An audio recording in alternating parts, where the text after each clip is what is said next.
Obono gini kama chozunu imana chukwa kosi womo onyele miu nyelu yumi. What am I looking for? See my God, he don't bless me, yo. He give me you. Obono kife la chasha so, obono kife me chasha me. My baby, you know, say you go love for me. Hey, yeah. I do go. I could go. When I call your name, Shakara for me. Oh, Roma, I will be your Romeo. You go be my Julie. Roma, I will be your Romeo. You will be my Julia. Oh, give me your love and I'll go run away. Show me your love and I'll go use you play. Carry me, I go follow you way. Follow you, they go. Maka Munagi, me and you. Okwa Munagi, my baby and me and you. Me and you, Aqua Monagi, my baby. Obuzi kife la chasha so, Obuni kife la chasha me. My baby, you know, say you go love me. I do go. I could go. When I call your name, Shakara for me. Oh, Roma, I will be your Romeo. You go be my Julie. Yeah, Roma, I will be your Romeo. You will be my Julia. Oh, Roma, I will be your Romeo. You will be my Juliet. Roma, I will be your Romeo. You will be my Juliet. Obuzi kife la chasha so, Obuzi kife mi chasha me. My baby, you know, say you go love me. I do go. I could go. When I call you, Shakara for me. Roma, I will be your Romeo. You will be my Julia.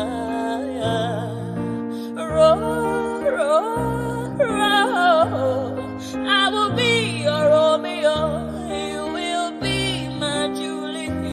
Ẹ̀jẹ̀ mi ni ẹ kí n gbọ́, àkọ́bí ewé ayò, ewé tún lè jẹ, ìtún ló ní ọ̀tún ẹ ṣe, ìfà ló ní kan fà ẹ mọ́ra, àìbínú gbogbo àtàrẹ, gbogbo méjì ọkà bàbà, gbogbo mẹ́ta ọkà wáṣẹ́, orí ló túmọ̀ ẹ̀dùn, gbogbo ọ̀nà ní túmọ̀ ẹsẹ̀. Akọni ìmọ̀ tú ìmọ̀ ọjọ́, ìmọ̀ èmi ni wọn kì í dálẹ̀. Wọ́n bá lọ mẹ́lẹ́mọ́, wọ́n á fi jóye ẹlẹ́mọ́. Akọni wọ́n bá lọ gbé fèrè, wọ́n á fi jóye ẹlòkò. Wọ́n wọ́n bá tẹ̀lé, wọ́n á fi jóye aláre. Àwọn mẹ́tẹ̀ẹ̀ta parapọ̀. Wọ́n wá jọ ń pẹ́ mọ́, ẹ̀ẹ́mọ́ olóko jẹ. Wọ́n ń pa Akíntọ́lá ọmọ Ògún. Wọ́n ń pa Ìyọ̀dà ọmọ Àtàràbọ̀bà. Àkọ́bí wọ́n ń pa Jíṣà padà bẹ́ ọmọ ọba Ìjẹ̀bú Mèrè aṣíwájú odò gbólùkẹrẹ ajagun lólòdì ọ̀run tó bá ṣe pé tìyẹ tó bá ṣe pé tìyẹ lọ bá ń darí jọ wí àpérò ní kún gbọ́wọ́ ọ̀bọ ti ṣìgìdì bá gbé àgétì ló máa ń gbé àyàn ti ìlàyàn ewúrẹ́ ọlọ́run dákun má padà lẹ́yìn ẹ kó má gbàgbé ọ̀rọ̀ tẹ́ aṣíwájú ọ.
Wọ́n dìde, wọ́n pínlẹ̀ ogun.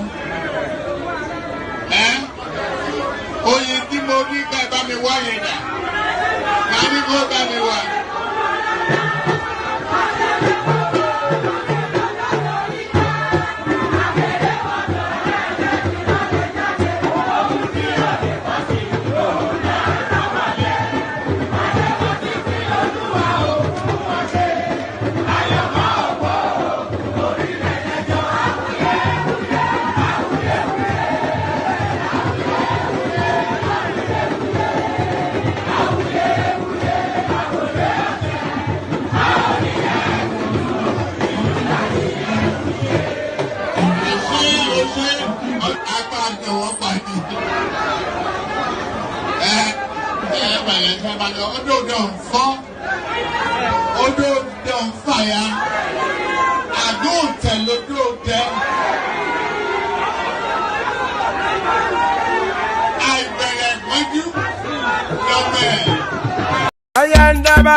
baby, Subaramia.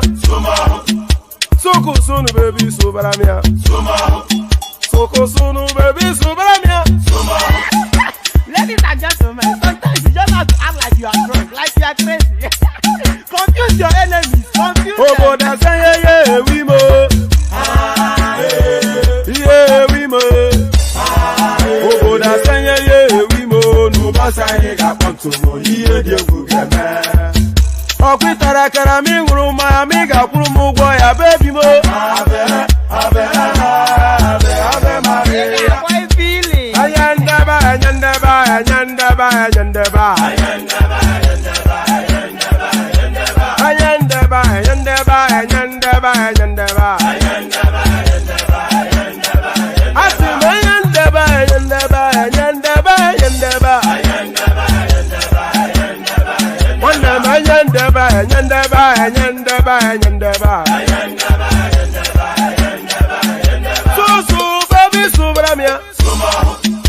Soko sunu baby Subaramia. Soko sunu baby Subaramia. Asekwa nefo ya banye si akuna nyego mukambasi ozo. Since I was born, but now I am getting youth. Akuna mota nwa akuna koga bu.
And there it is right there. Pardon me.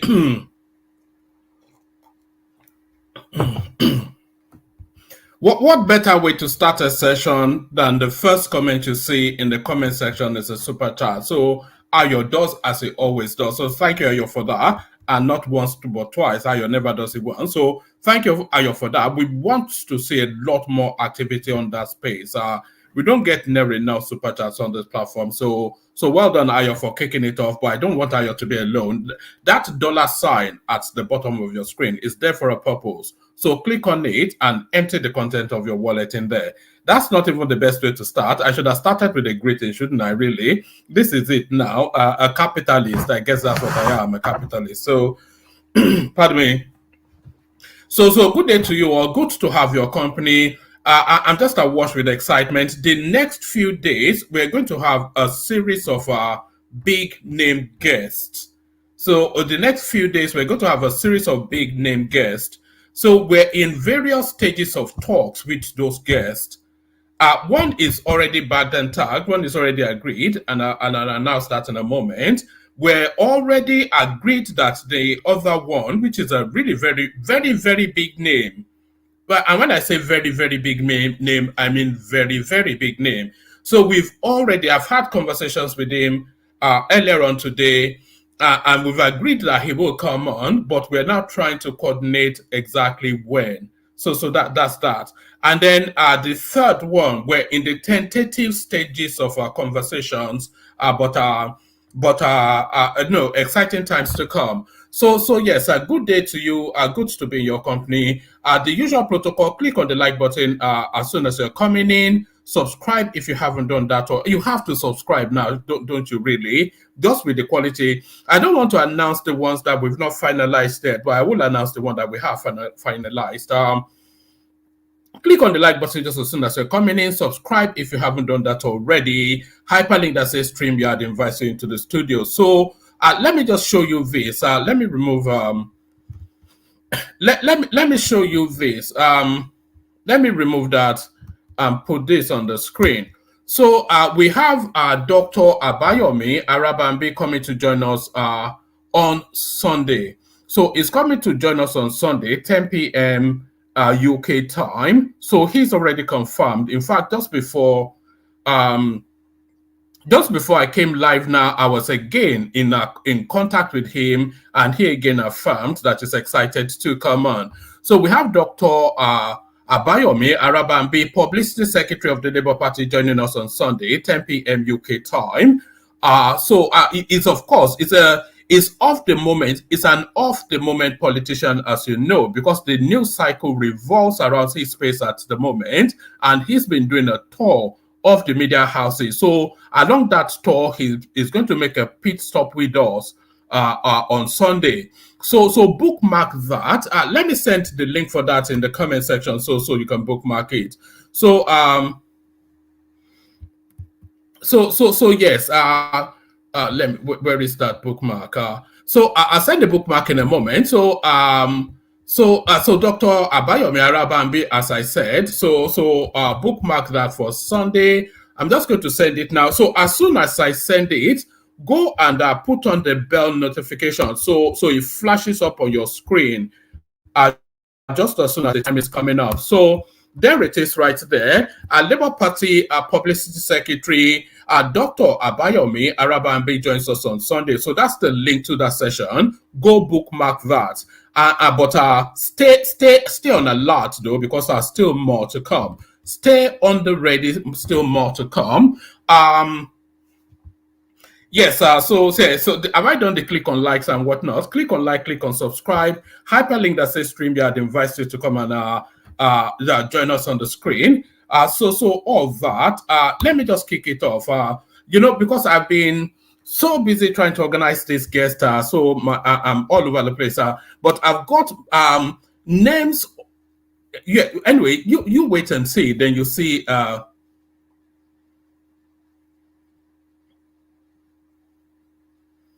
What do you they talk? Additional. This guy is always talking in some gobbledygook something. Anyway, let's just press on with it. Let's press on with it. We kick it off with this one. FBI charges top NNPC official for taking $2.1 million bribe to help Adax Petroleum escape $2.4 billion liability in Nigeria. So it's just a gift that just keeps on giving. That NNPC, and I've got another storyline for you, which will really shock you. But let's go with this one first. A senior Nigerian National Petroleum Corporation official has been slammed with bribery and tax-related charges in the United States, court filings seen by correspondents said.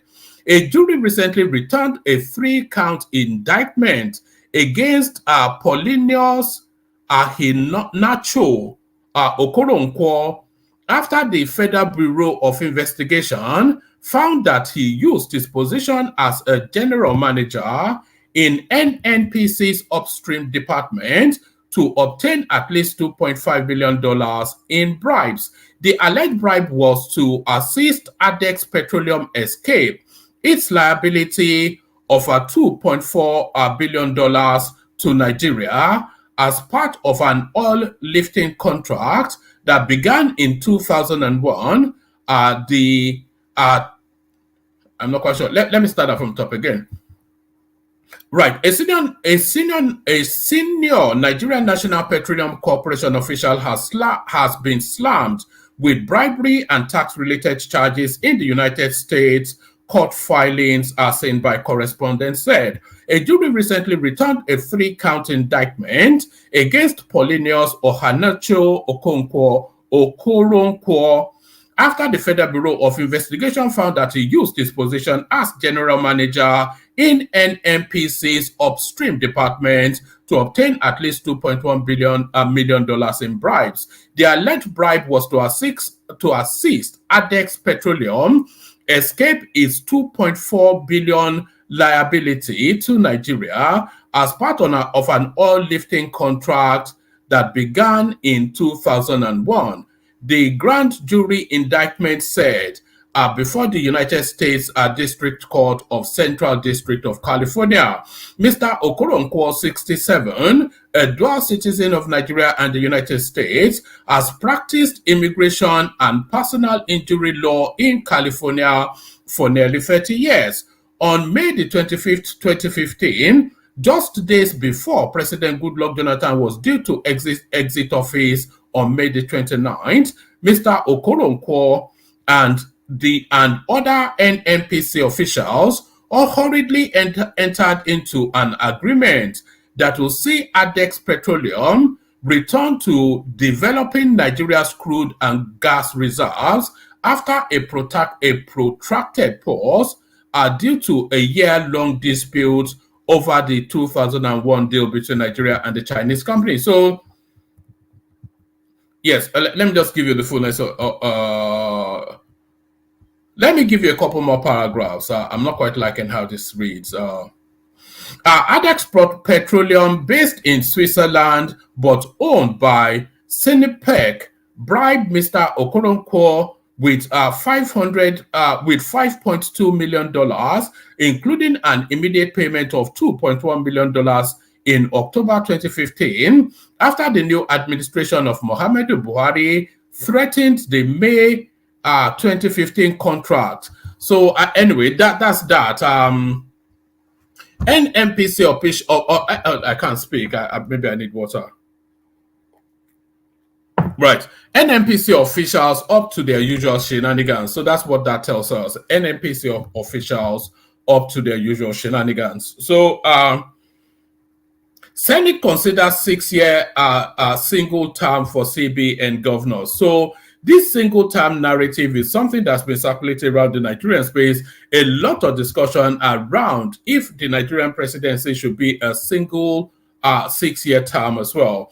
The Senate on Tuesday set machineries in motion for amendment of the Central Bank of Nigeria Act 2007, which amongst others makes tenure of governor of the Apex Bank a 6-year single term as against renewable 5-year term in the extant law. The amendment also proposes a 1 trillion naira recapitalization for commercial banks, which presently stands at 100 billion naira. The sweeping reforms in the administration and function of CBN came through an amendment bill which passed second reading at plenary on Tuesday from its committees on banking, insurance, and other financial institutions.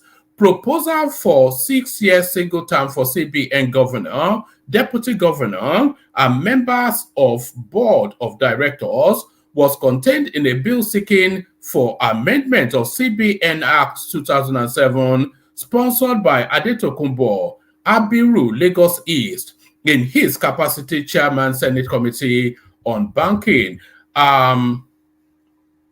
Abiru, in his lead debate on the bill, co-sponsored by 41 other members of the committee, said the 6-year term for the CBN governor, deputy governor, and board of directors said it was geared towards reducing political influence on them.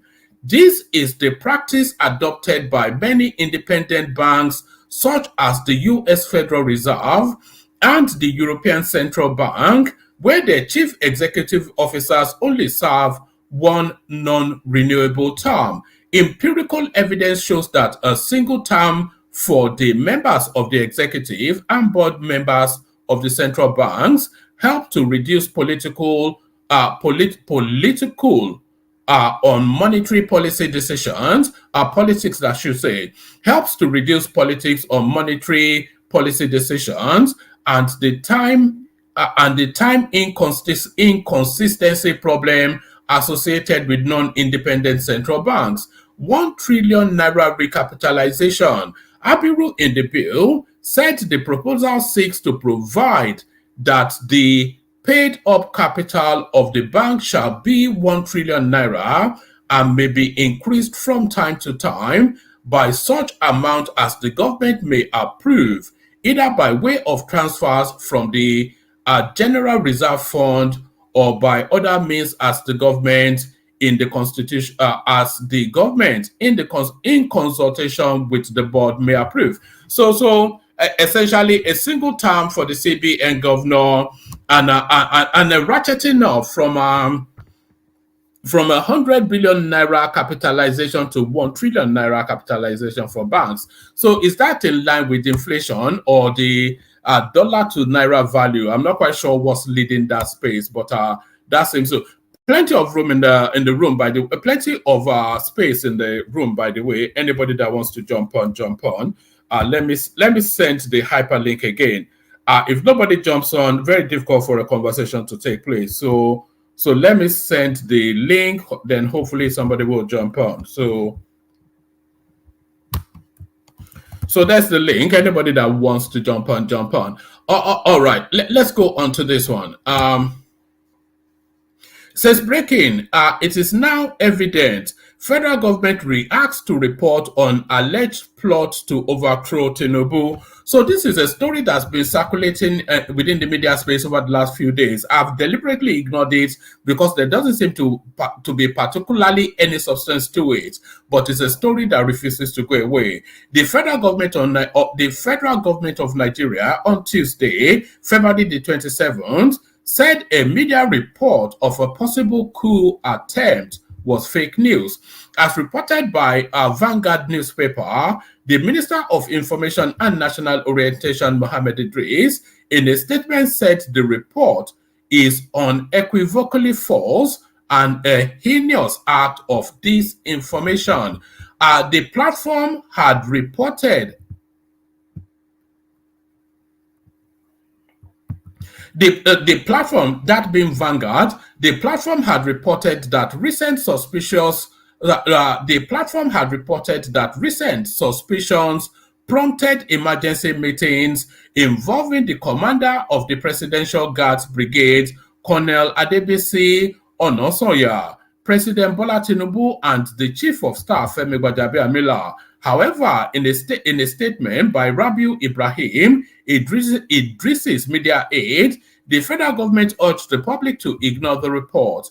The Bola Tinubu-led government stated that the report is aimed at sowing seeds of discord in the country. The federal government's statement partly reads, "It is now evident that some desperate individuals have resorted to publishing fake news to erode public trust in the government and sow the seeds of discord in the country. The government will exercise its rights within the law to contain rogue actions to destabilize national security and the nation's hard-earned democracy." So rumored coup, presidency, army response. Meanwhile, the Office of the Special Assistant on social media to the President Tinubu, said a media report of a possible coup attempt was fake news. In a similar vein, the Nigerian army, through its verified Twitter handle, said there was no truth in a report by a media outlet that the Presidential Guards Brigade had been put on high alert following unusual movements, leading to suspicions of a coup plot in Nigeria. So this narrative of coup plot is something that the obedience space, and I'm not even saying that casually. Just as early as yesterday, I was listening to one of their spaces, and this was one of their platforms on YouTube, this obedience spaces, and this was what they were discussing endlessly for hours on end. That is what they would like to see. Earlier correspondents reported that the defense headquarters refuted claim by an online media outlet suggesting that the Presidential Guards Brigade had been placed on high alert due to suspicious activities near the seat of power, hinting at concerns over a possible coup plot. Brigadier General Tukur Gusau, the acting director of Defense Information, issued a statement dismissing the allegation as baseless. So the seed that is really being sown is really in the mind of the army to really suggest to them that this is something that the nation is favorable to. So this is the other story that I was saying would alarm you. $26 billion passed through cryptocurrency firm Binance Nigeria in 1 year. This is the CBN governor. And this story strikes me because there was a, let me see if I can find it actually. Abubakar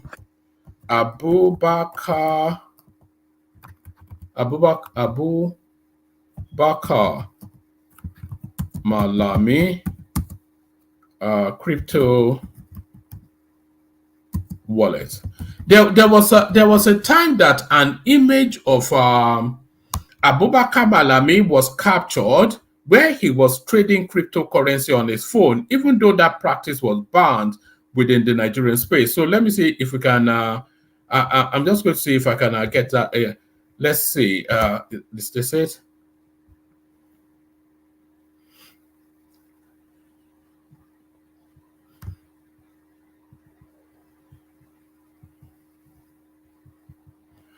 All right. I'll look for that image in a moment, but let me. I should be able to. It was all over the media space at that time. It shouldn't be too difficult to find. All right. If anybody finds that image, send it to me. The Central Bank of Nigeria CBN Governor Yemi Cardoso has stated that over $26 billion passed through the cryptocurrency app Binance Nigeria in the last 4 years. Cardoso stated this on Tuesday, February the 27th, after the Monetary Policy Committee meeting in Abuja. In the case of Binance, in the last 1 year, $26 billion has passed through Binance Nigeria from sources and users who we cannot adequately identify. Cardoso told reporters in his first MPC meeting since assuming office as the CBN governor. The CBN also raised the country's monetary policy rate by 400% basis to 22 points. This is something that Kulata had been recommending for a very long time. The CBN also raised the country's monetary policy rate by 400 basis points to 22.75% from 18.75. What can I say? I'm saying pipe instead of 5. I don't know how to say the word 5. The CBN also raised the country's monetary policy rate by 400 basis points to 22.75% from 18.75%. The MPR has been 18.75% since the last, anyway, the interest rates going up and or whatnot. But the headline of it, of course, is that $26 billion made its way out of the economy via cryptocurrency in the last over the last 4 years. So that seems to be, they were just looting the money through whichever portal, Abubakar Malami and the rest of the gang. Tinubu's son Seyi Yinka amongst the delegates to follow President Buhari on state visits to Qatar. So this is what is generating. This is one of the topmost stories in the news cycle today. This is one of the most talked about. It says President Bola Tinubu's son Seyi and Yinka are amongst the delegation to travel with the president on a state visit to Doha, Qatar. Tinubu will visit Qatar on a state visit scheduled for March the 2nd and 3rd, 2024, but will be accompanied by 36 others, including his son, split into 2 batches. The first batch of 16 people to arrive on February the 28th, 2024 include Borno State Governor Babagana Zulum, etc., etc. The second delegation, made up of 22 people, to arrive on February the 29th include Seyi, Tinubu, Yinka Tinubu, etc., etc. The trip comes amidst nationwide protest against hardship, hunger, and high cost of living, amongst others, in the country. Tinubu has promised to cut the cost of governance, but many Nigerians have accused the government of only paying lip service to it. are not fully committed to going ahead with it. So that is I'm not quite sure what justifies that, but I'm sure there are reasons that justifies it. I am not responsible for the woes we have. Hold on.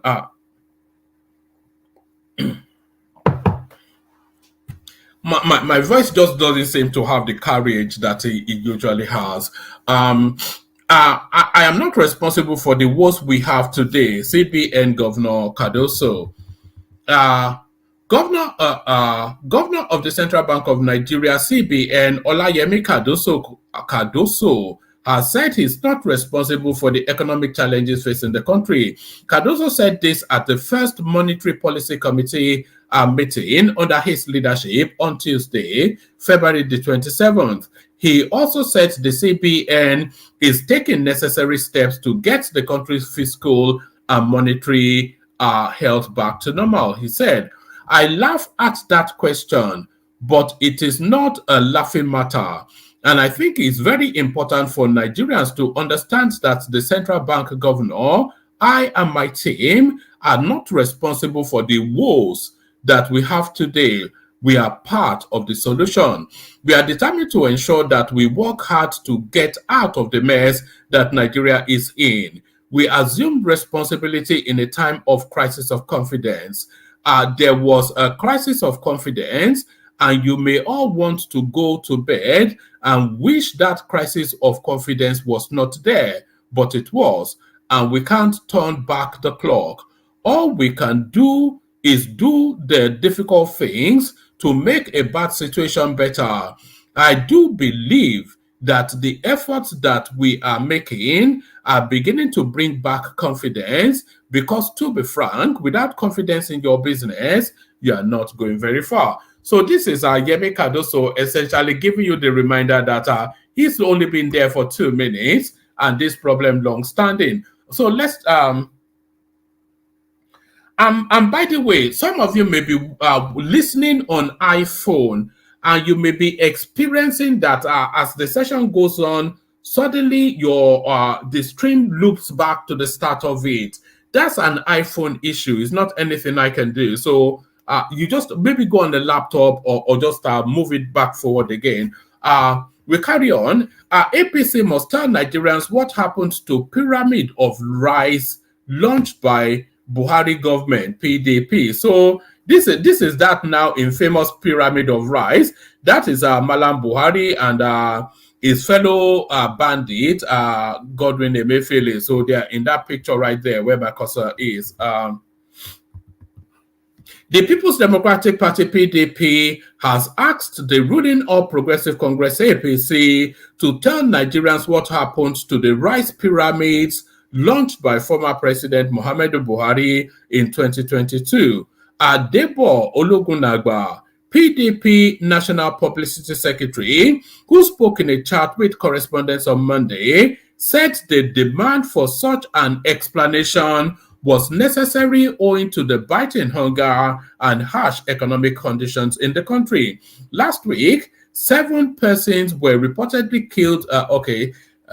So yeah, we don't want to go into that. Right, last week, the Nigerian custom was selling seized rice and 7 people died in Lagos. How did we get to that level? The APC, how did we get to that level? The APC government then, led by former President Muhammadu Buhari, told us there is abundance of rice production in Abuja. Ologunagba was quoted as saying, he continued, the pyramid of rice turns out to be a pyramid of lies. They claimed then that food production was surplus because of the intervention of the anchor borrower scheme by the CBN, which again was laden with corruption. If indeed there was abundance of food production as a result of that intervention, why is there hunger in the land? Where is the pyramid of rice today? The APC owes Nigerians explanation on this at this crucial period. Billions of naira was expended on the anchor borrower program, but where is the food? Ologunagba, who urged the government to declare a state of emergency on hunger, added that President Bola Tinubu's administration should address insecurity challenges so that farmers can go back to the farm. The government should focus on insecurity. If the environment is secured, people will go to their farms. People will be encouraged to travel and look for businesses. People are very hungry, and that should be the focus of this government now. This government should, as a matter of priority, declare a state of emergency on hunger in the land. If the people are hungry, there will be frustration and despair, and anything can happen. So everybody just wanting anarchy in that country. That's another dog whistle to anarchy. Let's go on from there. 26 billion unidentified funds went through Binance in 1 year. So yeah, I think we've tried to touch on that, but we didn't get very far with it. So let's land on this one. Are we landing on this one? Yes, let's land on this one. We won't wait for government to get our farmland back from Fulanis. This is Sunday Igboho doing as only he can. Where is the other headline? Yes, let's go with this one. We won't wait for government to get our farmlands back from Fulanis. Sunday Igboho. Yoruba Nation activist Sunday Adeyemo, alias Sunday Igboho, has told his supporters and loyalists not to wait for the government's intervention before taking steps to fight the Fulani herders who are denying local farmers from accessing their farmlands in the southwest region. Igboho said this whilst addressing a crowd in a video seen by correspondents on Twitter, claimed that the people of the southwest should unite to create a regional security workforce that protect them from incessant Fulani herders attack in their farmlands. He said, "This is our domain. We should save ourselves from Fulani. We should put security in all Yoruba land. We did not need to wait." So that's what they wrote. Oh, this is not me misreading. We did not need to wait for anybody, including the government. If we really mean business, we should not wait for government, or else Fulani will carry all our lands. We should be united. Which farms do we have again in Yoruba land? Can we go to the farm now? They killed our traditional rulers in Ekiti, and they brought soldiers. During Buhari's government, he gave Boko Haram 5,000 amnesty to enter the bush and keep doing what they like. And these are the set of soldiers they brought to Ekiti. We don't need them. We are Yorubas. If we do what we're supposed to do, Fulanis will leave our land and we will be able to go back to our farms. It is after we recover our farmlands from Fulanis that we will know the next step. Those saying I am working for politicians are, I don't know, that ends there. This is a badly written piece, so I'm reading it verbatim. Sunday Igboho had earlier demanded for the immediate arrest of suspected terrorists that killed 2 traditional rulers in Ekiti State. Igboho said this in a press statement issued through his lawyer, Pelumi Olajengbesi, and urged the Nigerian government to intensify their efforts towards possible apprehension of the criminals and ensure they are prosecuted for their grievous offenses. So there it is. That's Sunday Igboho then. So he carries on just from exactly where he left off. I'm not quite sure why he has not yet been picked up. So that's Sunday Igboho. Let me play you the Kegite music. We kick the session off. Like I said, anybody that wants to hop on. We'll see how it goes, and then we'll take it from there. Let's go first to the Kegites.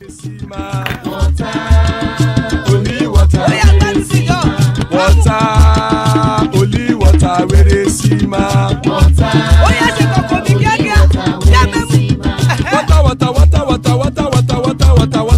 water.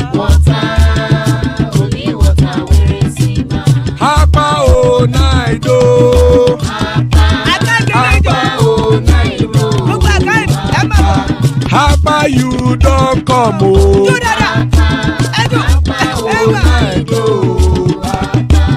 Hapa oh night oh.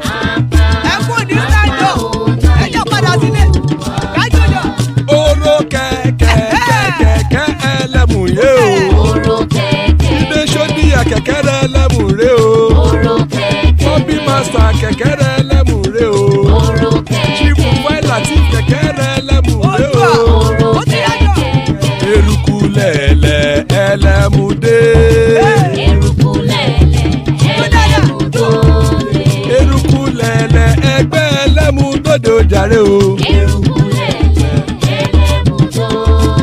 Eruku lẹ̀lẹ̀ Ghana ti dé ẹgbẹ́ bọ́dì o. Ọmọ ẹlẹ́yẹ ẹyẹ o ó dilé o. Olúyẹ̀lá ẹyẹ o ó dilé o. Petrosoname ẹyẹ o ó dilé o. Petrosodunke ẹyẹ rẹ̀ ó dilé o. Ẹlẹ́kọ̀ ọ̀run mú ìní o.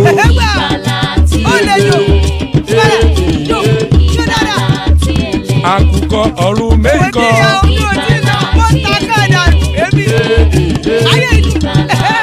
Ikú kò ní ríwà gbéṣe o.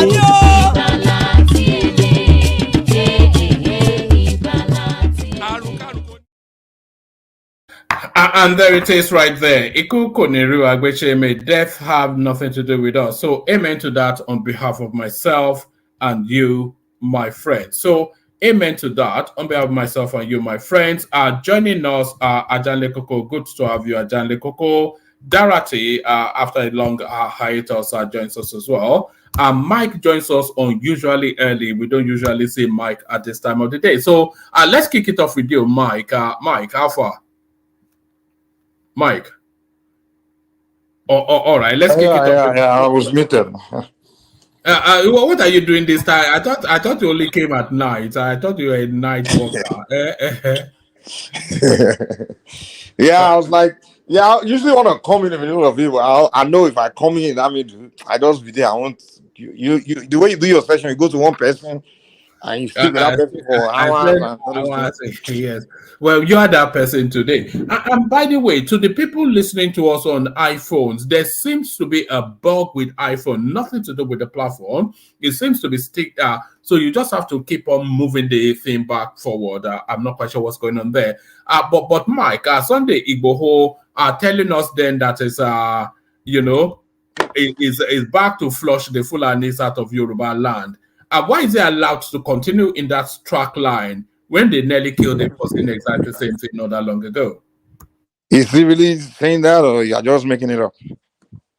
It was captured on, there's a video as well. There are video clips on Twitter, and that's the readout. He's saying that he's intent on flushing the Fulanis out of the farmlands in Yoruba land. If he's still carrying out the same old thing he was doing before he left, then the guy is really trying to create big problem. I'll be honest with you. He's going to create problem for Tinubu's government, because what he will end up doing is he will end up causing this issue with the Northerners, because right now I don't even think the Northerners are even happy that the guy is around. They can kind of overlook it, to some degree. But if you continue to go after them doing this anti-Fulani, just talking all this, doing bigotry, he's only going to create he's going to make situation worse and bad for Tinubu's government, especially not right now, that what we are going through right now as a country. I think that guy, I don't even understand why the guy is still walking around. Yes, I think it wouldn't have come back to Nigeria without getting the okay to come back, because I'm not sure that dumb. Exactly. So get him back to come and before saying all this. He came back. People are still questioning, like, how is this guy? You wanted person. Now he just walked into the country, no arrest. So that means the government must have been. I mean, people take it as okay. Tinubu gave him the okay. Now you are back. What are you doing? You starting the same old crap. This just gonna flush the entire Fulani people, putting target on their back in the southwest. Next thing you know, it's very dangerous. For one, you are doing this Fulani now. If a Fulani person gets killed in the Southwest now, or let's say some ignorant Southwesterners, his followers, go and start attacking a group of Fulanis. This is not when Buhari was in government, where the Fulanis in the north, the Northerners will say, okay, since our man is the one in power, let's let him handle the problem. They're not going to sit down and say, oh, let Buhari take care of the problem. They will retaliate in the north against Yoruba people. That's just the fact. That's what people need to understand. The reason other attack on when we do in the south against the northerners during Buhari's regime, where the northern people didn't retaliate, is because they see the government as a northern person in charge. They say, okay, since our man is in charge, let's let him handle the business for us. But now that a Yoruba man is the president, you can't go and be attacking their people in your region. It will lead to retaliation in the north. And the last thing where Tinubu won right now is the clash between the southwest and the northerners. You already have the south is a hate you right now. They wishing you worst against you right now. They wishing you cool. They just wishing the worst, right? What happens to the country? Now you bring back this guy from nowhere to come and start creating enmity between your region and the only allies you have outside of southwest, which is the north. It doesn't make any sense. Tinubu needs to take off his tribalistic acts and clear his eye. I understand what he's facing. This idea of taking care of my own thing that people have, that mentality is, to me, I always find it as a foolish mentality. Because somebody is from your tribe, you want to be pardoning them and be covering for them. I don't like that mentality. Igbo should have been arrested. And I'm not saying he's guilty of anything, but the law says if you are wanted, you're supposed to be arrested if you're still in the country. So why is he not arrested? Now, not only that he's working, now he's trying to start. He's trying to continue where he stopped. It doesn't make sense, man. All right. All right. I certainly agree with you. It's not even coming in quietly to hide in the shadows. It's all over the place. If you should see, they said they came to bury his mother. You should see the fanfare in Igboho town when he went into town. Motorcycle parades, police guards, all the obas are all in tow, and he's back to making the usual noise. But let me take you to this space. It is now evident. Federal government react to report of alleged plot to overthrow Tinubu. So this story has been circulating for quite a few days now, and it's gotten there to the point that the government feels the need to respond. They're telling us it's the totality of fake news. But do you think they are sowing the seeds of that possibility in the minds of the military? Yeah, that's what they are doing. That's what those obedient and all those idiots and all those foolish. That what they are doing is trying to put the idea out there for soldiers to say, it's like you said, so they sit in the minds of the soldiers. So hopefully one of them or a few of them might carry it out. That's what they are doing. So those guys want the country to. They are really bitter and they want something bad to happen. But fortunately, something bad is happening because we are experiencing hyperinflation, and that's not a good sign at all. Because history shows that hyperinflation usually leads to some form of revolution or something, crazy. And the way I look at it with this hyperinflation, if it continues this way, something can happen. But I know the last thing that will happen will be a military coup. What I can see happening will be some people just getting on the street and while they're doing riot and things like that. That's that's what I can picture, but I don't picture military coup. And I'll tell you why. Yeah. Go on, tell us why. But I was going to add that they've been trying desperately to get people out on the streets, but the people are just not. They are not rising to it. Since the elections, the results were declared. They've been trying desperately to foment chaos and roll people on the streets, but the people are just not rising to it. Yeah. Remember when they even tried to use the Mobad incident to try and trigger anarchy in Lagos? But carry on.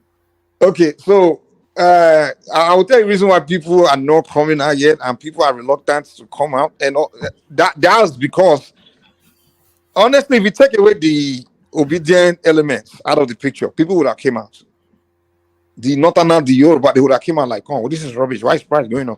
But those people are holding back because they see the game. The obedience are playing and all those people. So they're like, okay, if I do this, I'll be doing it on behalf of these guys. So a southwestern person that wants to come and is looking at it like, if I do this thing I want to do, I will end up not only doing it for me, but I will do it on behalf of this idiot I don't like here. This obedient that have been irritating everybody. So the obedience are actually the one doing the government a favor, because you are calling for something. It's kind of like one man. Let's say me and you, we don't like each other, and there's something that is the situation is pushing you to do something, and then me, I'm not telling you to do that thing. I'm not calling you to go and do that thing.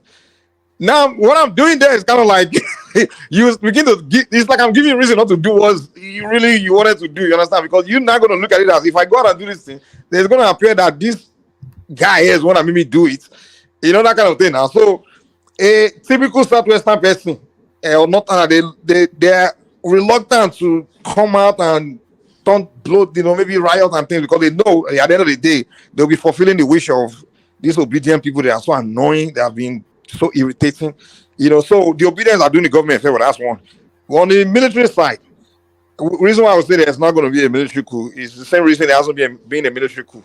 The government pump a lot of money in the pockets for the generals and the officers. The welfare of the military is always there. So those guys, as long as their welfare is in place, I don't see them coming out to do a coup on behalf of who? The reason we were having military coup in the past, in those 60s, 80s, was because the soldiers were just giving us salary, and that already gave them reason to do a coup. And then many of them wanted to take power. So for one, they assume maybe they can come in there and do the work and get it done. But then they also know once they get there, they can make money for themselves. But now a smart, intelligent officer knows that if I go do the coup, the only reason I should be going there to do it is to go and change things around.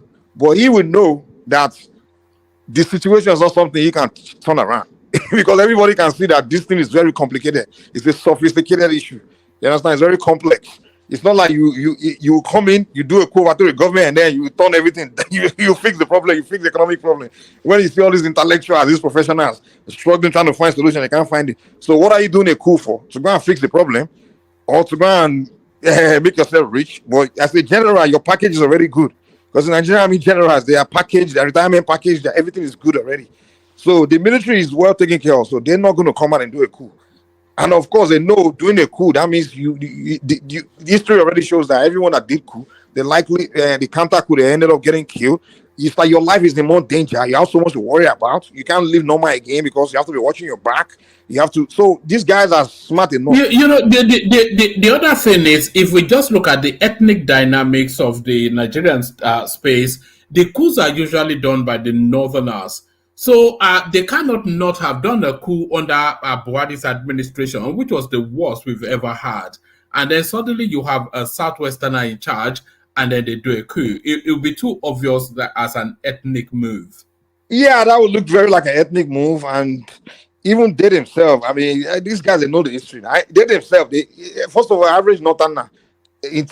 We are talking about today's elite. They are more educated than elite of the past. I would say the elite of the past, we have some more high top quality people. If you talk about the main elite, like the those guys were very educated, but the people under them, other northern elites back then, they are not as educated or as exposed or as knowledgeable as the ones today. The ones today understand that there's so much agitation in the South, or even any top intelligent northern elite, or even officer, because the officers today, they go to school, they are smart. There's so much agitation in the South. You have IPOB in the East. You have element of secession in the West, Southwest. Now you want to do a coup. Now you create serious. A coup you just unless you want to divide a country, which I don't. Unless that northern person really want to divide Nigeria, that's the only way you say, let me do a coup, take over and do it.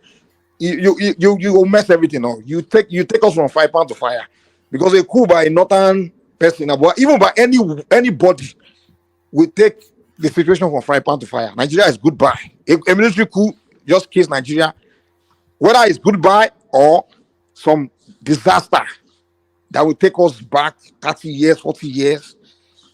If it's a disaster that will take us forward, I won't mind, but that disaster will take us 30, 40 years back, because Nigeria is already moving forward.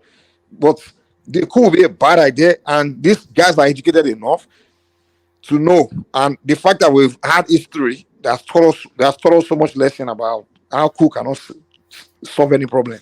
So I don't think this guy is going to be in the mind of any military officer to say they want to go out there and do a coup. So coup is it's not even in the pic. It's not something I can think of that will happen. But what I can see happening is some type of ethnic cleansing, ethnic clashes, or something like that. That's what I can see happening. There's almost an inevitability to it. The ethnic tension in the country Yeah, is either you have that Fulani southern clash, which will be, whatever ethnic clash that happens in Nigeria is going to involve the Yorubas. So yeah, is either you have the Fulani Yoruba clash with all this incursion into Yoruba land and Yorubas trying to repel them, or you have a Yoruba Southeast clash with yeah. all this belly aching still that they Very lost keen, exactly. that they lost an election and they can't get over it. And So that's what what? I'm saying. Yeah, That the last thing Tinubu wants is Yoruba Northern clash, because it's just, because the Southeast now sees that, oh wow, this is what we want. Because if it's just a Southwest Southeast clash, that one won't last. It won't. But what I will tell you one thing about Nigeria is the fact that I always make that regional clash almost impossible. Is the fact that we have three lions. So if it's two lions that exist, it's easy to start a clash. But if two lions want to clash with each other, they always consider that, okay, what would the third one do? You know that you know what I'm saying, woman?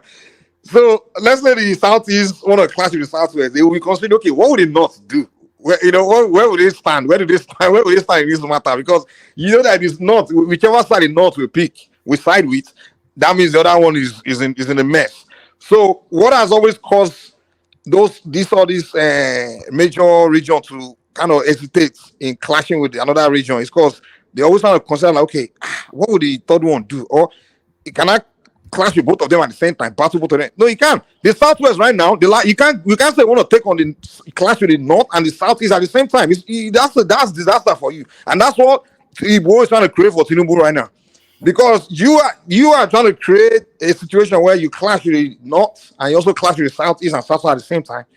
You won't put the Yorubas in a good position at all. It's like you're trying to put us where the Igbos put themselves in 1960, 67. That's not where you want to put yourself. Clash with the whole country. All right. Before I take you to the next topic, Mike, let me flash up what is happening on Sunday. We have Dr. Abayomi Arabambe, Publicity Secretary, Labour Party, coming to join us to discuss both what is going on in his party and the wider Nigerian space. So I spoke to him just before coming on,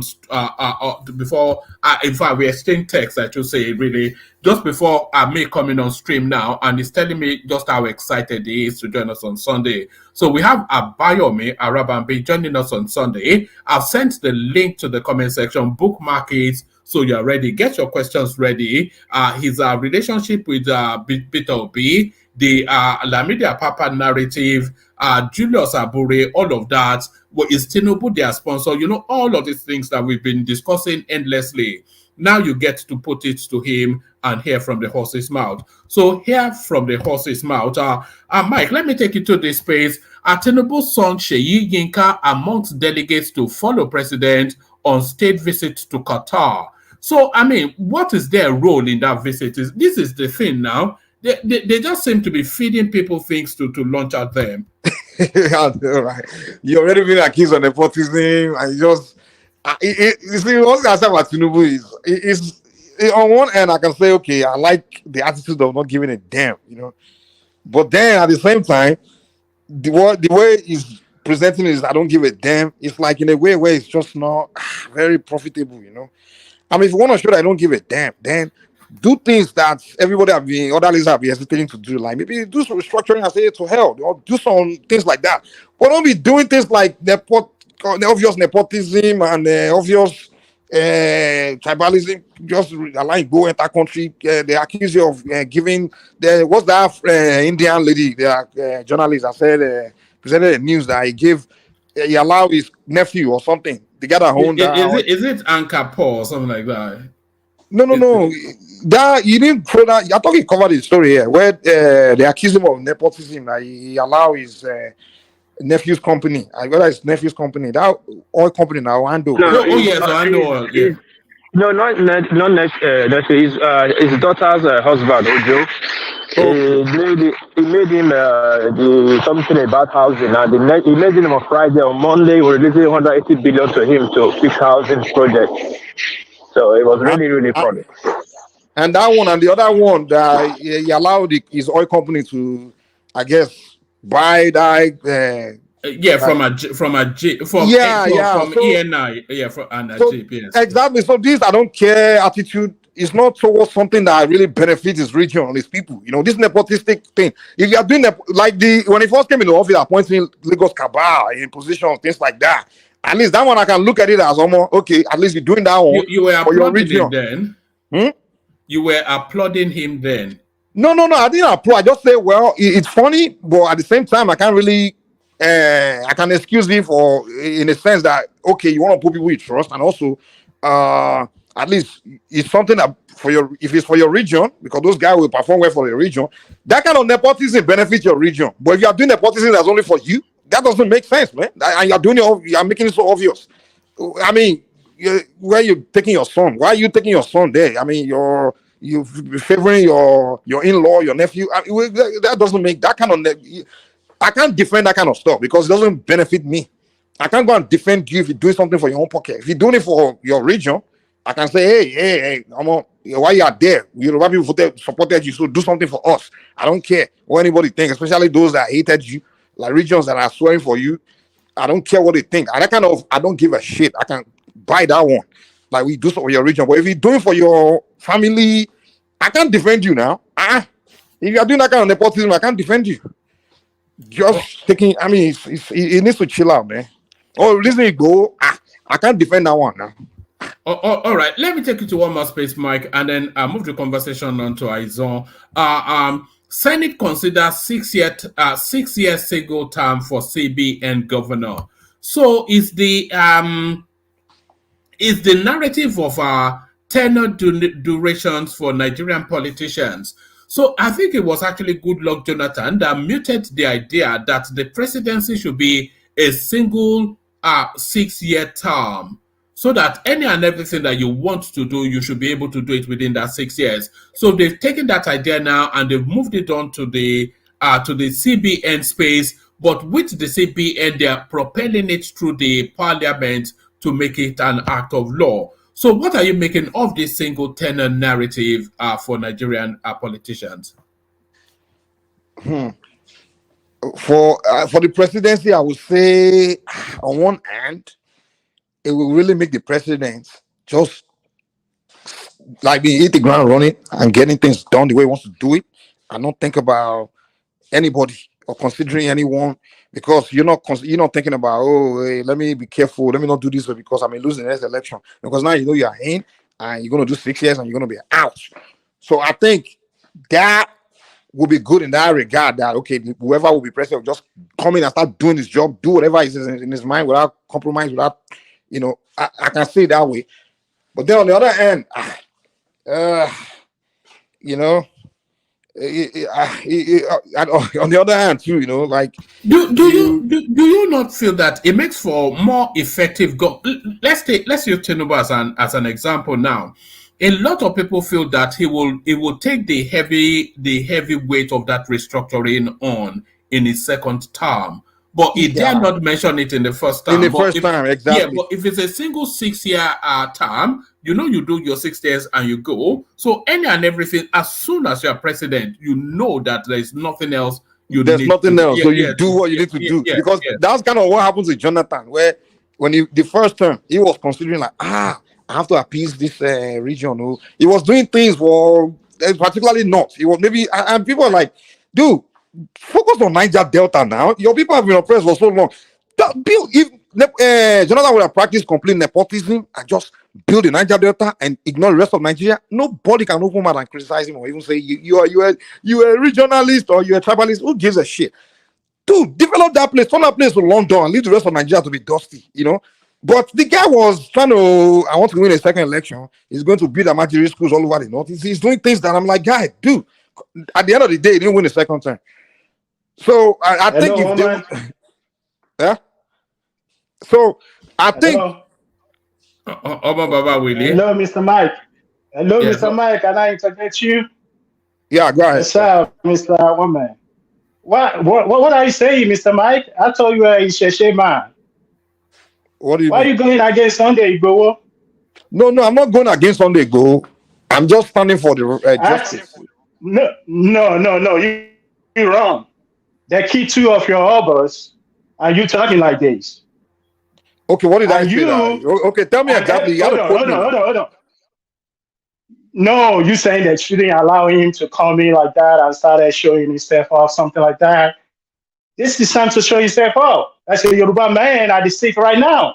And everybody know, unless you want to be deceiving yourself, that when those people going around killing people, they have the back of the federal power.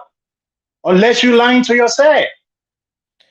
So Now, they had Yoruba wait. man, hold on. The way I feel, I'm just, now the Yoruba guy, you are most of the people on this panel, or on this panel, we never, ever, or meet Tinubu one-on-one. So they go out met him. Tinubu know all this guy. When he first started his political career, he started from the street, from this guy. He started from the street. They put him there to be a senator in the first place. If I met, he met with Igboho one-on-one in his house. You will never sit with him. So I'm not his fans because I know how he started. I know what's going on the street. What has what you said got to do with? Oh, I'm Baba Willie. So to Mutini. No. He against this guy, and the way I see it is, I'm not fans of Sunday Igboho. I'm not fans of Tinubu. I'm not fans of one man. I'm not fans of. You're not a fan of one man. That you hurt my feelings with that one. And Mr. Mike, if Mr. Mike stand for Yoruba Isheshe stuff, when they kill those Oba, you should support Sunday Igboho to go after those that carry that out. And if Tinubu, let me tell you, I just called him just to put 1 or 2 cents. If Tinubu allows Sunday Igboho now, I feel like I say, okay. Hold on. Who is Tinubu? You mean Tinubu? Who is Tinubu? Tinubu Americana. Yeah, you can't correct me on Yoruba language, one man. You're not the one to correct me on Yoruba language. Look at you are not. So, if I will support, I'm not his fan, but I will support Tinubu if he turn blind eye and told the federal agents not to go after Igboho. Those people that come to Yoruba land want to be killing people. Let them carry out with people in the land. Let's face themselves, because before they have the Buhari with the federal power supporting them. Now the federal power is on Yoruba hand. Let them leave them alone. You want to come and kill people? Come and face the people down there. Yoruba local. If you do that, I will support him. On that, let those people come and face the guy on the ground. Battle to battle. Let federal power stay out of it. If that happens, I will support him. So for Mike to be standing for Isheshe, standing for Yoruba culture, and now they're killing the others, and you talking about justice, and let's be fair, that's when you're lying to yourself. Because you know those people have the federal power by doing all those shit. So that's what I just want to put in, Mr. Mike. You see. All right, Tinubu, Igboho, and all that.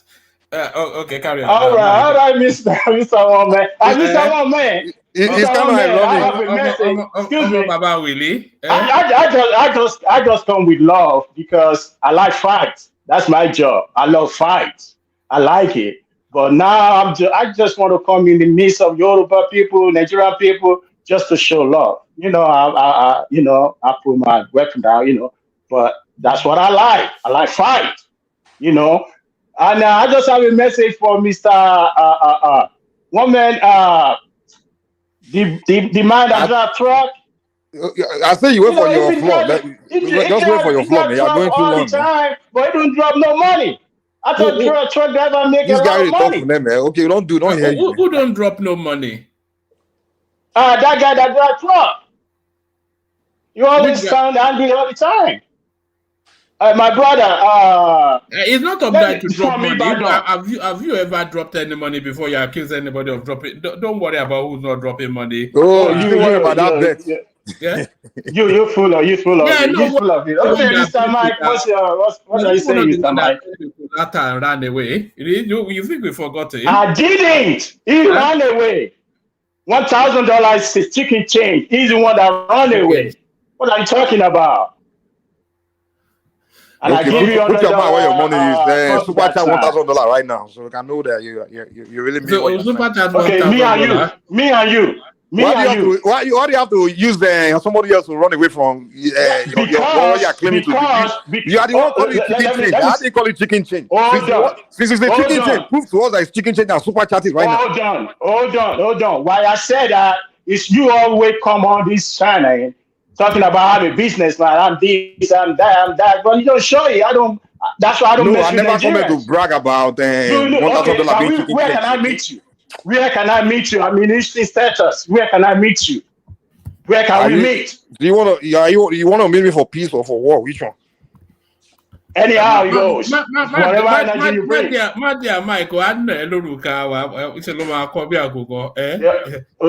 ẹni tí ó lè jà fún ọ̀pọ̀ àwọn ọbẹ̀ tí ó lè jà tó ń sọ̀rọ̀ òrùka papa you go and sit down, man. So let's back to the topic. Make you shit on yourself. Mike, hold on.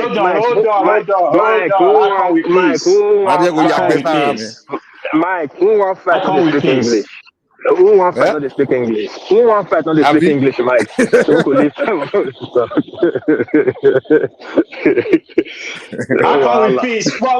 What's your question, Mike? Before I just bounce out. No, I don't have a question for you. I just want to advise you that. Okay. Let me give you advice. See.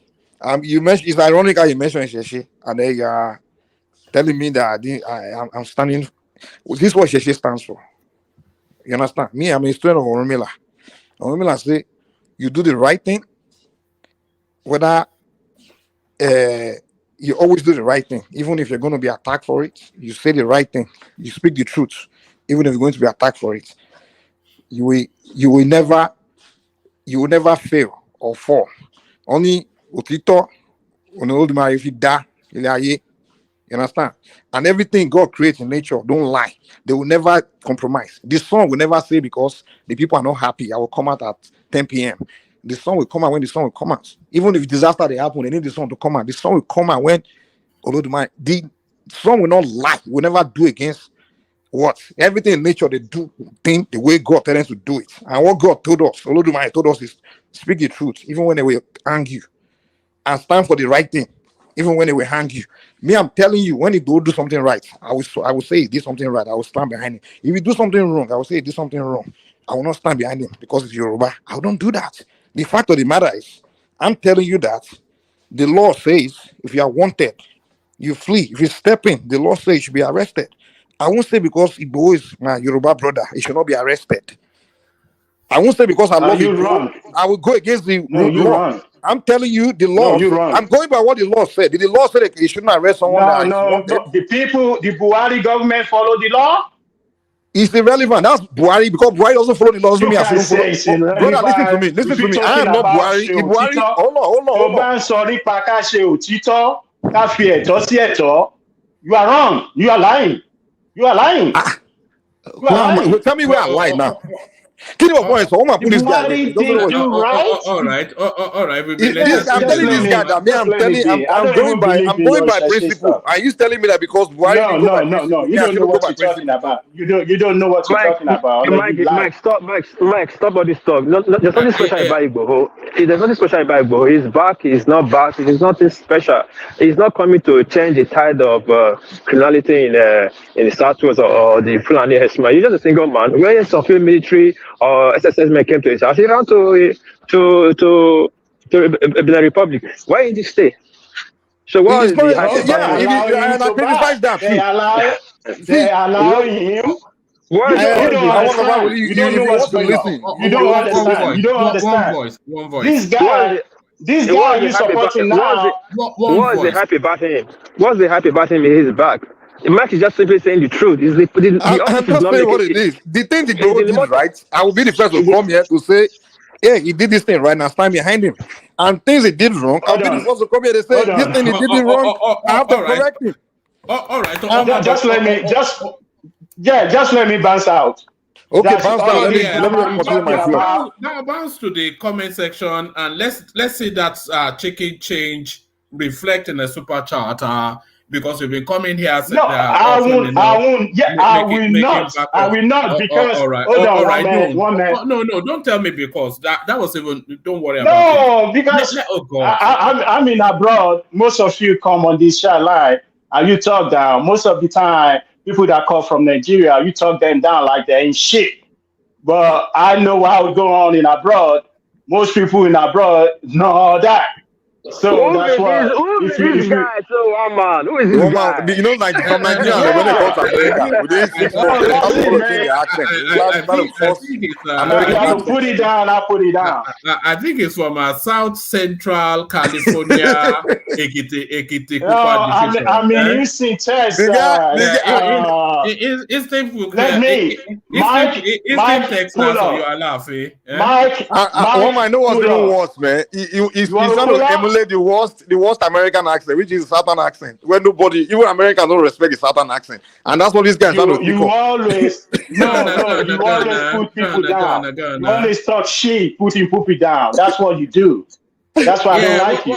What you're talking If you want about, to pull man? up, pull up. You want to pull up? This guy is trying to learn an One man. Good accent that night. other Americans don't Good respect. night. You want to duke it out with duke it out? Good night. What you talking about, Good man? night, one man. All right, Good cheers, night, bro. one man. Real Good night. delight. We needed that energy, so that was fun. Thank you, Omar All Baba right. Willie. So that All was right, Omar take Baba. care. That was Omar Baba Willie, of It's course. so funny. The guy is trying to learn the worst American accent, the Southern accent, which is when those Americans from the South, when they go to other part of America, the way they make You fun of wanna them. duke it out, man? Man. Oh, man. Oh, man. You know, and there it is, man. So there it is, Omar Baba Willie, who comes to make idle boast here. But back to serious matters, we were talking about this. Were you saying that you're somewhat aligned that single tenor would probably serve a greater purpose? I think, yeah. It will serve a greater purpose for a president that's coming in to actually do something that's good.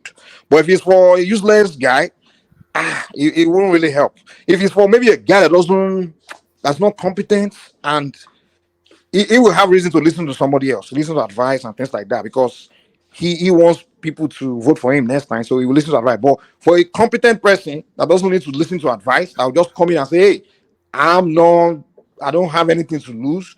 If I do what I need to do, then that will work. But if it's an incompetent guy that comes in, we will need him to listen to people from everywhere to tell him, say, guy, you're not doing something right, too. And if you don't do it right, we'll not vote for you next time, or that kind of thing. So that's why I kind of say, like, hey, it's good. At the same time, there's a side where it may not be good, But I do think it's good. Like, come in, do your thing, do what you want to do, and get out.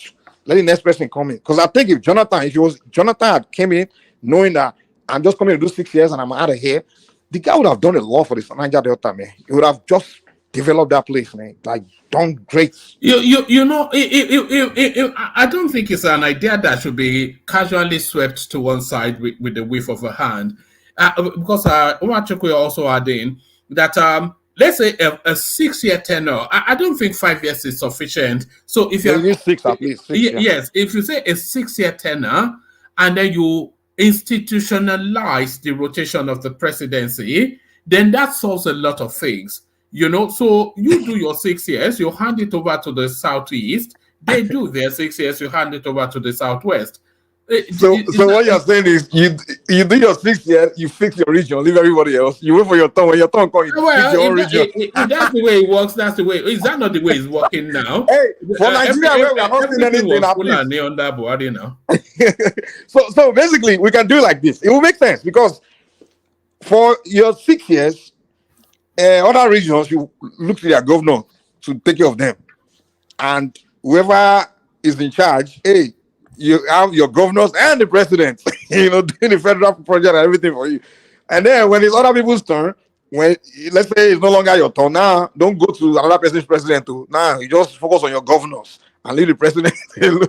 Because in the next 8 years, if Tinubu does not turn Yoruba land to Dubai, then we're entitled to call him normally. It's true now. Because that's what Buhari did, that's what Buhari did. He did everything for his own people. Because I don't even understand, with all these 8 years, all of them, when they come, they don't do anything for their, the person didn't do anything for the start with. They don't even do anything for anywhere in the country. That's the thing. But at least, so, I mean, people may say it's wrong, why focus on one region? At least, let's have one region develop in Nigeria, and at least, it's like everywhere is not developed. Like, let's have at least one president just focus on somewhere, do something so we can see and say, this is what you did. But these guys, they will spend 8 years, even though their ethnic people supported them, but they don't do anything for the ethnic group. They don't do for others. They don't do anything for anybody. And people will say, oh, we had the Yoruba president, we had the Sasa president. Your turn, you had your turn. Well, I had my turn, but there was nothing done in my region.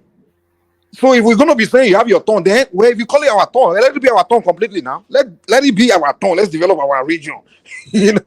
So to me, I think, hey, if we have to do it like that, let's do it like that. But to me, I still prefer like we all go back to regional system where, hey, we don't wait for one president from somewhere to come and develop our region. We can all focus on, okay, this guy is the premier of this region. Hey, he's responsible for development of that region.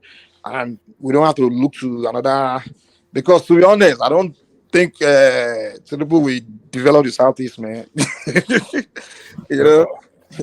Oh, all right, thank you. So thank you, Mike. So that's the majestic Mike, the mighty Mike, as we call him right here. So thank you, Mike. See, Woma, let me learn this thing. Well, I was trying to advise this Omo Baba Willie, Totimu, CEO. Yes. See, what people need to understand in Nigeria is if we all start standing for the right thing, like whether someone from our region, we all speak the truth and just be honest and straightforward and stop being this, hypocrite, I think we can go far, but we're all playing this game of because someone is from my region and we have to defend them, defend what it does wrong, and we can't go anywhere like that. We'll continue with this bullshit where we sit and lie to ourselves, just arguing all day. We have to call a spade a spade. Don't start defending someone because it's from your region. Just I'm not saying hate him. I don't hate Igbo. Anything, but Igbo did a lot of good things, and if we have to talk about those things, I will say yes, I agree with him in this and this and that. But whatever it does wrong, if you bring it in front of me, I will tell you that, yeah, this thing is wrong. I won't sit here and be defending indefensible. I just won't do that. All right, brilliant, excellent. So brilliant, excellent. We go on from Mike to Ahizon. But on our way to Ahizon, let me flash up again what's happening on Sunday. We have Abayomi Arabambi joining us, the publicity secretary of the Labour Party, who is going to discuss all matters Labour and matters Nigeria as well. 10 p.m. UK time. I've sent the link to the comment section. And then on Saturday, there's a good chance that we might have the Adenyoju joining us on Saturday. So I'll confirm that to you tomorrow, but there's a very good chance we'll have the Adenyoju. And then over the course of the 5-7 days, we'll have even Dele Farotimi. So all of that's still in the works, but this one is confirmed. And I'll keep you informed as I continue the confirmation. But certainly, Abayomi Arabambi. So I'm sending the link to the comment section. I'll bookmark that. And as I continue to get confirmation of the guest, I'll continue to bring them to your attention. So bringing to your attention next, the man from the crates. Let's see what Sapele Water is making of Nigerian politics. He's on. Hey, Yeah. One of our favorite voices, you like to ration yourself. You don't like to hang around with the commoners too much in case we stain you with our smell. No, that's not it. I always listen. Just sometimes my two young ones in the house want to eat up all my time because when you call over here, it's 6-7 p.m. So usually by the time I put them to bed, it's already late, and I look on the call. It's full, so I can't call in. And your after hours are just madness. Yes, no, that I actually enjoy that after. I always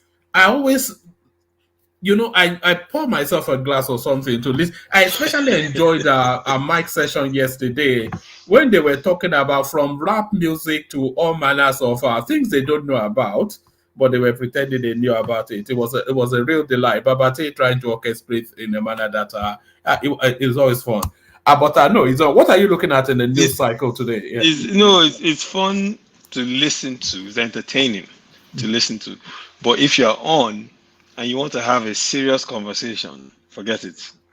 No, the after Forget it. hours is not for. Because It's for gisting. It's for gisting. it's for just because if you're on and you're trying to have a serious conversation, next thing you know, if you're trying to ask someone to explain to you why Nnamdi Kanu should not be released, next thing you have some guy named Gani coming in calling you IPOB. Yes. Next thing, I tell you, you are not a Yoruba man. That guy, I bet he wakes up in cold sweat over Rational Mind. I don't quite know why they are rankled by Rational Mind so much. I have no idea. Rational Mind is actually one of the calmest people you can find on this. The most adversarial thing he says is, "All you Agbadoites. You come here and you start." All he ever says is dude. That's the most you'll hear from dude. But for some reason, he gets under the skin of everyone. The other day, Babati jumped off the. And that surprised me. I thought Babati was joshing around with him until he stormed off. And Babati is a calm. I actually like having conversations with him. So it was shocking. But Rational Mind, he always shocks me. I don't know why he gets under the skin so much. Someone that you think would get under their skin, someone like Joel, doesn't really even get under their skin. Because they know Joel is an obvious troll, so you know already what to expect from him. But Rational Mind, it seems it's that cold that slowly gets into your body and then takes over your head, sort of. What get under people's skins are Rational Mind pretend like he's trying to present logic, and then he won't say anything. So people are like, okay, you just say do, like you're about to say something logical, and then at the end he won't say anything, or you just make up something.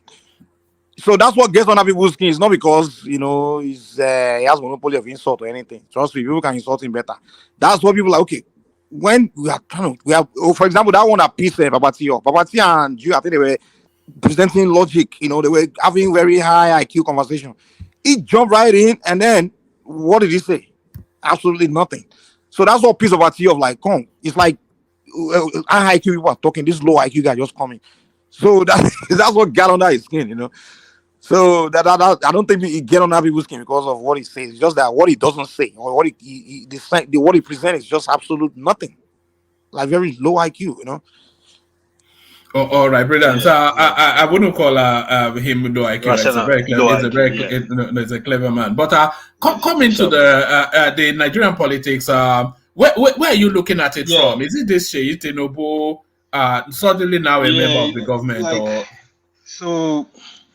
Yesterday when you were when we were talking about the Onosanye report, we were talking about Tinubu meeting with the oligarchs to discuss, to get ideas as to how to, spruce up the economy.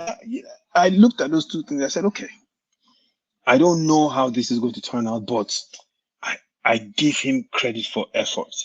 Like the talking to the oligarchs, I thought that that's something that he should have done from the minute he came in. Not just the oligarchs, small and medium-sized enterprises, some of the top agricultural people around the country, Nigerian manufacturers that despite all the odds and the power challenges are still trying to produce, people that export, people that import, have a good idea of the business environment, talking to your people and then trying to solve their problems because that's what boosts the economy, right? But he didn't do that. I thought that's what he was going to do. He didn't do that. Instead, he went on tour around the world, cap in hand. And all of us have been abroad. We know how these people think. Those aren't the people that are going to save you. So that was what irritated me to start. So when he did that yesterday, I said, okay, this is good in the right direction, but he shouldn't stop there. He should talk to more people. And then they were all saying anything. I said, okay, good as well. Let's see how it turns out. Right? So I don't get my hopes up.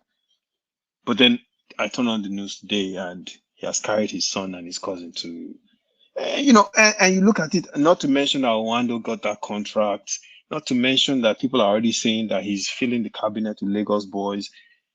It's just not good. And he doesn't deliver. Already you're seeing the turmoil that's happening, the economic challenges, which has its own, I have my own reasons for why that's happening. But if he doesn't deliver, if these economic decisions that he has made, he cannot turn it around in 4 years, then that's going to be the narrative. You understand, one man? It's going to be, he filled the cabinet with his boys. He was running around, giving his family contracts and giving them opportunities and traveling here, and his son was taking the private jet. That will become the narrative, and people will use that politically. Do you remember when Buhari's daughter used the presidential jet to go and do a school assignment in Bauchi? She was doing a photography project then. Yeah, vaguely, I can vaguely remember. But so that's the culture, isn't it? That's the culture. No, but woman, that cannot be the culture. If in one hand you are saying, I want to embrace this report so I can create reforms that will cut costs. On one hand, you're saying Emefiele treated central bank like it was his own personal account, and we're going to hold him to account. On one hand, you're saying Beta Edu put something in our own private account and we should hold, and then you're doing this. It's a contradiction. It's hypocritical. So you have to hold yourself to that same standard that you're holding other people to. And then at the end of the day, your economy is shit. Because of decisions you made that supposedly should bring us to, the promised land. Now, how long are we going to yes, supposedly to bring us, but over what time? Were you expecting an immediate turnaround? No, but one man, here's the thing, right? When you take these sort of drastic economic reforms, there has to be a plan, a key time. You can't just take the reforms and say, well, things will kind of fall into place. Hell no. When you make these reforms, you have to be able to project. You can't just say, oh, I'm going to make these reforms, and by the way, I'm going to go ahead and do X, Y, and Z, and all of a sudden the economy will fall into place and things will be fine. They're not going to be fine. No, but they're actively taking measures. Let's say, for instance, the removal of the oil subsidy. The mitigation of that is the onboarding of localized refining. So that there's a mitigation for that. If you are looking at the removal of the arbitrage in the exchange rate, the mitigation for that is to clear the backlog of the outstandings, just invest more confidence in the currency and tackle the loopholes where the currency is hemorrhaging, all of which has been activated. And the forward projection is infrastructural development, agricultural blueprint, all of it being activated. Okay, so let's start with the latter of what you just said. Agricultural blueprint. Okay. Yes. What's the plan towards that? Short, medium, and long. So agricultural blueprint, our farmers can't go to farm because some random people with AK-47s have taken over their land and are keeping them out. There isn't a sense of urgency towards that. In fact, I would go as far as to say he failed the minute he came in the door, because you had over 2 million people in IDPs that couldn't go back home. Most of those people are the farmers that you're trying to get back to work. But that was not the emergent situation when you came in. So you can't say on one end that, yes, I'm going to take these reforms, and yes, I'm going to boost infrastructure, I'm going to have agricultural reform. It's all rhetoric because the action is not following exactly what you are doing. Here's what I think.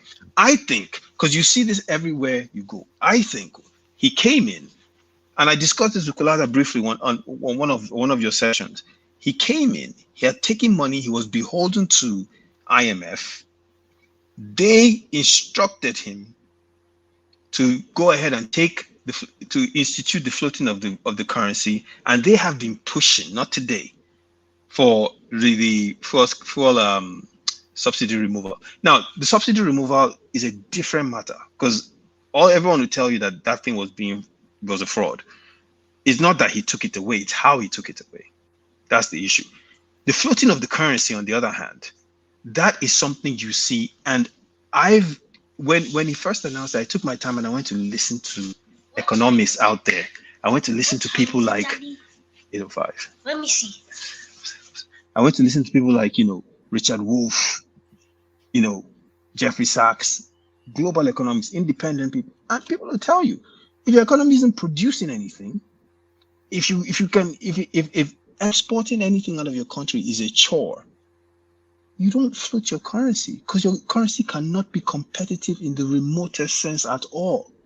You're destroying your own economy. It's suicide. That's a false. That's a false. No, it's not, one man. Whoever those economists are, these are globally recognized economists. Look, I'll give you an example. I brought up. I know they're not. I brought up the case of Rafael Correa, right, from Ecuador, PhD, U.S. American trained economist, became president of Ecuador. When he became president of Ecuador, one of the first things he noticed was what? The economic plans were being approved and reviewed by IMF before they could implement them. Fact. He said, why is this happening? They told him, hey, we owe them money. This is part of the arrangement, that they have to review our economic plans and give us permission.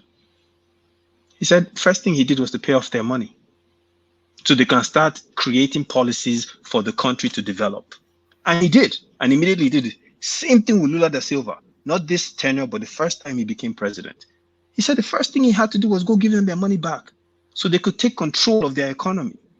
Look, one of the fallacies I have noticed with Tinubu is he seems to put faith in foreigners, in foreign institutions. I'm not sure. No. Cite an example of that where you think that. Okay. Cite an example. He went for different global functions. Yes. Begging for investors. Right. Meanwhile, the fundamentals of investing in your country were not put in place. The foundations were faulty. You can't ask people to come and invest in your nation when the basics of doing business in your country are not set up. Like you didn't talk to your own basics. Do you know how difficult it is to export out of Nigeria? Do you know how difficult it is to get? Those are just policy readjustments now. No, they're not just policy. No, one man. Yeah, that's where you're making a mistake. You can make a policy, and anyone can make it. Anyone can make a policy that, oh, you know what? From today, here's what's going to happen. No, it's implementation. It is follow through. It is active results, long term. And people seeing that. There's no strength in what you're saying.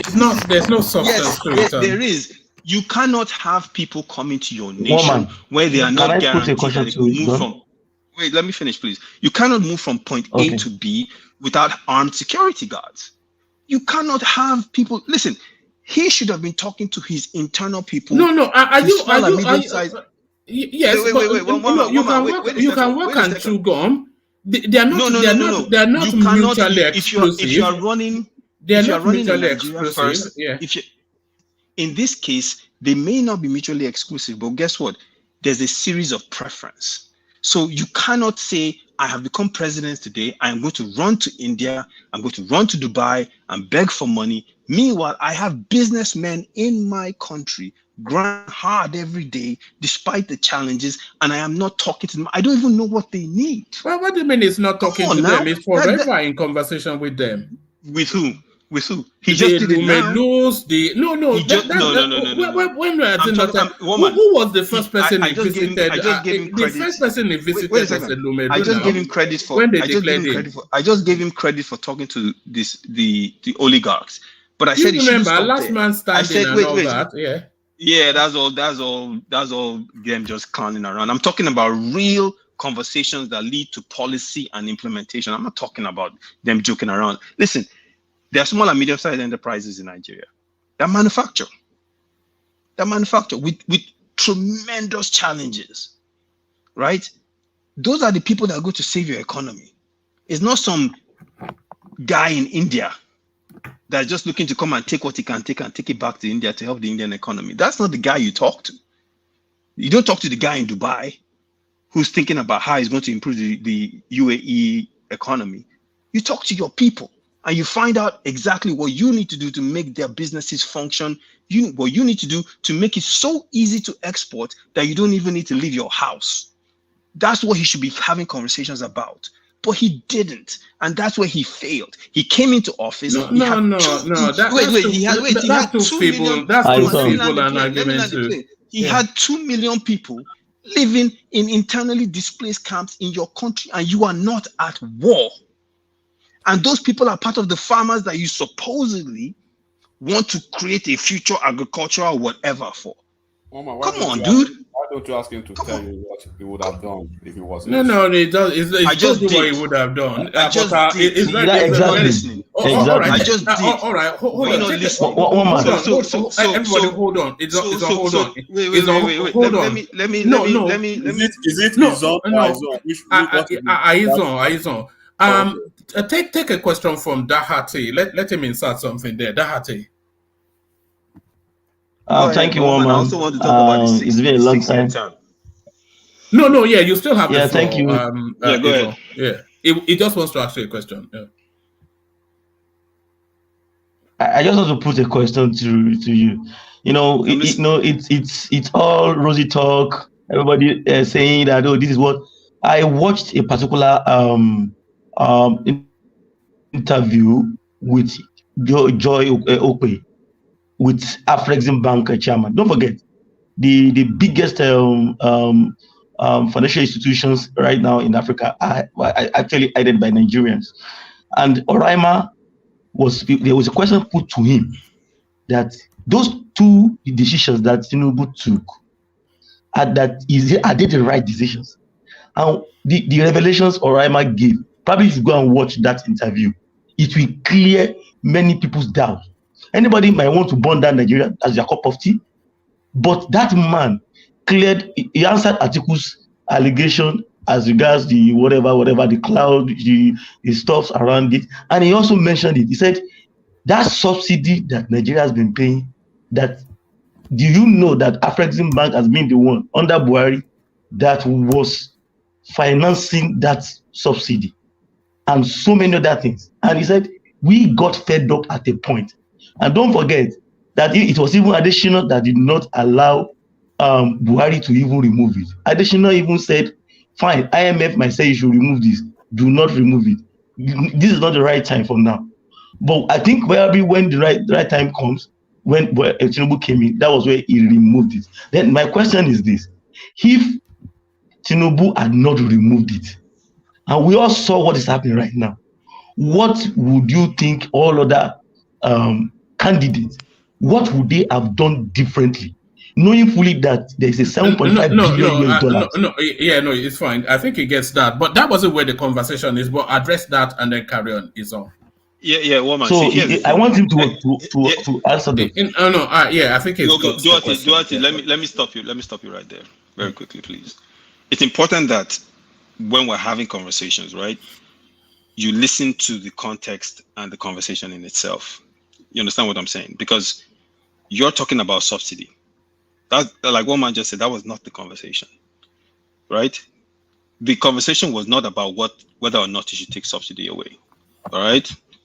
So the subsidy, just to recap for you again, the subsidy was, yes, he had to take it away, but it's not that he took it away, it's how he took it away, right? You don't have a situation where people have been on some sort of government safety net for over Lord knows how many years, 10, 20, 30, right? And you yank it away with no soft landing, right?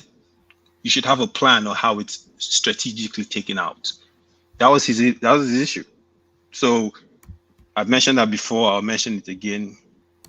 If that's the only question, then we can move on. Okay. Should we go and borrow to fund that plan? No. I don't want to have that conversation. To put us more into we have done it. I know. I understand. We have already done it. We've discussed that. Yes. So you wanted to speak on the 6-year term. So sorry, Dorothy. It's just we could get stuck there for half an hour. Yeah, carry on. Yeah, it's interesting. This 6-year term and people have deja vu. You know, they tend to pick and choose what they remember and what they forget, right? When Goodluck Jonathan mentioned this, right? What was the response? Woman, do you remember what the response was? They said they wanted to elongate himself in power Yeah, because he was Action saying Congress. that in the build up to 2015. Yeah, Who was part of Action Congress again? Do you remember? You tell me. I'm asking you, man. He's probably your guy. Who was You part of mean Action Congress of Nigeria? Tinubu? Uh-huh. Do you know what they said? What did they They say? said they described his proposed law as fraudulently deceptive, self-serving, and a terrible misadventure. They said it's an attempt for him to elongate his tenure and that this kind of thing will not stand. They criticized him. Look, here's the thing. Were those criticisms valid? Were they valid? No, they were. No, they were not. Jonathan is he the was least saying that in the political build up monster to, you can ever. Yeah, yes. it was the least political monster. He was saying it that look, and Jimmy Carter said the same thing. That look, you come into office, and as soon as you come in, you're already campaigning, right? So he was saying that look, 6-year term, throw the campaign out the window, focus on governing. I think Mike said something to that effect as well. Focus on governing. You deal with the things you have to deal with, and you move forward, right? But these guys were playing opposition. And here's the thing, and this is something I'm always very careful about doing. If tomorrow Tinubu makes a decision that I think is in the best interest of Nigeria, I will praise him for it. Even though I don't support him, I didn't vote for him, and I think he's part of the problem. But if he makes a decision that's good, I will celebrate him. I will vote for him, as I did yesterday, one man. So, but the thing is this: when people choose to be opposition just to be opposition, and I tell some of my obedient brothers this, that look, be objective in your criticism. Don't criticize just for the sake of criticizing, and be factual. Because the minute you lose that, you lose credibility. And anything you say after that, people will just sum it up to you're just being an obedient. You don't want the man to succeed. Right? So, and I state that because the same party that Tinubu was a part of, right, called this fraudulent. The same party, all these things. And now here they are coming up with this, but it's fine. Regardless of that, I think it can have its benefits because you will take away the looming election that will overshadow the possibility of focusing on governance. But I think outside of that, I don't think that that's the elephant in the room. I don't think that is the main thing that needs to be fixed so that way governance can be fully efficient and effective. I think there are other things we need to talk about. You understand what I mean? I don't think this is the main thing there. So the main thing is that one of the main things is this Onosoye report. Anyway, I think that's one of the big leaps that needed to happen within the Nigerian space. So if they're able to do it perfectly, it will really have a significant effect on how things are run in that country. But saying that Goodluck Jonathan was self-serving. He came up with the proposal in the build-up to the 2015 election, and it was looking to activate it so that he then kicks off the 6-year term. So he was hoping that his second term would be a 6-year term, and that was why they accused him of being self-serving. One man, yeah, the timing. Aizon, just a second.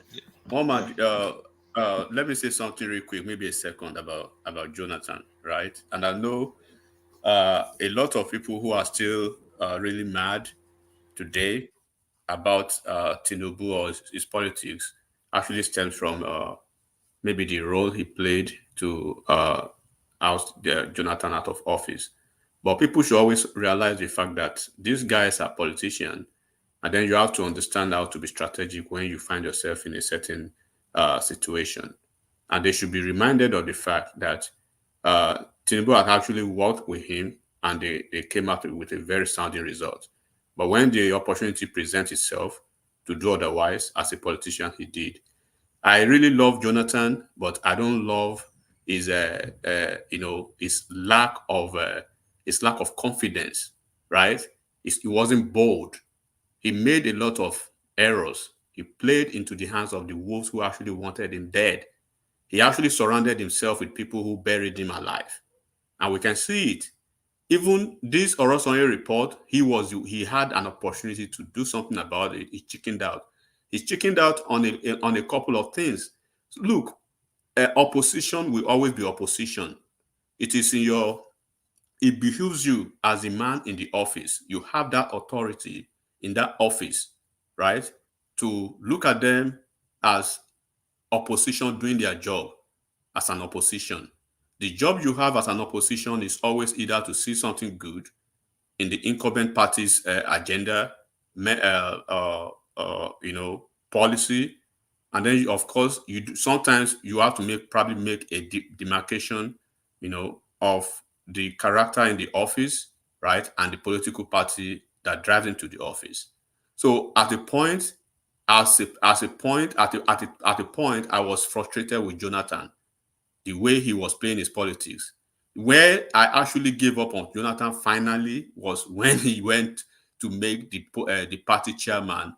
Is it Adamu Muazu? I think it was when he made that choice to make Adamu Muazu the party chairman.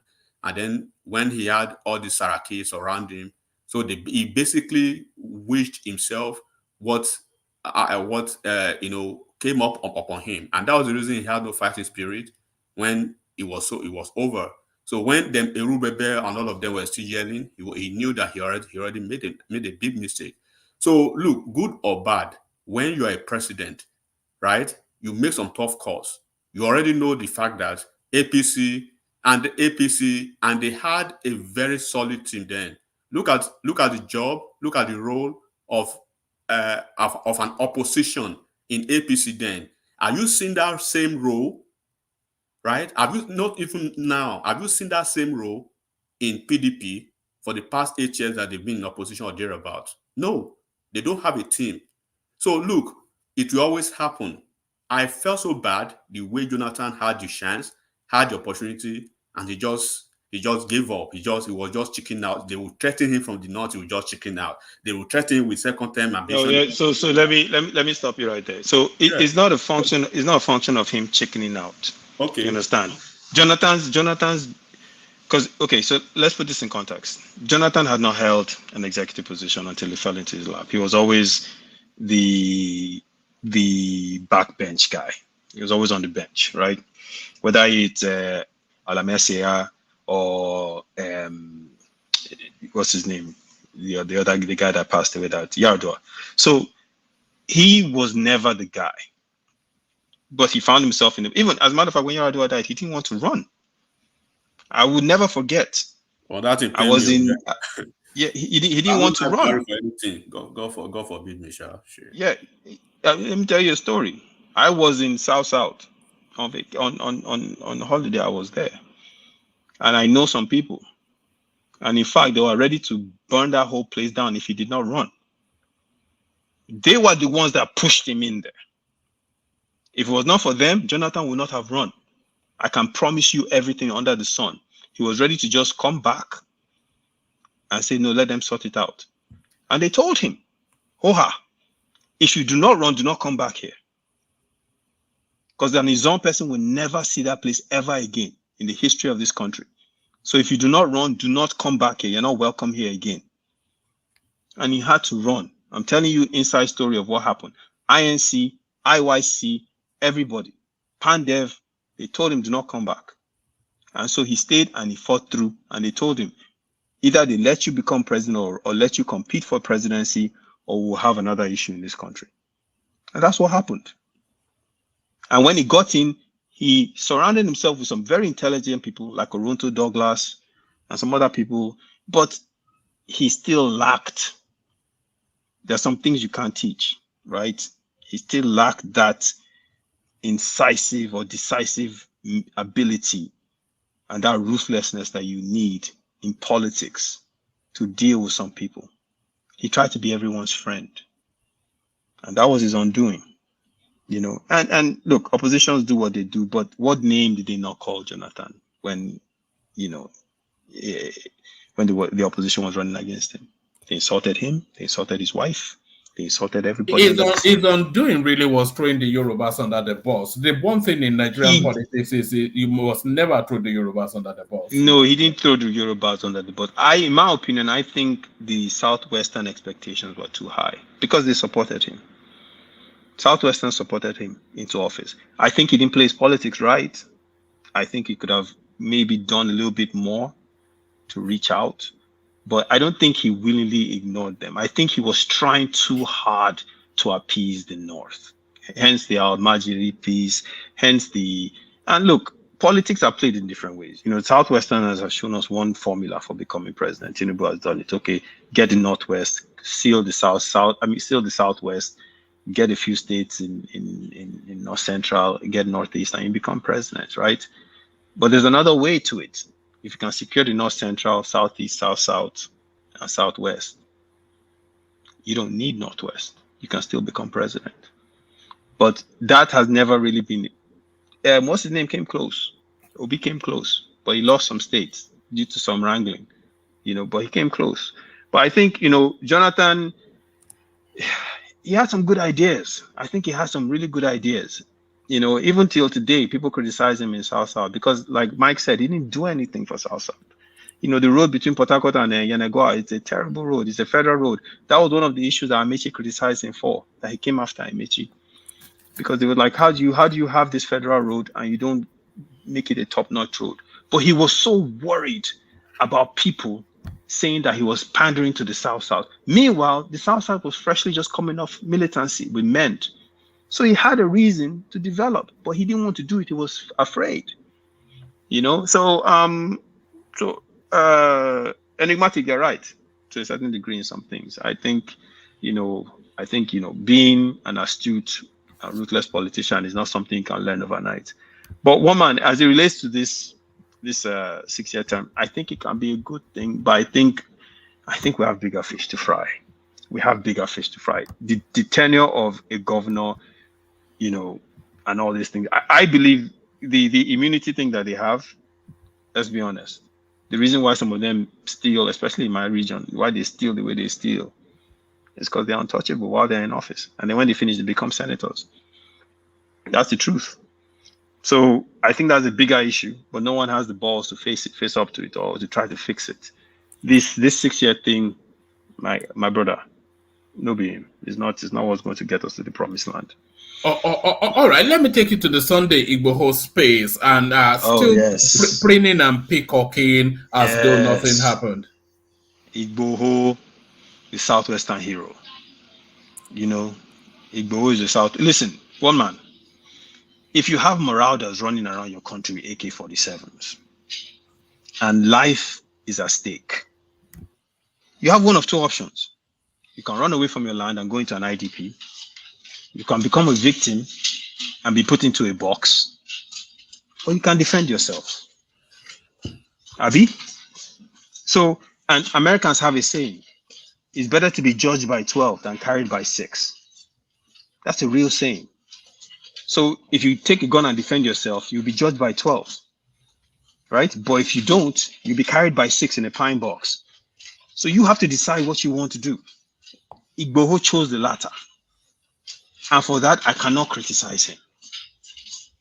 And that's why people flock out to see him in that situation, because he's a local hero. Because when someone needed to defend them, he stood up to defend them. The same thing when he stood up to defend them, he stood up when someone needed to defend them. And that is the thing. You cannot say, if he didn't defend them, what would have happened? What would we be saying about those regions now today? X amount dead. They've renamed the towns. X, Y, and Z happened. That's what we'll be talking about. So I'm not going to criticize the man for standing up for his people the way he did. Likewise, some people sometimes do you draw parallels between Igboho and Nnamdi Kanu, and do you think they should get equal treatment? I think they are different. Nnamdi Kanu's case is a little different. Kanu was agitating before the herdsmen threat started, and he had to form ESN. The ESN thing was a reaction to the same issue, right? But power, what was that saying? Power abhors a vacuum. It is the ultimate responsibility of our federal government to protect its citizens, life and property. When women and children are getting murdered or buyed, right? As a man, in your community, if you sit down and watch, people need to question your manhood, right? This is fact. So our federal government failed, and that is why ESN got formed. That is why Igboho became a local hero, because they failed. What I was going to say was, till tomorrow, I will never criticize Asari Dokubo, because when people needed to stand up, he stood up. I don't agree with him supporting Asiwaju, but when people needed to stand up in our communities, right, he stood up, he became president of IYC, and he did what needed to be done. So I might not agree with him, but I will never criticize him. Likewise, these people here, they did what needed to be done. Now, one man, just imagine for 1 second that Igboho didn't stand up to these people. What would have happened in that region, in Oyo State? And these are the things. Wait a second, woman. Mike. These are the things people don't discuss. I'm not saying he was obeying the law. Of course, he was not. But there are certain times where, look, to hell with the law. If your life is on the line, you defend yourself, like Malcolm X said, by any means necessary. And that's what he did. And I don't think anyone should hold that against him. At the end of the day, look, he's now back. He's saying that he's going to get the Fulanis off his land. If they are there illegally, right, there's another way he can tackle this. He can file a complaint, right? He can file a complaint with the federal government, but they all know. I mean, these guys were saying it, that they will arrest these guys tomorrow. Someone will call in Abuja and they will release them. That's what they were saying. I don't know if it's factual. He can file a complaint to say, listen, these guys are here. They don't need to be here. You need to get them out, right? So he doesn't take the law into his own hands, right? That's not his job. Okay, now you're talking. Now, yeah. Like you have to let me land the plane, Mike. You understand? Well, you're contradicting yourself, Sha. No, I'm not. And here's why I'm not. He says you don't take law in his own hand, but then you're applying that he took law in his own hand. He should not take law into his own hand. He said he did nothing wrong by taking law in his own hand, but then he's saying I said he did nothing wrong by defending his people and his community. These guys were attacking them. He defended them. When did he defend? Even if no, the difference is this. Now he's saying that there are people living there, that he wants to drive all of them out of the land. That's a different thing from people attacking. People coming with AK-47s, Mike, and you go find your own AK-47 and you defend your community. What you that didn't happen. The law. Were there gunfights? That's what he was doing. He was actively. Were there gunfights between Igboho and the bandits? Oh, you don't think there was? How was he defending? There was no gunfights. It was Amodebu and OPC that did the other things. Mike. He was just doing. All he was doing was just preaching bigotry and anti-Fulani. That's what he did. He didn't grab weapons. Mike. He didn't grab any weapons. Now you are indicting him. Mike, no, I'm asking you. You're the one that's saying he didn't do anything. Please, if you don't mind. Mike, the question I would have like you to ask him is how many times or how many Fulani herdsmen were actually apprehended in all the periods we're talking about? How many of them were arrested or apprehended? Not just newspaper and the noise. How many were actually apprehended for committing crimes in the Southwest? What's the name of the guy that got arrested? Wait. Wakili. No, let me talk. But a lot of people felt actually that those Fulanis were under the protection of the presidency, and there was an inferred instruction that they should not be arrested. They were. Remember when they were killing in the Middle Belt? And the response of Buhari was that you must learn to get along with them. Correct. And remember when it was doing Ruga, grazing routes, and all of this, So the instruction. Let me do this. So the instruction was. It's my time. It's my time. The instruction was to. You asked the question. Let me answer the question. No, let me complete the question. Yeah, let me answer the question. You asked one question. Let me complete the question. I'm not asking another question. One man said there was instruction. So the instruction was to Igboho not to apprehend them, right?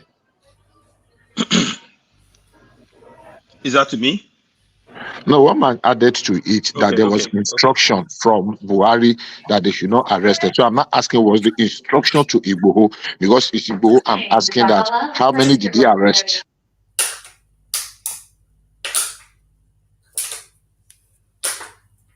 Yeah, I'm not sure what that question is. Igboho is not law enforcement, but yeah, back to your eyes on.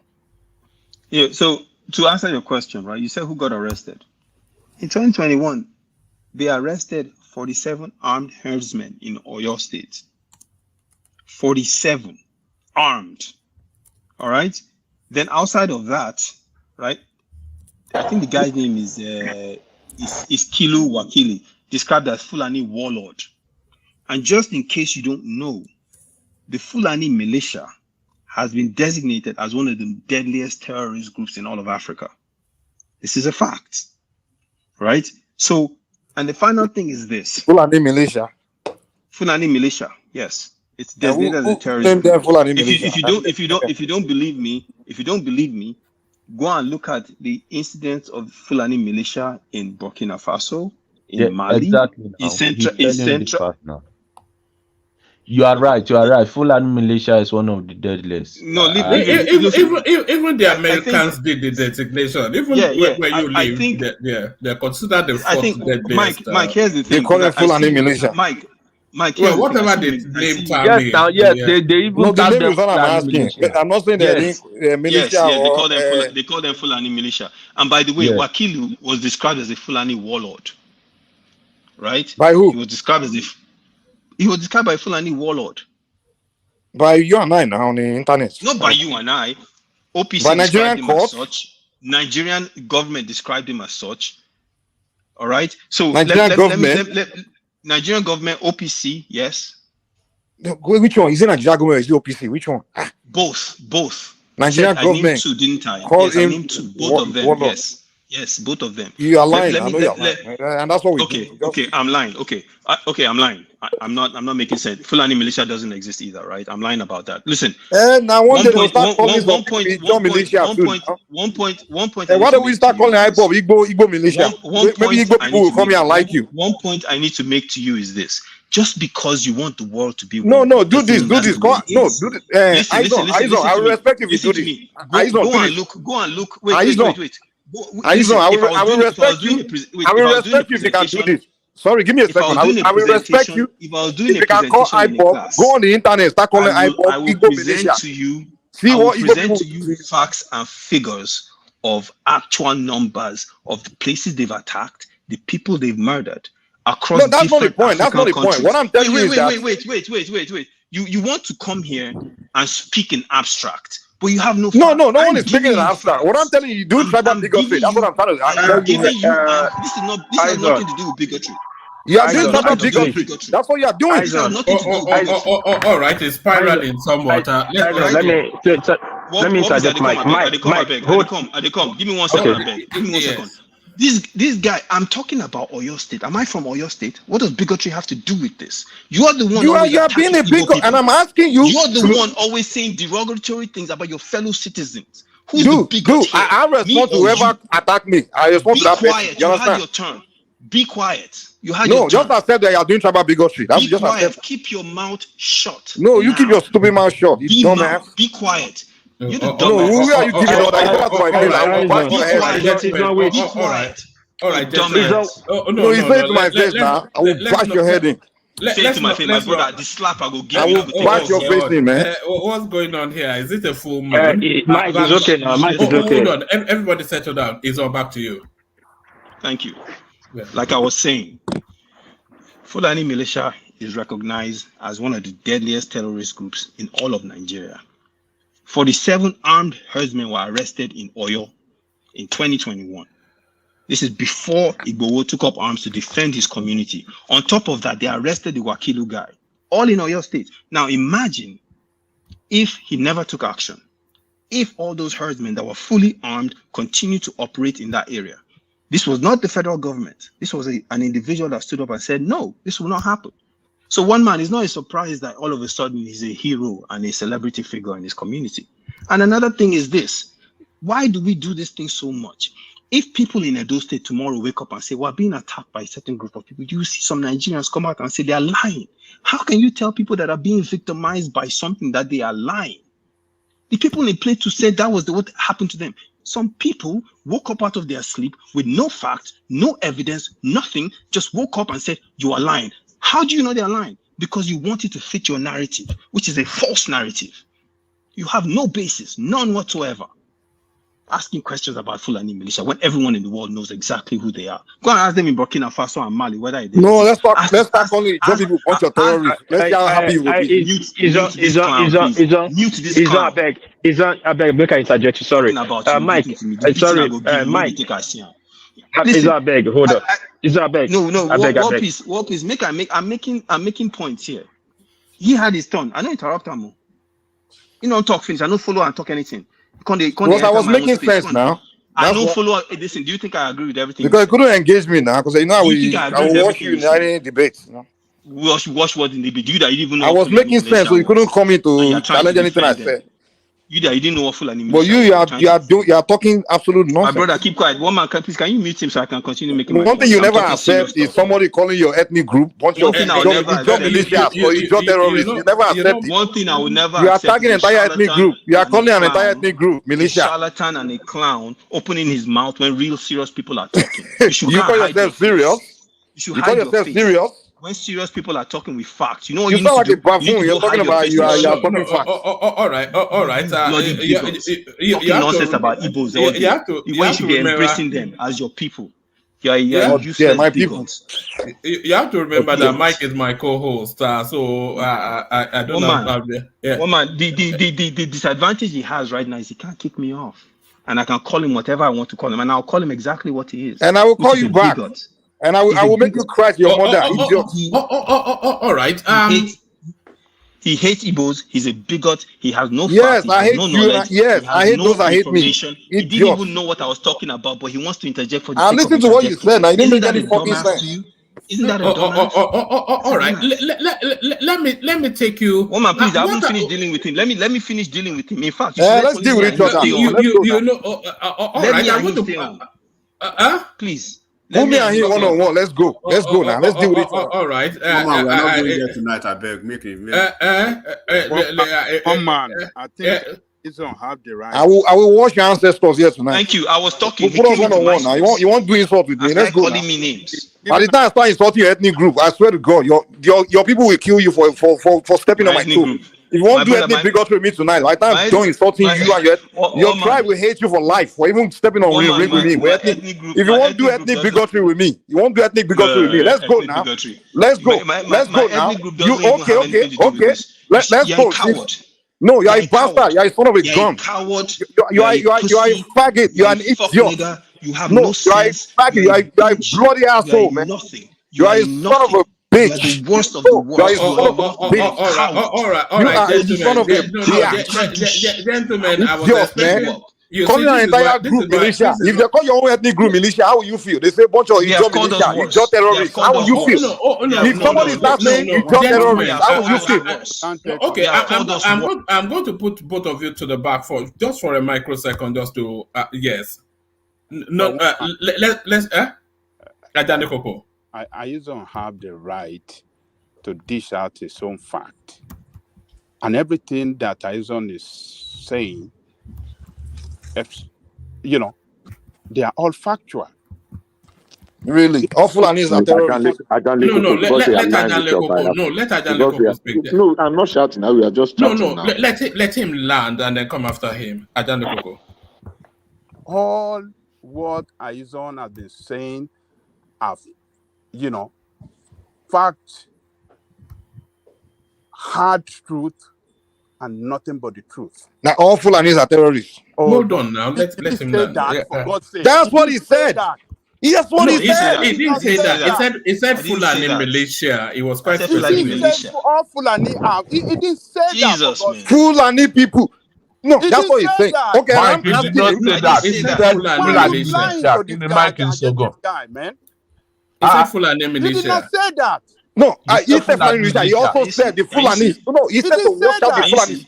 And I'm trying to tell him that No, I mean, what is and I what is told this? him. What is Wait, this? Ajako, What is give me this 1 second. show? And I I mean, told him that if when some of you want to speak in favor of Fulani no one is criminals, speaking against the favor of Fulani, what I'm saying is when we mention Fulani's criminal, we are not referring to the entire ethnic group, but the no, criminals that among them that are coming to kill our people in the farmland. nobody is saying criminal among Fulanis. What we're coming to say is Fulanis. Let's wipe out Fulanis. Let's do this, and that's what we say. Who said that? Who And said we that? don't know the Who said danger of that? these things that we do Who because said that? we are Who putting said target that? behind people, a particular said that? ethnic group, Who and if said we that? continue with Who this thing, said that? what we start Who having said is that? innocent people start Who getting said killed that? everywhere. Who Please, said can I that? interject, please? Did he say Can I that? interject, please? Who said that? Can I interject? All right. You're making up stuff. One man. You're No, making one up man, stuff. guy. Don't do that. Don't do that. One man, please let me just Who said interject. that? Everybody hold, please. Everybody, let Ajanle Koko speak, and then we take it from there. Ajanle Koko. I mean, they will defend this Fulani criminal. I don't know whether they want to look good to the Fulani that are listed. Where we go, Fulani criminals. Let somebody Mike speak, for now, God's John sake. now. What is this, for God's sake? What is this interruption? Oh, carry on, Ajanle Koko. Some of us want to speak, maybe looking for some cheap, like they want to look good to some of the Fulani listening to us. These people came to destroy the Onigogon of Igogon Palace. They burned it down. They killed a lot of people on their farmland in Oyo State. And the guy that came to Germany from Germany too. They went to the prison facility in Oyo State to get that, what is the name of that, Iskilu. They got him out from jail. They break into the jail cell and got him out. How could that happen where we have government? And the Yorubas in Republic of Benin. If Kilo Shele now, let Ajanle Koko speak. That's what I said. I mean, for God's sake, this United States describe the Fulani. You can Google it. This is what I usually say. It's not lie. I think they are the third or second most dreaded. Fourth in Africa. Fourth most deadliest in the world, not Africa. In Africa, this is by United States. What is it that, I mean, Aizon is saying that it's not true. Everything he has said so far, they are absolute truth. And they are fact to that, everything that he has said, for God's sake. Baba, what is the name of the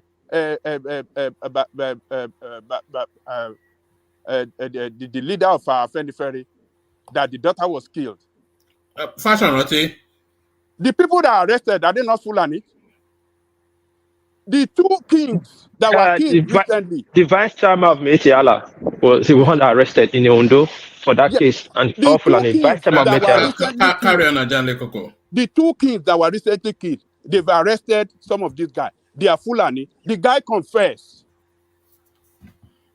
It's on video. The video is out. I can post it to one man now. He confessed that they kill and they are all Fulanis. I mean, one man. Aizon is not an ethnic bigot. Never. Not on this platform.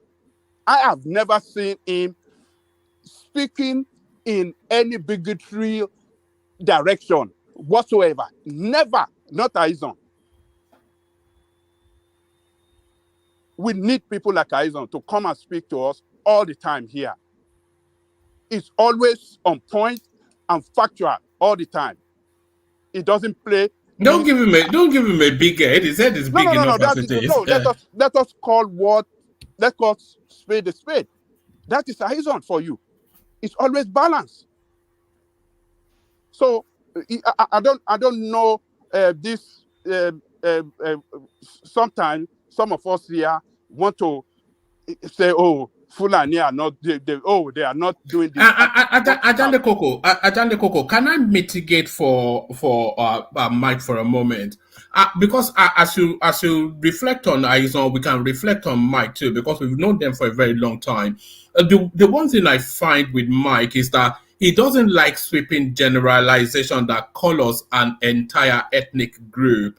And he's always trying to narrow it. In fact, you'll see him sometimes trying to even narrow it to the individual, that who is the person, what is his name, because he doesn't like that sweeping statement to use the crime of a criminal few to color the expanse of an ethnic group. So I've seen him do that. Yeah, but one man, that is not true. Let me speak so I can leave. Not said so too. Let me speak for. Describe the entire Fulani as criminal. It didn't describe it. It didn't call it. No, go and watch the video back, Ajani Koko, and then can come back and be talking. No, he did not. You see your Molabi, that you just go ahead, man. When I come here and I make sweeping statement about Igbos, Ajani Koko will be the first to say, yeah. But when someone do it with Fulani, it's okay. I didn't hear it. It's okay. Go ahead. Do your double standard. This Molabi you guys always claim. It's just fake, man. Well, let's go ahead, Sean. Go ahead. Ajani Koko. Thank you for saying that. I think one man. Let's be clear about this. And I said this before, one man, when I was talking, when Duarte asked me that question. I said that, look, you have to listen so you can ask the right questions. If you want to ask a question, don't come and misquote me or take me out of context. We're talking about what Igboho did that made him a local hero for his people. And I described what he did, and I said his communities were being attacked by Fulani herdsmen. And that is exactly what all the news outlets... That's not what you said. Jesus, man, why won't you let me finish?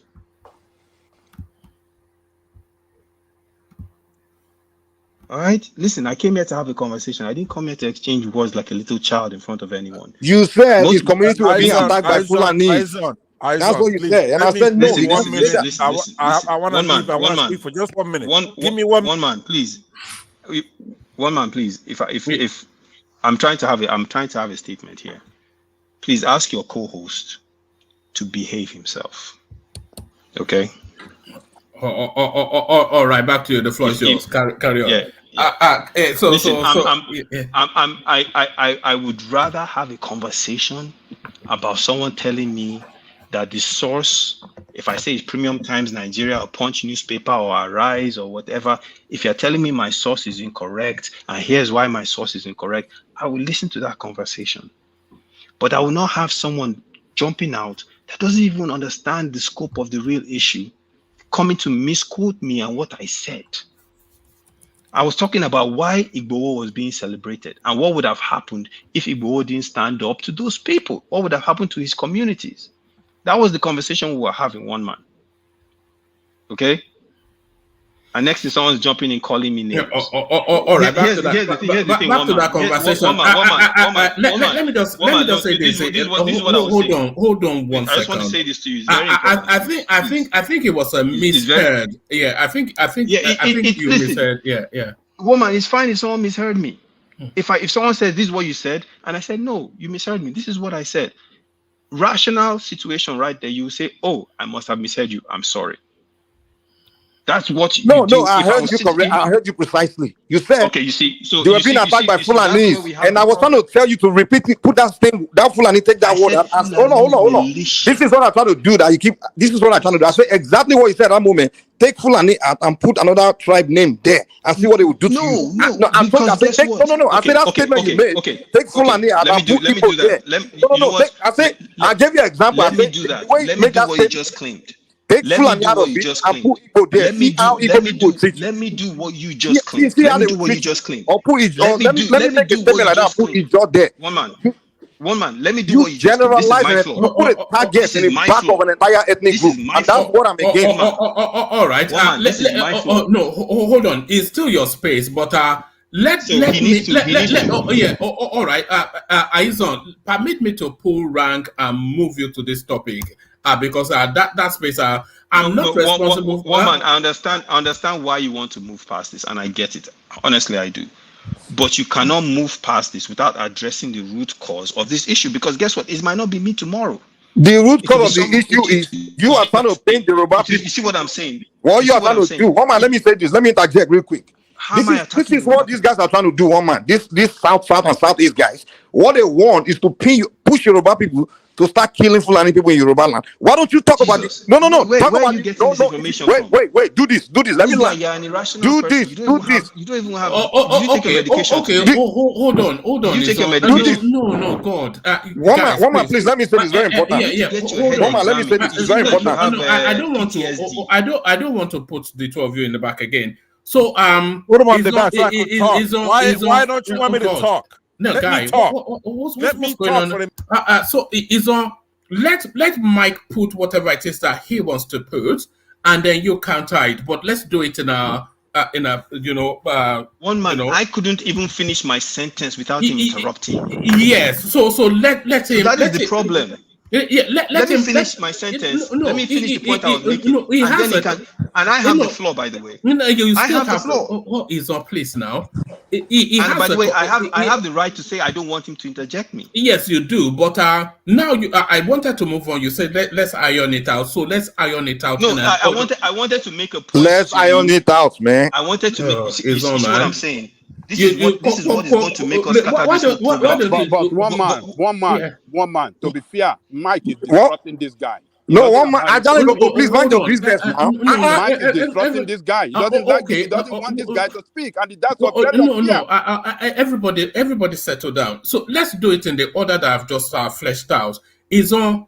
Just allow him to put his position to you, because he has an issue with either what he says as your perspective or what you said. So hear him to have a clear understanding of where it's coming from, and then he would then be quiet and let you address it. So Mike, in a short sentence and in elegant language, I'll put it to his own. Okay, this is the game. The general accusation is that Fulani all over the country, right? But these people, this particular South or Southeast, but if we go all over the place now, all they are talking about is Fulani in the Southwest. Yorubas are not attacking the Fulani. The Fulanis are killing Yorubas. Yorubas are cowards. Yeah, Fulani, Yoruba. If Fulani is all over, why don't you talk about the Fulani in your place and tell your people in your own place, go and kill the Fulani in your place?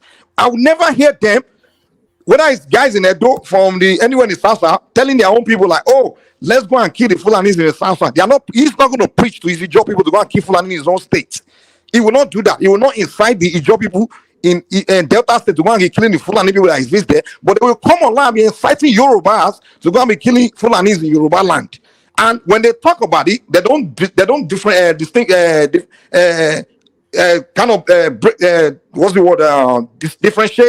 maybe criminals that happen to be Fulani from Fulanis.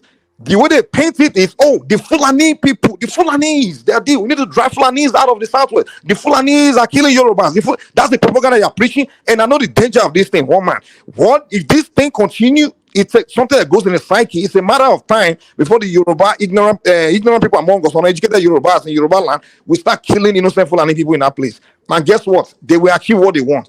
Their game is to pin the Yorubas, to push them, to start attacking, doing ethnic cleansing in Yoruba land, and who they want us to do it against? The Fulani people. So that way, the Yorubas and the North can go to war, and they can sit back and laugh in the Niger Delta and the Southeast. That's the game they're playing. So if you want to talk about Fulani problem in the country, and if you want Fulanis to be attacked, tell us that the Fulanis in Delta State, in Ijaw land, the Ijaw people should go and kill them. Don't come and be telling Yorubas to be killing Fulani. I don't need you to do that. All right. So now, Mike, he let you speak, so now you now let him respond. So is on the floor is yours. Oh man, Jesus have mercy.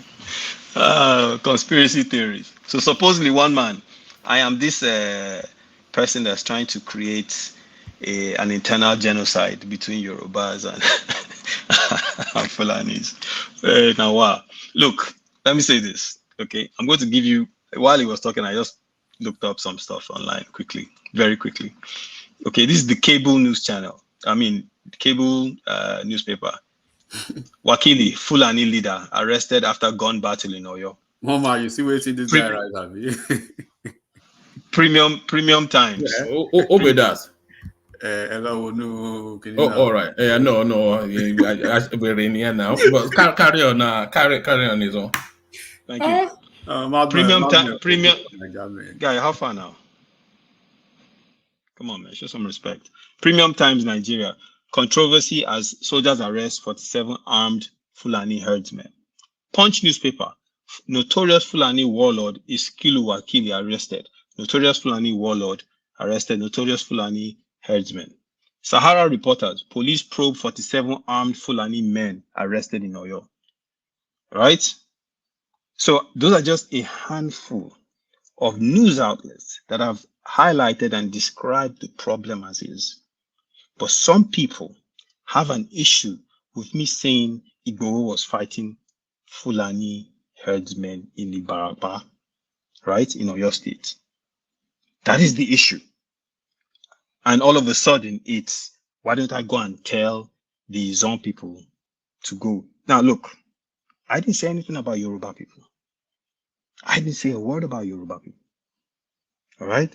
Oh, man.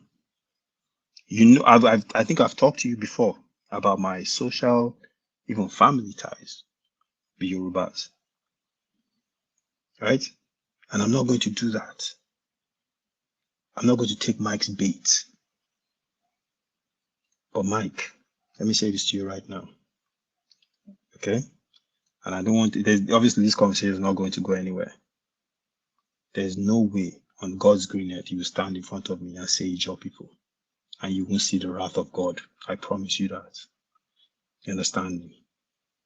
I didn't disrespect any ethnicity. I stated simple facts. But you're obviously your people in Delta State. You know. So woman, I'll leave it there. No. Yeah,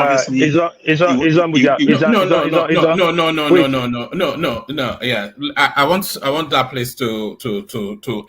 I'll leave it there. You can take me to Ninja Ikeji's blog if you want, or I can pass the mic to the next person. Yeah, so I just so you don't end on that note. Give us a little flavor on Cardoso, who is absolving himself of the goings on. He says, "I am not responsible for the wars we have today." CBN Governor Cardoso, and in many ways, if you want to cut him some slack, you would say what they are essentially having to contend with is the unabated historic looting that when there's this other headline that 26 billion passed through cryptocurrency firm Binance in 1 year. So it was just unabated looting all the way through the Buhari administration. So what were we expecting to happen afterwards? So to Cardoso's plea of not guilty, do you have some sympathy with that? I do. He's not wrong now. Who in their right mind to blame him? The man just came in.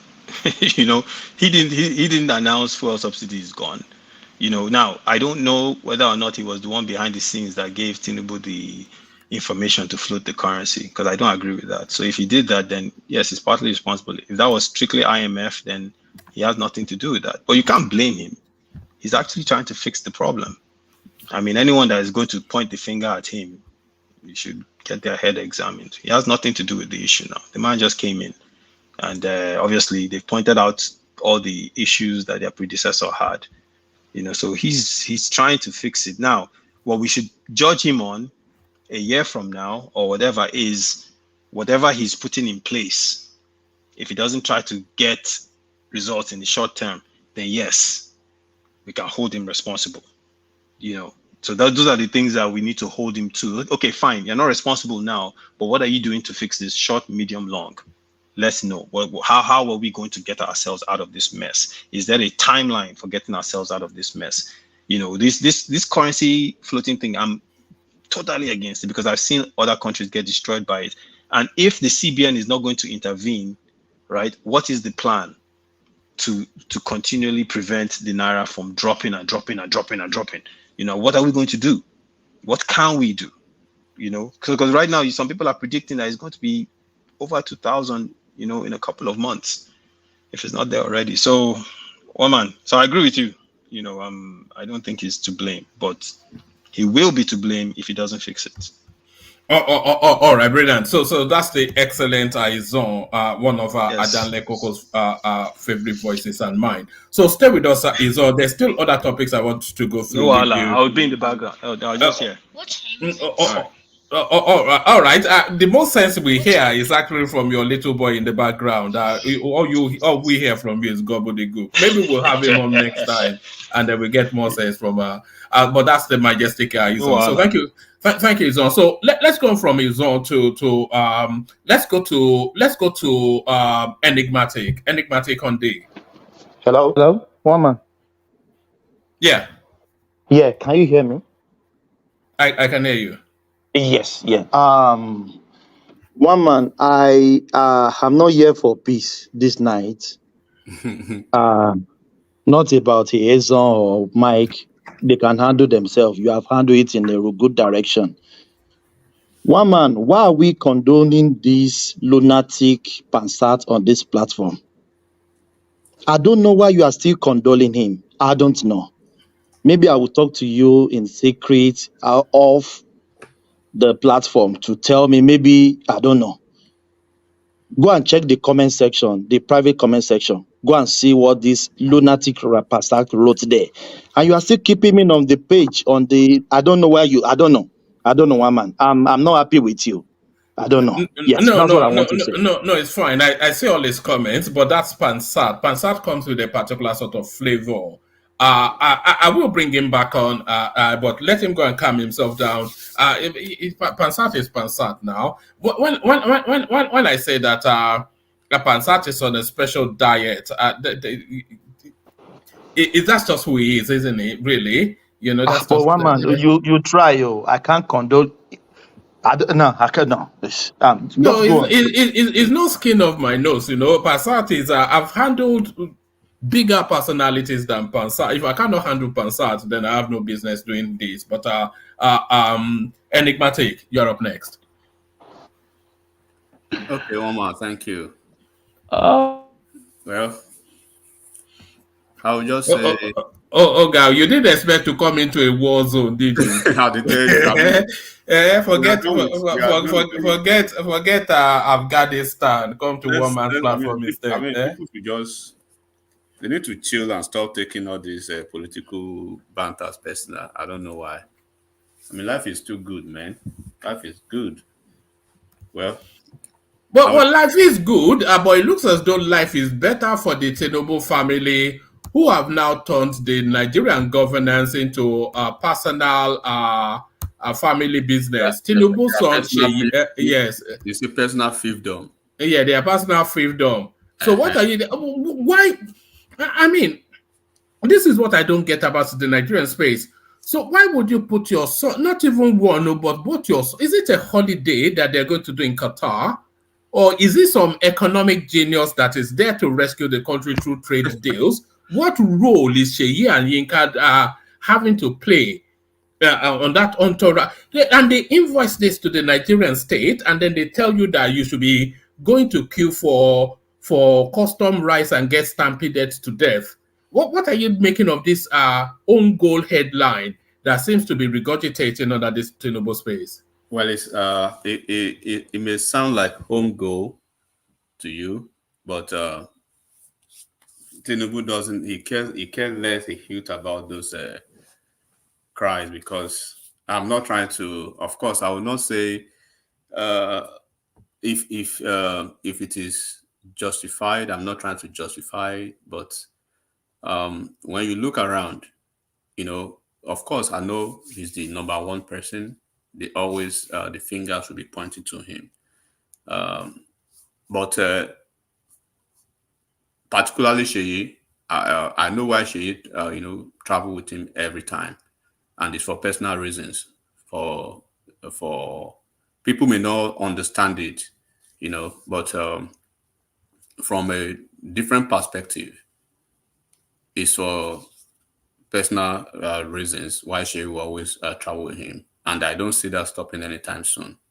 So regardless, especially with the experience he had at a point. So he has always had somebody within the family to always be one of his in his entourage. And most of the it's just that I think it's just that they always hold certain people to certain standard, and then I mean it's politics. Every game is fair in politics, bad or nasty. It is fair. In Yoruba language, it was a Yoruba proverb. There's a proverb that says, "Nothing will ever entice you, in whatever your enemy does." So your enemy becomes your enemy, or you see your enemy as your enemy, regardless. No matter what he does or no matter what she does, you still have to look within the prism of that enemy. So, and it's politics. We know that a certain sector of the opposition will always see everything, and point out to everything. When we talk about appointments and everything, at a point, I will just leave it at that. But that is one reason that I've given you a clue to why he always have to have one of his close family member with him when he travels. So that people can take. But should they be invoiced to the state though? Well, if it is invoiced to the state or not, I'm not aware of that. But if it does, if they do invoice that to the state, then so be it. That is part of the presidential privilege. So if I want that too, winner takes all, Abi. Winner takes all. I'll go become the president. We had the presidents in the US that a lot of them on this platform will kill to defend. He had his son-in-law in the cabinet. He has his biological daughter in the cabinet, right? So we had some governors. They have their in-laws in the government houses running things. So, but of course, there's always the poster boy, right, for the campaign of calumny. So it will never stop, and he said it himself. It's not just starting today, but of course, political hallelujah boys who are just understanding the politics of Nigeria coming maybe 1 year ago or some few months ago, maybe taken aback that why are they always trying to talk about this guy? But if you go back to the history, he said it himself. He's always the guy in the eyes. He's just always in the cynosure of all eyes politically. Always the guy that everybody wants to attack. But he knows that, and that is where he draws his inspiration and motivation. And then that's why you see him walking behind the scene most of the time. So, like I said again, there's nothing he does that will be useful to anybody who doesn't want to see any good in it, and I'll leave it at that. Then I wanted to focus on two topics today, briefly on the Oronsanye report. If you remember vividly, I think I've had maybe back-to-back conversation on this platform in the past maybe 1 week. Yeah. So in one of my recent conversations, I did actually say it expressly that they are working closely to implement the Oronsanye report. And then, of course, it's going to affect a lot of things positively, right? It will curb a lot of, it will synergize the effort of the, government and the private sector, more or less like a fusion of private sector to have a good grasp of a business, capacity within the Nigeria civil service as it is, and then it will address long time, right? Nepotism, and then in the civil service, it will clear the desk of federal character for once and for all. Because when you look at the composition of the federal civil service, you will see it's tilted towards a section or a sector of the country, which shouldn't be so. So, and then it will, of course, one of the most germane point of that would be, it will reduce cost of governance, and of course, it will enhance, efficiency, in the delivery and deliverables of a civil servant. It will actually weed out a lot of redundant people who do not actually have any business. So it has a lot to actually do with that. And then when you look at the what they are doing recently, it distorts the divert resources from public expenditure and of course it will reduce capital available for private investment. So they will actually have a lot of gap, including what they have now, the gap that they have on the subsidy to do more for the nation. And then, of course, we will see professionalism at its best. So from what we've been able to see in Lagos in the recent past.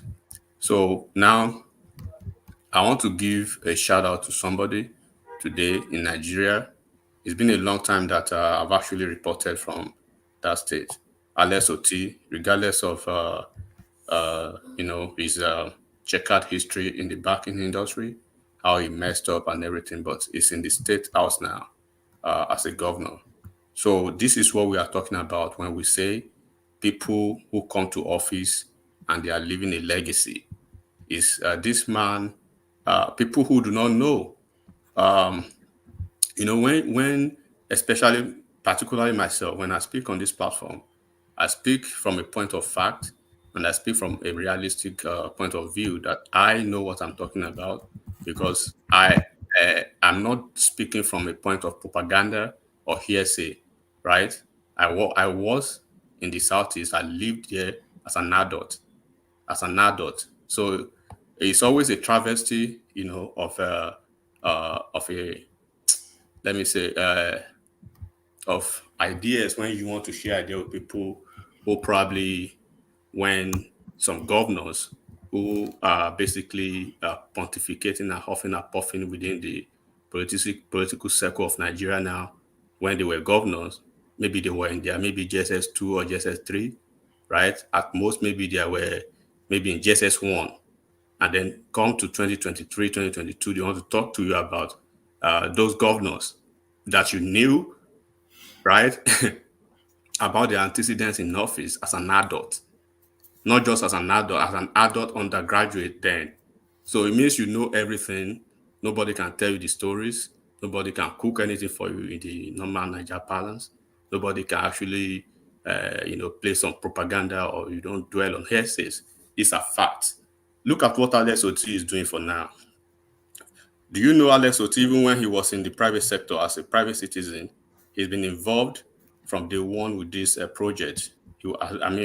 When he was in First Bank and the Diamond Bank, he was able to facilitate a lot of loans and a lot of financial instruments to drive this project. He was coordinating with the governors then, even when he was in the private sector. And I think that's an elephant project. Excuse me, $800 million. This is not a project that you say, one man, go and verify. In Yoruba proverb, something ló máa ń sọ pé ẹlẹ́rìí ń wà lọ́run. I don't know how, like it is a pathological liar, right? Who will say my witness is in hell or is in heaven. Oh, I wish my witness was still alive. He would have told you I did this, right? If you are very sure of what you do, you point to it and people will see it. You live in Australia, you live in New Zealand, you live in any planet in any continent on earth, right? You will see it. Thomas is in Australia. Workpiece is in Japan. You are in UK, but we know somebody is doing something today, right? Changing the face of governance and changing the face of developmental projects in Abia State for the first time. We are seeing this project now, this power generation project. It's not a cook and it's not a cook story of go and verify that what have you done. You say you bought laptop. Can you not buy 10 laptops, one man, and share it around? Almost an average person on this platform is a millionaire, and an average person on this platform can afford to share 10 laptops. A lot of us have done it. We've done a lot of things people can do it easily. Those are projects for local government chairmen, for councillors, that they actually project to be something a governor would do. Share, and these are not coming from the budget of the state. It comes from like United Nations program or World Bank project. You give it to them. But look at what we are talking about now. Do you know the importance of this thing that Alex Oti has commissioned today? Though we understand the fact that... But it's not his project, though. No, one man. Kudos to this man. It may not really be his project. Why okay, you may say he just came into office 8 months ago. But like I said, sequel to my first to my intro to this particular project, right? He's been involved from day one, as far back as 2010 and 2011. He's been facilitating this project with the state government in conjunction with the state government. So he's been facilitating financial, leveraging financial loans and everything for them while he was in First Bank and Diamond Bank. Particularly when he was a top man at the Diamond Bank, he was able to leverage, the privileges of his office to do a lot of things for them through these loans here and there, and he was able to liaise with the state governors, with all the governors that were in the office then. We had the two orgies, right? We had the Piazza who just left office. They were all shambolic failures, right? You could barely point to anything that this guy actually put on ground, right? You can barely point to anything that they put on ground. Of course, I know I will give kudos to Ojuzo Kalu when it comes to sports. He did a lot with a Yimba back-to-back African champions and stuff like that. But it goes beyond that. If you visited Aba very well, especially the metropolis, you will weep that they had governors in the past. It was a glorified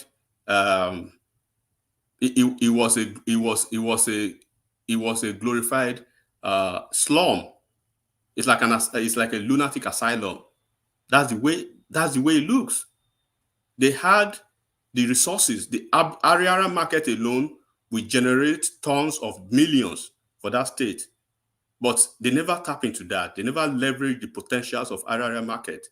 There's nothing they make in the fashion world, in the fashion city of Paris or New York or wherever, that you won't see. It could be a replica of it though, right, one man? But they will make it in Ariara market. That's the potential of that place. Enigmatic. Yeah. Are you sure? Like, there's nothing they cannot. I've never been there, but that's what they normally say, that there's nothing they cannot do. No go there. They will make it within. You go shock. Yeah. So they are very talented. So when you look at they have the same thing in the main market now, right? When you go to Ochanja market, when you go to main market, they have all these things, but they've never had and this is why I always complain about this badge that they bring. I'm always pained because people lie a lot to people who do not know the terrain. But people who know the terrain, they lie to people who don't know. Right? Some people who even do claim to be grandpa here, they keep lying to them. But when you tell them, have you been to this place? Right? But when you give projection into what they do, nobody is telling me nobody is telling me go and verify. Now in Abia State, people can see. Right? Eyes can see, ears can hear. Look at the roads, look at the interconnectivity of Abia as it is going on now. If this guy continues, God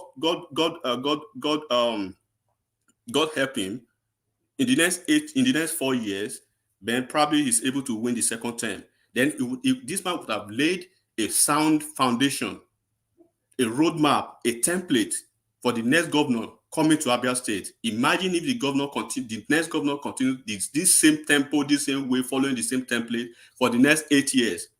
So when we talk about Lagos achievement, look at what is happening in Lagos now. They have the train. Nobody can say go and verify. You can see it. You are not blind. They are just mounting an arena in the island, which will generate funds for Lagos State. That's 12,000 capacity. It means we're going to have the equivalent of O2 Arena in Lagos, in Nigeria, where we'll be having African talent coming to Lagos to say, okay, we just sold out at the arena in Lagos. It goes global. Yeah, let me interject you. Let me interject you on that point. You can see that, Woman. Please, I'm sorry. I want to interject him on that point that he's making. Just that point alone. So you give can me see 1 that minute to interject you on the point you're making. Then hold on. Please, It's allowed in the platform. Let me interject, not for you, but for the benefit of people who hear you talking about. Please, I beg you. From Mariana Market. Don't be afraid of the truth. Now, one man, rule on that. He's talking about Mariana Market. Don't be disruptive, Pansa. I'm not. 1 minute. Here's the point. You heard the examples he's giving, right? Obviously, it's not a capitalist. Hold on. All right. It doesn't want the interjection. But it's not for him. It's for the. All right. Carry on. When you have the time, play whatever I've said back, and then you give your own point to whichever point, whatever I want to say, but not now. Okay. I know, but you make a point. Somebody can push back. That is the rule of the platform. If you don't like the platform, I know. I understand. I get your point. So let me move on, woman. So what I'm saying, right, is when you see things, look at what the governor in Enugu State is doing now. You can see it's working. Nobody is saying go and verify, right? You can, when you see workings, you don't have to say go and verify. People outside the world can see it from afar. So look, this guy, posterity will never forget him, is placing Abia on the map. Imagine if we have if he's able to get it right, and is able to actually project Abia at least out of the southeast. Do you know what it means for the economic value, the value chain system in the entire southeast? This power generation is going to distribute to other 4 states in southeast, and at least some states in the south. It brings, it stimulates the economic growth in that state. It improves the infrastructure, right? The small and medium enterprise entrepreneurship spirit of an average Abian, right, will exponentially improve by this. So then you will see even the environmental benefit of it. You can overestimate it. So I pray that he and I believe he's not gonna he's gonna continue on it, because it's basically, you can see, is strategically coordinating his ideas, and is strategically cooperating and coordinating with people that he has seen examples. He's working with the Lagos State government. They have a template on ground. He can do that. If he's able to go through this the next 8 years, he's able to have maybe a successor, right, who he believes in, who can follow the same template. Then the next 16 years, you'll probably be seeing Abia as the shining light in the southeast. Look at what Umai did in a Ebonyi state for 8 years, especially the second 4 years of his administration, right? You can see his workings. It's showing. Nobody is saying go and verify. Nobody is giving you HDI, MSc, or all those papers. No, it's this. You can see it visibly. Nobody is cooking any story. So if Alex Oti comes maybe in the next 16 years or how many years, and he says he wants to be Nigeria president, or he wants to be nationally recognized as VP or whatever, there are things that people can point to, right, without having to having to be passing propaganda all about. I pray that it continues like this. So Alex Otis, this project is paramount, is important, not to Southeast alone, but to Nigeria.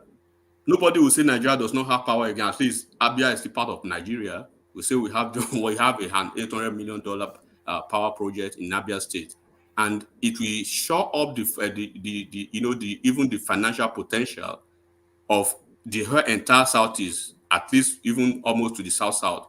So when you look at the legacy of it, even for let me ask you a question. Have they started distributing the electricity? That to be, at least if they are not doing that, that's part of the long-term project, the potential of it that I'm speaking to. But you can see what the governor is doing, right? And then the point I want everyone to take away from here is that nobody will be saying, okay, because we are saying this, he hates Obi. Who cares about him? People that have not even met him before. I've seen him over 15 times, countless times. So Alex Oti is working. We are seeing it. It's creating a legacy for the people of Abia State, right? Abia will flourish through this. He's creating a legacy for himself, and he's creating a posterity will judge him right, and nobody will come tomorrow and be cooking some flash drive, propaganda over here. Go and verify. Okay. All right, brilliant. So thank you, Enigmatic. That's a mighty Enigmatic. The assertiveness, the authority in Enigmatic's voice is I think what are people delighting in most. He will say good morning, but he says it with authority. So because the room is so populated. And we're pushed into time now, so I'm going to do a 5 to 8 minute monologue just to whip round so that everybody's voice is documented. Do that whip round, kicking it off with Ife. So Ife, you have the floor. Speak to the platform from whatever entry point you'd like. Well, then I have to go to dinner after. All right, now, my guy, stop it now. You've done all the insults. No, get out of here, man. Enough of this nonsense. Sorry, Ife, carry on. Would you allow Pansat to talk? I will go after Pansat. All right, but Pansat, what's all that insult in the private chat? Well, I mean, what's all this? You're too grown up for that. I'm going to tell you why after I make my point on the other one. No, you tell me now. Now, what I was saying that's too low even for you. No. That's too low even for you. You should be grown up now from using your platform to kick somebody out as if you did something. What is that? That doesn't mean anything. Let me answer you right now because that's a good question. I've been coming here for almost 2 years now, and I've been trying to have you conduct yourself like a host and a Nigerian. You asked me a question. Let me tell you what I was talking about in the private section, right? You prop up people like Mike here. You heard him say that he hates Igbos. He's talking to Aizon, somebody who comes here, gives his submission. He's not a tribalist like Ajanleko said, right? You prop up punks like that. And then when there is time to condemn such activity, you start pretending. You start pretending, but you're the culprit. It's not him. So I was here on Sunday. I give positive stuff because we're coming here trying to make you better. But instead of you having respect, every day you are behaving like all right. Enough of that. Enough of that. Let me go on to to Bishop. I want to interject what I was saying before. The main point I want to make right now. Now I'm going to talk to you privately on the other point I'm making. Else I'm going to stop coming here. I wish you would. I wish. What is that a threat? No. Is that a threat that you're going to stop coming here? Is that a threat? What does that? What does that? In that I'm also going all right. Maybe I'll help you on your way. Should I help you on your way? No, hold on. I'm going to what nonsense is that you're going to stop coming here? What? I beg your pardon? I will remove you from YouTube. You're an idiot. When I'm telling you the truth, you've done enough. So sorry, Bishop, you're up next. Not Ife, you said Ife first there. Oh no, sorry, Ife, sorry.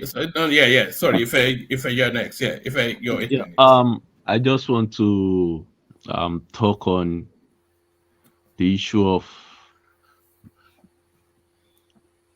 our president and the children. I think for me, as long as they have the capacity to deliver on why they are included in the entourage, it's okay. It's just because traditionally we've known how politicians behave with their family, whereby if they are in power, their families just become rich overnight and become powerful. I think that's the problem. But if they have their own specific duty, why not? And especially I think in this traveling, the first lady is not going with him. So maybe he wants one of his children to be with him, which is understandable. No. The other one I want to talk on is the one of Aizon about the Fulani militia. when people use the term Fulani militia, it does not mean that we blanketing the whole Fulani ethnic group. This is what has been recorded even by ECOWAS. It is recorded by the United Nations. So Ison quoting them is not blanketing all the Fulanis, and we know what happened. The issue of Igbo and Mazin and Bikano was because of the lapses in the government. If there was no security threat, these people will not even have the light of the day to come out to say they are protecting their people. It's always sad that in this 23rd century, we are still talking about people killing people on their lands. Can you imagine the past Nigerian president? There was attack on bandit on his state whereby the children of, can you imagine that the children and the wife of a man they were all taken by the bandits, and the man is now becoming can we call it bandit induced widower, children that you've already raised up to a certain stage. Some people, because they are on whatever it is, either on religious or drug induced, they come into the locality and take them all off, and you are helpless. That's a mental health issue for that type of man for the rest of his life. So people that have the capacity will, prop up and want to defend themselves, which is understandable. If you follow the ICJ ruling on Israel and Gaza, they were saying that the right to defend oneself by whatever means is recognized by the international law. So it means that if there's an existential threat to you as a person and the government is not coming to your aid, you have the right to defend yourself that is suitable as long as you are protecting your life. So if Igbo is coming out today to defend his own people, we should also agree that some governors alluded to the fact of the menace of the Fulanis.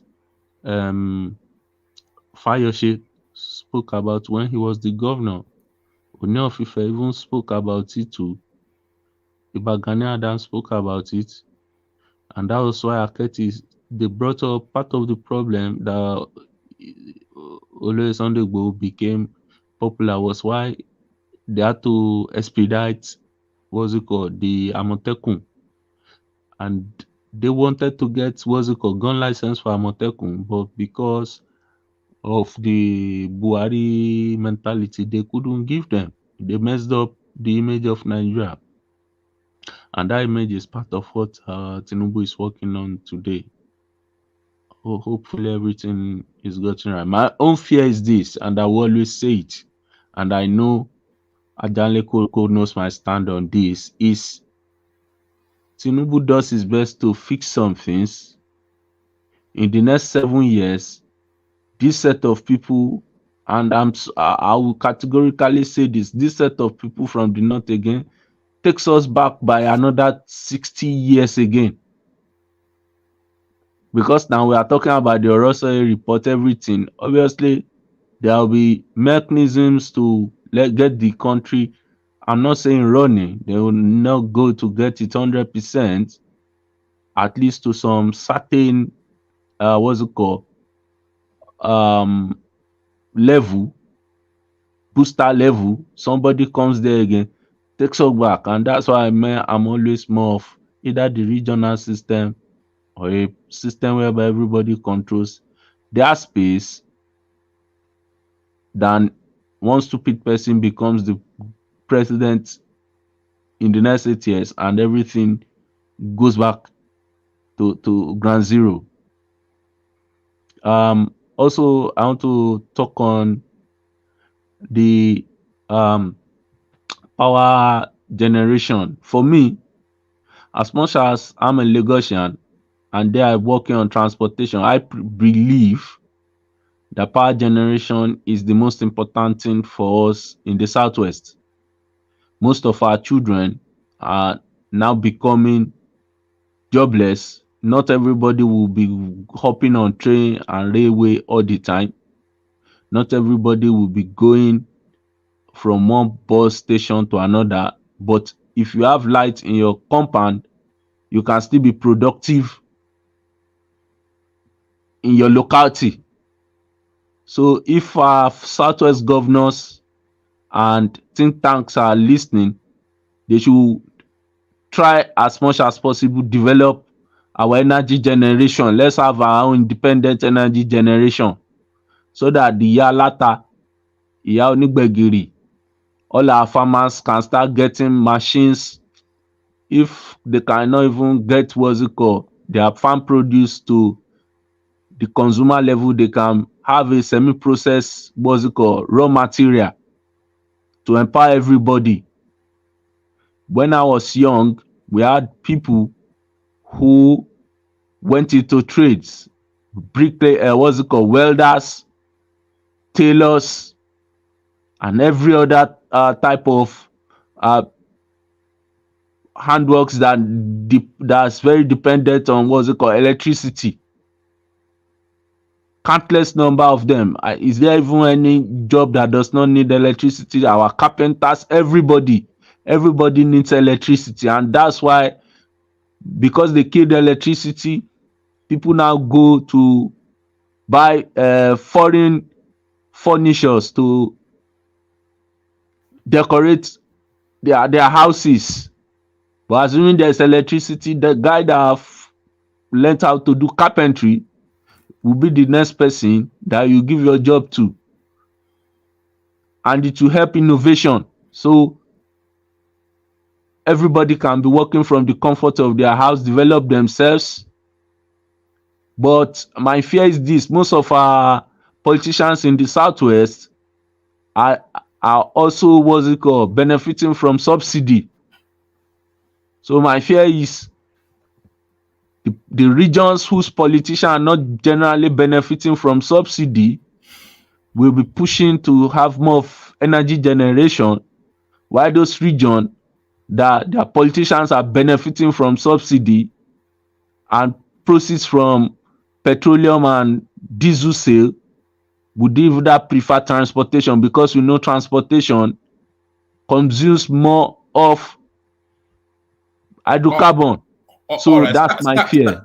all right, start to bring it over. Yeah. So in conclusion, I want to say Southwest that has its own independent electricity generation and transmission. Transportation is good, but in this century where energy generation is paramount. Thank you. All right, Billion, that's the excellent Ife, the delightful voice, a poetic voice even. So thank you, Ife. So that's the elegance that was Ife. So we're going on from Ife to Bishop, who gets his 8-minute monologue. On our way to Bishop, we are flashing up our session for Sunday. We have Abayomi, Doctor. I have to change this poster because I've not given him its full title. Dr. Abayomi Arabambe, the publicity secretary. One man. Sorry, Yeah. Arababi is coming.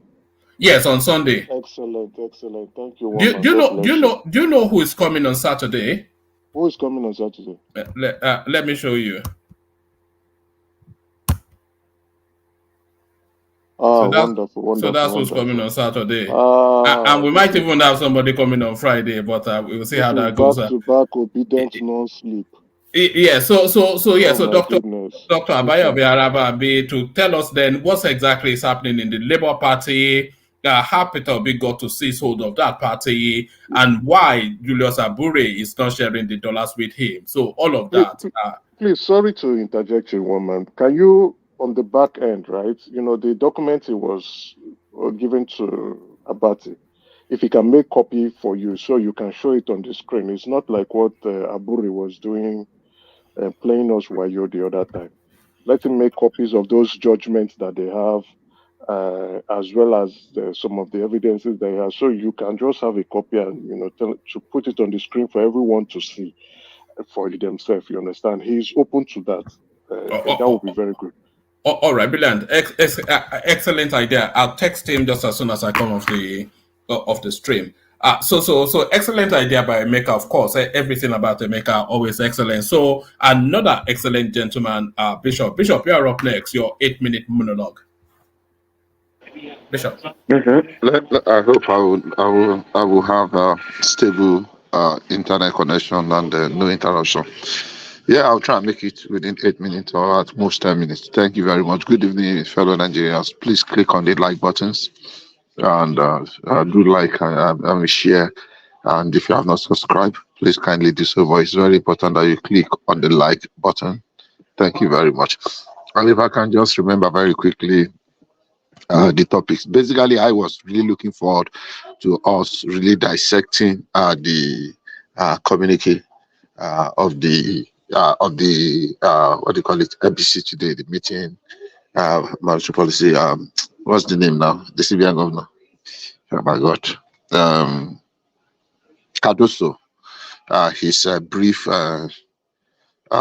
press address and the question and answer session, because there are quite a few things that were really dealt with, and these are much more important, very more important to us as a people than the discussion of whether Tinubu goes on the trip accompanied by his children. And I want to say, the children are going with him, they are accompanying, but they are not on the federal government delegate.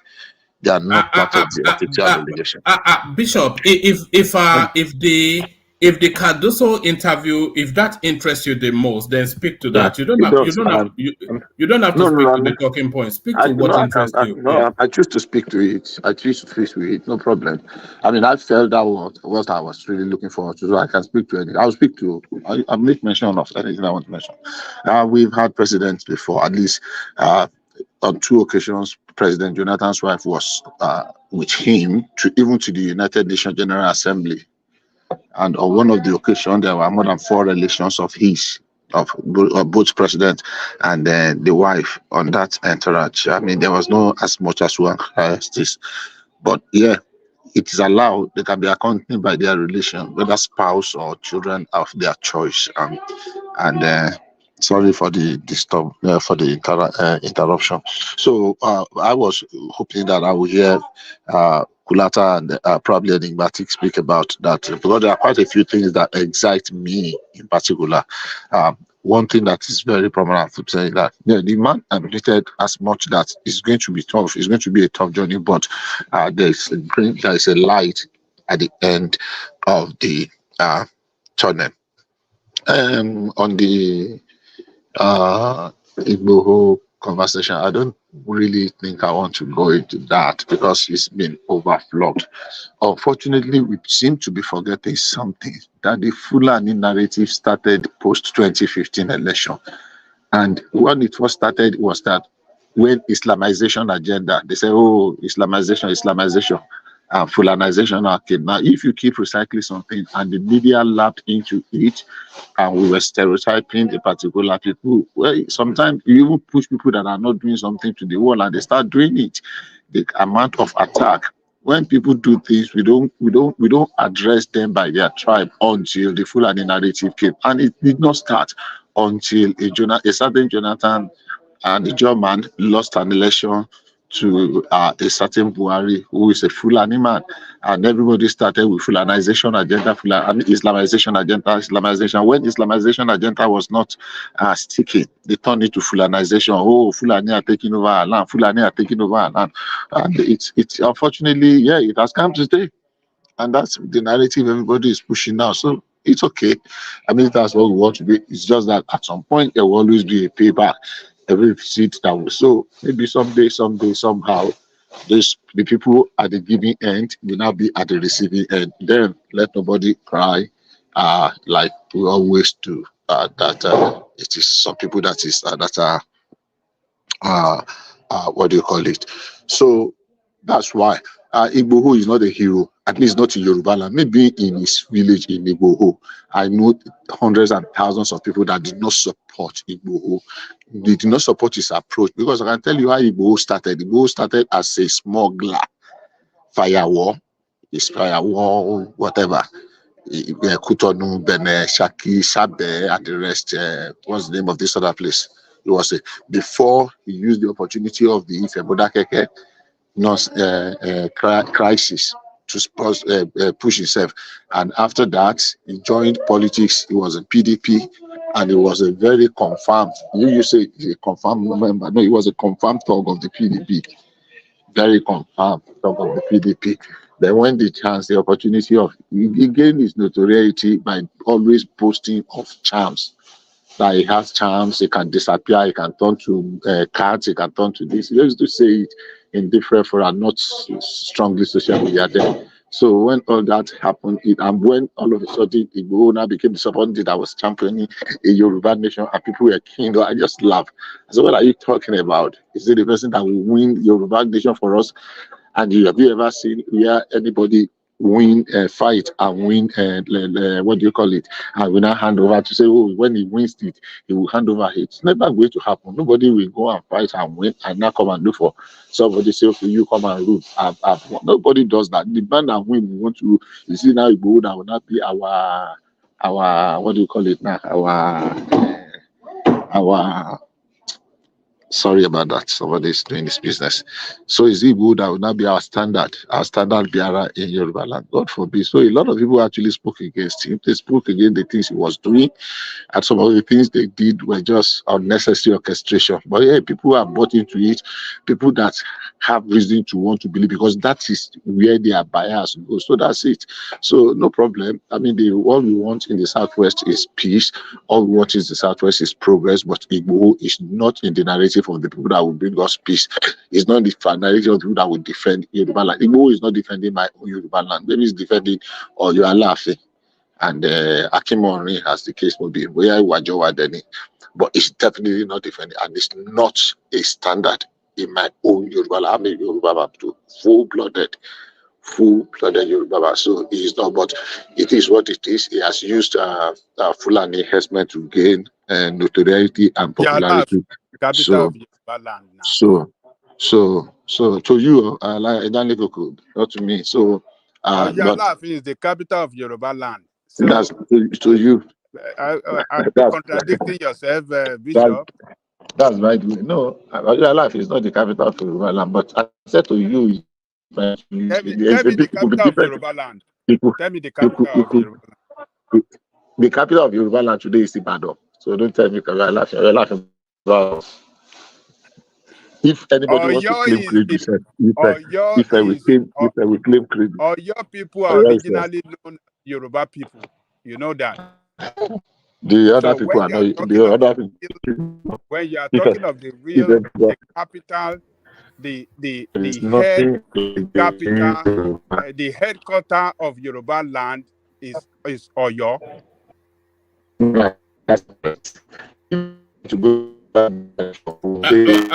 Bishop, you are breaking up heavily. I'm sitting somewhere. Yeah, it's chopping up. Can anyone else hear him, or is it me? Yeah, it's breaking up. Maybe you can go out and come back. Maybe the system will correct itself. One man. Yeah, breaking badly, Bishop. Yeah, Mongbo, I'm just trying to get across to Bishop that we can't hear him. Yeah. Before I move, I bet what day is Araban coming? It's coming on Sunday. Okay, I'll keep it somewhere. Okay, I will. Yes, and I'm trying to see if I can get Adeji to come on Saturday. I'll let you know for sure by tomorrow. Okay, thank you. Yeah. All right, thanks for the opportunity. Good night. All right, brilliant. That's the Majestic. Make sure you turn off for Arabambe on. It's going to be explosive. So because he's no holds barred. So they're already saying it's not. They already claiming it's not. I want to obedient to my show up. They already claiming it's not Labour Party member. Then who is Labour Party member? Then if Arabambe is not a Labour Party member, is it people who came from the Badger PDP party to usurp everything? I think it's 20 years Labour Party, isn't it? If not Yeah, more. that guy, Arabambi, Apapa, all those people, they are the legacy members, the real members, because all these headless mob, all of them will move very soon when their leader Badria move along to wherever he wants to go, because that's the person who those are the legacy people who owns the party. So they came with their shenanigans, they came with their thieving, they came with their problem. And then there's the Labour Party now belongs to the gutters now because of the, all right, Bilan. All right. Bishop is back. Bishop, on mute and start to bring it home. Bishop on mute. I was trying to unmute and it was so sorry about that. So just more than the 2-3 minutes remaining. What are those things you mentioned again, please? I remember that it's hard to remember in my head. Yes, we were talking about the yes, we were talking about the FBI charging an NNPC official for corruption. So that's just the standardized news. Senate considers 6 years single term. For CBN governor. I think the audio is still very poor, by the way, but carry on. Yeah. Okay. I mean, okay, let me just limit myself to the NNPC. The NNPC thing started long ago. There's this guy, I can't remember his name now. I don't want to use his tribe to describe his ethnic to describe him. What's his name again? Polinos something. And it happened in 2015. I mean, that's the guy in question. Yeah, Polinos. Polinos something. I can't remember. Polinos.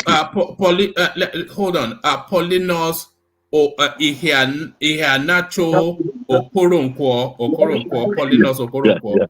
Yeah. So they use the opportunity of the rot that's going on under Daisy Bishop is breaking up. Just okay, let me start. Give me a second. Hold on. Let me just step to a different location. Just hold on. Sorry. Is it better now? Yeah, a bit. Carry on. Is it better now? Okay, so they use the opportunity. Yeah, they use the opportunity of the regime change, the administration change, then to perpetrate that evil. Unfortunately, they succeeded, and it's just one of the many things that happened. And that has happened. The rape on the country, Nigeria. So I hope they're able to get something out of that. I doubt. But the big thing I want is if it is established that yes, ADAX, though they sold ADAX eventually, which is very painful. If it is confirmed that they actually got that something, then all they need to do is to sue so that others will pay us back what they evaded, what they escaped paying, and 2.1 billion with interest in almost 10 years. That would be something. That would be something very substantial. So I really wish that they can push for it very well and they can get something out of it. And let me yield so that others have better connection can make contributions. Thank you. All right, brilliant. Thank you, Bishop. So thank you, Bishop. Let's go on from Bishop to let's go to Ajanle Koko to get his monologue. So Ajanle Koko, you're up next. Yeah, thank you, woman. Greetings to our listeners around the world. Click on the like button, share and subscribe if you haven't done so. Let me start with Igboho. Can you remind me what did he say, woman? What's the topic on him? Yes, it's back as though he never left. He's saying we should not rely on the security forces, that we should seize our region back from the marauding Fulani headsmen. And he's saying that he's determined now for that final push to chase them out of our farms. You see, Igboho came at the right time when all Yoruba people were handicapped by Buhari's administration that failed to secure any part of Nigeria. Our people were being maimed, raped,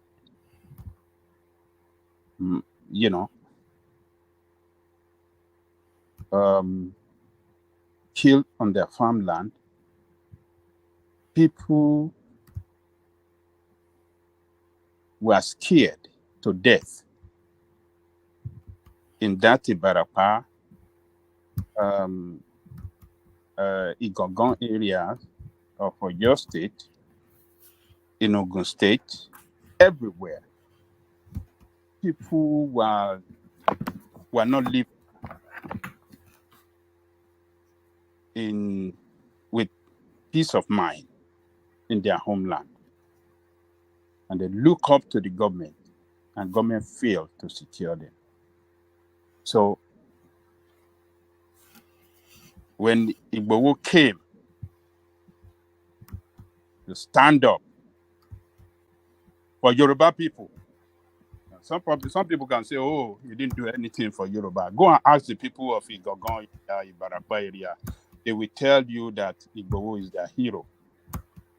And you cannot exclude those people, those sides of Yoruba land, out of Yoruba land. And as a matter of fact, they represent the historical homeland of Yoruba people. I mean, those that are originally called Yoruba people, they are they. Those are the people that are real Yorubas, not the Ijebus, not the Egbas, not the Ondos. But those people in Oyo, in Ibarapa, and those are the real original Yoruba people. So he stood up for his homeland to tell them that, look, Yoruba are not coward. Yoruba can defend themselves.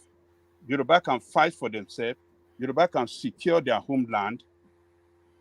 And peace reign. After he pushed them back, people were rejuvenated with hope. People felt secured. Everybody felt that relief, big relief came. That was what Igboho did for us. And as such, I see him as an hero. Millions of Yoruba people see him as an hero. And I'm not surprised.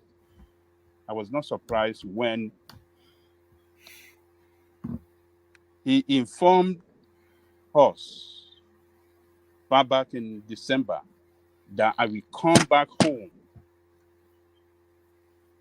to his motherland to do the funeral ceremony for his mom. That is a real Yoruba man. Yoruba doesn't say, I will do this and turn around and not do it. So if you are not proud of him, as a Yoruba man, I want you to have a rethink. It's a great... So are we forgiving his firewall past and his political thuggery and the killings that he did in the past? All of that is forgiven? Any charges against him for all of those you mentioned by the authority? Any legal charges? Well, it's common. Are you saying you have no awareness that he was a political thug? He himself confessed to being one. And he confessed also to being part of that Ifemodakeke fight, and we all know how many lives were lost in that never-ending saga. Yeah, Ifemodakeke fight. There's historical context to that. And the history is not his, by the way. It's from Igboho, nothing to do with Ife or Modakeke. It's a hired gun. Yes, it's a hired gun. No, he lived in Modakeke. He grew up there. So he was part of them in Modakeke. So, and you know, we Yoruba doesn't discriminate against each other in Yoruba land, wherever you live or wherever you grew up. They don't see you as non-Yoruba as long as you are a Yoruba man. You are from any part of Yoruba land. So your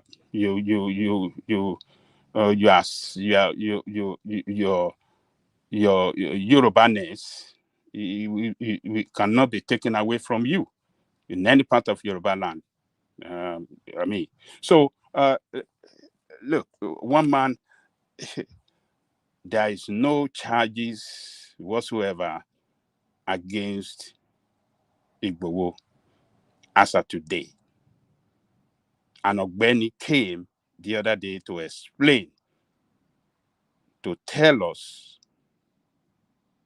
that explicitly no charges against Igboho.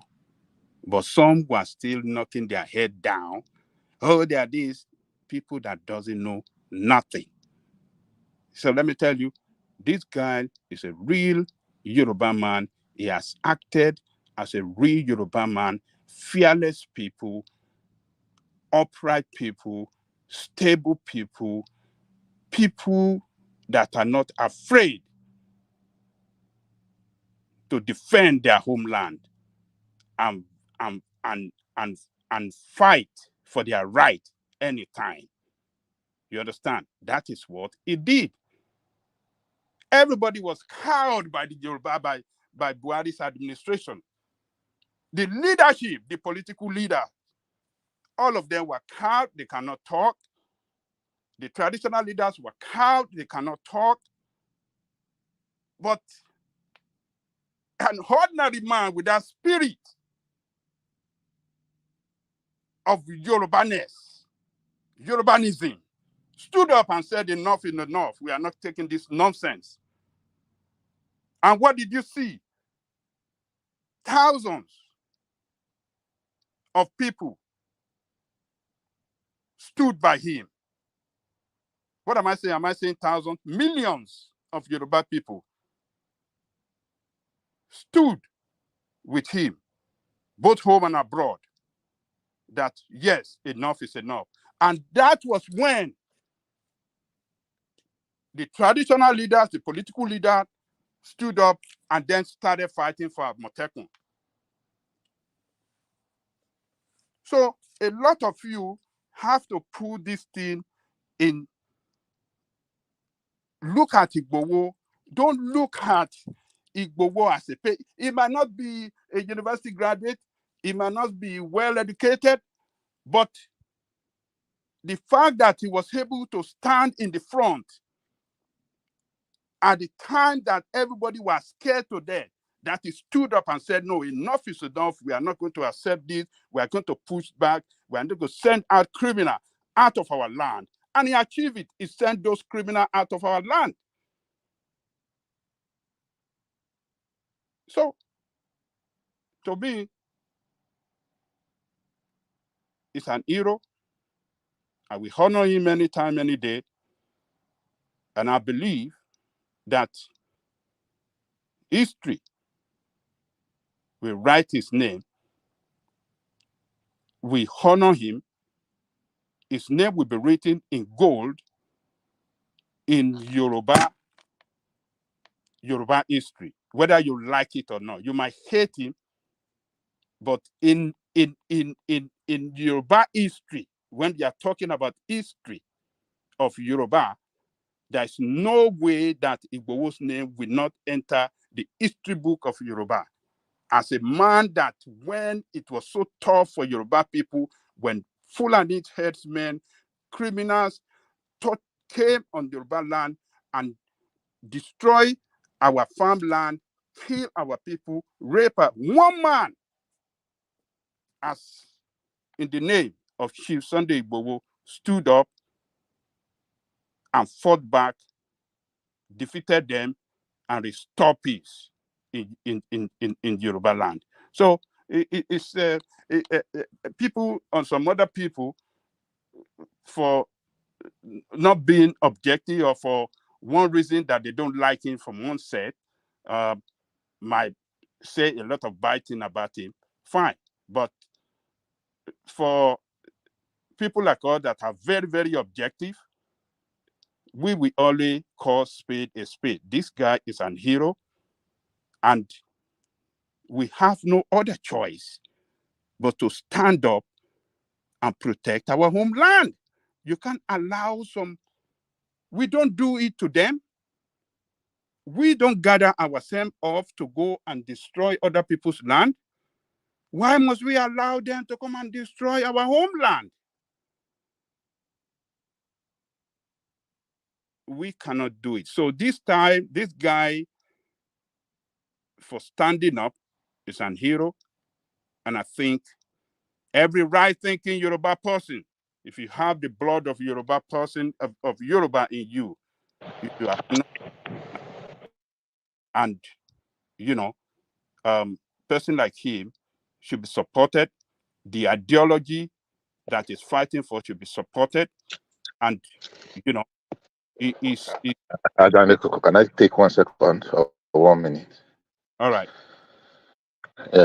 Why would you say people that don't agree with you are not right thinking? If you think everybody that think along your line alone are the ones that are right thinking, how is that supposed to be? I don't align with you. I don't agree with everything you have said. Nobody is going to write the history of Yoruba land and make Igboho a hero. That makes me I'm not right thinking. You can make your position, have your position like I have, but you don't need to cast aspersion and say any right thinking. What do you mean, any right thinking? So people that don't agree with you now are not right thinking. You are the only one that is right thinking. Igboho is not my own hero. I know Igboho to be a criminal.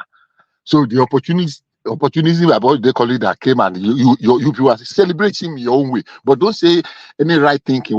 How are you to determine that other people that don't agree with you are not right thinking? How is that supposed to be?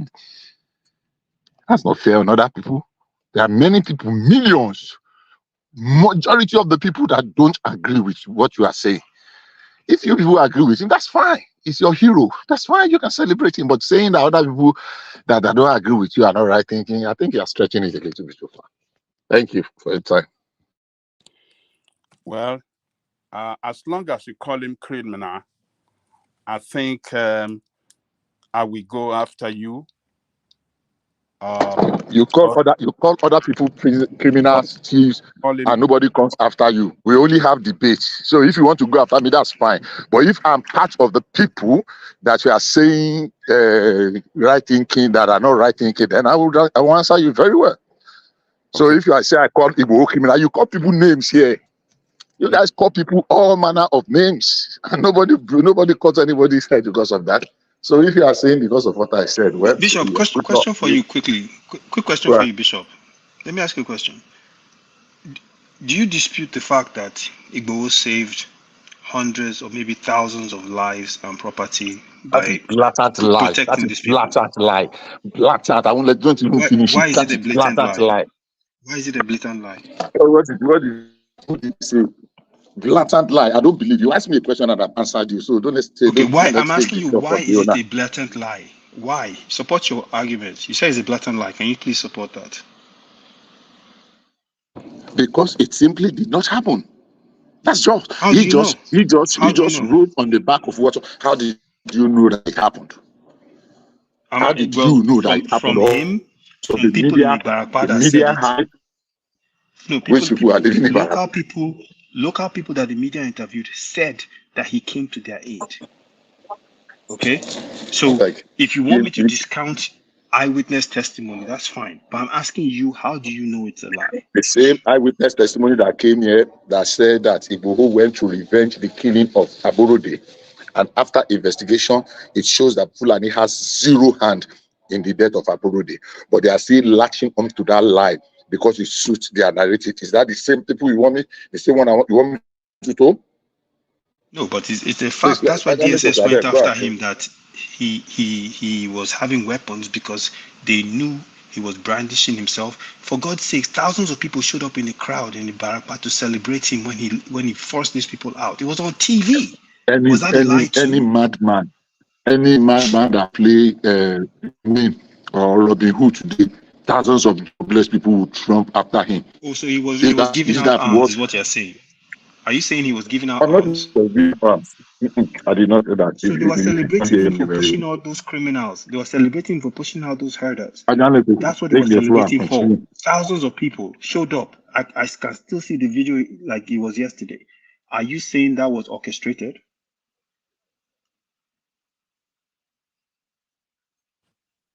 Thank you, Ayizon.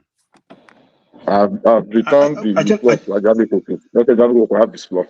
Ajani Koko, I don't understand. Why wouldn't people just accept real account of what happened? Because it's a lie. You are believing the lie because it suits your narrative. It's not going on hearsay. I'm going off what I saw. Bishop, I support what Ayison and Ajani Koko are saying. Let me ask the question. I think one man said everybody should have 8 minutes. I don't know why this argument. Wait, I've never said anything. We can interject. Wait. Bishop, do you believe that the like of Femi Falana, Nadeko, and Go, do you believe that they added to the pressure that pushed the military to leave in 1999, if I may ask? Bishop. 1999. I was I'm hearing you. Not only 1999. I was not a baby in 1999 at all. So yeah, the first time Falana was prominent, his name was known. There are hundreds and thousands of some of that they really in the real thick of it. So because Falana has a name, yeah, they recognize some of them and they are living, they've earned fame, they've earned their reward out of it. So it's not only Falana. I was there really seriously in the thick. If I tell you the story of some of the things we passed through, so you will not discount one person for one person. Good. No, there was a reason for asking that question. So do you believe that pressure, resistance to the government of lack of a responsiveness and some kind of fair treatment, so when some people respond to that pressure, do you believe that it creates some kind of pressure on the government of the day? Like what Fela would do, like what Fela Mama would do to go against the government when they were not doing the right thing. Do you believe all those struggle, including the one Showore is doing, do you believe that all those things have some kind of impact on the government? All right, respond to that, but I want us to navigate quickly back to Ajani Koko so he can sum up and then we take the 8 minutes round. Yeah. But respond to what he said. See, the narrative that was made popular by the people that championed it and the media, because in Gogon land, Fulani people live there. I can confidently tell you, some of them as much as 80 to 100 years. At the very minimum, some of them have lived for 50 years. Go to Igogon, from Igogon, cross to Agurege, Okeho, what's the name of this place? All those Okeguria. In fact, you will not even know that some are Fulanis anymore because of the length of time they have stayed there. So all of a sudden, people that we have lived with, that have lived together for 50 years, were being labeled, were being, what do you call it now? What do they call this? What's the right word now? We've been labeled, we've been targeted, we became a target of scorn, a target of idea, simply because some people orchestrated it, because an individual lost an election.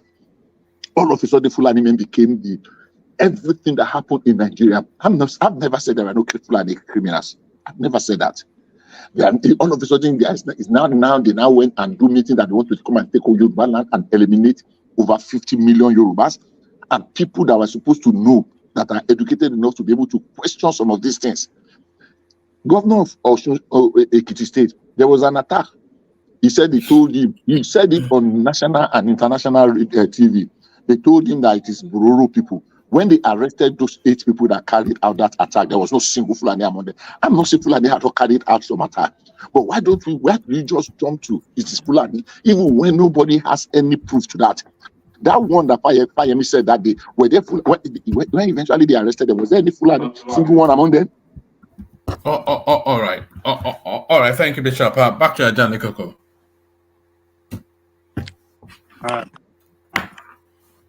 Aizon, thank you, and Ola, thank you. Sunday Igboho save life. If you don't acknowledge that, well, I believe your conscience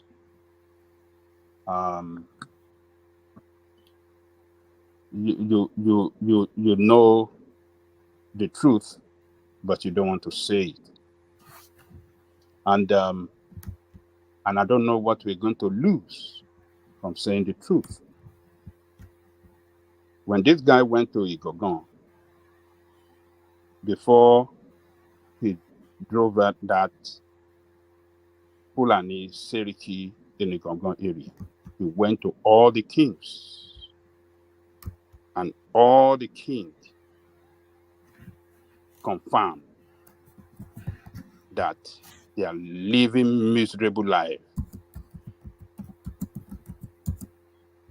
on their ancestral land. Can you believe that? Kings. As a matter of fact, one of them confirmed on the camera that his son was kidnapped,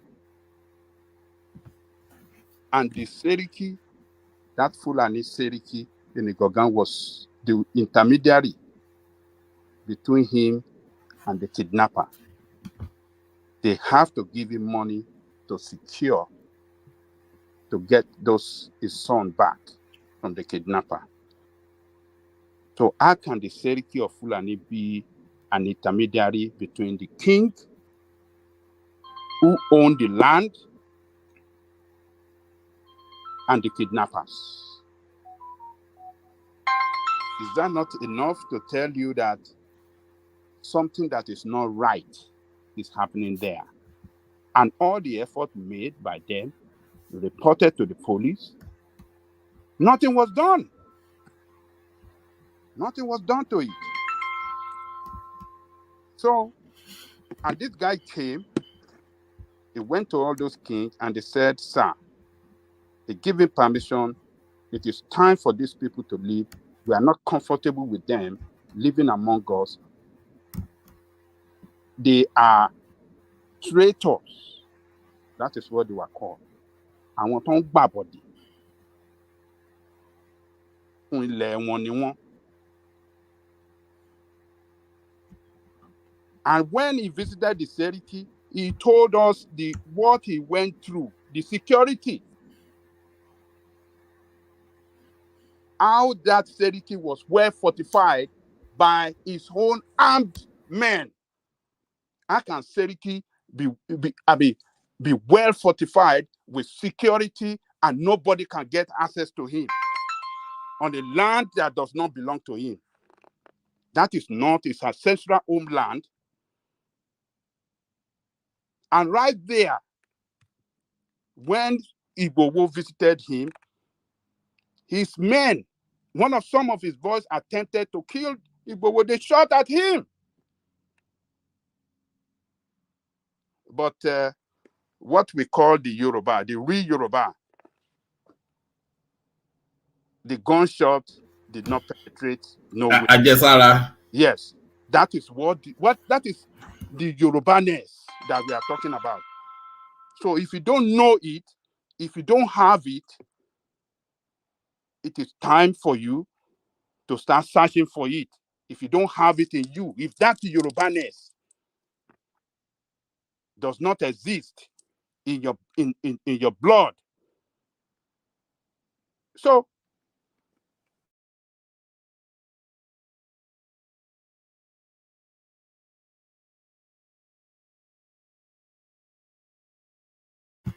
are you there? What happened? Am I still on? It's like Ajale Koko. Ajale Koko, you've gone silent. So Emeka, you're up next. I think Ajale Koko may have been interrupted by something.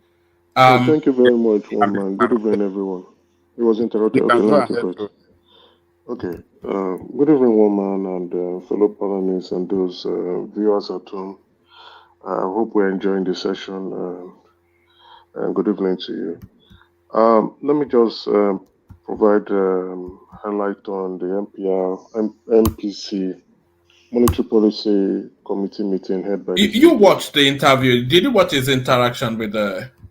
No, I was busy, but I just read about it. So the whole idea is to curb inflation rates, right? Our inflation rate currently, for those who are not aware, is now 29.9%, approximately 30%. Mostly food inflation is the main driver, and there are a lot of factors that are driving that inflation rates, which includes, you know, agricultural costs, insecurities that is affecting the distribution of agricultural produce, the Israel-Hamas conflict, as well as the war in Ukraine, and also transportation costs and increased diesel costs.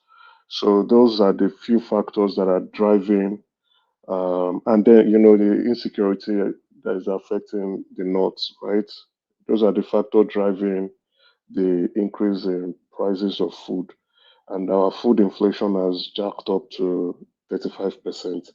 So when you do the cumulative, it brings it down to 29.9%. That's approximately 30%. So the whole idea is, let's see how to curb inflation. And again, also the scarcity of exchange rates to bring in imported items are also affecting our inflation, and custom, high transaction costs with the borders, with custom, and the custom duties and the rest. They're all affecting our inflation. Now, they decided to sit down. Okay, let's see what we'll do.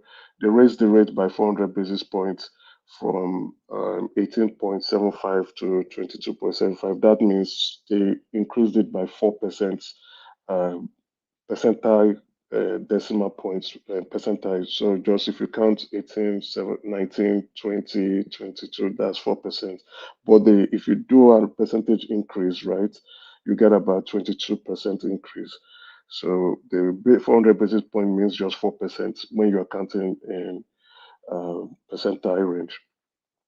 Then they now adjusted the asymmetric corridor around to plus 100 to minus 100 basis points. What that means is that the CBN would lend to bank, right, at 23.75, but they will borrow from bank at 15.75, right? So then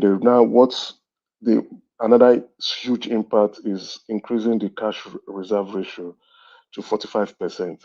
So this means that banks will now have to increase their cash reserve ratio, which they will not earn any interest for, and send it to CBN to keep. They will keep it as liquid cash. So they also may retain the liquidity ratio at 35%. They didn't increase this. So the amount of cash or near cash assets that banks are supposed to hold is still retains at 30%. So what this means is that the CBN is trying to drag down the inflation rates to see, like, with mop up the excess money supplies. Yes, I forgot another important indicator here that is that drove our inflationary rates. Excess money supplies. As a result of that, ways and means, borrowing over 23 trillion naira to the government without any underlying activities. They just printed money. They printed 23 trillion and they gave it to the government during the COVID period, right? So that really increased our inflation rate due to excess money supply. So they're trying to now mop up this excess money supply in the economy and reduce demand. So now what will happen is that company will not be able to borrow. The borrowing cost will be high. So if the CBN is now going to be borrowing to banks at 23.75, companies will now be setting their own rates from even currently now. I say companies, some banks are currently borrowing at 30% now, depending. So they will jack up that rate to probably 35%. And what that'll do, companies will not want to. And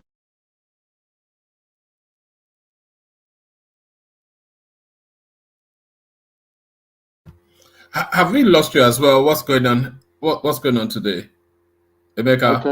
I can hear you. You can't hear me. No. Yeah, no, you're back now. Carry on. Oh, where did I stop? Oh, we only lost you for about 10, 15 seconds. You were at where you said the bank will jack up their rate to 30%. Okay, the banks are currently borrowing at 30%, within 27% to 30%. So with this increase now, if the CBN is lending at, the MPR rate, right? Let me explain. The MPR rate is the official rate at which that determines our interest rate. So CBN has set its own rate at 22.75. That's the MPR rate, and they will borrow to banks at 23.7%. That's the asymmetric corridor, and they will lend from banks. I mean, they will borrow from banks at 15.75, but they will lend to bank at 23.75. Banks will now begin to determine their own rate. Since banks currently now are doing 30%, they could jack it up to 35%. Companies will now be finding it very difficult to finance their projects.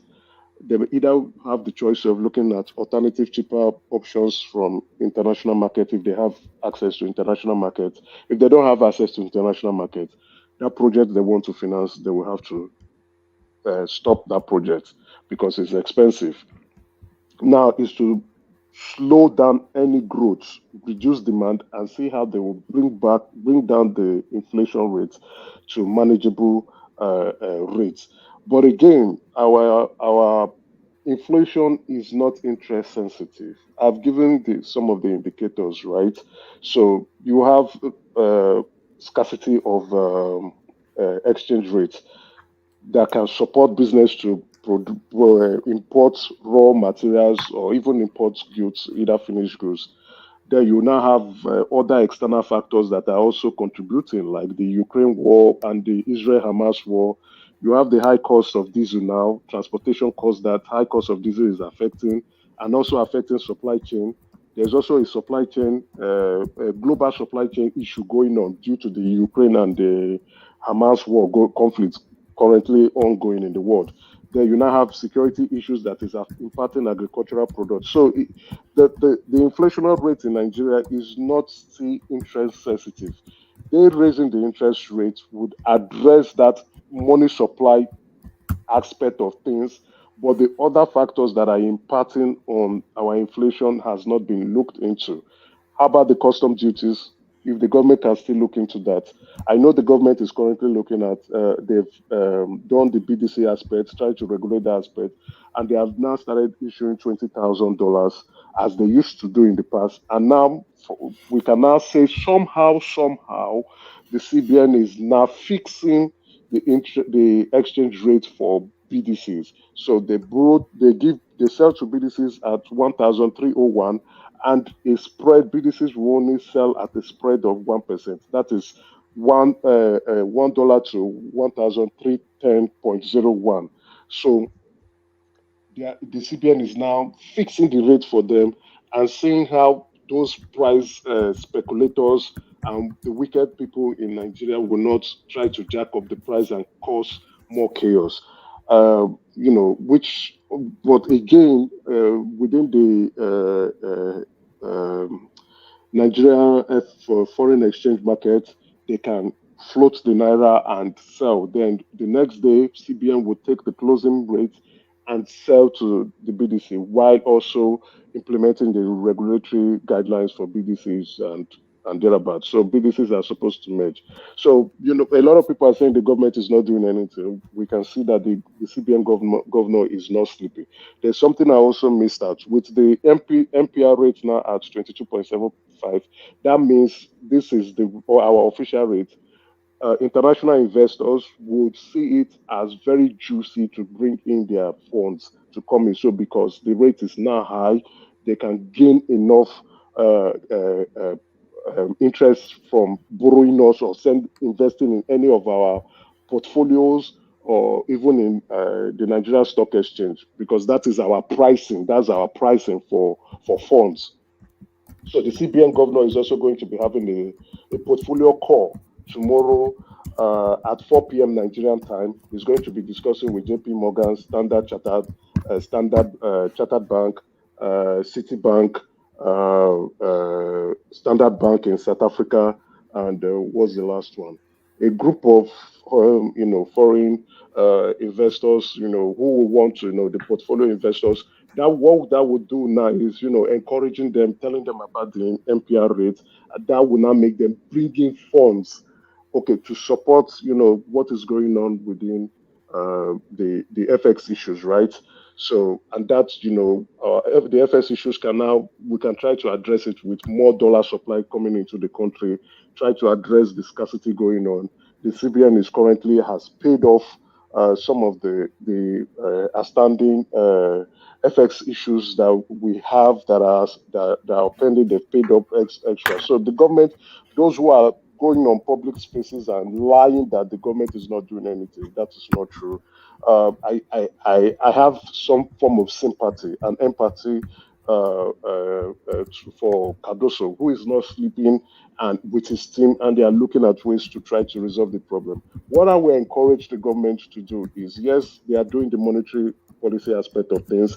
They now need to see how to address the other factors that are driving the inflation rate, like the security impacting agricultural products, right? See how they can try to resolve security issues, especially in the north. Then again, your keyboard is very. Oh, I beg your pardon. Let me mute myself. So then again, Emeka, 1 second, I beg. Make I ask you one question. Sure. So, and thank you for explaining that thing in detail. Very clear, very clear. Did you get any of that? I was expecting the audience to be dropping because no, I was listening. They usually come for both bars, not for high functioning delivery like Emeka was doing. No, Yeah. but these are the kind of conversations I actually like to have. So, no, one man, if you listen to what he was saying, it was very, very detailed, very specific as to what they were doing, how they were attracting portfolio investors to come in and bring in money and then try to control the exchange rate within the country too. And I missed this whole press. Well, I don't know if it was a press conference, but Emeka, what is did they give any indication of what the timeline is for these interventions and how it will impact the economy? Because there's a phrase, right? The Americans use this. They say, "Put it where the goats can get it." Right. So what you just explained, can you imagine if you try to explain that to the average guy on the streets in Lagos that can't eat? How are they going to translate this? Because this thing is very, very technical from a financial angle. How are they going to translate this to the average guy on the street so they can explain that here's what we're doing and this is going to help stabilize? Did it drop? Okay, that's a very fantastic. Okay, that's a very you dipped a bit. That's a fantastic question, right? To the average man on the street, what I will explain to him is the government is working. How are they doing this? Now they're trying to reduce the prices of goods, general goods and services, right? What you pay as an end user to consume products and services, they're trying to bring down the prices in that way, so slow down demand so that people will not keep on demanding for things. When you keep demanding, if demand outstrips supply, prices will go up. So if corporate organizations can no longer approach banks to finance their projects, it slows down demand of stuff. Then again, to also somehow, what I would say technically, to tie banks from their lending ability. If banks are now taking 45% of their cash reserve, which is available for them to lend, to send it to the CBN, to keep as security deposit with the CBN, they will not have enough funds to lend. So banks will not, in short, there will not be priority to lend to people. And for you to even go to the bank, it will be too expensive. And which means whatever you want to finance, that project you want to finance, it's a do or die project. And you will now have to pay a huge premium to do that. So they are trying to slow down demand. That would try to see how to curb the excess cash, liquidity that is in the economy and mop it up. Now, like I explained in the past, right? One of the driver of our inflationary issues, which started from the Emefiele regime during the COVID period, was because of printing 23 trillion naira without any underlying activity. They just printed cash, like you are printing on your printing paper or your printer, and gave it to government, and government decided to use it to finance consumption. When I mean consumption, that is uh, uh, uh, paying salaries and buying consumable items to use. So that's when you are not paying salaries with printed money, fresh printed money, you have increased money supply. With that, the prices of things will go because demand has spiked up. People are now trying to purchase more things and the prices of goods are going up. So to the average man, I would say, look at what the government is trying to do via the CBN to bring down the prices of go so that you don't spend more to buy like rice, beans, bread, and the rest. Then also, what I will also advise the government, because that is not the only driving force, because our inflationary price is not driven mainly by interest rate. But I'm happy with what they're trying to do with the FX, right? Now, with our MPR being set at 22.75, it is, I would say, one of the highest in the world, right? One of the highest in the world. So with JP, with the investors portfolio call tomorrow, JP Morgan will come in very juicy. The amount will be dripping. Citibank, the amount will be salivating. Standard Bank too, they will like, oh my goodness, their stomach will be so excited. So with 22.75, what they would do is to bring in lots of funds, that's dollars, into our economy so that they can profit, these hedge funds, right? So they can give good returns to their investors. What that will now do is to flood our economy with huge dollar supply that we can now use to give to also the BDCs, also to companies who want to import. At least that dollar supply will be available to even sort some of our dollar liabilities. With that, we will see a huge inflow of dollar supply coming in due to the increase in the MPR rate. But demand will slow down. Then, what I'll be recommending to the government that please, please, and please address the insecurity issues going on in the north, so that the food supply can come in. I think they've opened up the border so that we can get more importation of food. Food can be flowing in through. Once we have a huge influx of food supply coming in, it will drive down the prices. Then again, there are other external factors we do not have a hand in that is disrupting the world supply chain, like the Ukraine war, Russia-Ukraine conflict, the Israel-Hamas conflict is affecting the Black Sea area, right? We do not have control over that. What we will try to do is to address what we can address. If for the diesel aspect of things, subsidy is gone, we can address that transportation cost area, but we'll see how to ensure that the smooth supply chain within internally have food coming from the north, coming to the south, and vice versa. That would ensure the reduction of prices. And then the president has said, open up the storehouse, let the food flow. We will expect governors to also intercede into this matter, right? Instead of the hoarding that was going on. I think some governors are actually doing something right. They are selling at a reduced price. And let's, our rice producers, our manufacturer can bring in more food and bring in more cereals into the country. That will bring down the prices. Let supply actually try to outstrip demand for food products, because food now is about 35% inflation, right? So we need to bring that really down. If that can come down, our inflationary rate will come down. Now, the question you asked me, for how long we must bring inflation to a controllable amount. What the controllable inflationary rate is single digit. What we have is double digit now, which is 29.9%. That's 30% approximately. If we can bring it down to possibly 10, 8%, a lot of people would feel the impact a bit. But if we can bring it to single digit or probably to 12%, then the MPR would not be adjusted. But this year, at the end of this year, we will continue with this MPR rate. So at the end of this year, the MPR, there will be another quarterly session to review what is going. But I think due to the FX issue, the scarcity of FX issue, they will leave the MPR at that 22.75 because we need huge influx of dollars coming into the country because of the scarcity that has been going on for quite a long while. Till we stable, then they may reverse and see what's going to happen. So worldwide, that MPR, that interest rates, just call it as interest rate, is juicy for investment portfolio guys. They are going to storm our market with a lot of dollar supply. Thank you.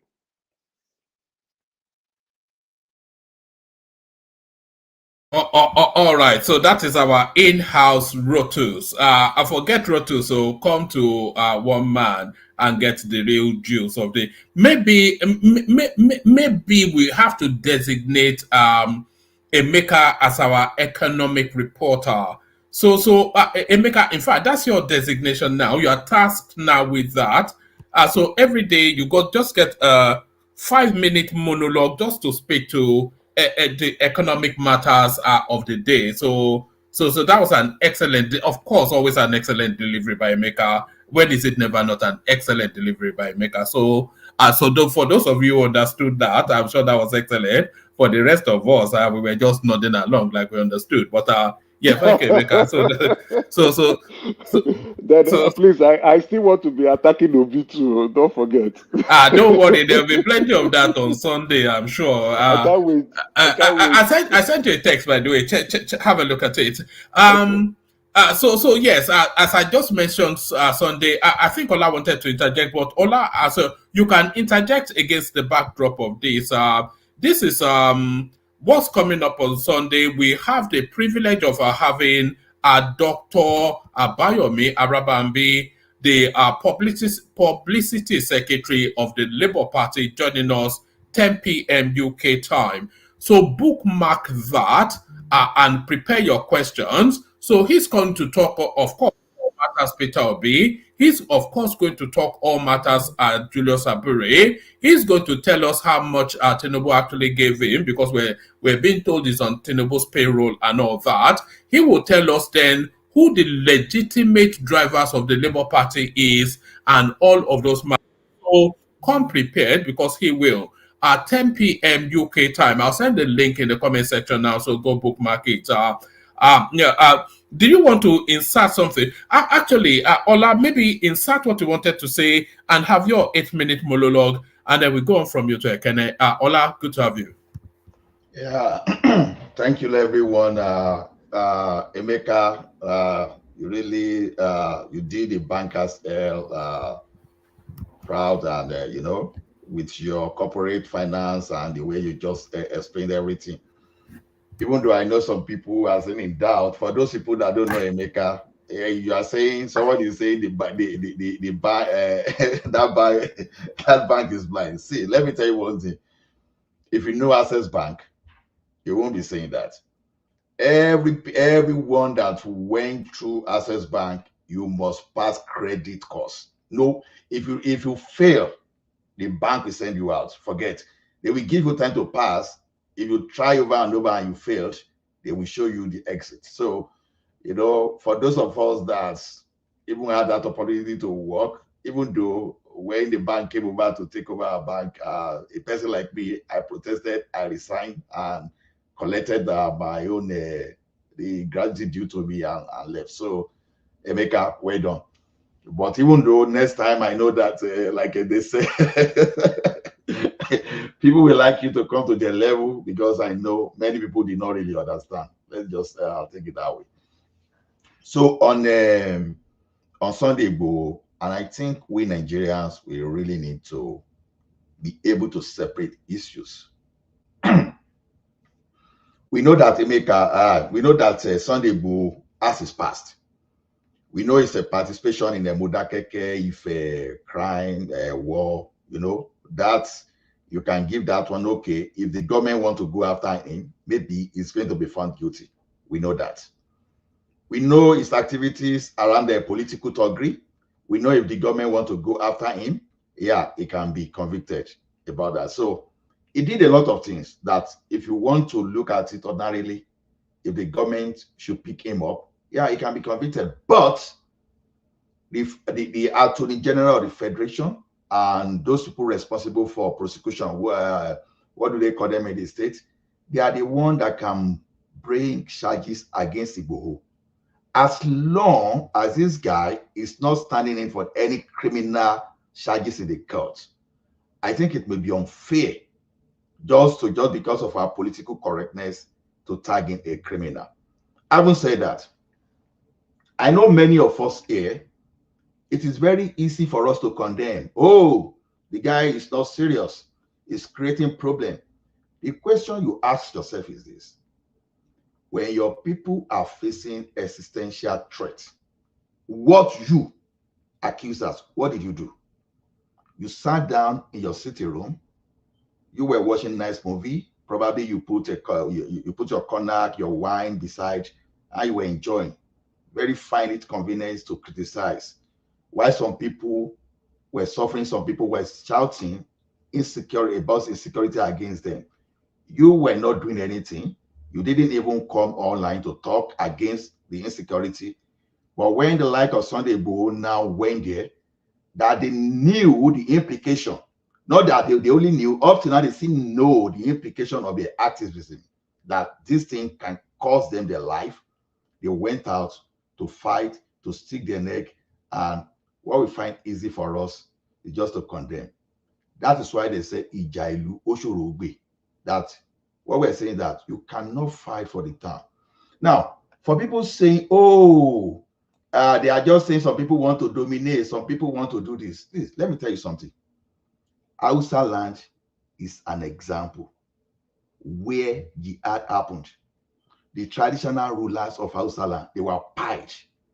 And those people we are talking about, they still install their people there. We have a monarch in Kwara State, as we speak, that just because it's not an emir, for about 20 years, the North paid his own monument.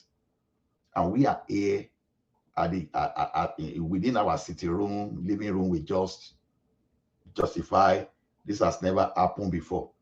You know, the type of thing I have for the group of those people, if you existed during the time that the like of Allah Oyo were conquering territory, deflecting all these aggressors away, honestly, if you are alive that time and you behave this way, probably some of us will not exist as Yoruba today as we speak, because we try to justify every little thing, even something that we don't know. Now, when people are saying there were no criminal around the Gogo, and I still pull this thing to people, when Gani Adams worked with Amotekun, I mean, his men worked with Amotekun to arrest some people there. Tell me, explain to me, why are those people still arrested within that axis? Where are they in jail till now? I just want the justification, because the place was so clean. There were no criminals there. Those people, in fact, they were peace-loving people, just doing the night faji, and they were and they love people there. They were just giving them wine. They were not doing anything bad. And yet, Amotekun first went to that place, and they chased them back. They now reinforced with some men from Gani Adams, and they now went through a dump battle, and you say, oh, nothing there. Very easy. Ask yourself question: why are people displaced? Where are people in an IDP in Republic of Benin? So we see all this just because of our political correctness. Just of our political correctness, we just want to we just want to explain things away. And ask yourself, what led to creation of Amotekun? Ask yourself, because you want to say the same way people were telling the like of this man that left this Ondo man, this fast something, the guy that was in charge of social adjustment program, Falai. They were asking the old man whether he knows Fulani. Some people were even asking Wole Soyinka whether he knows Fulani. If you have just a 28th or a 100th of the repetition of those people, then you are fulfilled on the surface of this earth. That we just explain things away just because we just want to.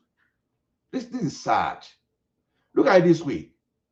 While we are doing those things, nobody fought, nobody talked. These people would have had an easy ride. It was during a session yesterday that I was talking about in that as bad as Obasanjo, we look at Obasanjo today, is singular,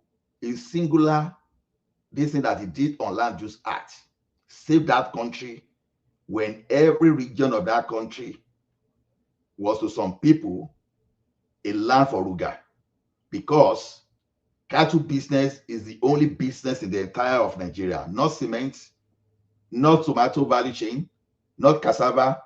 Everything is all about cattle. Surrender your land. That some people someone was even digging for the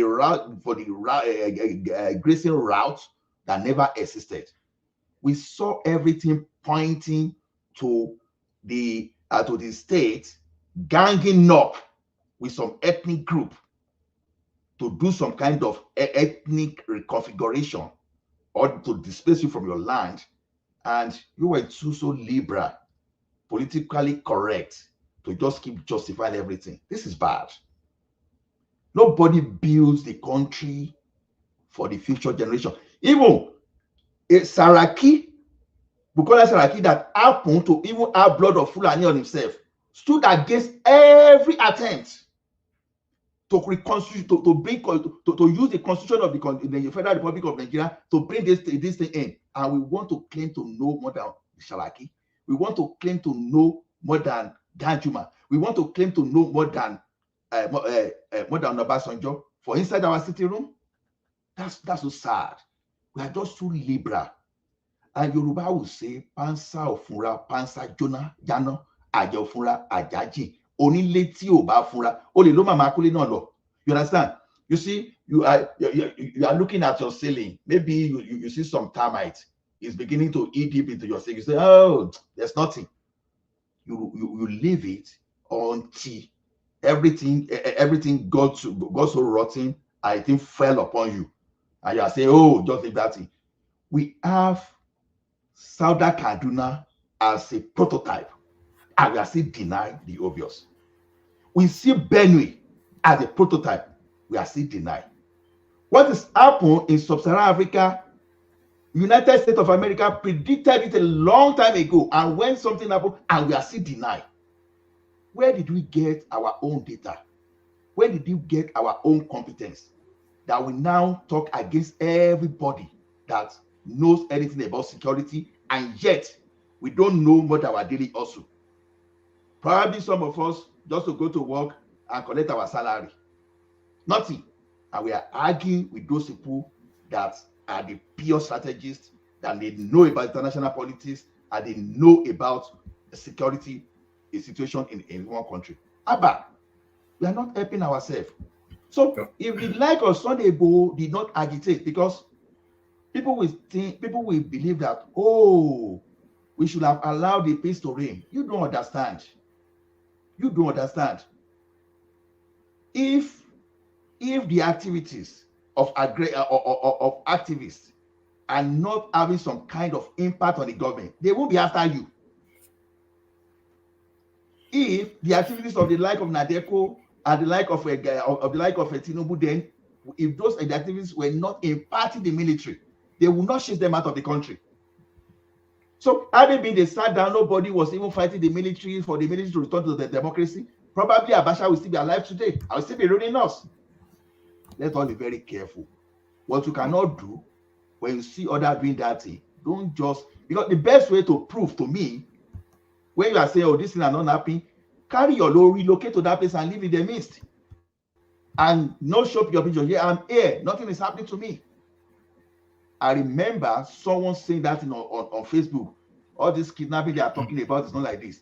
Until they kidnapped that guy's brother. He now came to Facebook. Anybody that has presence of Facebook here will say that even I was even about those people. I know don't just rejoice because this thing happened to this guy. Don't pity his ignorance, because you that you are rejoicing because they kidnap his brother too, you don't even know what awaits you tomorrow. Let us be very careful. All right. And let us be very careful. So that's one thing about that. So the like of Sunday Igboho, you may like him, you may hate him. It's your choice, it's your perspective, and it's well respected. But some of us, we are still going to resist you based on that. Then on this Senate considering system for Ola, start to bring it home. Yeah, but go to that next topic and then bring it home. One man.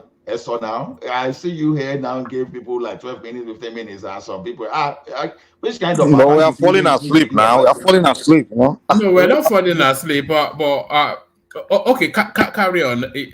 I just wanted to get to Ekene before I hand over to Mike, but carry on. So one man, I will not talk, Abi. No, you will talk now. I'll hand over to Mike, but the session still carries on. Mike will coordinate the rest of it. Mike, you may be falling asleep. Then go and get your mattress and go and sleep. Nobody is forcing you to stay, so you don't speak on behalf of others. Okay? So and I said sometimes you still need to give yourself some kind of training and still know how to be diplomatic and insult with people. Nobody has monopoly of insult. I can see. Do you know where I'm always very careful not to insult people? I know what you can say that you can be depressed for the next 2 weeks. Just be so nobody has that monopoly. So if you think like tout, everybody can unleash the toutery in it. Just keep your mouth shut and be respectful wherever you are. Nobody. So you are not only one within this space. I'm still falling asleep, Sha. All right, take it easy. Olama Beno. No, sometimes Mike will be saying when Mike take the matter, you go hear I was telling someone today that nobody went through the US military that will talk like you. Because I've not Olama Beno and talk like you. Your gross discipline and the lack of decorum, the way that you're so saucy that you just talk here is showing that you lack. You are making me fall asleep now. So what do you want me to say? Take it easy now. Olama Beno, you know, with Mike, we just have to take people. Mike Pansat. You know, all of these sort of personalities, because you know, all of these personalities that we have here, we have to take them as we find them. Because who is going to change Mike? Who is going to change Pansat? Nobody now. So is either we accept them as they are or not. But sometimes we have to caution it. But you know, if Mike attended, served in the American military, may thunder fire me. Homo, you sure? Okay. If I serve in the military, we thunder will fire you. So me, I just talk, Gary, on this Senate considering system for CBN governor. I think it's not a good thing because we can't say because Emefiele misbehave and the next thing is to recommend. No, there should be some kind of mechanism to checkmate. That's what I say, because if you know you are going to spend system, if you have a bad one and that bad one will run you for 6 years, are you going to stick with him for the 6 years? If CBN governor is going up the target, is making the thing political, there should be something to remove him immediately. Something transparent to remove him immediately. You don't have to wait for 6 years for someone to run your country aground.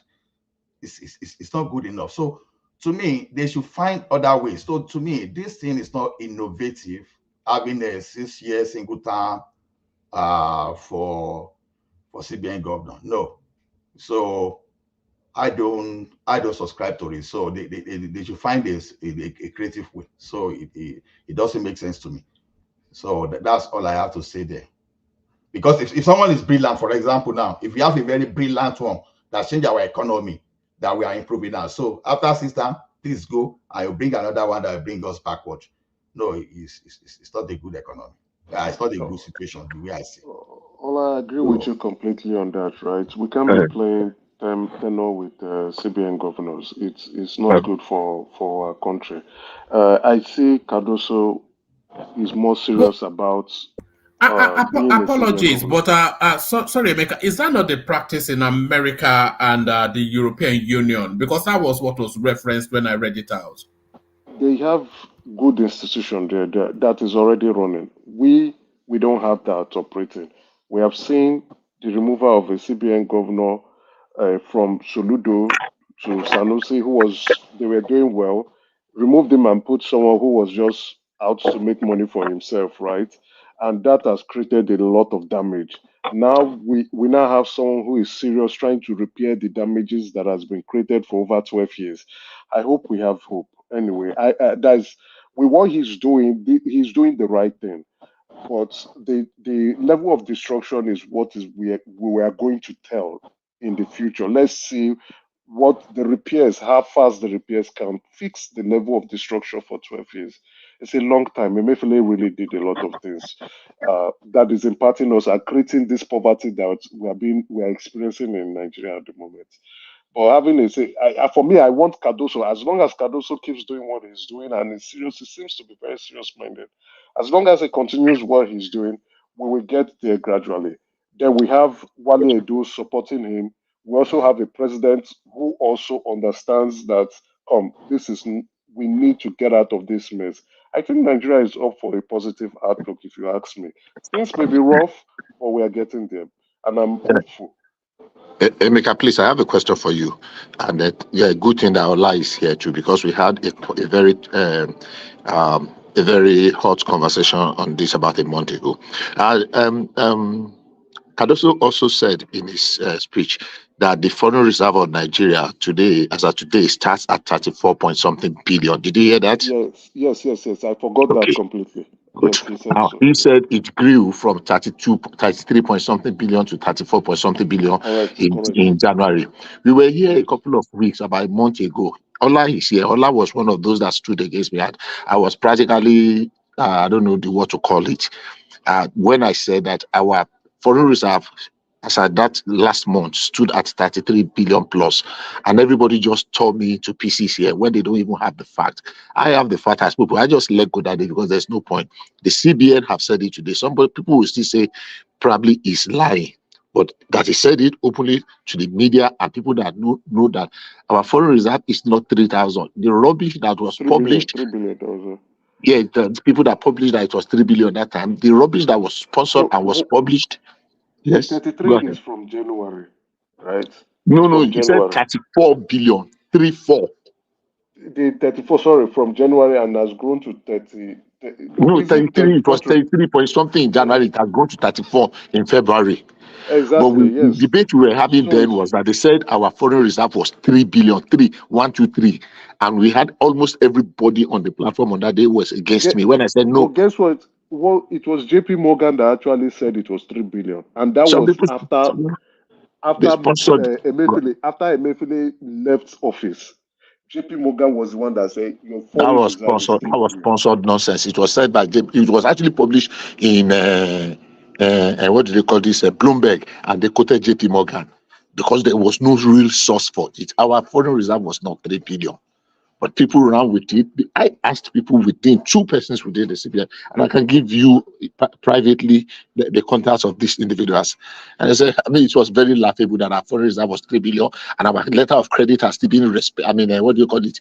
Letter of credit was still being respected. We have not defaulted in any of our international payment obligations. But Allah stood against me that day. I remember very well, saying that because I'm not from the financial sector. That's fine. Ola will not be wrong, right? You understand? So what we will do with we are not a CBN that is managing the foreign reserve, and I have checked the foreign reserve.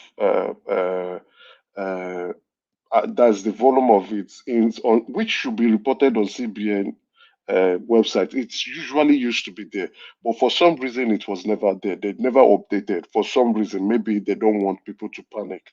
But now the CBN governor has spoken. It's not. We now know that it's 34 billion. It will rise. So we are hopeful. So you are not wrong, Bishop. I don't also think Ola is also wrong because he was citing. We won't say Bloomberg is not a reputable news media. He was citing Bloomberg and was citing JP Morgan, who Emefiele used our foreign reserve as collateral to collect loan from them. So he was cited. So Ola is not wrong. You are also not wrong too. But again, if you look at the time frame between when Emefiele left, when Tinubu came into power in May 2023, right? That is, let's say, 7 or 8 months till December or 9. You can add January. That's probably around 9 or 10 months more. Then the foreign reserve typically would have grown. So I think Bishop, a lot of dollars is the result. Yeah, exactly, collateral is right. So you are not wrong. Nobody saying you are wrong. When you were saying it, you were giving a time frame of what you have, what we have as foreign reserve as at January, and you are right. So Ola was saying this is what has happened at this particular point in time. Ola is not also wrong. So I overheard the conversation, and I don't think anybody is wrong here, but we are happy that it has grown. So let's continue to watch the space, and so may it continue to be. We have a lot of naysayers who want Nigeria to go back. Can you imagine someone? If you go on Twitter, there's this person called Naira Rate. The person woke up early in the morning and quoted Naira as to a dollar as 1,610. Can you imagine that? People who are trying to create problems for our country. We have very terrible Nigerian citizens. Let's be honest. Thank you. All right, brilliant, excellent. So thank you for that. So thank you for that. Let's go on then to Ekene. Your 8-minute monologue is up. The Megiddo of Alaba Market. Ekene. One man, thank you. Oh man, thank you. Look at that. No be sleep with that. Say you go join us for Sunday. Arab and be they come. Shit, that guy. I go come now. I go put on. I go give him. He go come bulala your leader well. Who be my leader? Yeah, you get leader. He go come bulala well. My second APC chairman be that for Southwest. So I go give him a question. Why no? Anyway, I don't even take that guy serious here. But anyway, when he comes here, I just to come run Labour Party down. I wait in the condo, and a lot of people will be happy about it. So, but I'm not bothered. Don't worry, we will get to the cocoa of it. Where did they go? Where will be they hide all the money? He go tell us. Yeah. Don't worry now. The one when they don't talk for Rice TV. Waiting they happen. They don't talk. You don't go talk past waiting talk for Rice TV now. What do you want him to say again? Just go there to sell lies and all those stuff. Labour Party spokesperson all come from the Igbo. And I just look at the guy. What kind of thinking is that? So Unisai Tanko is from Osaka, and all this Dele Falotimi, Nana Kazuno, and even Ndikato. You know who said? You know say Dele Falotimi say if they come. And Dele Falotimi now I want make you bring. I follow and talk today, but we never find window because bring that guy for me. Make I care better talk. I beg. No be all these anywhere belle food politicians. So I don't take those ones. I know people like Emeka will enjoy his conversation, but me I will not enjoy it. It's just that I will just have to. You don't like the truth, Abi? Nothing like the truth. People that people like Emeka that hate to be with like his conversation and all those stuff. They always want to bring issues. Say they get Labour Party. Now I don't did there 20 years now. I'm not saying that they didn't have Labour Party. Yeah, if they have Labour Party, and there is one guy from the Southwest that even serious. I forgot the guy name. He participated in a Edo primary. He was one time Alabambi wanted to corner the guy. The guy refused. The guy is a very serious member of a Labour Party now from Southwest. So when I see those ones performing, doing what they have to do to make Labour Party better, and somebody like Alabambi is jumping from one station to another to bring the party he said he was member for the past 8 years. bring it down. I'm not saying that Abure is the best. It's trying but to at least rescue the party now. It's trying he's to not rescue rescuing anything. He's just he's very from the marauders, from the Fulani, even as bad as headsmen, for the Fulani as bad as headsmen from APC, Oka. It's as trying bad to. as APC and the PDP is, they are not bringing their party down. You see, even all the atrocities Wike committed in PDP, they are still Yeah, but shooting nobody is the trying to hijack their party now. But you guys are trying to hijack Aramba. nobody is hijacking. After It all, will just come out hand. you know what baffles me the most? The word that baffles I was in a space now one certain time now. People from his state were talking against him. So that even he cannot even produce a candidate. I think it's the same place from Doyin Okube. But all this ranting and all this nonsense he's talking, he sabotaged their chance of producing candidates in his own state under Labour Party. He collected money from APC. They couldn't even produce a candidate. Then other states in the east and in the south that can produce a candidate, won an election, you come to national TV and begin to talk nonsense. Why don't you go to your ground, produce a candidate, work for that candidate, make him win an election? Then when you are talking, you will be talking like a man in the party. You are in a party for 20 years. You have not been able to produce a candidate and win an election, even in a local government. But every time you are on the television, this person is an administrator, not a politician. Then he forgets it now. Then he allow people that will win election run the party. I see. It's just that people take him serious. I don't take him serious. Yeah, the guy is not serious because I wish I can remember this man name that is from Southwest. He was from. I once watched him on Channels Television during the election campaign period when he was speaking for Labour. Then I was following the man. Is it Aki Oshintokun? Is it Oshintokun? No, not Aki Oshintokun. Not Aki Oshintokun. Not one. The guy was saying that he was a victim of kidnapping for some time ago. So that's why he stood for P2B and Labour Party. So, and the guy is very serious. What's the correlation? Is P2B a policeman that to come and rescue him from kidnappers? No, that's not the issue. He just made this point of supporting his party and what they want to do. So that it doesn't matter whether Obi is a policeman or what. But what I'm telling you is the seriousness of even some people from Southwest that wants the party to grow. You compare that to this Alabambi you are calling a Labour Party member. You know that the guy is just playing. I know Abure is not the best. Abure is not doing his best. But at least we have had a very long conversation, believing that within a very short time we'll have our convention. Yeah, there will be a lot of the youth leader that was accused some time ago. We had him on space. We dragged him. We asked him a lot of things. So at the end of the day, it boils down that yes, we are surely the convention will come. When the convention comes, we'll have a lot of reshuffle. Then when we have that when we do that reshuffle, then we know how to whether we'll continue in the party or to open another platform. But the best thing we agree that it's better we continue in the party, then build up the party, use our hands to flush out everything that will disturb the party progress.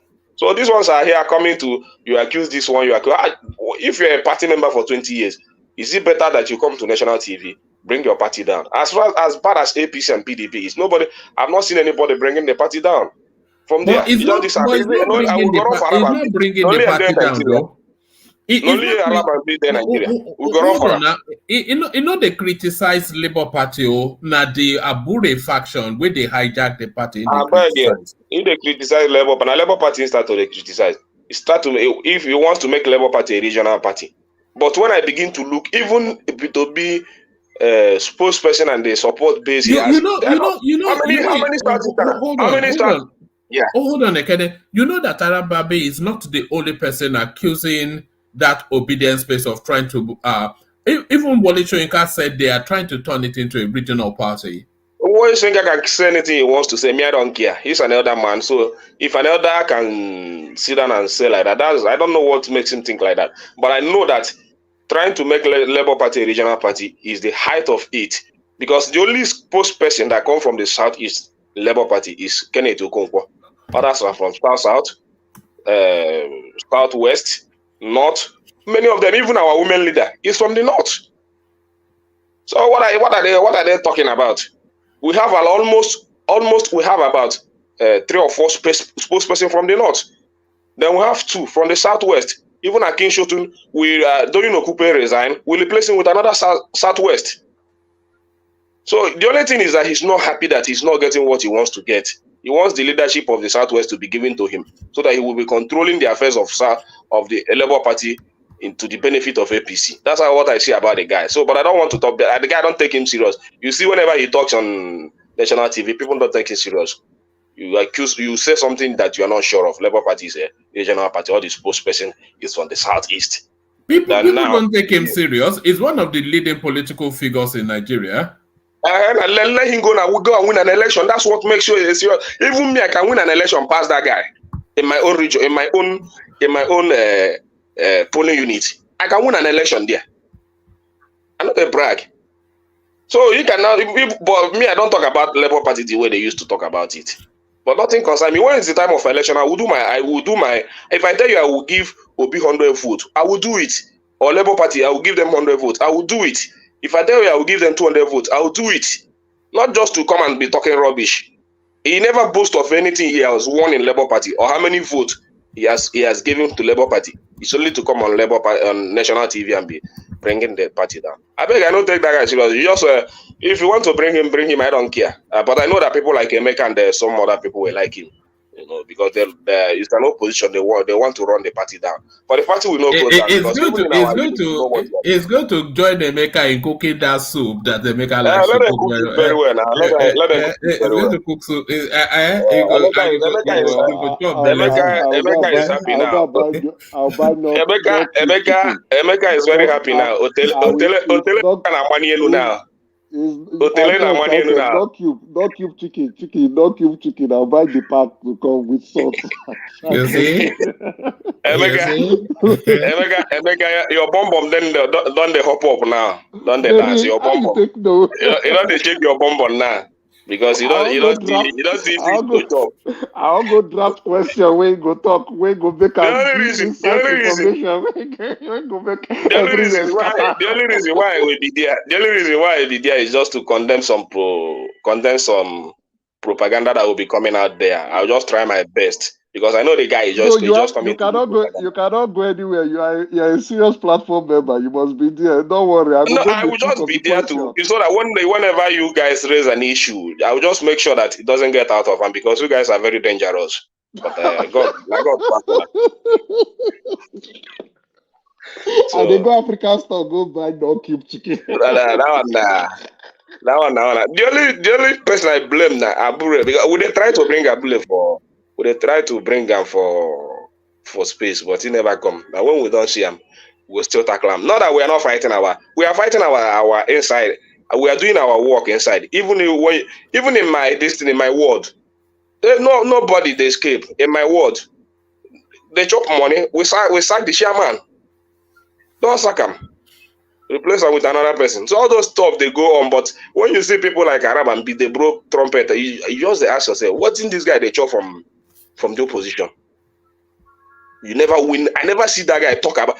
Even I was in a space, people from his state, youth like us, talk how bad this guy work against Labour Party in his own state, that he couldn't even allow a candidate from Labour Party emerge from his own state. And whenever he comes to national TV, you'll be talking about corruption or nonsense, an ingredient. I beg one man.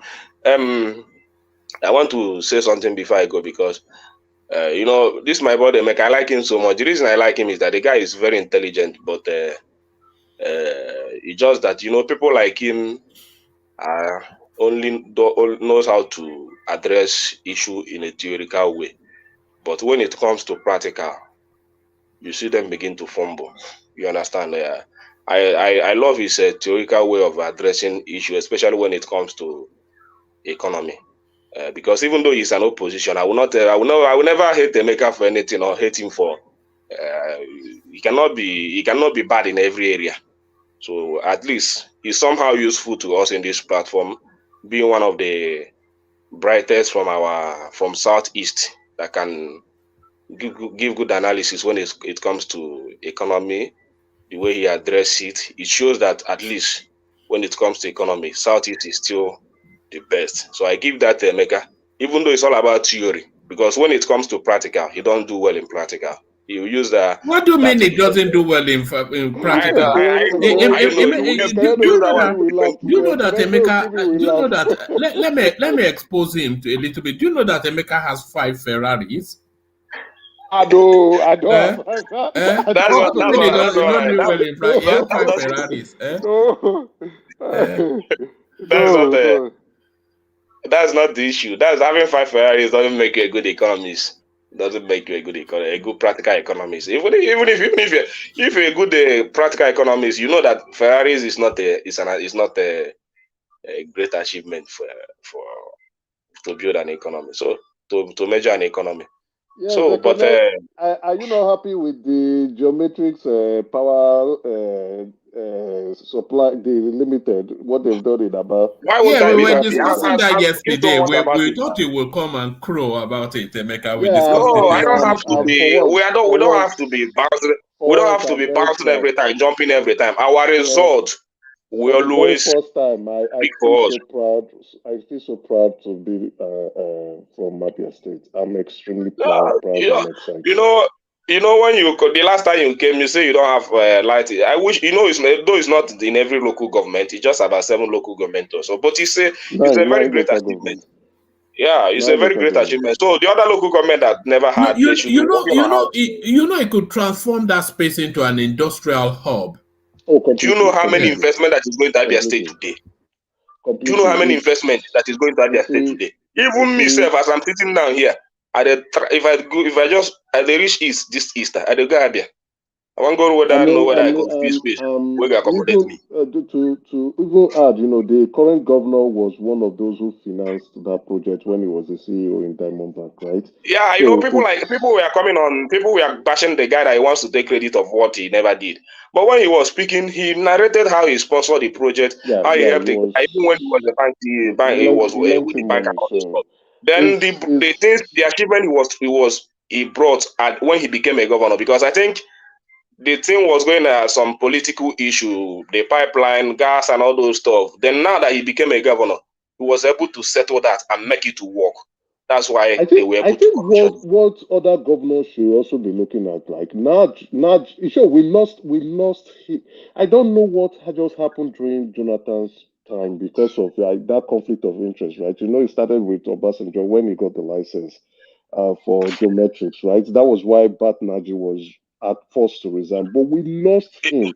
He would have been able to. Emeka, please. There is something that baffles me. There is something that I saw today that, all these our Southeast governors, they don't get sense. Those guys, shame they catch them. Now They should be ashamed of they themselves. carry all of them all those 4 remaining governors. Even my governor Soludo, shame they catch and he just did like this. I'm not sure say they attend that inauguration. They only make some meeting with the vice president to commission one. I don't know what thing they go commission for Enugu. Say now light up Yes, nation. light up. Alex not even listen to that. Alex said they there. They just go there, go they say.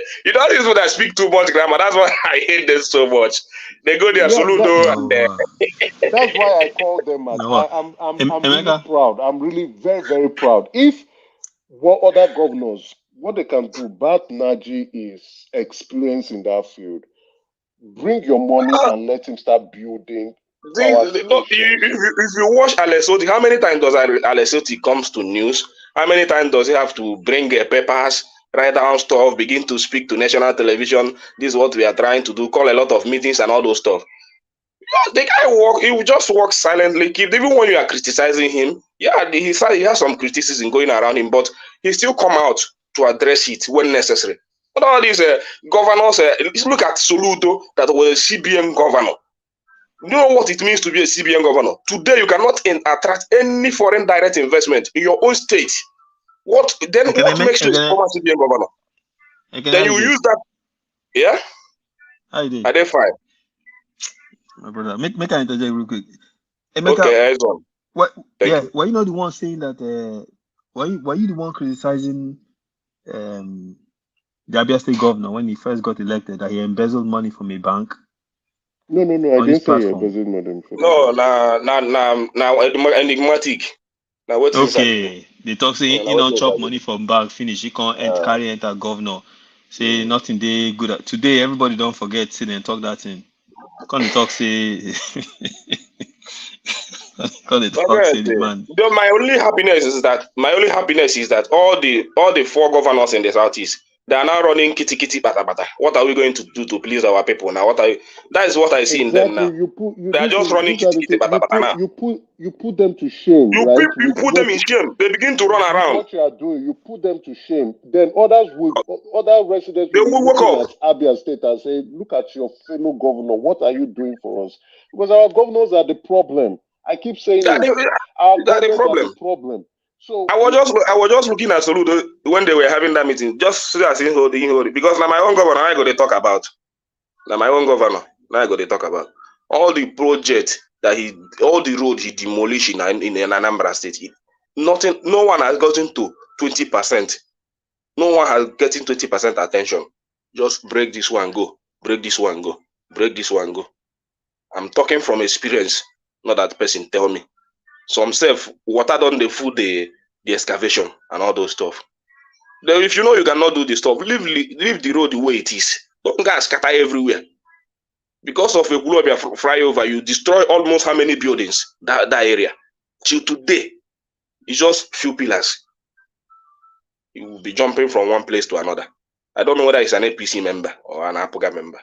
Instead of him to focus on governance. In fact, I'm very ashamed of that guy because I rated him higher than this Alessoti due to his pedigree. It was a form.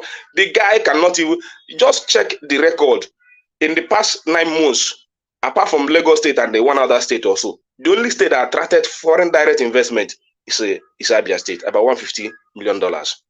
This one is just he cannot, as a former. That's what I expect from him as a former CBN governor. He couldn't attract 1 naira. We're just running from following Tinubu Arab. I don't even know why Tinubu included him in that economic stuff. What contribution is he going to make? No, not be to they speak English. I don't talk. I'm here all the time. Do things, perform, take actions. Don't they bring every time. If you go to our cupboard now, those their cupboard everywhere they don't full up with diaries. Stuff they will write this one, go pack and there. They will call read that for you. They go pack them inside that place. Another day they will write another one. After they don't read that for national TV, they will just go dump and there.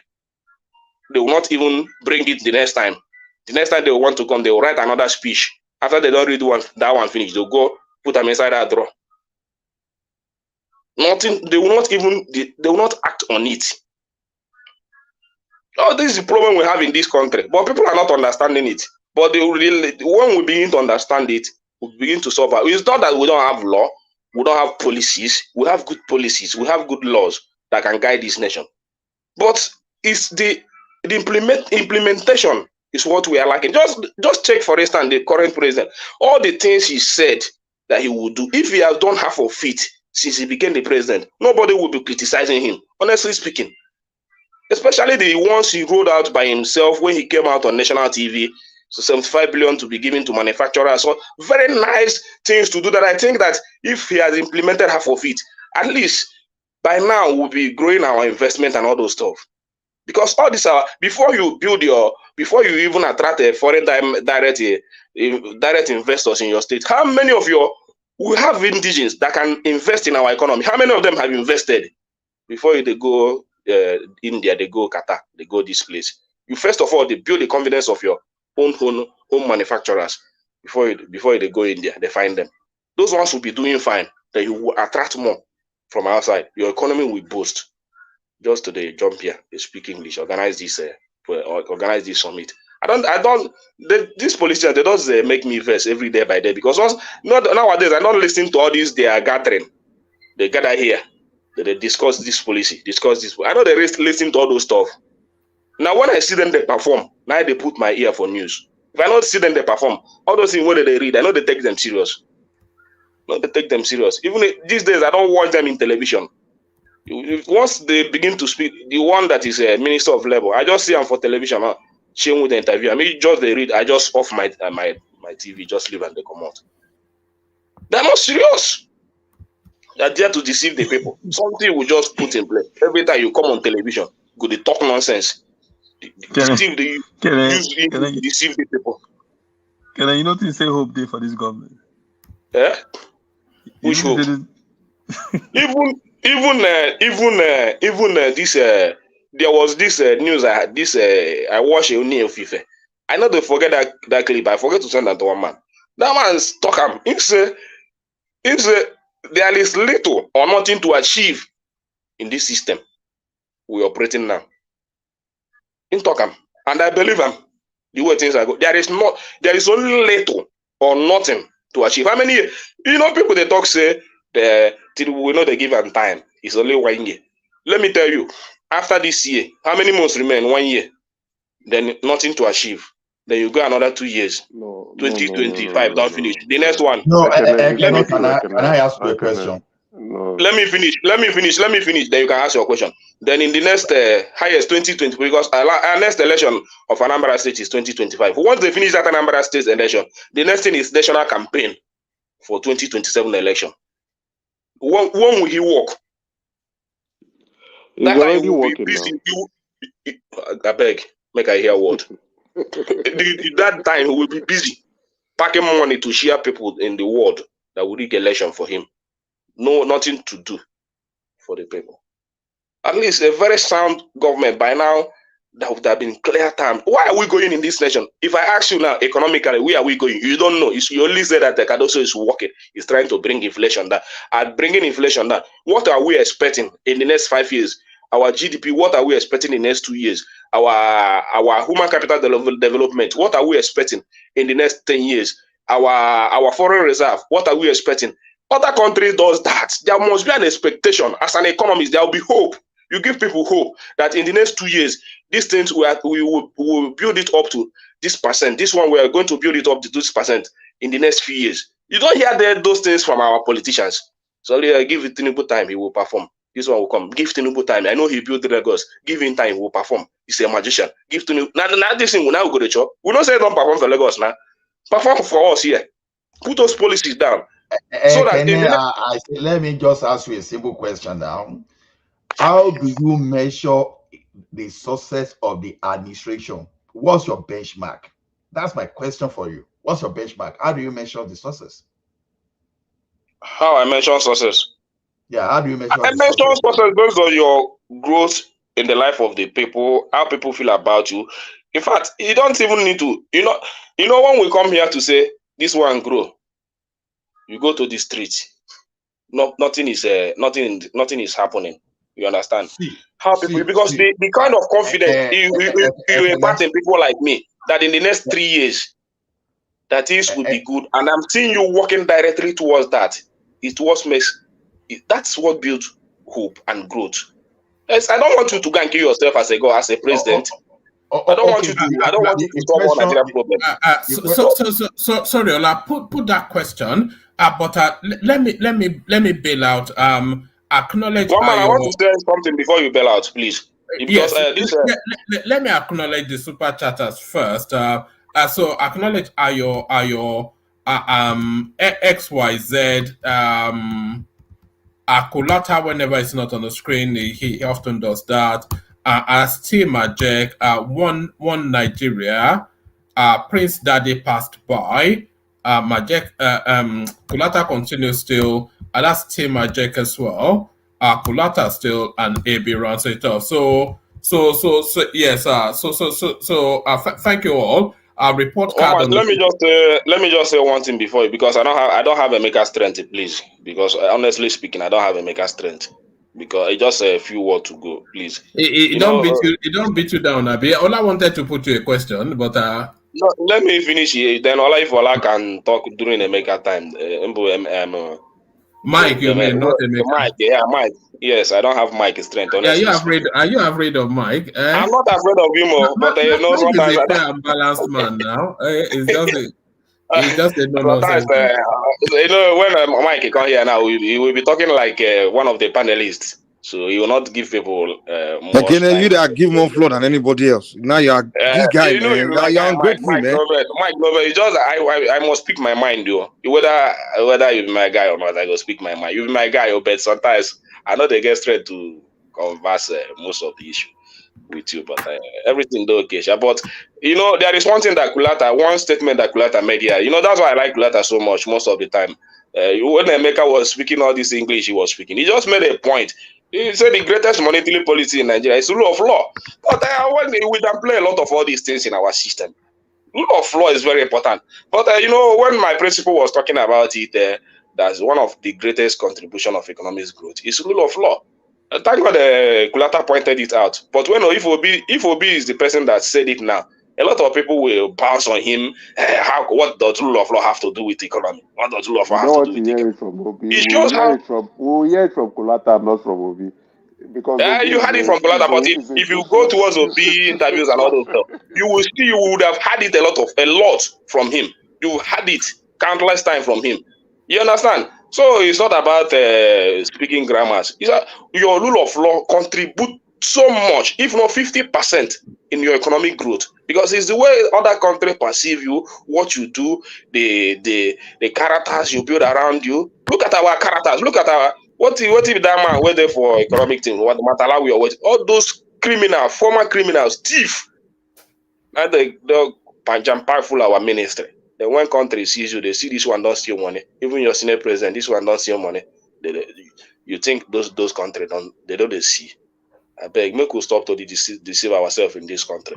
Then coming to just one thing, one man. Sunday Igboho, I'm happy for people that say that he's defending his territory, and that Sunday Igboho has also come out to say yes, free Nnamdi Kanu. He is fighting for his own people also. So if people that say that he's defending his territory and he's all good that he's doing that, so fighting Fulani people, taking them out of their farms, that means anybody accusing Nnamdi Kanu is a hypocrite. Anybody that said that and still accusing Nnamdi Kanu is a hypocrite. That's all I have to say in that, because even Sunday Igboho himself said it, that the same thing he's fighting is what Nnamdi Kanu is fighting for his region. So Tinubu should release him. So anybody that supports Sunday Igboho and doesn't support Nnamdi Kanu release is a hypocrite. That's all I have to say, one man. Thank you. All right. All right. So there it is. The Jagaban of the one man went to more platform, the Majestic Ekene himself. So that's the Majestic Ekene. So from the Majestic Ekene, gentlemen, let me bail out, hand over to Mighty Mike, who coordinates the rest of the session. Thank you, one and all. I'll see you tomorrow. But on the way out, let me just flash up again. Sunday session, Dr. Abayomi Arabambi joining us, as I'm sure you've heard me say endlessly. I'll send the link in for you to bookmark it. Have your questions ready. It's the man of the moment where we are in present day politics now. So that's the link in the comment section there. Go bookmark it. Sunday 10 p.m. UK time. Thank you, one and all. I'll see you.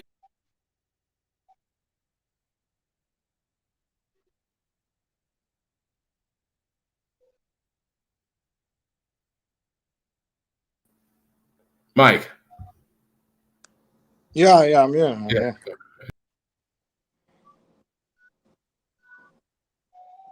Mike. Yeah. I want to say something. Go ahead. Yeah, the thing is, what I want to say is this. Everybody have been speaking since, so, and I think everybody has spoken well. You can see, like, I will start with Igbo. We all have right to, hold our own opinion. Igbo, for me, is an hero. For another person, it may not be a hero. It doesn't mean anything. Because it is our right to view things from different angles. Igbo never rise up to be, I want to be a president of Yoruba land or Yoruba nation. I have the brain to build Yoruba nation to Eldorado. I am the best. No. You only stand up in a time where the president of the country were treating back by people. I don't want you to mention either they are related to him in tribe or whatever. With soft glove. The truth is there. And those people were expanding. They were doing it with like authority. I don't know. They deal with impunity. So it gets to a time, provoke, he rise up and say, look, what are we not doing in this country? If this is the case, people can't go to farm, people can't go here. And when they see the momentum it gather across that land, I think there's a valuable lesson for Nigerian government to learn from them, that they have to be serious on how they govern this country. Because at that momentum, at that moment, God also blessed the Southwest with a man. May his soul rest in perfect peace. Akereduru. He galvanized immediately. Before you know what is happening, unknowing to the president, a regional outfit was announced, and it was a shock to them. They were trying to say they want to stop it. Well, when they look at the momentum, that is a few steps to crisis. So go back and check that region. The king spoke about it. Prominent men spoke about what was going on.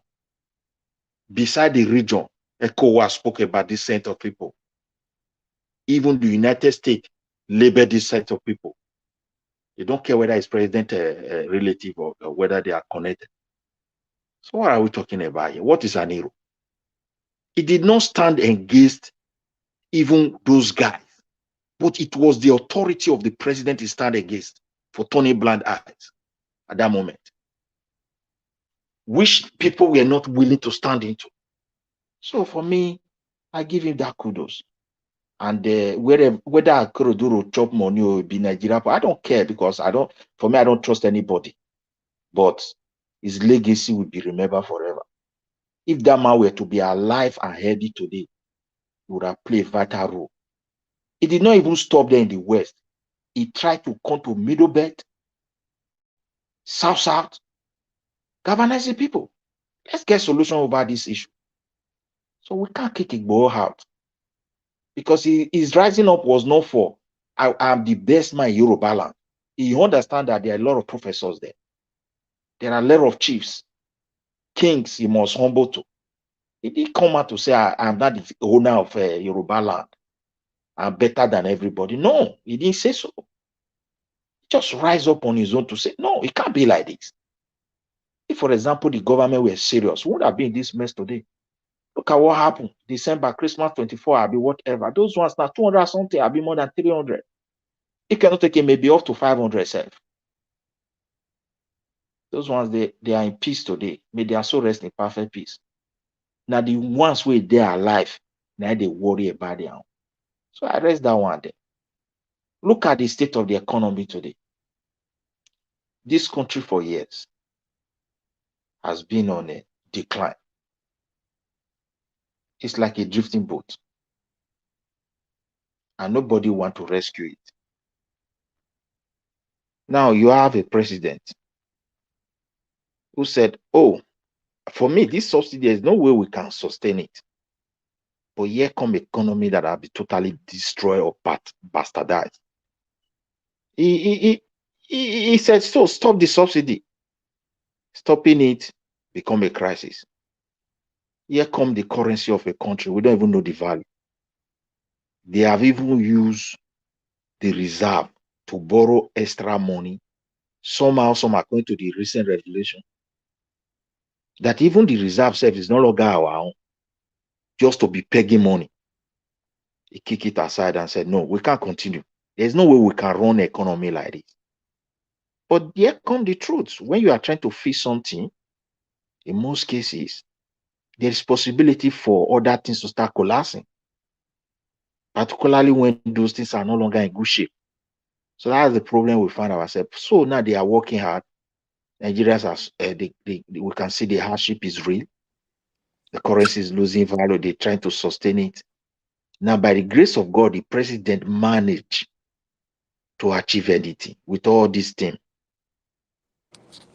Another man will wait, let me just round up this one. Yeah. Another man will just come in. Less than 3 months, they will start collapsing everything. That if cannot take it the next 30 years, no road, no way.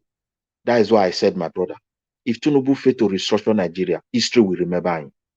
What lie ahead is more than this. There's no way they can concentrate that power upon the federal government and expect things to be good. I saw a state governor in the western part of Nigeria, I think today, I think Oyo State here, precisely. When they find some Chinese company, they tell Nigerians that they are recycling tire, but different thing is happening. Those licenses given to us from Abuja, and their activities are not being reported to the state governor. How can you now expect a country to progress like that?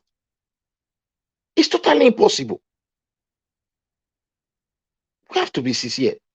And thank God he even have his own kinsman there as a president. If it is some people today, maybe they are from another region ruling, he will lay his complaint, they will use Abuja power to subdue a whole governor. Frustrating. No reply, they will not reply him. If he called the police into that case, another man will call from somewhere and tell the police, don't go. Sometimes even the president may not even know. Just the few people around the president, they will just hijack that authority. We can't continue like this. Whether it's a state level you want to, there must be power given to indigenous people. Because the indigenous people don't even have the power, that is why the governor can do whatever they want to do and nobody can question them. Because the governors are abusing their power and siphoning money, and there's no way you can do it without, the federal having seen some certain things about what you are doing. So they don't have voice in some cases to talk out. Because if they talk, there's already something they can accuse them of. So they just have to be rubbing mind together. We can't continue because these guys are really working. But I don't even think whether they will be able to hide anything. But I pray for God to help them because the situation is terrible. It's a total messed up system. Because my worry is that after all this hard working, peradventure there is good news. Someone else will just come in. It's not my turn. It must go to my side. And the person will less than 3 months move what is a rifle things, a rifle peg. You will remove it and go and put it in another place. Remove the wrong one, come and put there. Before you know it, everything will collapse. And then we will be saying, oh, yeah, and people will be clapping him. He's working. Once he's out of office, another wahala. So we have to call spade a spade. That's just my worry. This is the only place we call our country, but we can't continue like this. Putting power into one man is not going to help any one of us. Thank you, Mike. I think you want to comment. Yeah. I just kind of want to engage you. You are somebody I respect. I know you are someone that you reason alone when someone trying to talk to you. You don't start to just you are very objective. You are open minded when someone's trying to talk. Engage you. That's why I'm like, I think you'll probably be a better person to engage in terms of where I've been coming from. You understand regarding this whole Fulani thing. Now, you agree with me that in the South today, an uneducated Southern person, right now, when they say Northern now, they just call him Fulani. The guy can be Nupe, he can be Kanuri, he can be non-Fulani. As far as from the North now, since this whole thing, they'll say, oh, that's Fulani. Because I go to Nigeria every time, I go through the Southwest, they'll say, I want Fulani here. And some of them, because I've been to the North, I know difference among them. I know that they are a bunch of different ethnic groups. And when I meet them in the South, once I interact with them, I could tell that, oh, this one is Gwari, this one is Hausa. I know the difference. Now, here's the deal. You and I agree that the population of Northerners that live in the South right now, they are at least probably in the millions, right? Now, what percentage of them are bandits or so-called militia? Okay, if you want me to no, I'm going somewhere. I'm not asking you, I'm not challenging you. I'm trying to take you somewhere, walk you through where I'm coming from. It's not like I'm not questioning what you said. I'm just trying to walk you through where I'm coming from so that way you get what I'm saying. Because the reason why I come to talk like this is because I can foresee something coming and I don't want it to happen. That's why I tend to challenge people to stop doing this thing that we are doing. This pulling target on people's back, by calling. But let me just get where I'm going. So we know there are so many of them in the South right now just doing their business. They have no business with this banditry going on or killing. And I know many of them. I have friends from the North, very decent people, good, nice people that, just don't believe in criminality. So now, this thing that we call Fulani. Now I begin to ask questions. Now, if I will ask people saying this now, like, okay, who's the Fulani king? They don't know. Or let me ask you now, who's the Fulani king? Like the king of the Fulanis? There are many. Okay, there are many. Cool.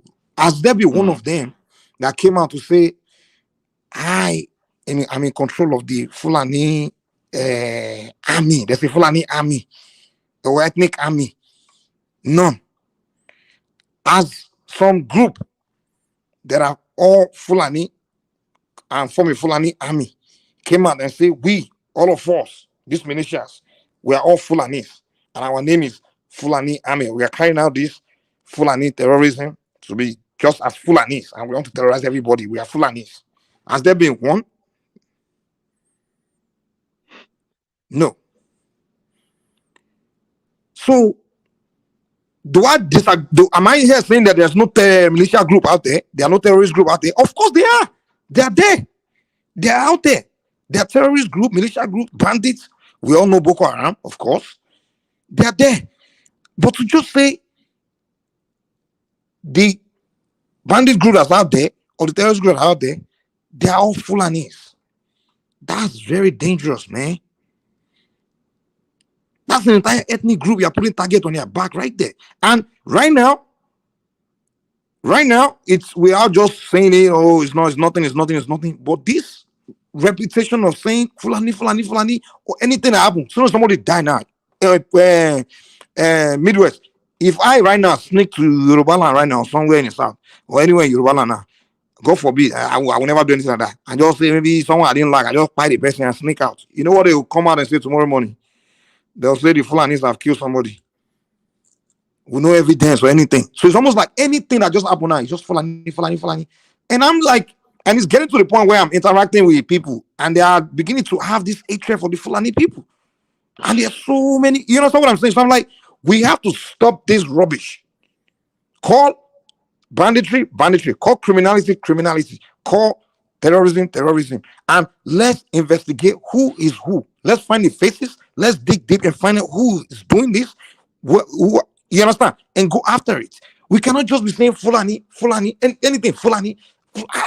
What the heck? Have we met this group? And every one of them, every member of that group is Fulani. I've never even seen a criminal organization in Nigeria besides maybe the one that are doing the succession. Hold on. I've never met gang, even cultism we do in Nigeria. You find at least people of two or three or four different ethnic group gang in our group organization. You understand? In our group. So this militia group, of course, there's particularly coming from the northern part of Nigeria or some part.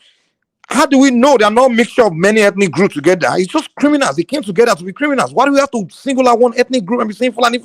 And it's getting to the point where the hatred for Fulani is just growing. And it's a matter of time before we start having pogrom. Yeah. So we have to be careful how we are talking now. Yeah, Mike, I understand. I agree with you. Why can't we just call it banditry or terrorism or whatever the name it is and discuss how we can solve the problem rather than just shouting Fulani every day? It's not good now. Mike, wait, look at it from this angle. It is not even we on the platform that label them Fulani banditry. The authority of that country, of our country, described it like that. Even when Buhari was in power. News media, that is what they call them. So there is no way they were able to change it. So I don't know. We have to blame them for that, not we. For example, when we're talking about them, we are not generalizing. If, for example, they were describing them like that when, like, Tinubu was the president, we say because their brother was not there. The media, everything, they were in power. Globally, that was how they were describing them. Because there's no way anybody can separate them. Even the United States, when they want to describe them, because they have a lot of agency on ground. So that's to tell you the gravity of the movement of these people. America you see, and I keep hearing people saying America said it. You see, the European, when it comes to Africa, they don't really regard you guys as any people important. So whatever you guys are saying about yourself is what they will say about you.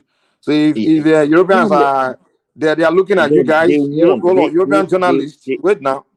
We're not the one who put them into that list. No, it's Nigeria. Fulani people. Yeah, the America put them into some list. I don't even know whether it's third or fourth. As no. The idea that there's a militia, like a group of people, gang. Yeah, we They are, cannot you know, say they are we all are not Fulani, saying a gang. we are not saying we are not saying even get my own point clear. I always say it here.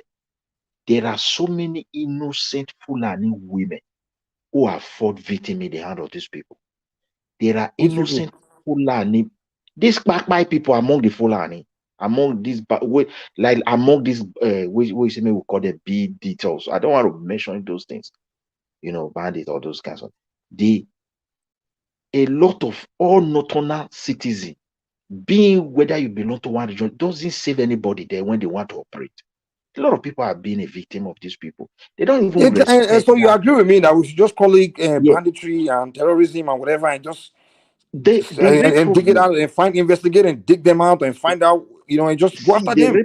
see the problem, like what I've just said before. You can't go and put everything in Abuja and you want Nigeria to progress and solve problem. What stop the state governor not to be having data of the people that live in the state? Whether that person is from indigenous place or he migrate from northern part of Nigeria. That's where the security start from. But a situation where people migrate into another people's space, their presence is unknown to the authority there, whether the traditional, whether the government, there is no way to document them. That is the real cause of this problem.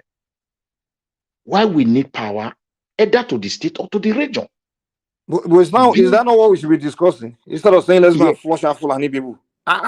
Let's go and kill. I'm Let's go not, and no, I let's go did and chase not Fulani wait, people wait, wait. away. That's not good I now. did not, I did not wait. I Now I'm did not not saying you. I'm say, just saying like the way people yeah. talk. Like someone like Olana could be saying, "Oh, the Fulani." No, I'm like, Ola dude, is that never a talk. solution? Ola never talk like that. Ola only said, when Igbo rise, at that moment, what he did, we can call him an hero. Not that we agree with all his statements. It doesn't mean that I just agree with all his statements. There are some certain things we tell you, no, just the way you are here. This one, work.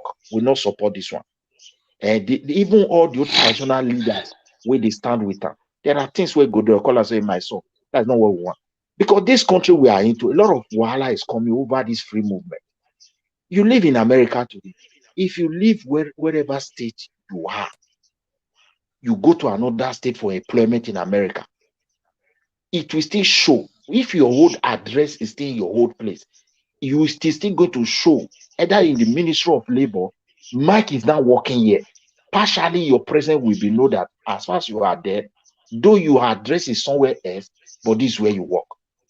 Good or bad. If you move that your address now to another state, you are free to move, but the government must know your movement. A situation where somebody just park into our, it will get to a place as the population of people who is migrating from undocumented from north to the south, as when it grow to some certain problem, population, that is where the real problem will start. Go and mark my word. Because they are not properly documented. If the certain person wants to go north, I want to leave it, I want to go stay for Kano, or Kano authority should be having the power to document my presence in their place. But everything belongs to FENDRA. Need that they are giving. The need is fake. Whether they have database for it. If you question the rationality behind it, you will know that there's something fundamental that is wrong. Now we were not identified as a citizen for many years legally with any name or with any number, with any ID. Who do you think that's supposed to identify us as a Nigerian? Is it not the local government? The FENDRA hijack it. Somebody even told me, I don't want to, outside Nigeria, as we speak to the neighboring country, population of a neighboring country that is having Nigeria name is close to 70%. They show it on the street. To tell you the way people want to run our country for us, why are they doing this way? We don't know. But the truth of the matter is that we have to call spade a spade. This free movement that is forcing a lot of people from north to south, a time is coming, is going to create a lot of crisis.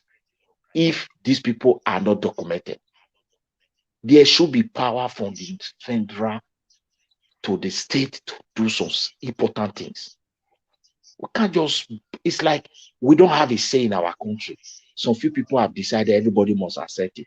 And that's why we're in this mess today. Midwest, shouldn't that be the conversation we should be having?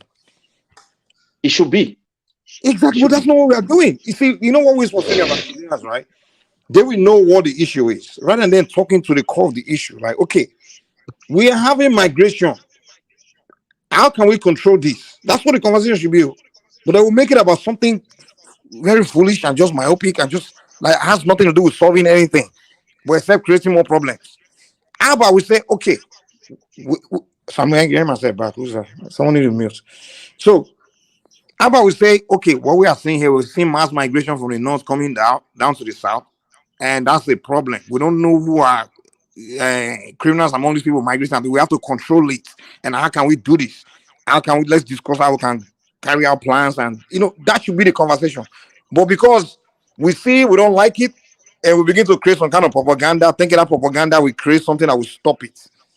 And you wonder, okay, is this when I ask people, okay, I know where they are coming from. People are not happy that I seen this bunch of Northerners. Because even me myself, because I go to Yoruba a lot every year.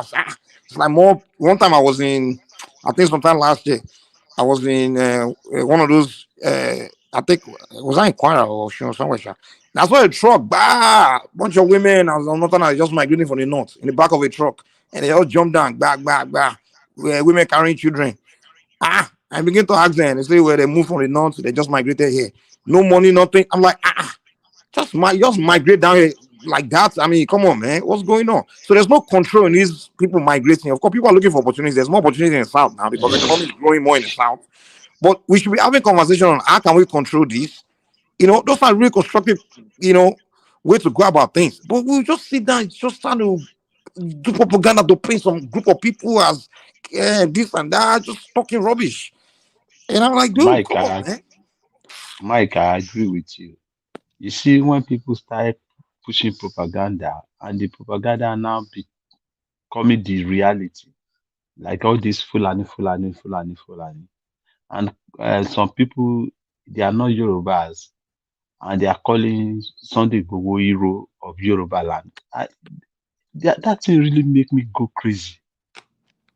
You see, they think everybody will think the way they think. Sunday Igboho is a criminal and they leave him around now. And still yet, he hasn't even stopped. He just want to bring, you see, all of them, if you watch me very well, and I'll tell you this thing, all these people that are supporting Sunday Igboho, and even Sunday Igboho himself, they never wanted Tinubu to be president of Nigeria. You understand? And they think all Yorubas will be the same, that will not be thinking. We know. And now we have been very careful because there's no narrative they will push to people like me to tell me Sunday Igboho is a hero. Because I know Sunday Igboho motive from beginning. He said it himself that he's going to shoot Tinubu from the back. And before, all these people, they be fighting, pushing propaganda, doing this, that, because of Fulani, Fulani, Fulani, Fulani. And when I went to Nigeria, I move everywhere. I say, where are the Fulani? This taking our land, taking our land. How many? You understand? It baffles me a lot. But I pray to Almighty God that Eledumare should just make sure that before everything goes like this, even Sunday Igboho himself, the Ashiri must open to the whole world, and everybody will see him, and they will know the kind of person he is. And so people like me will now be justified for saying, I know this man is a criminal. It's not an hero at all. Okay, my brother. Thank See, for me, I also make one suggestion. I'm not from Southwest. I agree with you, but I will tell you, most of people that support him, that surrounded him, a lot is also from Southwest, and those who are also not in support of him, a lot are also from Southwest. And outside Southwest, it's not everybody that will recognize him as an hero as well. There are also those who will also not support him. And that is just part of life because everybody can never be on the same side, no matter how good that something may be or how bad it may be. That's just the good part of life. why am I, trying to say my own part is that though I'm not from there, but at that very moment, when I saw my country, what was going on, even then there was nothing like Tinubu campaign when Igbo rise up. Although the signal that Tinubu will definitely come out is there, but there was no campaign about Tinubu's election then.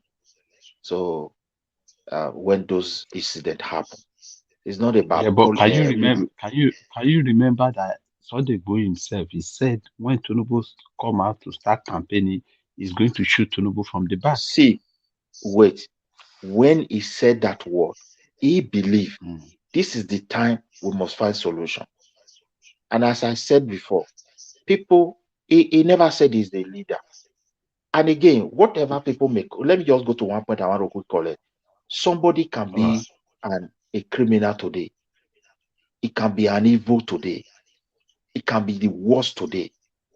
Tomorrow, that person may be useful for another thing. That is even why in so many places in the world, people who buy somebody will never be quiet. They will put him behind bar. Please bring it back.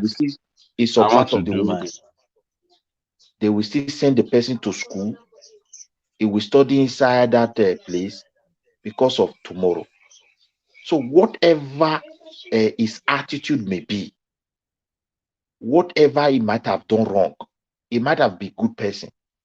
But I'm speaking to the moment when he said, we cannot be sleeping like this. This cannot be happening in our land. And that is a fact. And those things he spoke about are still happening today. The beginning of this year, I think we have lost 3 obas in that region.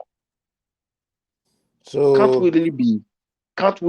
I don't know whether it's because of those same people or indigenous people that did it, but all still boil so down to my what? only issue is why couldn't he have just say, let's go after criminality and banditry that's happening. Let's go and face them. What was he targeting? Just The problem that time that every Nigerian where did he conclude that see where it's only the everybody in problem. that Yeah, see where the is problem. Fulani? See where the problem lies. Tinubu is in charge today because of the reality of Nigeria. He have to bring people who are close to him, either by tribe or he knows them. He has worked with them closer to his administration. Like Kaduso today, key areas he want to succeed. He trusts them. Like some area of who will protect him. Now, take for example, people of extraction of that place spread to neighboring region, and there is a crisis How between true is them. this people spreading to neighboring region thing? Like people I keep just pushing. wait now. Everybody know that there was clashes between, these hiders and farmers. It was, let us know. Let's call spade a spade. This problem has been there even before the Buhari said, and it's still there even Tinubu time. It happened this December. We can't deny it. So we saw what happened in Plateau State, and it's still happening, even where they have the same, where they have numbers of the same set of people as the tribal people, was recorded across the country. We understand it's already a criminality, but then the way the president was treating it, that's why I used Tinubu as an example, and people that surrounded him, it was so confusing to everybody. That is why he pinned them. So that is the area I speak to, because the way they were treating it led to that crisis, the typical insecurity that we are into today, which is making the country to bleed. Everybody in the IDP camp. One thing about me, I believe a man can do whatever he wants to do, as long as whatever you are saying, you do it, and you back it up. Hey, kudos to you. I'll give you my respect. But one thing I can't respect is a man will say something, and then you push other people, and then when it's time for you to face what you talked about, you run away. I can't respect that. You understand? This is not the first time example in Nigeria where a person will pump his ethnic group, pump them, tell them that's ready to lead them to war, trying to preach to them that we need to go to war, against some people. Let's go to war and make them think we are ready and you are ready to lead them. And then when that war starts, the people you are leading, you abandon them and run away for them to die. Well, And it's then hold it's on, hold true. on. Hold on now. Wait. This is not the first time. And then you run away, abandon them to die. And then from the exile, you are now pleading to come back to come and be cool with the same government. You challenge. This is not the first time that happened. Yeah, it's true. He came back now. Now you are cool with the government that you call, that you went against. And Mike, thankfully, okay, we didn't lose too many look at it people. for this The angle. people that were following you, hanging with you, some of them died in the hands of the same government. So now you are coming back to partner with the government. This is not the first time it's happening in Nigeria now. Mike, see I where don't the respect that. If I'm gonna tell you guys, let's go to war, let's go and fight, let's go and do this, and I know it's gonna involve being killed, I'm not gonna abandon you and run and leave you to die now. When I'm the one that convinced you to come with me, and then after you die, and I'll run away, and then later come back to reconcile with the people that buy you. Come on now. Yeah. See, I don't in respect that. That's where me I fell off, you know. wait, see where the Mike, see where the problem is. Indeed, that one occasionally it happen. Igbo never rise to say, now I'm confronting Nigeria army. I don't You maybe because understand? you don't understand Yoruba language. Most of the thing we spoke was in Yoruba language. So those of us that understand Yoruba will tell you that Igbo literally was telling us, "Wait, I'm a jagun. Oguni Agudo jagun." You know what that means?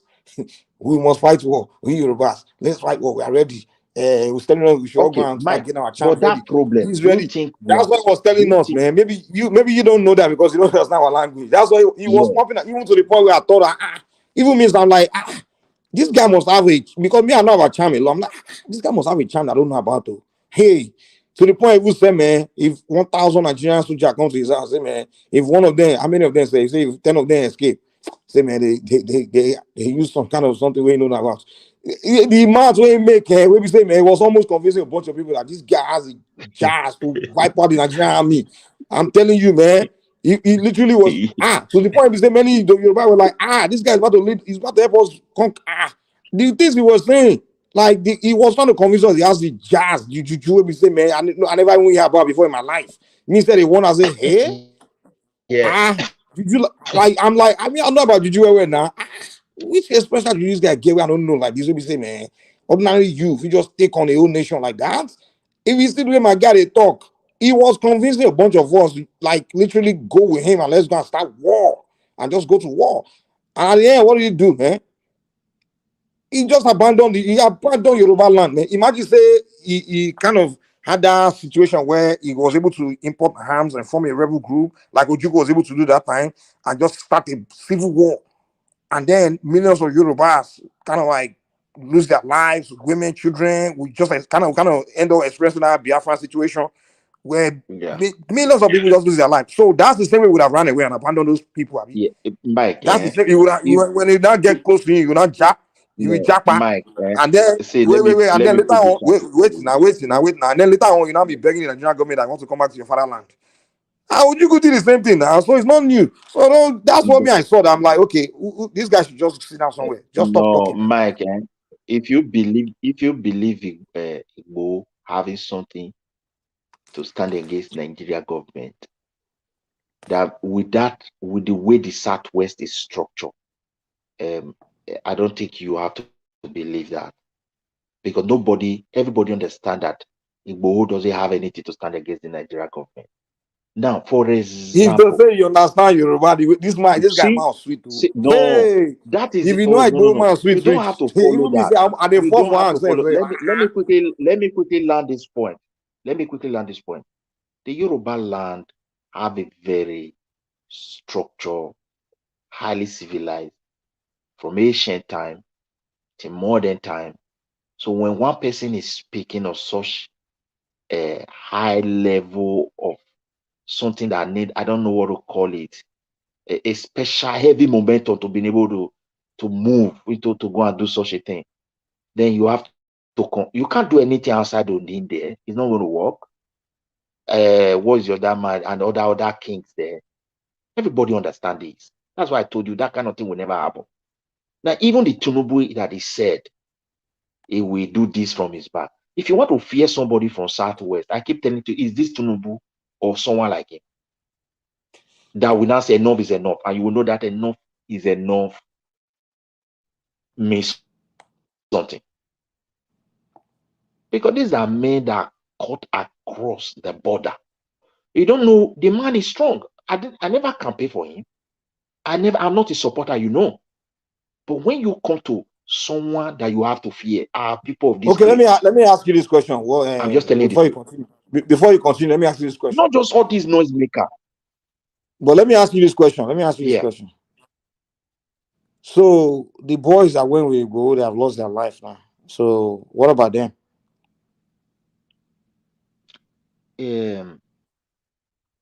May their soul rest in perfect peace. Oh, okay, exactly. Okay.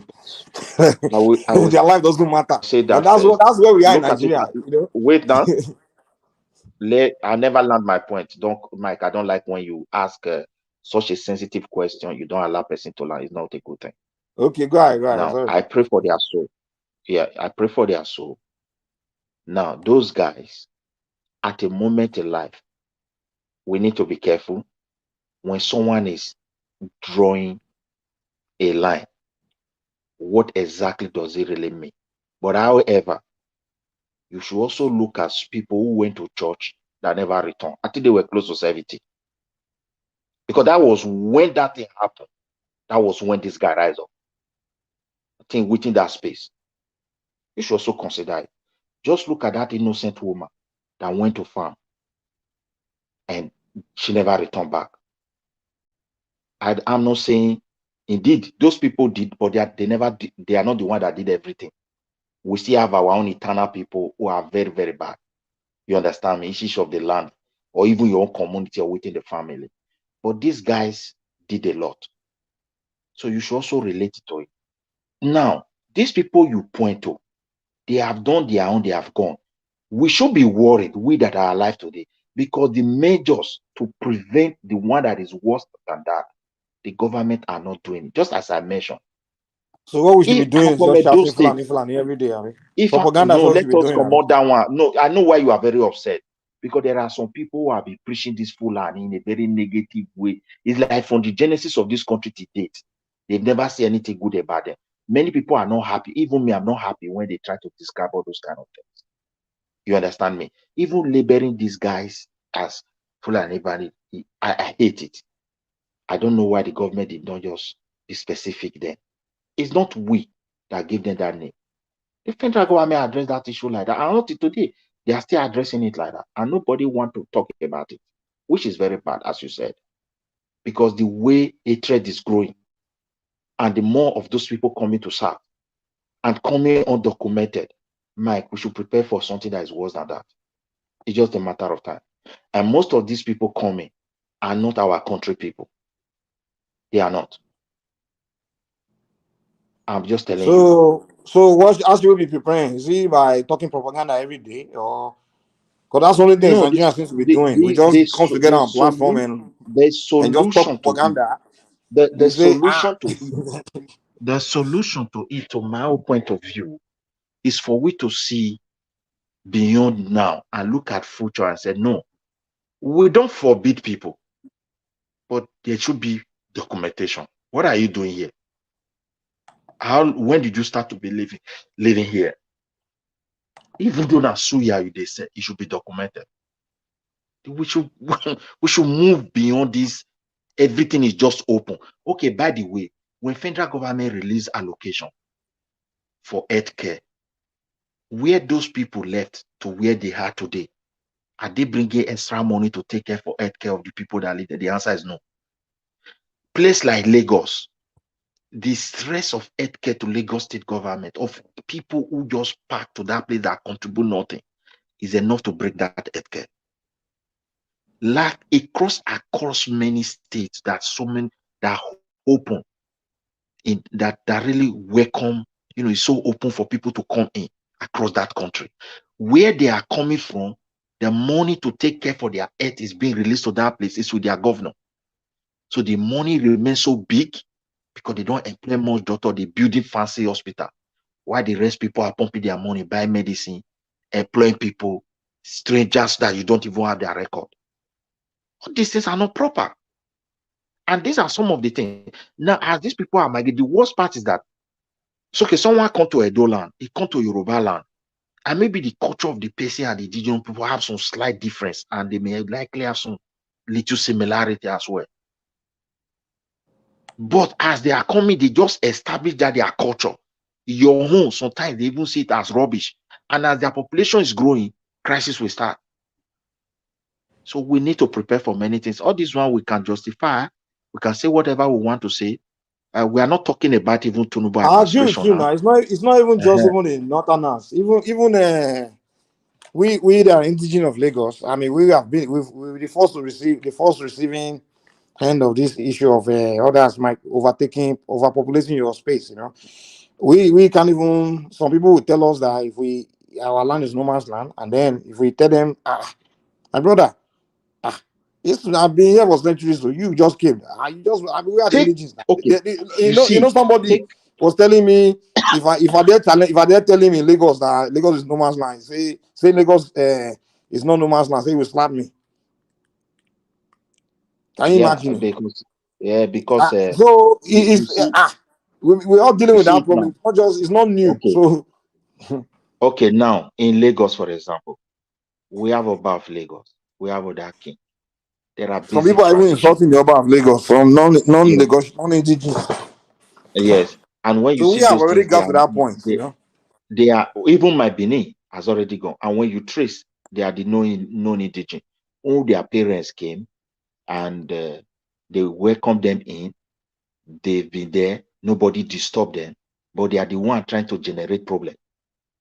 I understand that space, and that is why I'm so worried about what is going on in Nigeria, because what you don't have in your, like Benin Yoruba is one of the most, I can say, the victim most especially of all those things that we are talking about.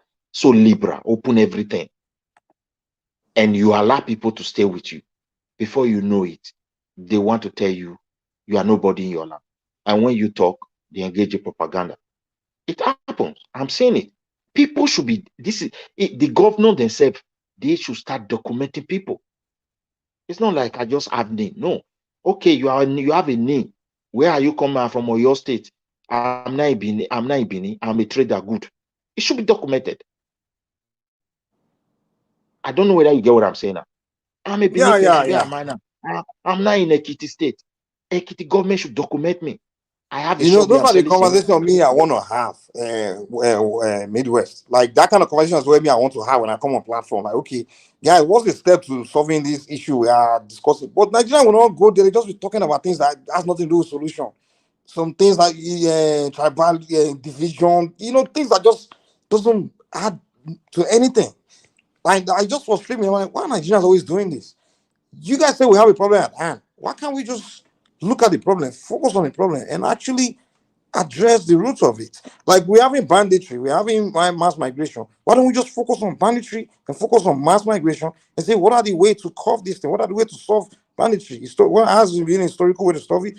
Has it been done somewhere else? But what they will tell you is, Fulani, that's it. And they'll be like, Mike, okay, who's see that where Fulani? When you the ask them who's that problem. Fulani, they will say you are talking, you know. see where the problem lies. Also, this propaganda is also a big problem. But if any state want to do it now, if it's not careful with propaganda, they will destroy that state. That is preventing Nigeria not to come to its place. Before you know it, they create problem. And people that is going to do it are the one that have the vision that those their people coming to that space will definitely stand their ground as time goes on. So we have different. I tell you, this country we love, we want it to work. That does not mean, as we are here today, our ancestors, there are so many battles they have fought. That's why you can identify, I'm a Yoruba person, or I'm from Oyo, I'm from Ekiti. If not, that name would have been there. I'm from Benin. No. to prevent some certain things that lie ahead. The hour has come. State governor must know those that live in their state. All those buildings should be registered. It's not for you to be telling the owner of the house, know who you are renting your house to. How will I know the person? Tell me the office I will go. Mr. Hey, we so need want to come and stay in my house. Oga police, who is he? There's no such place. And most of this thing they talk about, I saw it when they were addressing people that before you give house to anybody, make sure you know the police standing there. I just laugh. Here, if I want to know something about a person, or maybe I want to employ a person, there is a procedure. Like in Sweden here. There are some certain job you want to do. Once you just read there, you sign some paper that they are free to contact police about you. They just contact. They will even post the letter to you yourself. But by law, you are not to open it. You give it to the company. And the company will confirm it with the police. Whether you have any bad record before. It's a very simple something because things are well documented.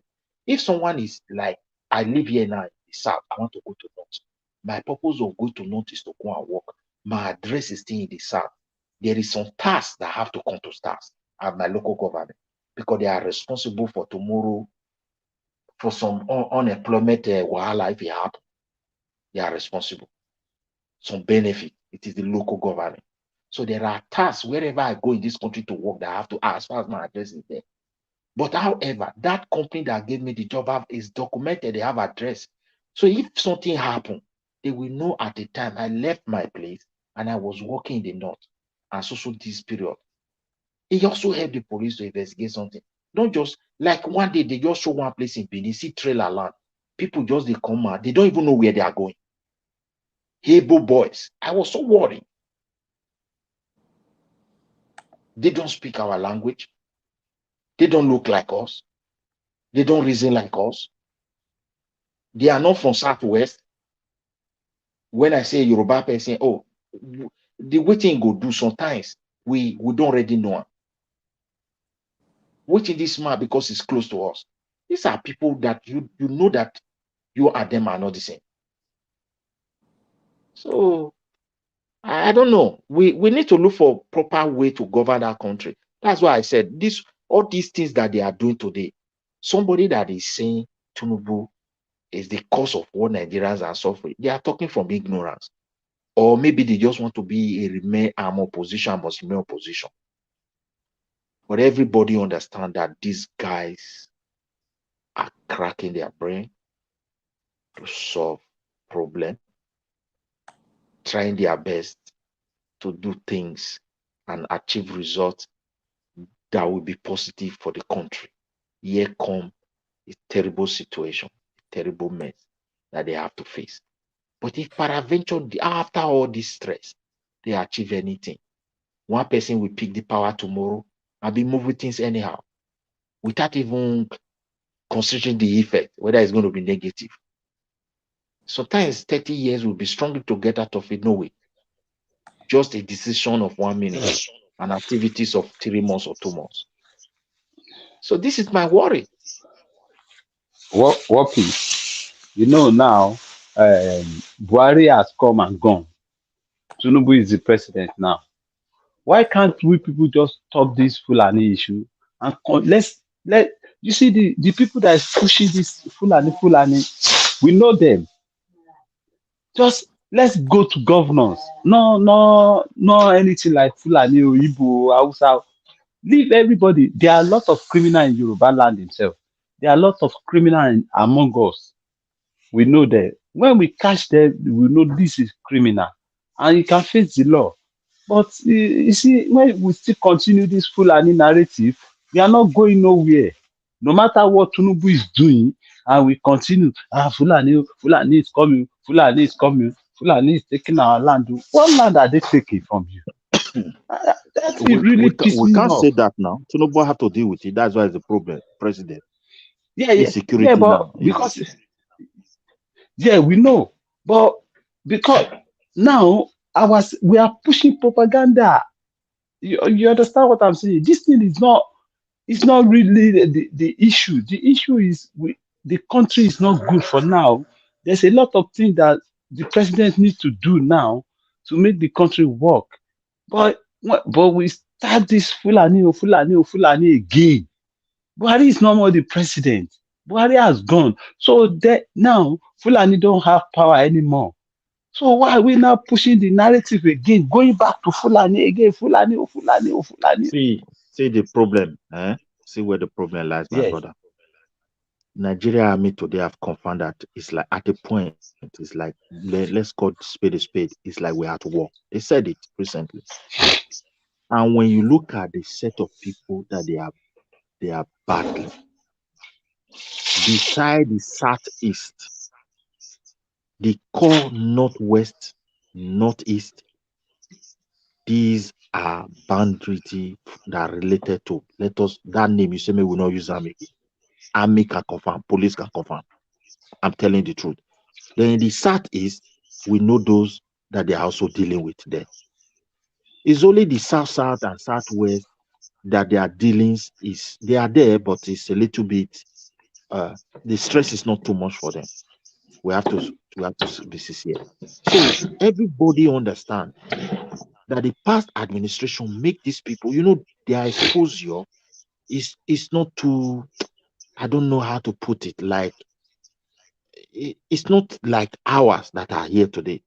Those people. So when they feel that their brothers have done something, people are protecting them, they know. Sometimes when they carry person, they will go there, we want to go and talk with them. You see somebody tell you, I want to go and talk to these people. It's their client because their brother was in power. But the truth of the matter is that most of the victims were also of their own people. That's just the truth. And now, most of these northeast, northwest, the farming has reduced. What is it called?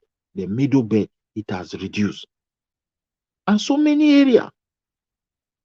So now it's having a profound effect upon the economy. But we are not here to debate. I don't see these people as my enemy, as a bad people that we must fight, we must chase away, we must do this. No, I don't think anybody is in this platform that is advocating for that. Just because I say Igbo is a hero does not mean when he said remove all these kind of people, chase them away, I'm clapping for him. No. Nobody, like Ajale Koko will not clap for that, even when he call him Igbo, call him an. We are talking about that era, what really happened. You understand me? So what we were suffering then. So I'm also in that lane. We are not here to say, hey, chase these people, but let power come down by constitution for state to be state. Because state is not state. They just gave us governor, protect him, and make him an emperor, whereas he's not really in charge of that state. So I gave him money, and at the end, because everyone eyes is attracted to money, the government will start manipulating, jumping up and down, doing something special. But when it comes to accountability, there's no space for we to say it. You can't persecute them. You can't ask them once they are in power. And once they are leaving that office, some of them will become a senator. Like one guy said here again, another 8 years, another immunity. Before you know, 16 years later, the whole case is down. Okay, Prince Daddy, are you there? That's not there. I don't think. Jude, are you there? Oh yes. You got something to Yes, say? Mike. Hold on, before you go, let me Yeah. just say something real quick before I forget. You see, Midwest and you guys, one of the reasons why I'm like, we got to be careful, especially in Southwest, is the fact that the Southern guy is the president now. If anywhere in the South they begin to attack Northerners or by Northerners, like some people were doing during Buhari's regime, the Northerners will retaliate by attacking people, not Southerners in the North. That's what they will do. Don't think they're gonna react the same way they did during Buhari's time, because during Buhari's time, there were times where some of their politicians was assassinated in the South, in Southeast. I don't know if you remember. Where some time where their communities were attacked. Sometimes when Southwest, even in Southeast, they didn't.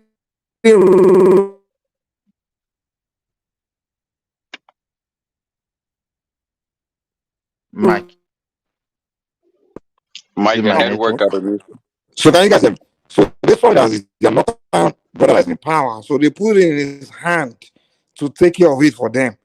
But this time, the fact that a certain person is in power, they're not going to put it in the hands of the president to give them justice. They start attacking their people, because if Yoruba people start killing, and so they start buying Northerners in the southwest, they will retaliate in the north. Trust me.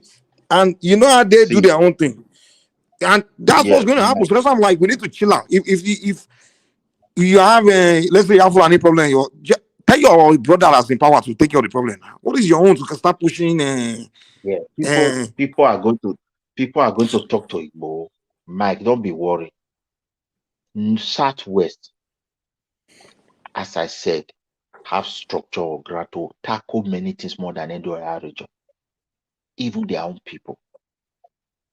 Thank God for Amoteku, thank God for Nigeria, but thank God for Nigeria. So even if that thing want to happen, there is chances for them to handle it. You will be talking about other region where people don't regard anybody. They can just wake up and they'll be doing it. That one has been there and it's going to remain. There are some regions like that in Nigeria. So that South you talk, South people cannot just wake up now. And if you look at those bad guys that have been doing that thing, significantly they have reduced their action. They understand that their power, their brother is no longer there, frankly speaking. So because they are the real troublemaker.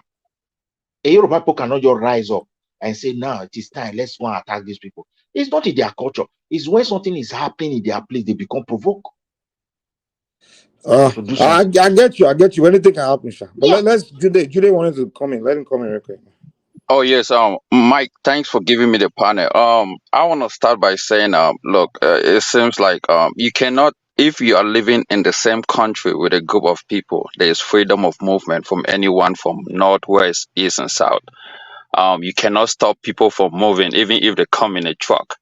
You don't have that right and regulations to stop people from moving into that community. Once you don't have your own country to regulate people, you don't have that power to. I mean, people have the right live from the same country to live wherever they want to live, and if you if they are causing problems, it's not on you, it's the government to federate people, to make sure people are secure, to create a safe haven for people. I live in United States. There are certain communities people look on black people as the criminals in America, right? But black people today have the right to go in the suburb and live with white people. The white people are not gonna say, "Oh, you are not from here. You don't have the right to be here." It makes no sense. They are Americans, so they have the right to stay wherever you claim they are. If Yoruba was a country, then you can say these people are not part of us. They should leave our own country or have the right to get IDs to come into our countries. Um, Now, I also want to make another point. Being from Cameroon, right, we have Fulanis that are coming in numbers in Cameroon. They are coming from Nigeria because Nigeria has one of the biggest Fulanis in that region. And we know that they are coming from Nigeria. But there are certain rules and regulations that they go through. And that's why you don't see a Fulani person walking around or pie or killing people around. They don't do that because the government have put certain things in place. So it's the government to come in and say, okay, let's create security, put more security in this location, put more federal police to take care of these security issues. Another thing that I wanted to talk on is the reason why you have rural urban migration. That should be the reason. Ask yourself, why are people coming in from the north all the way to the south or to the southwest? Is because the government in place, the federal government, have not diversified Nigerian economy. Most of the biggest companies are based in Lagos. Most of the companies are based in the southwest. It forced people from the rural areas to leave their No. cities. Let me finish. You're gonna talk. When you were Okay. talking, nobody interrupt you. You force people to leave rural places into where it is developed. Even in America, you have that. People move to places that are developed in search of jobs. And when they move to these places, there's high crime wave because the population increases, there's high crime wave. The food in that community cannot sustain everyone. There's a lot of things that happens. So what the government has to do is to create a safe haven in Nigeria, in all places. So when Lagos is in safe zone, that's a big issue that you will have. You will have people coming in. So it is better for people to be preaching about a safe zone for everyone in Nigeria. Create more security, take jobs, create more companies in location like in Borno, in Cross River, in Sokoto, all these places. Once you start doing this, diversifying the economy, people will not be forced to come to Lagos alone. They will instead stay there and get jobs and work. And that's how you make things good for everybody. But now, if you are so selfish and egocentric, myopic in such a way where you say, oh, it's only my state, your state can be developing. But once you live in a country where other states are not going on the same pace like your own state, and then people are forced to run away to your own state for various reasons, and it also increased criminal things like that. So I'm not gonna stay much on that point, but also, man, I see a lot of divisive things about Igboho is not a criminal. Look, if an individual does not have any right to take responsibility on killing people or taking the responsibility of saying this person is a bad person, we have the right to take him out. No, it's not the responsibility of an individual. That's where the law comes in. If the law doesn't work, then that is a bigger issue. That's a big problem.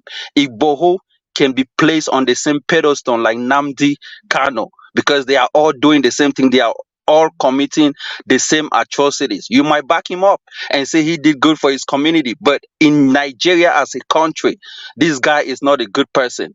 He should be put on the same pedestal like what Namdi did to the East people. So these people, I will consider them as criminal. And I'm gonna stop right there and let other people go through. Thanks, Mike. Okay, but I wanted to quickly put this before you. Two things I want to put. Why people are migrating from the north to south is insecurity. Northern part of Nigeria is a place that has been loaded with severe and heavy economy, robust economy. Sorry, let me use that word. In terms of farming, productivity, it may not be really be where they are very, very satisfied with their way of life for so many years. So the insecurity is responsible.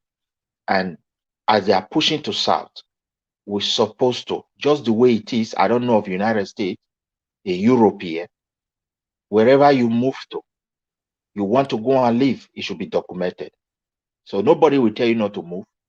If I move from my state to another state, and I'm going to stay there, there is a law that said I should move my address there.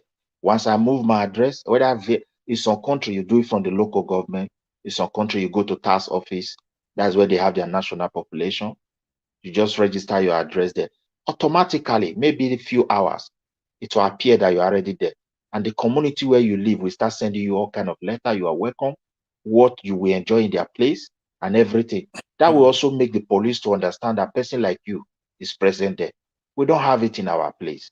And that's what I'm recommending. So that is what the documentation I said, because we don't know exactly who are coming and what they are there to do. So, and again, if I want to get any employment because I live in that country or I want to do business, a business should be legal. I should go to the nearest authority according to the government to register that business. In our country, that one, they put it aside. So automatically, we don't even know the activities of these people. You can see the risk that it poses because it is insecurity that is pushing people from north, not company. There's no big, the population of people in Lagos alone, if they tell you, is more than 3 or 4 countries in Africa. I'm telling you. And how many companies there if you want to do it with that ratio? You will discover that there's no company there. It's just the same economy Nigeria trying to survive on their own. Do whatever they want to do. I don't Lagos have international airport. They still have the seaport. Yet, with the population, nothing is there. If you want to divide what is there with the population. Thank you. This is what I want to put there. Yeah. Can I interject, please? Yeah, go ahead. Go ahead. Yeah, good morning, everyone. I've been listening to you. You are welcome. For a long time. What I discovered are so many things. First and foremost, if we say Nigeria is practicing a federal system, I will talk about Nigerian problem first, and then what other people from other parts of Africa, or especially West Africa, they are also causing trouble in Nigeria. First and foremost, the leaders, most leaders, especially in the northern part of Nigeria, they did not discharge their responsibility very well.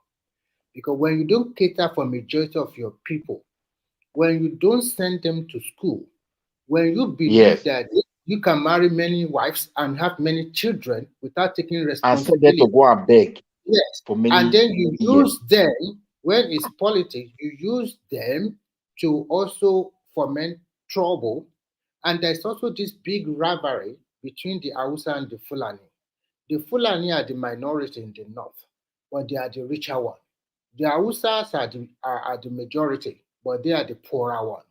So, and they are less educated. The Fulani are well educated. They are the one holding most of the important position on their behalf. But they are smart enough to use religion to becloud them, to shape them. They use religion to wipe them into order in order to achieve their political aim or whatever aim they desire. So they fail in woefully in performing their duty. Now, if the southern states are developing, even if you guys want to come to the south, you are not supposed to come to the south to foment trouble. You are free to roam about Nigeria to look for job. When I was growing up, majority of them came to the south. Some of them you can see them in big market. Some of them like they are guard in rich man's house. And they will clothe them, feed them, and give them accommodation. Then, just opposed to like 10 or 15 years ago, that this Boko Haram event started. It's a revolt. Those ones that they have put them in a lower caste in their society, they revolted against them. And as you know, any opportunity, some people will make use of it. The political angle, they make use of them. And then come to this president, Buhari, that has been there for 8 years. I like him, but he failed woefully about security. And I also think it's also been nepotism because he is more like a Fulani. So he protected his own. You know what they are doing is right, is wrong.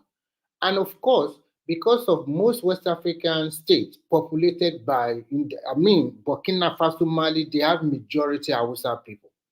And they also in an instability era, and also the problem of Libya. So there is harm. They can get harms easily, guns, bullets, and the rest. And some politicians also use them to go and foment trouble. They think if we foment trouble, then in the next 4 years we can use this to say this government is not good. So let's vote for my party. So in all, now that Buhari is no more there, that guy that said the activities are dwindled, that guy is right. You can say by yourself. And when they release, when I will know when he came back to Nigeria, what he's doing is not right because it's like you are waking up a dead horse. We know truly that they committed some crime, killing our Hobas, but all the crime committed in Yoruba land is they are not Hausa. Some of them are Nigeria, Yoruba people too, in conniving with them. So you cannot tell me all kidnappers in the southwest are the Hausa people. Some of them are Yoruba working hand in hand with these people. When there is a crime in your locality, there must be somebody in your locality that have connection with this guy. I cannot just wake up today and go and commit crime in Kano. I don't know the terrain. I don't know nobody there. So when you point accusing fingers to them, look at your back also.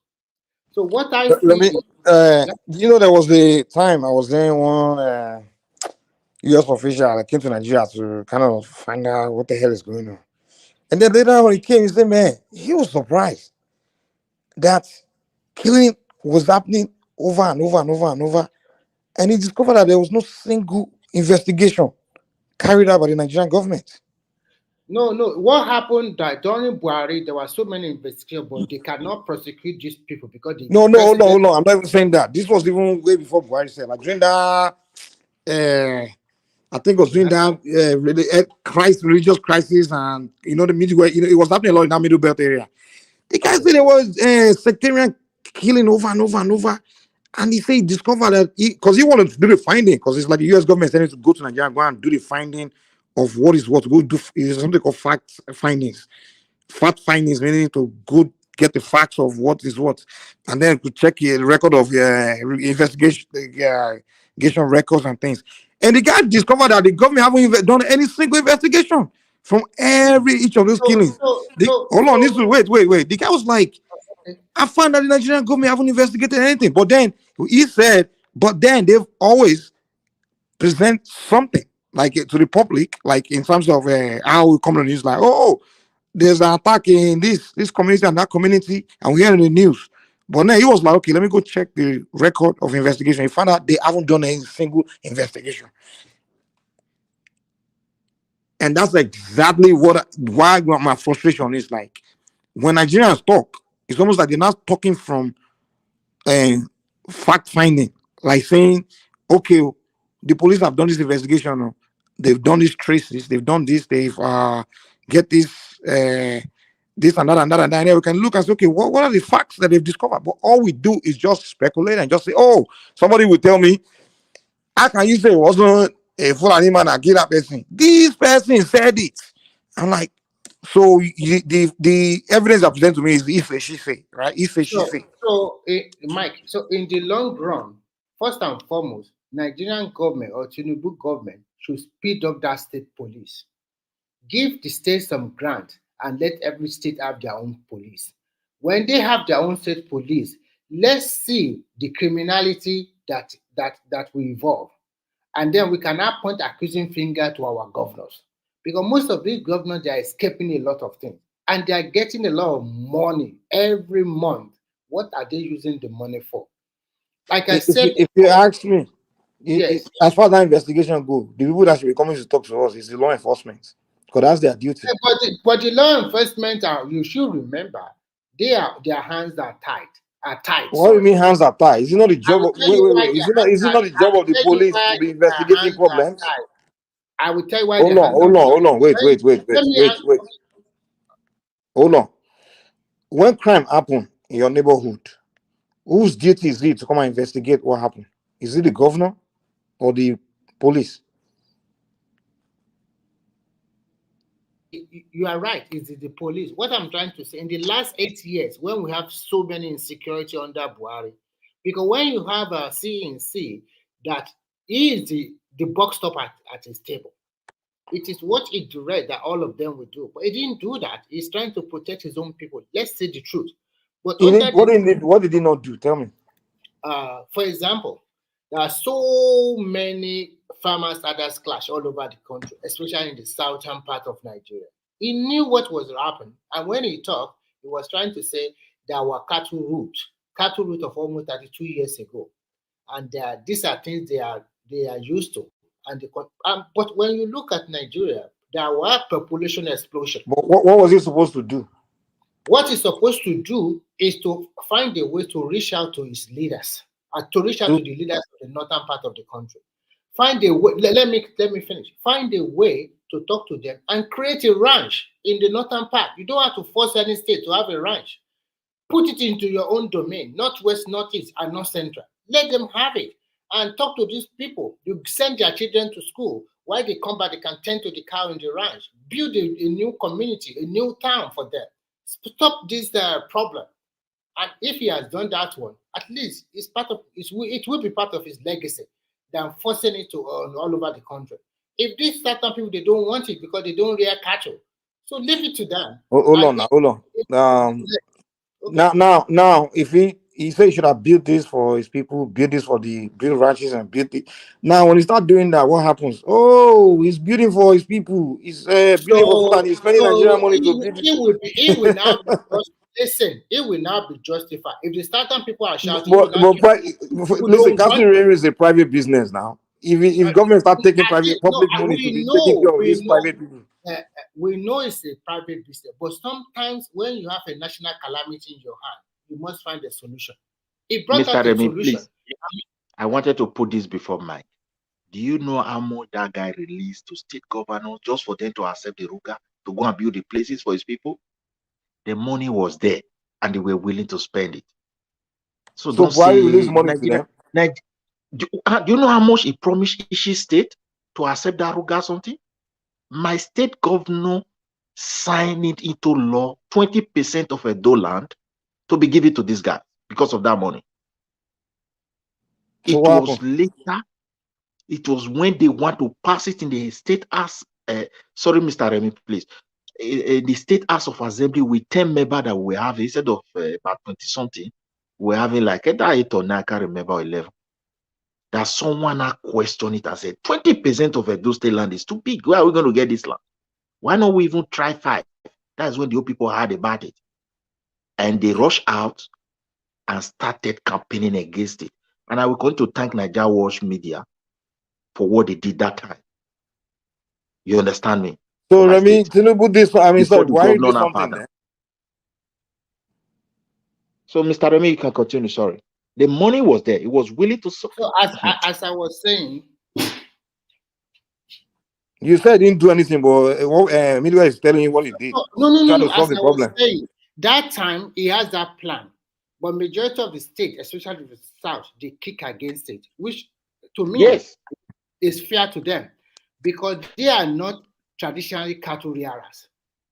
So if they don't want it, then if I were President Buhari, I would then go ahead and give the money to the northern people, to the northern states. That's all. You don't want it. And I will call my people. This is the truth. We are not in 30 years ago. This is 2023. This is 2022. This is the money. Build ranch for them. Create town. That's also Remy, let me see if I maybe I may not understand this thing. Okay, so basically this cattle business, right? Mm-hmm. They sell the cattle. Mm-hmm. In the South, we consume this meat, right? So they bring it to the South to sell it, right? Yes, exactly. Okay, so now this plan that you're talking about, that they should just stay in the North. So now, if you just box them in the North, so how would they not get the meat when they ranch it to the market in the South? When they ranch their cow and raise their cattle there, then they bring the meat down to the South. Even they can sell it at exorbitant prices for you. That would be a price for the people in the South for rejecting the ranches. So you want the meat now, you want to consume it, then you buy it at the price they're offering you, and then you control the market. So sometimes I see, because to me, if I were the president, it's also a way to help my people. You don't want it, my people want it, and I pump money for them. You don't have a say about it anymore. Okay, so you think they should keep the cow in the North and only bring the meat to the South, like when they keep the live cow in the North and only bring when they slaughter them, cut the meat, and only bring the meat to the South. Is that what you're saying? There are 3 ways they can do it. They can, you are living in abroad. They can they have a ranch. They can kill them, put them into several parts. If you want to buy the rib, more expensive than the thigh is more expensive than you want to buy the one in the belly meat. So they can do it that way. And when you go, they will bring it down here. They have a kind of hub. Or a place where the middlemen will buy it from them. They keep it in their big refrigerator or whatever and then they sell it to everybody. What I'm trying to tell you, or alternatively, they bring them in truckload of trailer, maybe by train or by truck, and at least that's what they have been doing before. They always bring them by big truck, and they will go to the big market in the state capital or big town. And they will sell it. There are some people already. Okay, so what you're saying is you should kill them in the cows in the North, cut them, and only bring the meat to the South. I did not say only that. I said 3 ways. They can do it that way. They can bring the live cow and they can kill it out there because most of the state they have their abattoir. Okay, let's stick to that one way. That way, you said there are different options, but let's go with that one option. That okay, they will keep the live cows in the North. They don't ruin them in the South. Yes, they can do that. They can do that too. They can do that. So I see an opportunity here for the northern state. If I were them, I would just push the president. It's our boy, it's our man. Let's do it for our states. But because most of them, I don't always understand what is wrong with black men. Everything we do is about personal interest. That thing would have solved all this issue. Why should you be roaming cow around in this 12th century we have ourselves? You corner the market. Then you are you monopolize it, and the certain people they like enjoyment, they like eating meat. At any price you give them. We consume more meat than anybody else, and then we are going complaining about cow on the street. The thing is the people have to look for the market, and the market is in the South, so they bring the cow to the South to sell, and then we are complaining. So let's ban. The problem about that others clash. There are some also, unfortunately, there are some part of other West African people that also troop into Nigeria. Because if you have been to West Africa, you see that Nigeria at least is more livable, and there's not a lot of crisis like before. But what happened in Libya and what happened in some of these West African states because of crisis, insecurity, so many things, some of them they will come down to Nigeria and they cannot go directly to the job market. They also find themselves into like all these killing people, kidnapping, and the rest, and so many stuff like that. Today, as we are talking today, look at the rollout of the CBN against the BDC. Today, they sell dollar to them at 1,300, and they instruct them that they can only put 1% profit on it because they have been controlled. They have controlled them. They what they did is just a way to control, so that because most of the people that are doing this business, we all know they are from the north. But now with the new control and regulation, it's very strict. It is only the BDC that have billions of naira that can go into that business now, and they But to be cannot. fair, we haven't heard much about the farmers and herders clashing for Because the that past few years now. the The only person thing, that hold on letting now. them Wait, was there. Hold on. The only thing we've been hearing is more of kidnapping, but we don't hear about the farmers. And it looks like that problem it has kind it of been it, tackled. it happened. It happened on this Christmas Day, 200 or 300 people. That's what happened in No, Plateau State. no. I'm talking about the cows going to farms and destroying farms.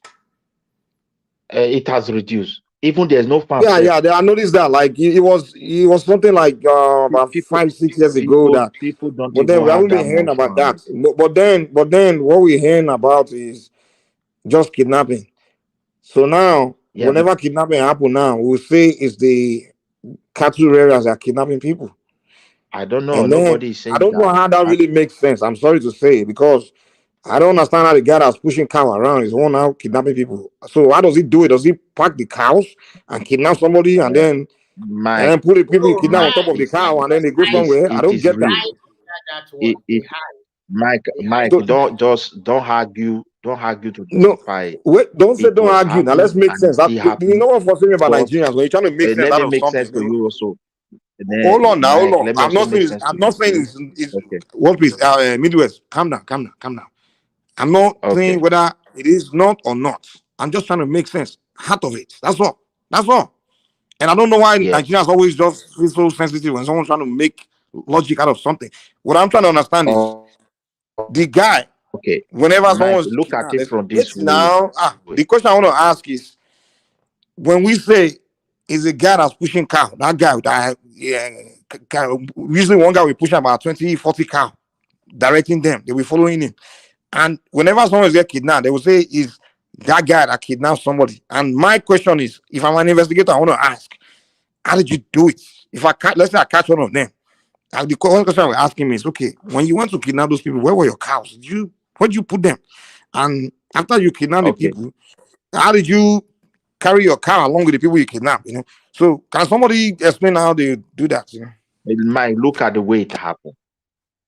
Okay, I agree with you. Our indigenous people are involved. One, but these I guys didn't that say escort that cattle. to. Don't say you agree with me. I didn't Wait, say. no, some of our indigenous people are also involved. But wait, these guys that escort cattle, what they do is this: because they have been following our bushes, they now master the terrain. It is not all the time they parade all these cattle. There is a period of time they can put them in one particular place while those cattle will be grazing. As far as they are not moving them from that place, few people among them can guide it and they will remain there. Now the rest will now move. They understand some hidden place in the bushes. They've prepared it. So they can stop motor on the highway. They can take people in the close community and they just take them to the bush. That is one face of it. There is another one where relatives, brothers, friends can collude with them and point to them, that man, now he get a go. So it's of different dimension. But the whole thing seems to be reducing now. All those things, we have to be sincere. It was because of how Buhari treated it. And I How did they agree with treat it? him. How did they treat it? Remy already explained his own part. Yes, the way what he did was that even from his own statement, there was a time when there was crash. He said those people should learn how to live with Fulani. He said it. How to Then what? most of the I didn't hear you. he You said said it. those communities should learn how they should learn to live comfortable with the Fulani. Those community people. He said one With the statement like that. Fulanis or with the Then there is criminals? another one. That is the Fulani now with the herdsmen. That's what he said. So that one is clear. And there was a time, when they arrest these people, because just that documentation I just said just now, you will see these people, they will free them. Even some police officers were complaining. When they now arrest some people again, they will say, this guy was in our net. But with the whole of evidence, even what was happening, that was not really good. For example, they arrest somebody in Ondo, this group of people. He's still under investigation in Ondo. Someone will call for them in Abuja to transfer those people to Abuja. I'm telling you, they will catch them like in Edo State. There are so many cases like that. To tell you the So kind the of influence. prosecutor, why are the prosecutor not coming on TV to See, tell us do that? you know? Okay, Wait, these guys are charged them. I'm supposed to see prosecute the them. system of Nigeria is this, Mike. There are some cases now. You go and report it in the state CID in Benin, and the state CID is handling it. Abuja will tell you, bring those cases to us, and that file will be transferred. Okay, let me ask you this. See how the But wait, Midwest, let's try to make sense out of what we are saying. Calm down, man. Just calm down. Calm down. Okay. Ask any other person here. They will clarify that for wait. you. Yeah. I'm just trying to make sense of I think conversation. that is what happened during under Buhari. I don't know on Okay. Wait. This is what we hear. Is what I hear. I just hear it. But most of the things I hear, I'm just the kind of person that since I was a kid, I've always been like that. I always ask questions. Even teacher always beat me like, why are you always asking questions? Because I always want to uncover things about life, mysteries and things like that. So when I'm hearing things sometimes, there's a part of it that I just find it mysterious. You understand? That's why I always ask questions, but people get frustrated. So the mysterious part of it is we're having kidnappers, headsmen that are kidnapping people in the country. And everybody is putting pressure on the guy and also the people in Abuja, like, oh, solve this problem. And he's spending money on weapons, billions of dollars, and firing army chiefs, firing that, and calling them like, you need to solve this problem. And then police will now arrest the same people, a criminal, a headsman, whatever. And then someone in Abuja will now say, oh, send him to Abuja just to free him. So what now? The question is, what is the are the people in Abuja benefiting from not allowing a criminal to be prosecuted? What is there in for them? Their benefit is this. Mike, let me Mr. respond to respond. Yeah, Mr. First and foremost, Buhari, his major setback is that when he appoints you, he gives you a leeway, a free hand to operate. But he forgot that this is not America. This is not Western world. This is Africa, where a small power to even your brother, even if you give him a small power, he will overuse it. Some of these guys that are committing all this atrocity all over the country, some of them are committing it under the guise that it is our man, the president. The president might not even know nothing. But what about the people that are working in the presidency or federal ministries or so many people like that? So when they commit this crime, they just get in touch with their big man from their state. And because the president does not know about it or does not care to know nothing, of course they will free them. So that is what always turn out. Okay, so it's not the president, it's the big man from the state. Yes. Of course, it's not him. If it's him, so why were you saying it was him from the beginning then? So now you are making better sense, honestly. But who will take that blame, Mike? Answer the question. No. And that's why I'm trying to make sense out of it. So Buhari doesn't know that. Mike, I say please. Mike, no. I agree with you to some extent, not completely. Mike, let me clarify. No, it's not making sense to me now, Remy. Honestly, now it's making a lot of sense now. So basically, and this is why we have to ask questions because Okay, Hold on, Mike, look what? at what happened. Maybe, give me a second. Give me a second. Give me a second. So this is very critical. Let me now. You make a lot of sense to me now because I've always wondered. Now it makes sense that maybe the states that those cattle areas, wherever comes from, maybe their cattle association will know the governor or the elite of that state, and then maybe when they get arrested in another state, they may now call their association, the cattle association of their state, like, hey, you arrest me, and then that people now call their elite in that state with their governor, and then their governor now will now use the power of being a elite from the north to manipulate Buhari to sign some kind of release something. That's how it works. Maybe that's what you're saying. That makes better sense. Even though I won't say I totally agree, but it makes better sense than just saying Buhari is in Abuja. I know they arrest this thing. He's telling them to release them. Most of this cattle also belong to all these rich men over there. They are not. Okay. That as well. That makes sense too. That makes sense too. Yeah, because Mike, thing, what I wanted to add to it is this. It's just like to understand you have Tinubu today. There are key sensitive positions. The way we find ourselves in our country, that Tinubu will not even like to consider other people from another region to come and handle it from us, even within his own region, except those who are close to him. They will to him, put them into some key position, and there was no measure to check on them. They were the one that were actually doing this evil. But the thing is that Buhari had the same thing with these people in his mind.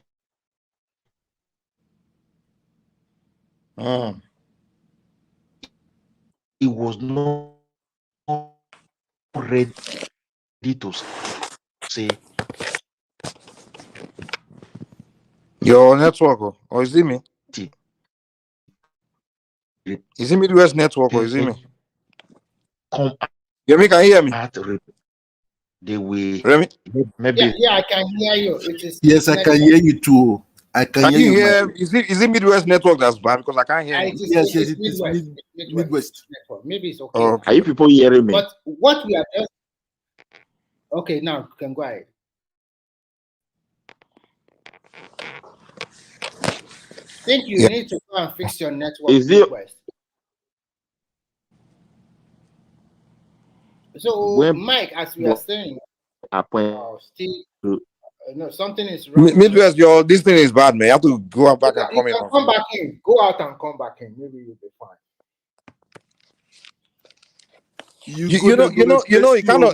It make a little bit of sense when you say like, huh? You say, come out, go get space again, no. I know. Yeah, he's lucky. No, we don't have talkative ink. They are giving. So Remy, he's making some sense because from what we discovered about Buhari was that some people that he appointed, he wasn't really monitoring their performance. Kind of like how Emefiele was just doing whatever he needed to do in his department.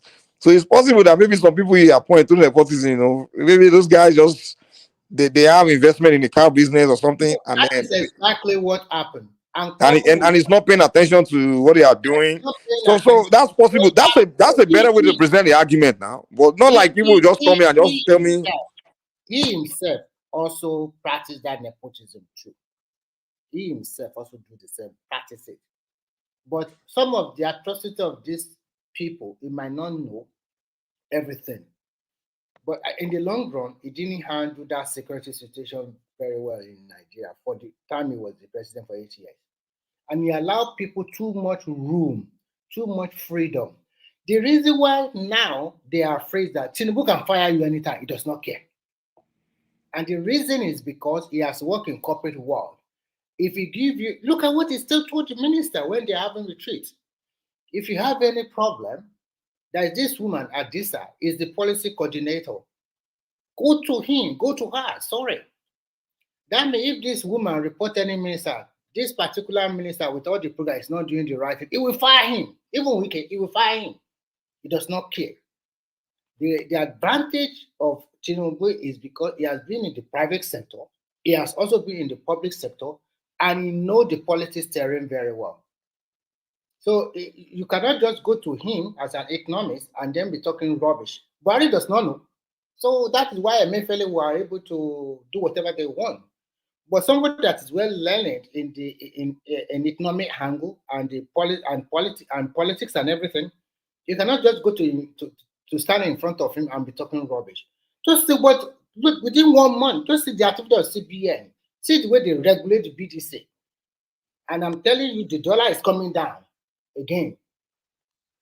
It's coming down. Yeah, of course it's coming down. Well, it will still come down to even below 1,300. It will come down Not because now, not now. We know what make it come down now. Make it whatever dey up. first they injected over $200 million into their account of commercial, and they are monitoring them. If you monitor them, you regulate them very well, and they also the cash reserve ratio of the commercial bank have been increased to about 35 or 40%. That means the money they can keep in their till have been reduced. Do you think price of things can ever come back down? Because when price go, they never come back down. That one will also come down, but it will take a longer time. I will tell you the reason. First and The foremost, price no go come down now. It must not come the down price now. of goods or for commodities might not come down gradually like that. But we need to go back to the land, till the land again. Go back and farm. This is not about Hausa people farm alone. We Yoruba and the south and southeast. And we need to start raising cows too. Go back to your own land to go and farm. You also have land. Go and farm. Don't rely on the northern people alone. You guys have to, because sometimes when you criticize them, I laugh at you. That is discrimination, Mr. Remio. No. What I'm trying to you don't understand me. I said You say listen, not like in the northerners. I'm trying to say the people. They hear you now. They will say that the southwest is being racist too. No. You don't know. Maybe you don't understand what I'm trying to say. I'm trying to say we in the south, we need to go back to the farm again, also by ourselves. We don't need to rely on the north for tomato. Mr. Trump, are you ready to go back to the farm? Yes, why not? I'm ready. After living a Paris life, the life of Paris, you want to go back to be a farmer? When we say go back to the farm, it doesn't necessarily I'm not mean the dollar should continue to rise. I can be raising fish, I can be raising pig or whatever. I can raise anything. Why not? So what I'm trying to say is this. Okay, you're a Muslim money. I thought you're a Muslim. You don't have the right to raise pig if you're a Muslim. How do you know I'm a Muslim? You don't know my religion. I never tell anybody my religion. Maybe I don't believe in Okay, anything. tell us now. I don't need to tell you. So why not? No, I don't care too much about that. Okay, please don't let us go to that angle. Okay. So what I'm trying to is money. Hard work is his religion. Hard work. So what I'm trying to say to you is very simple. I don't know. I live in Badon for a long time.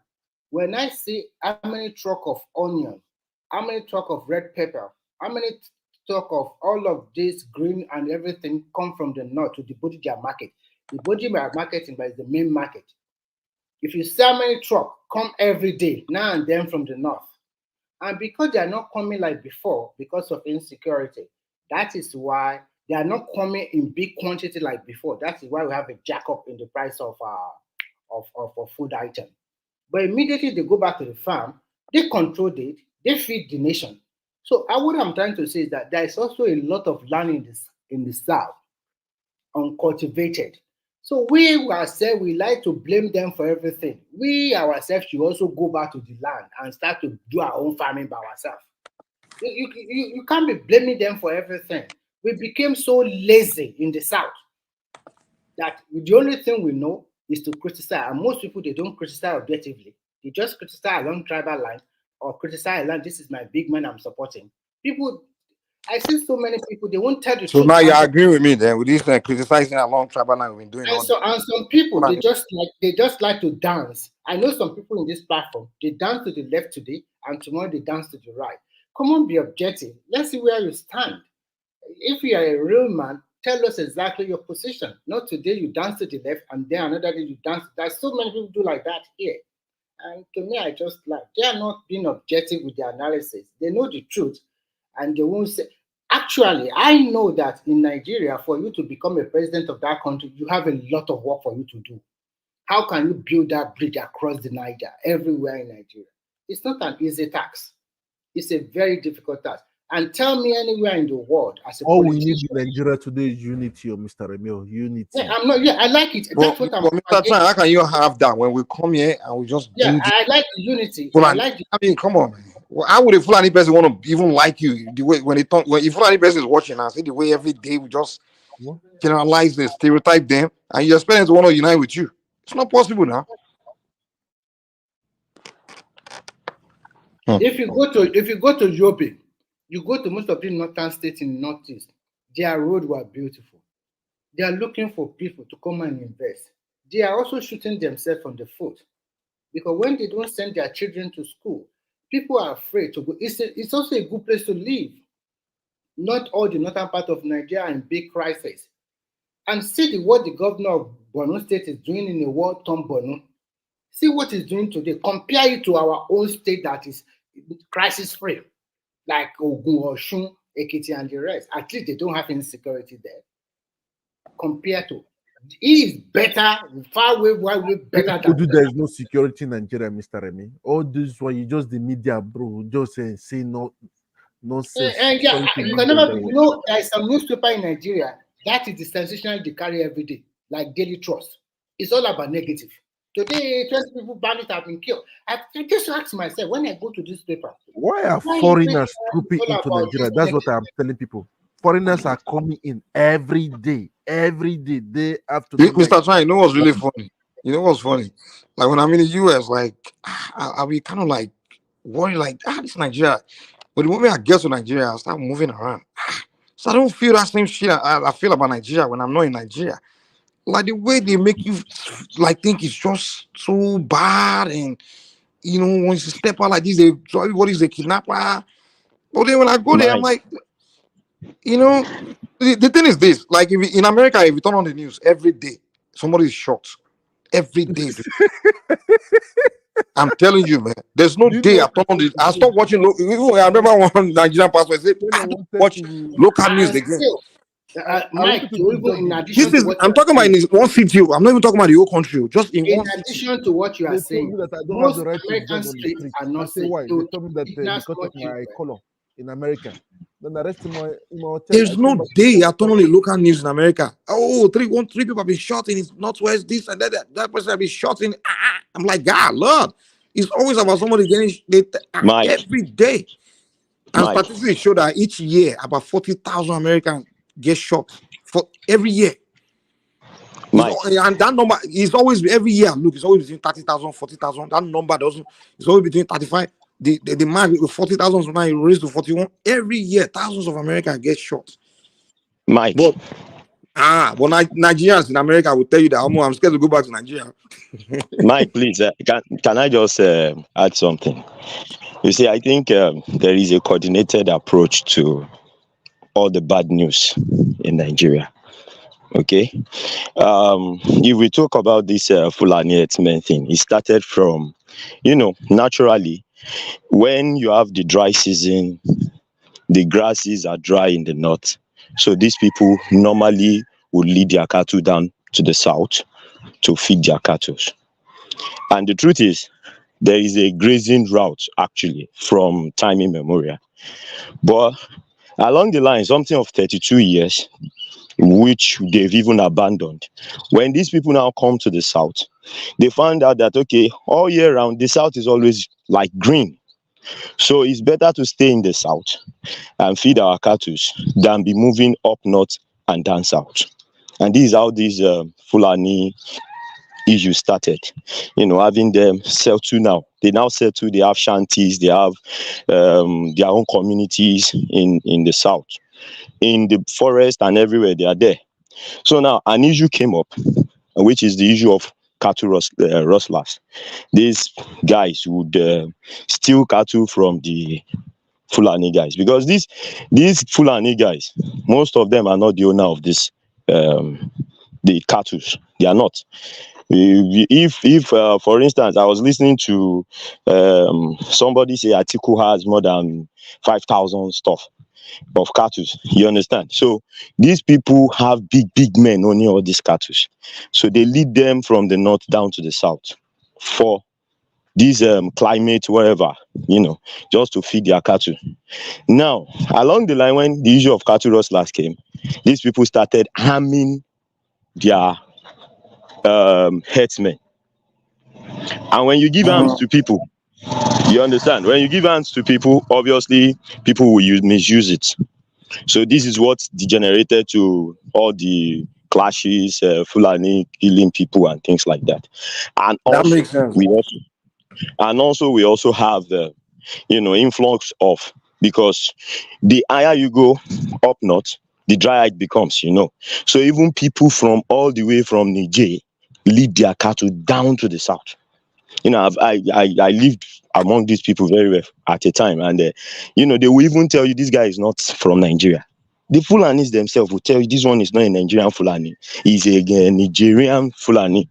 So along the line, these people, yes, or from Chad. So these people have weapons, and they now started using it, and that was how this old Fulani whatever degenerated.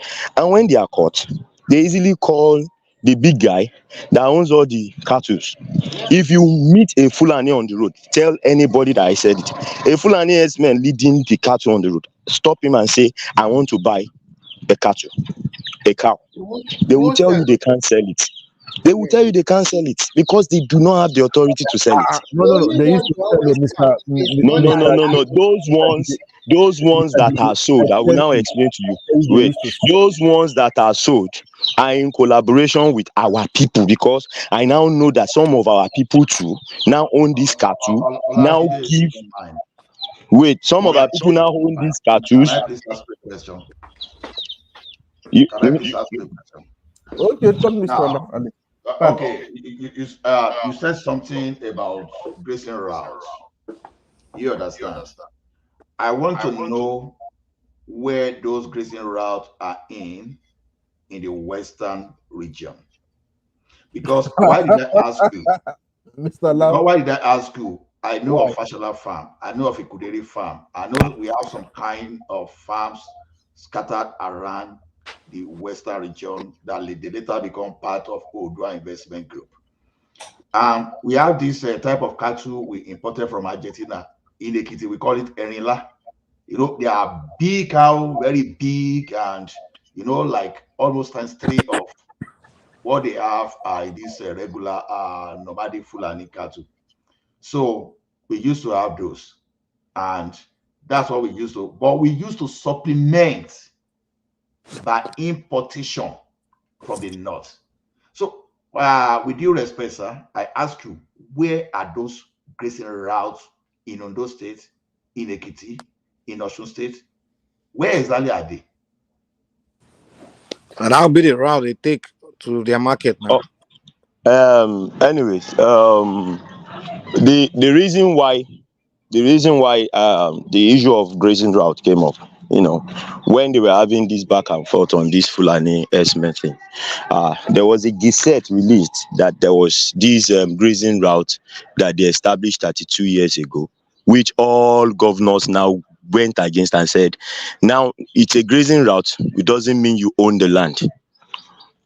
That was what led to the issue of having settlements and having ranches around, that they were trying to even, cajole and bribe some governors to get. I watched one of the interviews of even Buhari himself that said, okay, they referred to the same gazette. So it's a gazette. 30 years ago, it's 1990 that 32 years ago. Yes, that. I think that matter came up 2022. No, sorry, Olajide, I want to engage you. Yes. The thing is this: Buhari is claiming, because to the best of my knowledge, he was not even claiming 30 years ago. He was going back to as far late 50s and early 60s. So, which, if I look at Awolowo plan for Western region, everything, at least some of what we did regional geography, that thing, then maybe that thing never came, at least in my school, it never came up in my secondary school. And I've never heard anybody about this route because I grew up to know Enila. I grew up to know about our farm settlement around our area. So is that enigmatic? This is not Oh, this is Ola. This is Ola. okay, Ola. Okay, Ola. Okay. I don't know of any grazing routes in okay, the whole entire old Ondo State at least. But I know our forest reserve. I will tell you the one that is between Ibaraudu and Ikerekiti. I can tell you different location of our forest of grazing routes. I don't know, but I know of our Ikundiri farm. I can tell you of that. I know of Fashola farm that is not in Ekiti. You understand that is in Den or your state. Okay. Where is that grazing route in Let this? me So say it as because you know why I'm asking you, because these were the type of narrative I got myself engaged with people. A senior of mine was even telling me that Ruga means rural urban grazing area. That's the Ruga. I called him out on Facebook. I referred to one article that a guy that was doing his thesis, he PhD at University of Ibadan then wrote. I pasted it, I uploaded it on the Facebook there, and this man now quickly powered down whatever rubbish he was talking about on Facebook that time. So the thing is, my brother, I'm not aware of any grazing route, at least in the southwest. So don't let me say the north, I No. can't say, but in the southwest, I'm not aware. Mr. Ola, you see, the problem is this. It is what is put out there that we know actually, and I want why I so much know that there might be an arrangement like that, or believe that there might be an arrangement like that in the far past. In the far past, because all the governors went against this thing and said, you're talking of something that has been probably abolished long ago, and you're still referring to it. But I'm not saying it now as an issue that, okay, this is why we must give them the land to stay. I'm only saying that this is how we started. These people come from the north during dry season down to the south, and before long they start. See, I have my house in Ogun State here. Sometimes these people, you meet them on the road just with their cattle going up and down. It was It then is that we even illegal discovered to that. do that, Mr. Jide. Mr. Jide, for me, it is illegal. I don't Yes, know. yes, yes, I it don't know is illegal. It is. If Nigeria is a well. How will I put it? No, you see, sorry, you see, For I me, it is think illegal. They told me there that is there is even this no grazing sentiment. zone. For me, There I is don't even believe. this Don't sorry, believe. there is even this sentiment that we the Westerners we have. And I must say this, the truth is, we have this sentiment, even down to the police.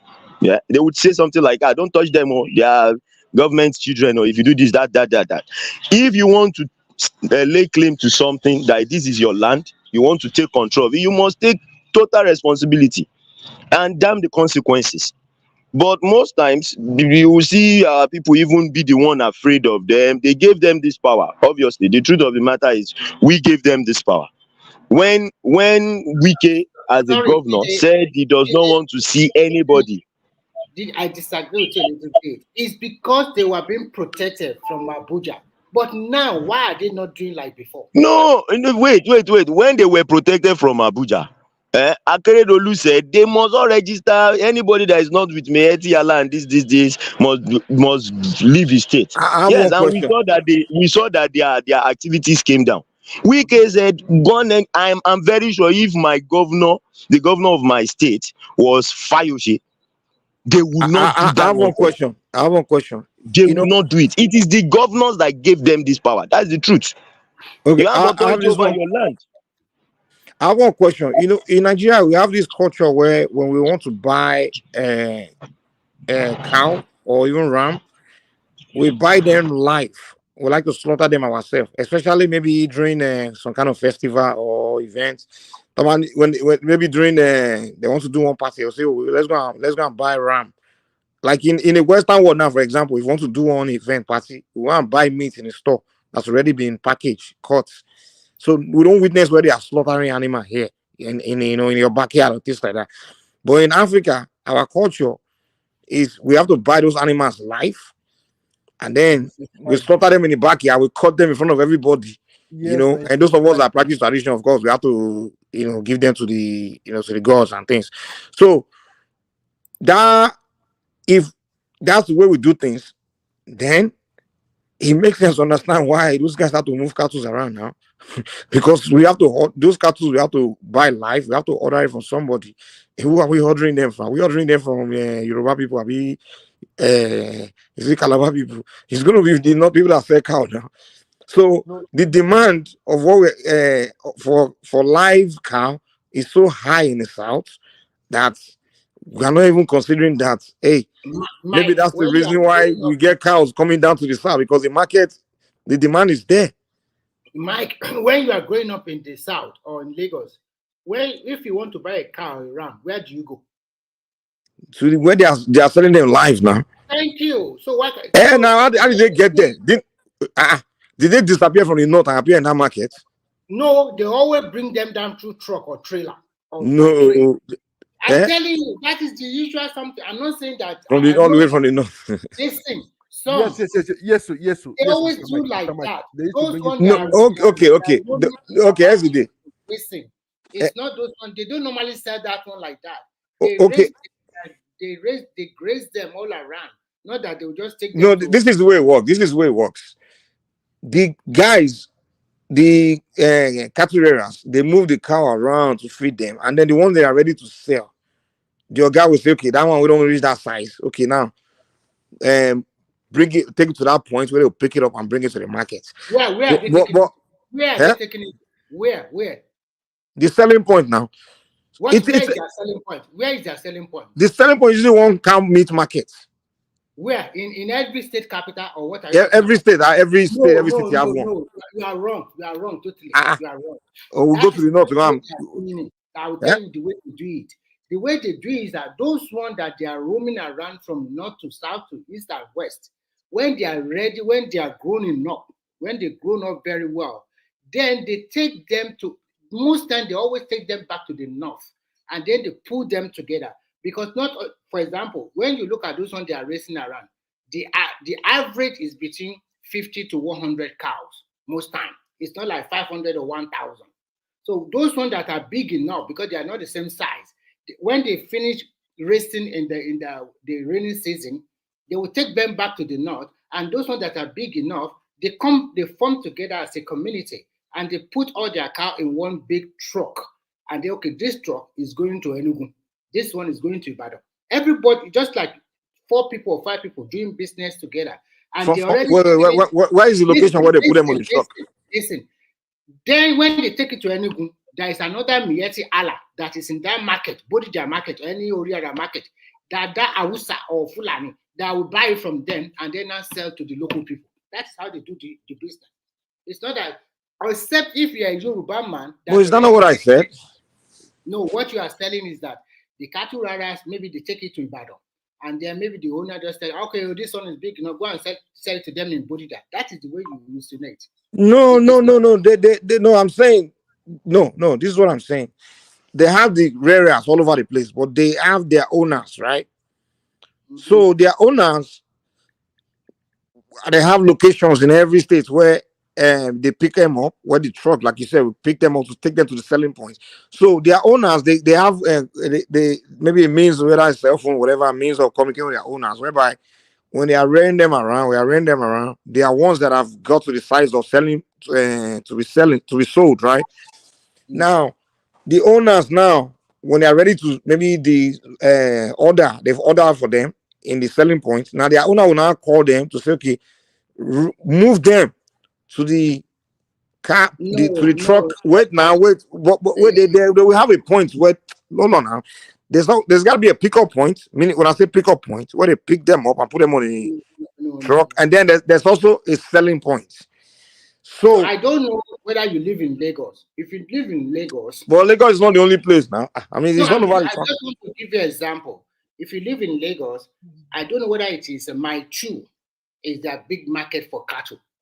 When you go there, you see truckload of cattle or cow every now and then. You can never see them, people rearing the cow, taking them all over. Then they just. But that's what I said. Well, you're not listening. No, what you are trying to say is that those ones that are fat enough, they will take. No, not necessarily fat enough. What the one they're ready to sell. Their They cows are want to never pick them fat. up. Oh. Their cows are very slim. Oh. A big power. Those cows, the cows I used to see years, But even for the anyway, one I Sha, used to why am I even here talking about cow today? Today gonna say we stay all day talking about cow, man. cow. No, It's because no. of you and Mr. that Jide, guy. wait So, first. so Mr. Remy, Mr. Jide said something earlier Yes, sir. Yes, sir. Yes, that sir. they come from the north to the south. I used to tell people I studied a lot. I study a lot. I'm still studying.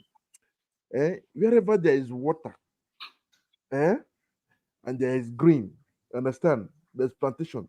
There is always population there. Wherever there is nothing like the desert in the north, there are less people there. So what I have to ask my question: how come the north has higher population than we in the south? It's impossible. It's impossible. Because of what? I've been asking this question. If they say they should do the censor, they should bring international body to do it. I don't trust the ones in Nigeria. They will just give them a little change. They cannot see anything. John, let me ask Olajide this one question before I forget. I wanted to ask you earlier. Olajide, do you also believe that all the kidnapping that's going on is those guys that are pushing a car around? They are doing it. No. See, there are so many No, factors to this kidnapping. The truth is this. The truth is this. Like I said the other time, I wanted to say something to Mr. Remy. Mr. Remy, Mike is also right. Though. There are cattle that don't go back to the north to board trucks down to the market. In Ogun State here, we have a place you call Abulioko. They have their settlement there.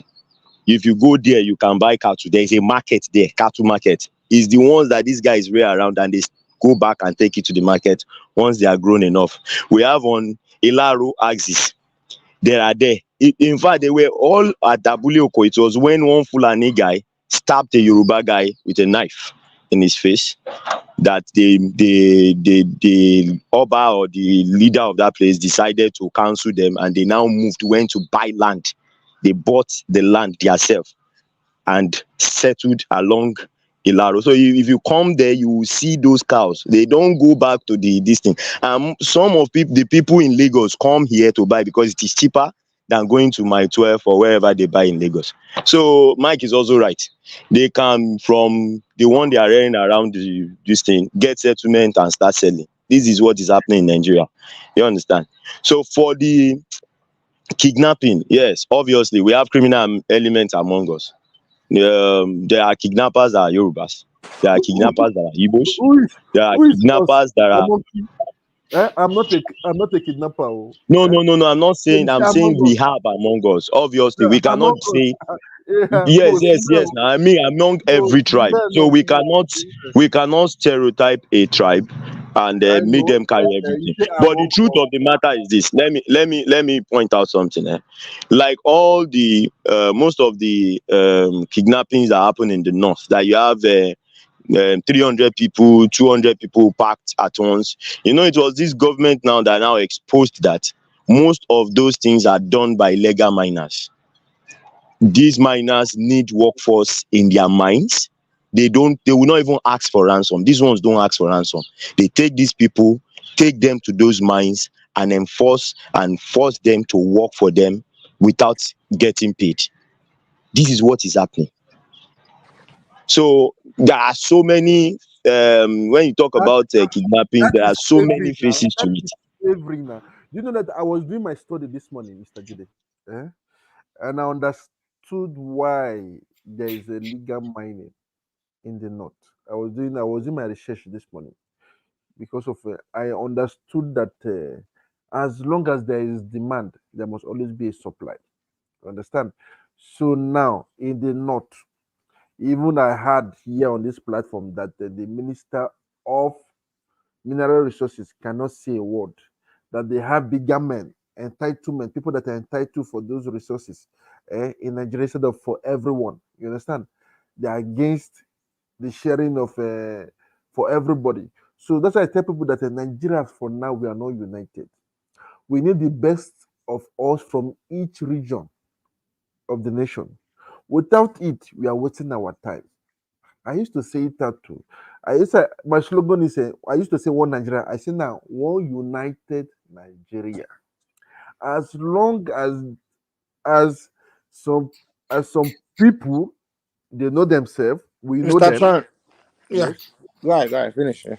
Understand? As long as these people don't want to open up to us, and again, this chop by chop mentality, I don't I don't think that the dollar is going to come down. It will continue going up. It will continue going up to 5,000. But I just pity some people that doesn't know how to that doesn't have handwork in Nigeria. That's it. But the dollar continue going up, and there are people enjoying from it. Sorry to say, top officers. So they are profiting from it. You understand? This is the tendency. They say another man's meat is another man's poison. So there are people going to benefit from it. So continue. I still tell people one Nigeria, but one united Nigeria. But I believe people. I'm sorry to say that some people will buy for Nigeria to be great. We are passing that step. I believe there's a future for Nigeria that even foreigners will be coming. So that's why me, I'm going back to Nigeria and positioning myself before it starts. So before the whites, all of them start trooping to Nigeria, I don't take my share. So I don't position myself. Triumph. Yes. But you don't Yes. want the dollar to come down now. And now you are talking Nigeria is not good. You are not praying for the dollar to come down. Are you It will not praying for the come dollar down to now. come It will not come down. I'm not praying. down? I'm a man of logic. It will not come down now. But Nigeria will be great. It have to go a certain height, then later it will fall. There The is hope and dollar will future for come Nigeria. down, triumph. Not now, not now. Huh? I'm telling you that central bank they sold dollar to BDC at $1,300 yesterday. I changed yesterday 1,900, Mr. Remio. So where do you change at the parallel market, right? I say I change. Finish. You understand? I understand you. Remy, Yeah. what's the definition of calm down? See, we may decide to redecimate to like Ghana. The problem is not even the cost of that dollar. The problem is now that it's more expensive for you to import goods to Nigeria. What are you producing to send out? If this Naira devaluation is happening in China today now, people will be happy. In fact, United States will not be happy. European Union will not be happy because their goods will be too cheap for them to buy.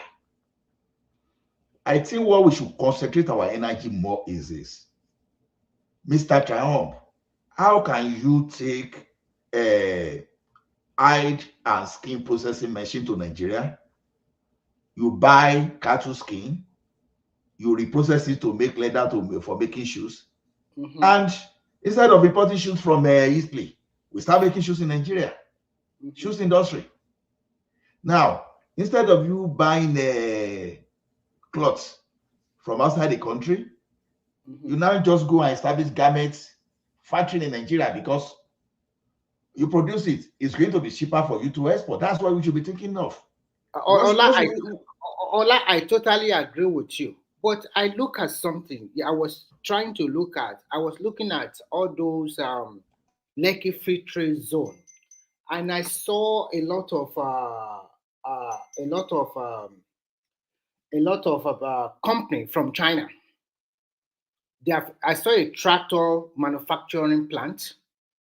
I saw so many of them establishing company in Nigeria. In that, because when they finish, they can now export from Nigeria through the Lekki Free Trade Zone to other West Africa or the rest of the world. These are Chinese and some are Indians. I asked myself, what are Nigerians themselves? What are they doing? I think I don't know. They cannot do anything, Mr. I Remy. think we They are need to waiting for force us now. all All of the this diaspora at their democracy. Stop this. I think we need iron hand sometimes because there's so many people with a lot of money. Slavery has finished. They go and build mansion upon mansion in a place they just spend 5 days in a year. Sometimes I ask myself. Okay, let me look at this one. Look at it this way. Now, let's even forget about those people building mansion. You understand? Some of us we work in Nigeria before. If I find myself doing the same thing I was doing in Nigeria, I still prefer selling IT equipment, right? Because one of those things I did, supporting IT equipment, selling IT equipment, I did that, right? Because we used to joke sometimes ago that, oh, all these IT equipment are money ritual. We used to joke because you buy this thing from China and sometimes you flip like over 100%, sometimes like 200% because of the type of services they were using those things for. But nobody is investing in agro value chain. Nobody is investing in the real manufacturing. Services is what many of us focus upon. So let's forget about big men now. The question now would be, you, Remy, you, Mr. Trump, you, Ganiyu, and Olajide has gone. The question is this: what exactly can you do in Nigeria? Let's even start from small scale to medium now. Let's forget about all those big men that are taking money away. Do you know why I'm saying that?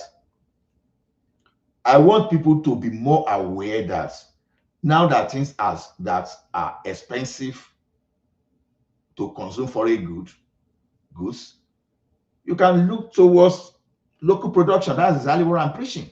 Nothing more. You understand?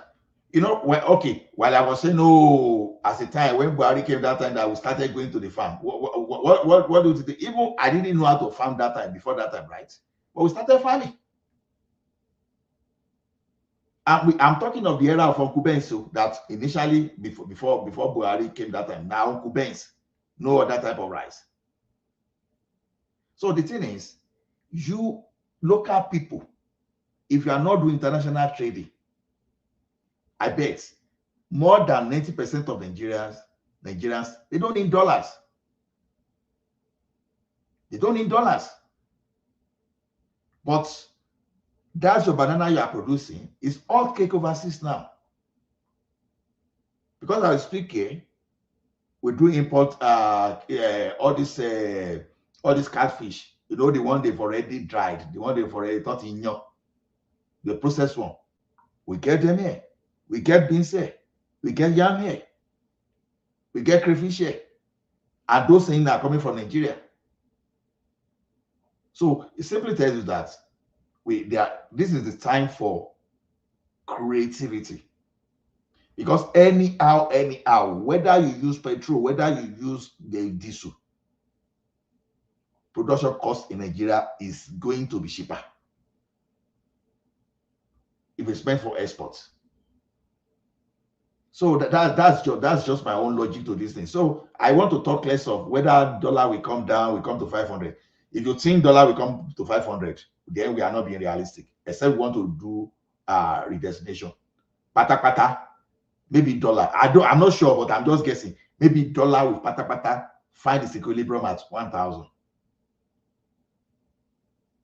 Because at the end of the day, the long term is to make sure that you bridge the gap between the black market and the official market, so that some crook, some rogues will not come there tomorrow and create. See what was created now. How much did Jonathan leave that thing? But some people decided to create that thing and widen the gap so that they can use that thing to get money for themselves. But if government stops subsidizing, if government stops defending Naira and reach the equilibrium, let us continue that way. And the forex market will only be profitable for the real professional, not the speculators. You know, the real professional that are trading forex as we speak today now, some of them can make like say 30,000 in a month and lose the entire 30,000 the next month. That's the real forex market. But the one in Nigeria is the one driven by fraud that we need to eliminate now.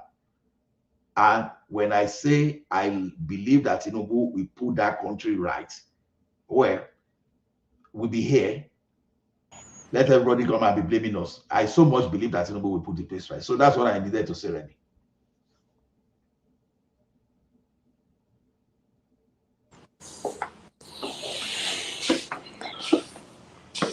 Mr. Trump, China, are you there? Yes. Yeah, I don't know if although I was on the phone when you were talking, but I just heard you for the past few sentences you made before. Are you sharing the same view I shared that it looks like in the next future Nigeria will be a place to make money. Like it will be a place.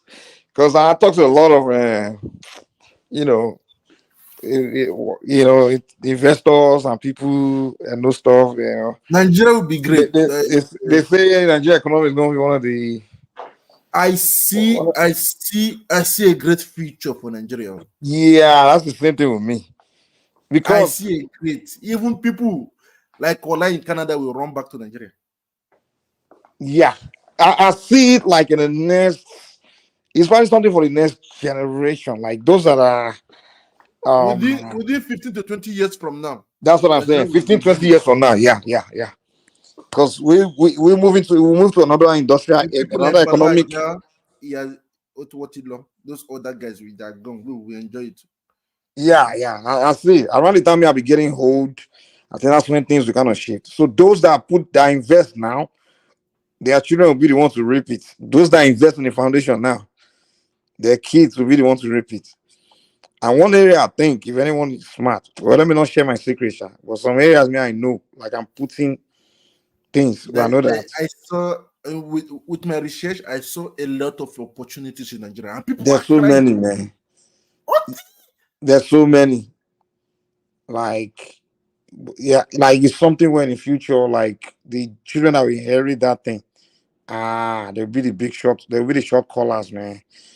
The next frontier is Africa, and particularly Nigeria, man. There's still gonna be mass poor people, but that place is gonna be a place of opportunity in the future, man. Yeah.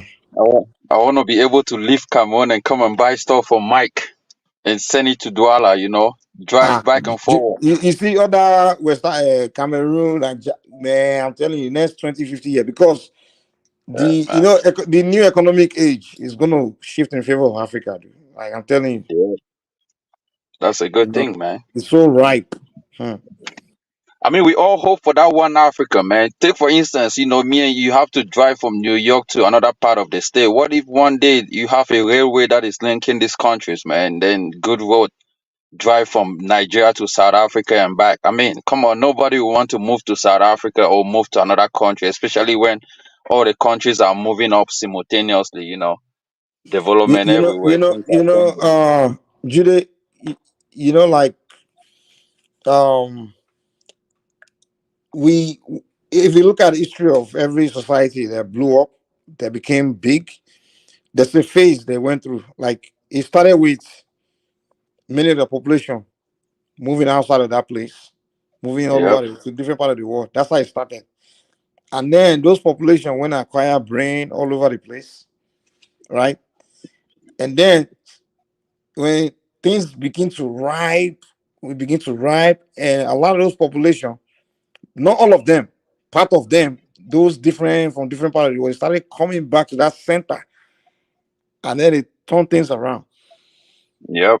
That's how the Which is British, if you study exactly. history, the British, the French, all of them, and even the Chinese. Even If you even notice the the Chinese industrial too, revolution. huh? Yeah. Their I say population even went the out. industrial. They went out to the world, Right. and then at one point they started rallying back in a sense, and then one time to bring all the brain things they acquired from all over they brought back. So if you look at Africa, particularly like Nigeria, the population also left, right?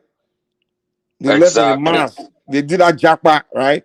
So now a lot of them are picking up knowledge from all over the world, right? Including their children and stuff like that. And then we get to a point where the country become a place ripe for all kinds of opportunity, right? Yeah. And then the innovative minds will just come back all at once, just start, taking advantage of because they'll be coming with capital. Mike, Just start putting things in place.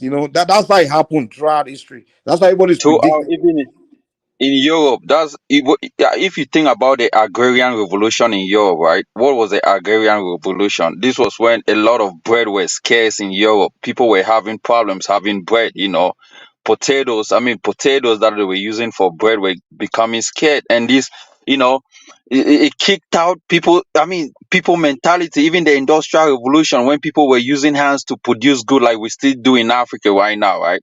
People were like, but because of hunger and the hands that we use to produce good, we don't produce good in numbers. That's why it's causing a lot of hunger. But that kicked in, now people, a lot of machines, people started building a lot of machines. They were like, okay, we're building these machines, where are we going to get the raw materials? They start looking for places in Africa. That was what kicked the scramble of Africa, coming in and getting resources. I just hope that one day that we also have that spirit of industrialization. And this, we Yeah. are still, I mean, that is the spirit right now. We are facing Think all this about it. hunger and stuff. We are even lucky because it's going to happen more swifter with us, because we are experiencing information age. It has never happened before in history. Information age, in the sense that you have access to information just right where you sit. You understand? You Yeah. can just go in internet age. It's like an information age. Technology, yeah. So so we are gonna have even smoother, because when the It's smoother, Chinese were man. trying to do their own, they didn't have that. They were all during the information. They have to like be spying. They have to be spying on other society, doing spying work and all that stuff. Now they don't have to spy for some Exactly. basic knowledge. You just look it up and you know. So we're moving See, there, man. we movie see, this is one solution that one guy in in my place built, right? He built an app. He went to the market. He said all these women, they come to the market all the time to sell stuff under the sun. What if they can register in this app, and for you, I mean, instead of the women going to the market to sell tomatoes, they just put their stuff online, and you can say, okay, I want to buy tomatoes. They put their WhatsApp number. You can even call them and go to their houses Yeah, and that's buy how that tomatoes. you know how the youth they're doing in Nigeria. The young Oh, ones, right. they also have WhatsApp, everything, and they post all their stuff, and then they have these bike guys, like they kind of like a Uber kind of thing. So Right. when the customers order it through They do WhatsApp delivery. or whatever, he will text the bike guy. The bike guy will pick it up. The bike guy will take his cut and he just deliver it to the person. Exactly. So everybody's doing online trading. Like that's how they are So, doing things so now. So the that's young good. ones are not in the market. It's only the old people that are in the market, sit on the market all day. Exactly. Stay on the People market because now everything is on social media. yeah, the young ones are trading on social media. That's why if you go to Nigeria, the young ones are the one making money. You know, the old ones don't understand how they are doing it, Exactly. Someone is staying home. Someone is staying home and making money because I mean, there's an app. You buy delivery and all of that. So yeah, I think that spirit of technology is kicking in already. It's just Yeah. gonna be in a big mass. When we start having warehouses like Amazon. Good transportation system and all of that as well. And then things are gonna change heavily. Yeah, we just hope for the best, man. That's You just you what it you, is. you you still have that's why I always laugh at Kenny when he comes here. I'm going to the shop. I'm going to the shop. I'm like, this guy, No, you still doing wasn't shop? exploit You should be social. selling Yeah, online, man. And you come here and tell us exactly. he's a smart businessman. There's TikTok, there's Facebook, there's Instagram. Post your stuff online. They are now come on, man. Even in the United States, most shopping centers are closing down. Even supermarket and all these malls. They stop building malls in America because people are now buying stuff online. I mean, it's more easier. You don't have to pay for a shopping place. You probably don't even have to pay taxes in Africa if you have all your things online. And Yeah. there's a lot of people online already. So I don't know why he keeps going to the store, man. It's worthless. For me, if you ask me. That's they Yeah. go shop. And they go shop. I'm like, do you still do shop in 2024? I mean, have a good camera, expose your stuff, open a Facebook, marketplace, all these things, post it on your social media, I sell this stuff, people will call you in no time. People will call you in no time and buy your things.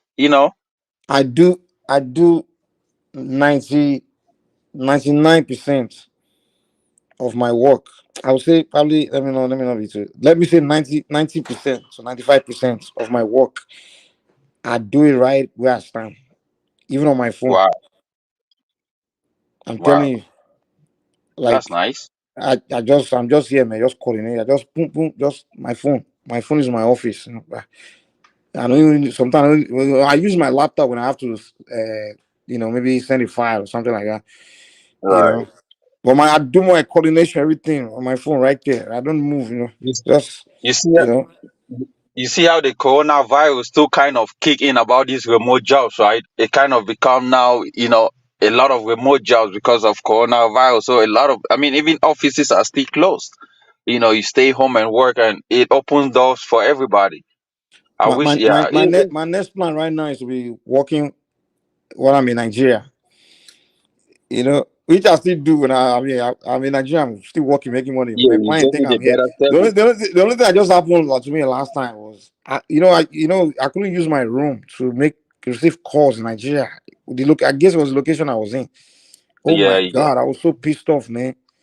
When I came yeah. back, You gotta I get called it. my phone company, like, what the heck happened? I couldn't get phone calls, man. I couldn't. I said maybe it was Wait, the are you location. are you with AT&T or T-Mobile? AT&T now. Oh yeah, yeah. I think you're supposed to have a router or something, or for Yeah, internet roaming. You do roaming. roaming. Yeah, yeah, You pay almost like twice. Your bills will go up, but hey. exactly, But nobody will know where you are. You'll be receiving your exactly. phone. No You'll be one, receiving a yeah, phone yeah. call. Even That's what your one of my employees, you guys. don't know. Your employees, you don't know you're not around. Exactly. Yeah. I'll be in Nigeria. They But- be calling me, hey, what's They still thinking I'm a show off. He doesn't. yeah, my guy doing that Scrum Master remote jobs, man. Go home for like 2 months. He was there roaming and stuff. Had a good internet, but he was in a hotel with good internet. Man, living good, man. Going there, doing exercise, driving around, after work. But the only difference is you got to get up at midnight because of time difference. So while he was working midnight over there, over here was like daylight or something. So that was the problems that he was having. Yeah. But it's all good, man. I just wish for Africa, bro. Even most of us over here I mean, if Nigeria goes up or turns up to be what it is, or that industrial revolution kicks in, most of the African countries, the neighboring countries benefit because I mean, if Nigeria today is like China and they are selling all these production stuff, I mean, most of us will be living Cameroon, buying stuff from Nigeria online and Yeah, everything. if one I mean, African country come figure on. out to make everything, I mean that's I it, man. mean, see what Indians are The rest doing. of the world is in trouble. See Like, you're what in Indians trouble. are doing. In technology domain is Indians. In hospital, healthcare and all this stuff, hospital is India. I mean, Africans just have to open that cheap labor market. You start with cheap labor, do things in quality rate. I mean, not like, so Chinese are now doing stuff, but they have specific goal. They have first grade, second grade, and third grade, or whatever they call it. I mean, Africans have to do that. Start doing stuff with quality, cleanliness. You have to change all these things. Once things start changing, there's a better quality in what you do. Then you open a good market. People start buying stuff from you. You start buying this company. Start buying things that you are producing. Then now your products are exposed to other people, and now you open a big market. You can be over there in Nigeria. We live here in America. Now I have a guy in Utah. He's from Nigeria. He says most of this African food stuff. He's the one that has the biggest African market here in Salt Lake City. But he's getting his product from Nigeria and other warehouses. But he says he doesn't go to Nigeria because he has people in the market that when they have stuff, they just call him. And that's how things are today. And these guys have warehouses in Nigeria. They go in the market, buy stuff, put it in the warehouses, then have people in the United States where they ship them to.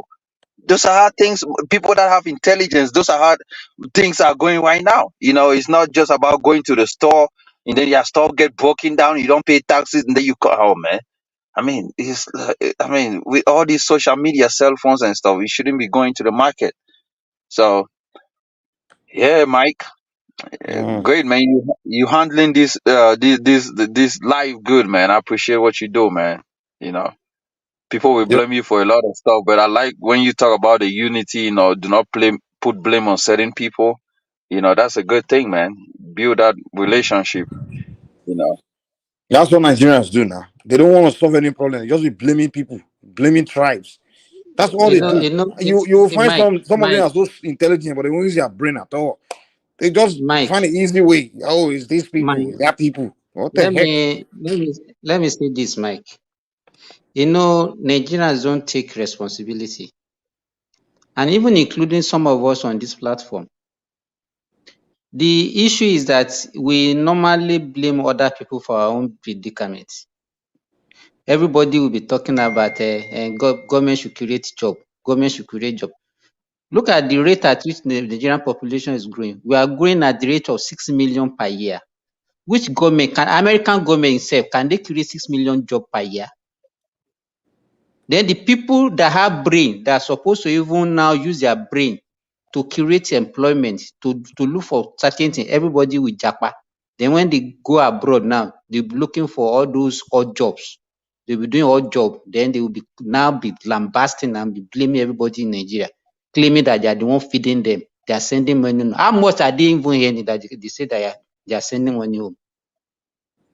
They are just bunch of liars and people, and because what are they doing? What are they even contributing to uplift the Africans? Most of the Africans abroad. What are they doing to do that?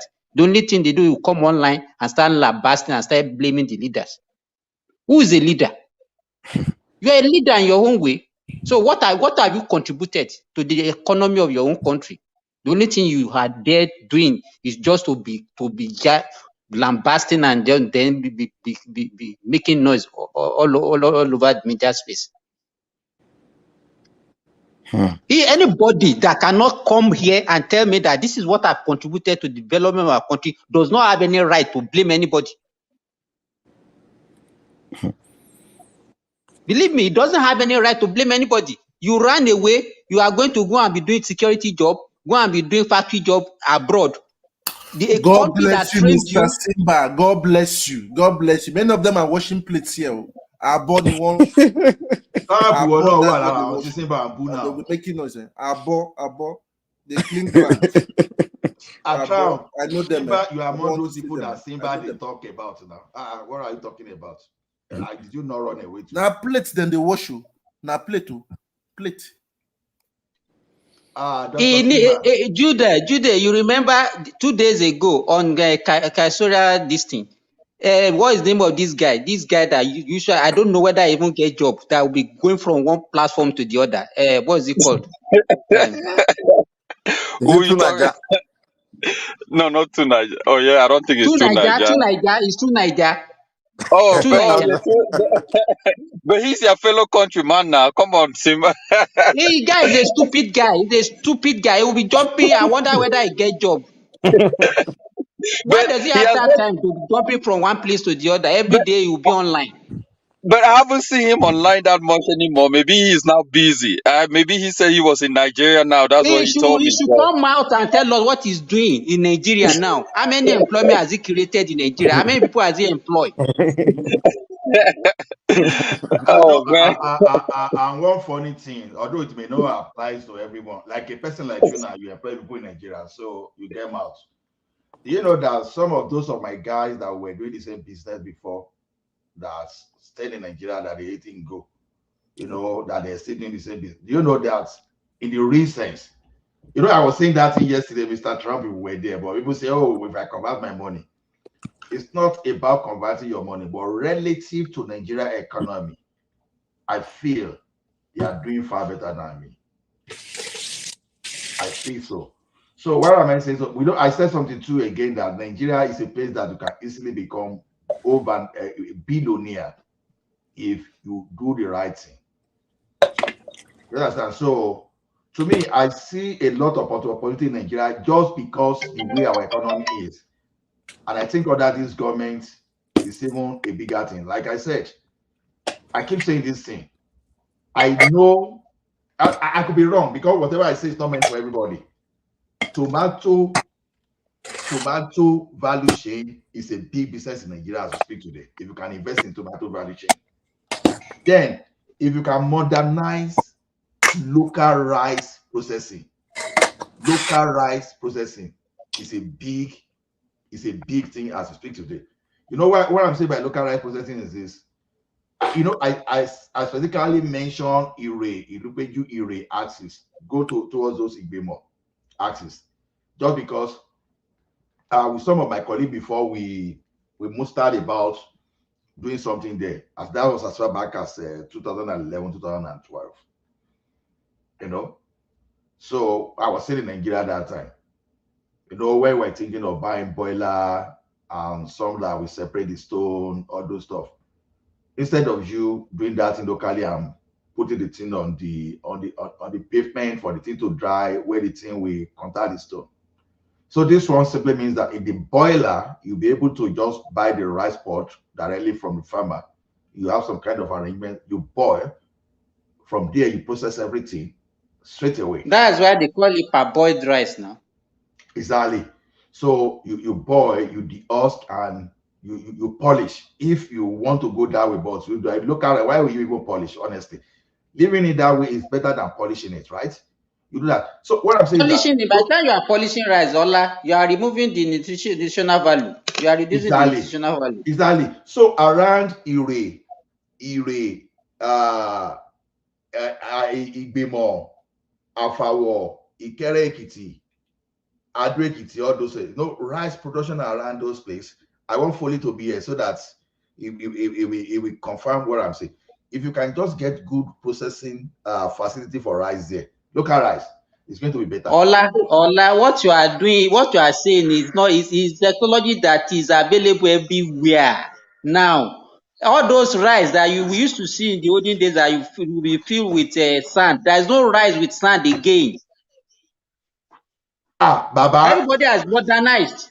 Motion, I still get rice with okuta here. I'm not joking. No, I eat ofada more than the rice here. To be honest, I still get The Nigerian right. In fact, what guys are doing now, they will go and get a bag. They will go and write Thailand on it, and then they will bag it with Nigerian rice. I will not know,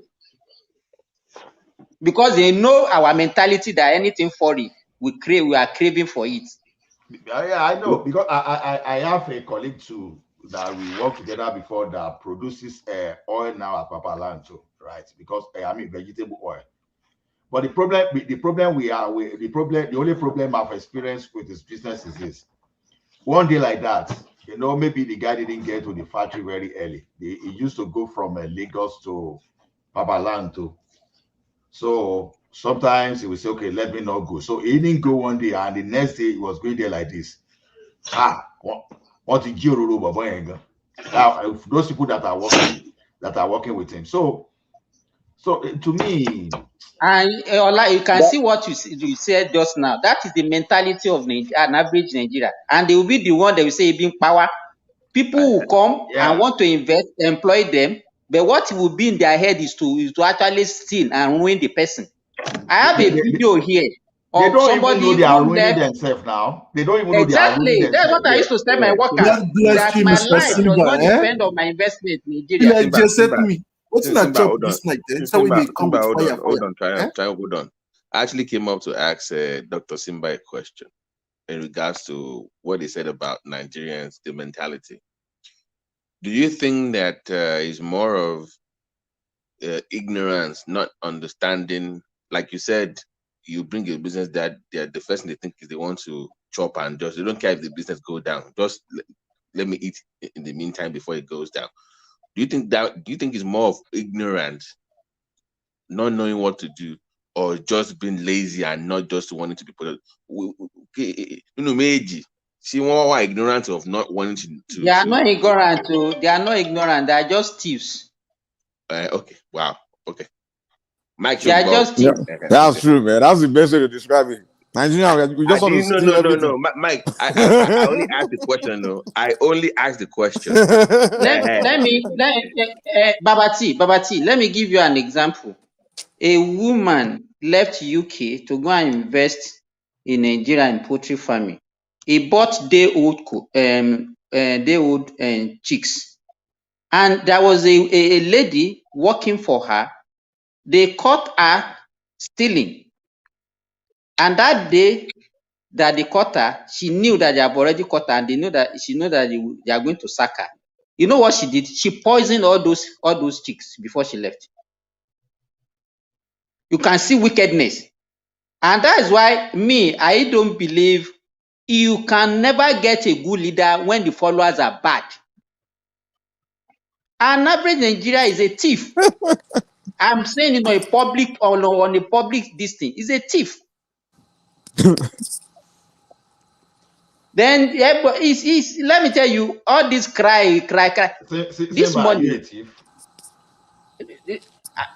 He's an Let average me see. Nigerian Let now. me. Average I say an Nigerian. average Nigerian. I'm not an Hello, average man. Nigerian. Don't turn it now. I'm not an average Why Nigerian. do you think Believe me. I can't get If Nigerians? you Like I'm want to literally. classify, if I want to classify Nigeria, I will be in the 5% of Nigeria. It's only few people Eh, now. Even the thing the issue is this. honesty. Let Yeah, go me ahead. tell you this. Emeka was talking this morning, and he was talking about importation of food and whatever. Let me tell you, whatever food they imported to Nigeria, if government did not subsidize it, it will be far from the reach of an average Nigeria. Nigeria is not insulated from the global village. There is the food price is high everywhere in the world. All this one that everybody is crying that, and then the Nigerian inflation is not No, Simba, inflation. importation should even be more expensive for us. That's the problem. Importation of That's food should what be I'm more saying. expensive. Then why should people now be looking at that one as an option? Even the one we produce, the Nigerians farmer prefer to sell to Benin Republic, they prefer to sell to Cameroon because they earn more. You understand? They earn more from those countries. They sell because they sell at a higher price. Let me tell you, a crate of egg in Ghana, as I'm speaking now, is about 6,000 naira. Then a farmer, we are selling a crate of egg in Nigeria for 3,500. So if I have opportunity, I would rather sell to Ghana than to sell in Nigeria. So which food are we importing? The problem in Nigeria today is not as if there is lack of food. So we are not looking at the real problem. The real problem is that the purchasing power of the people has reduced because the rate of devaluation is not commensurate with the increment in salary or the earning of the people. So, So Simba. So, is it safe to then say that the average Nigerian has a low cost mentality? Just go to the crop, feast on it, destroy the whole thing, and don't care about how to replenish the soil. They don't care about like growing something. They are more consumer. They are not productive. They are not productive. They believe But in taking. They don't believe in giving. Just take. is it because no? That's the reason I asked. Is it because they don't know how to do it, or because they're just lazy, or just because you must at least know something to be productive? You must have some kind of knowledge to be productive. Do we like that knowledge, or we just don't care about it? Are we lazy? Just wanna? So which one is it? That's the reason No, I was asking the question. no, Baba T. See, let me tell you something. Me, even here as I did here now, there are some things I know. But for me to do it, I can procrastinate for the next 10 years. You understand? So that's mental, right? You, doctor, that's a mental situation. So I want to believe that many Nigerians too are such a mental situation that even if though they know the right thing, they may still prefer They to. won't do it. So yeah, so I can say that. It's because I think the problem is that an average Nigerian is afraid of taking risk. You know the one that always frustrates And me. They will know the right you thing. understand? They will And try that to is what convince you why we shouldn't that do is it. why you have an idea, you'll not be able to execute it because you are afraid of taking that risk. They That will is give just an it. And excuse why not. Excuse why not to do it. That's why we give excuses. So Simba, we should not blame Dangote for bringing in foreign workers there. Abi, we should not blame him for hiring in can I here. also interject, please? Okay, go ahead. I think good morning, everybody. I think another problem that we have is, you see, social conditioning.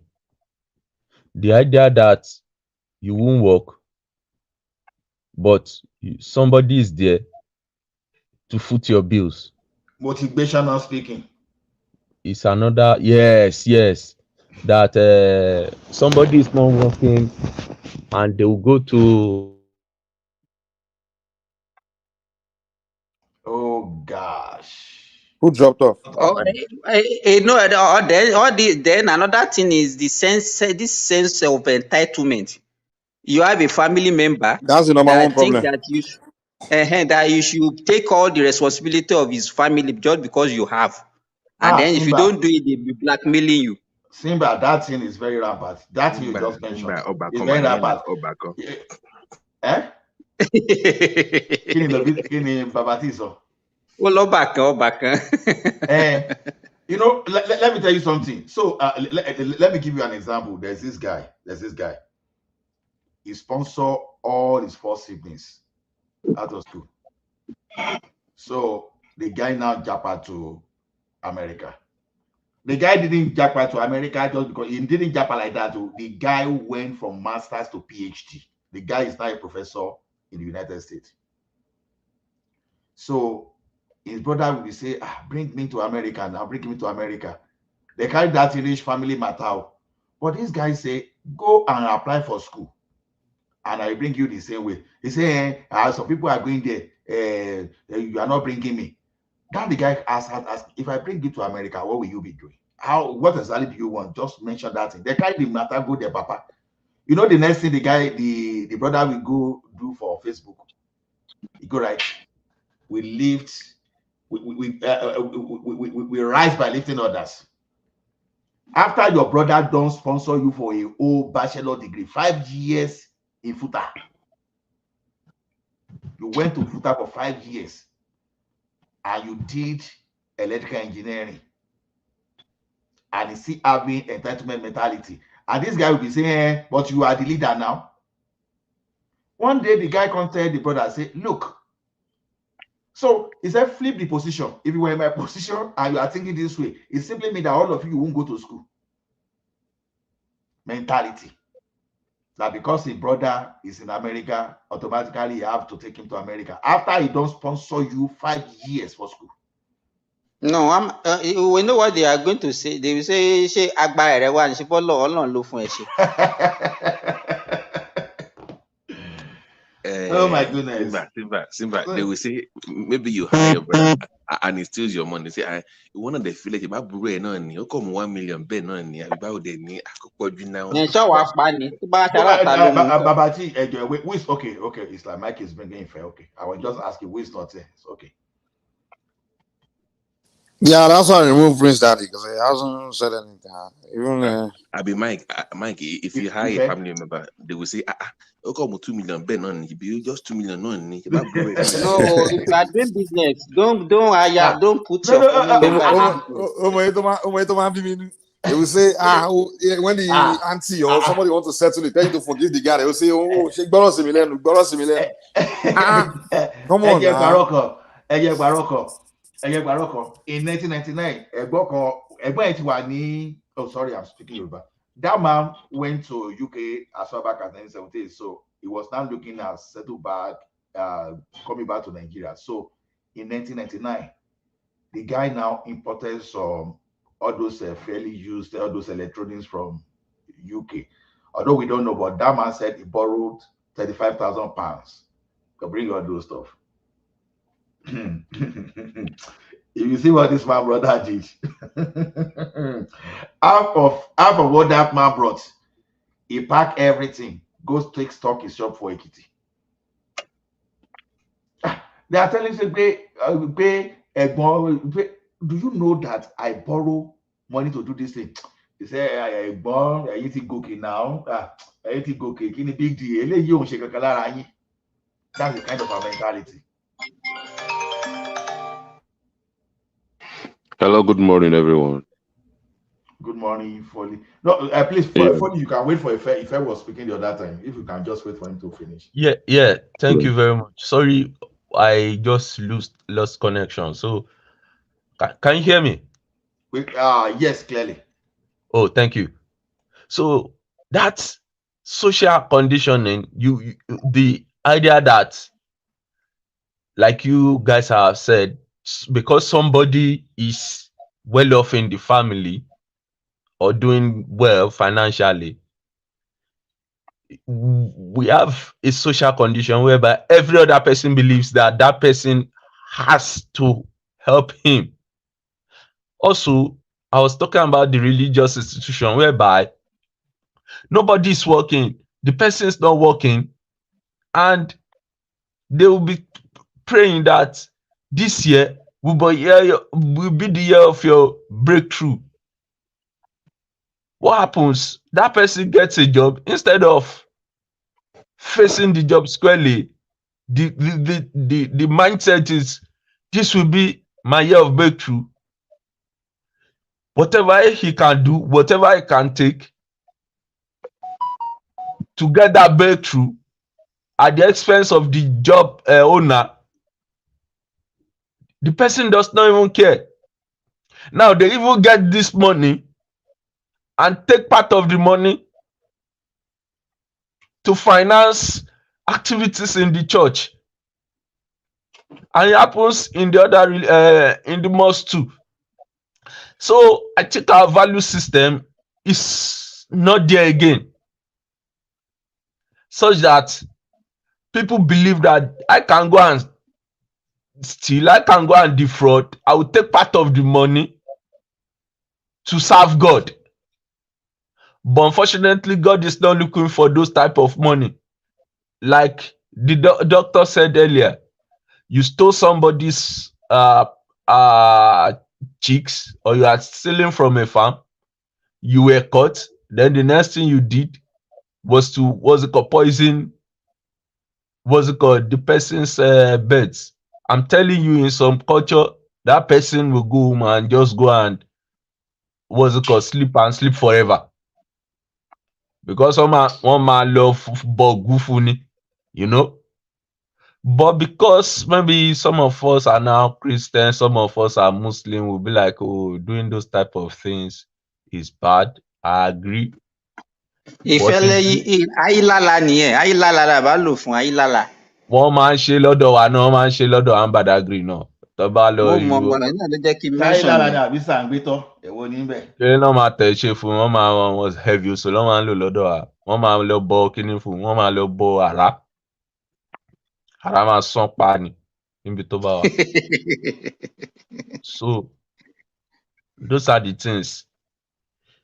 And the politicians too, I want to believe the politicians too are also culprit in this. They've turned an average person to every 4 years come and take mentality. Then instead of able-bodied men to be working, they will now go to a place, create a mini joint. Then that politician in that look. Ife, you are a Yoruba man.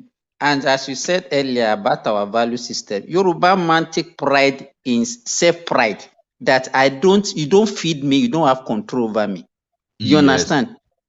That is what we have. We take pride in what we use our hand to achieve for ourselves.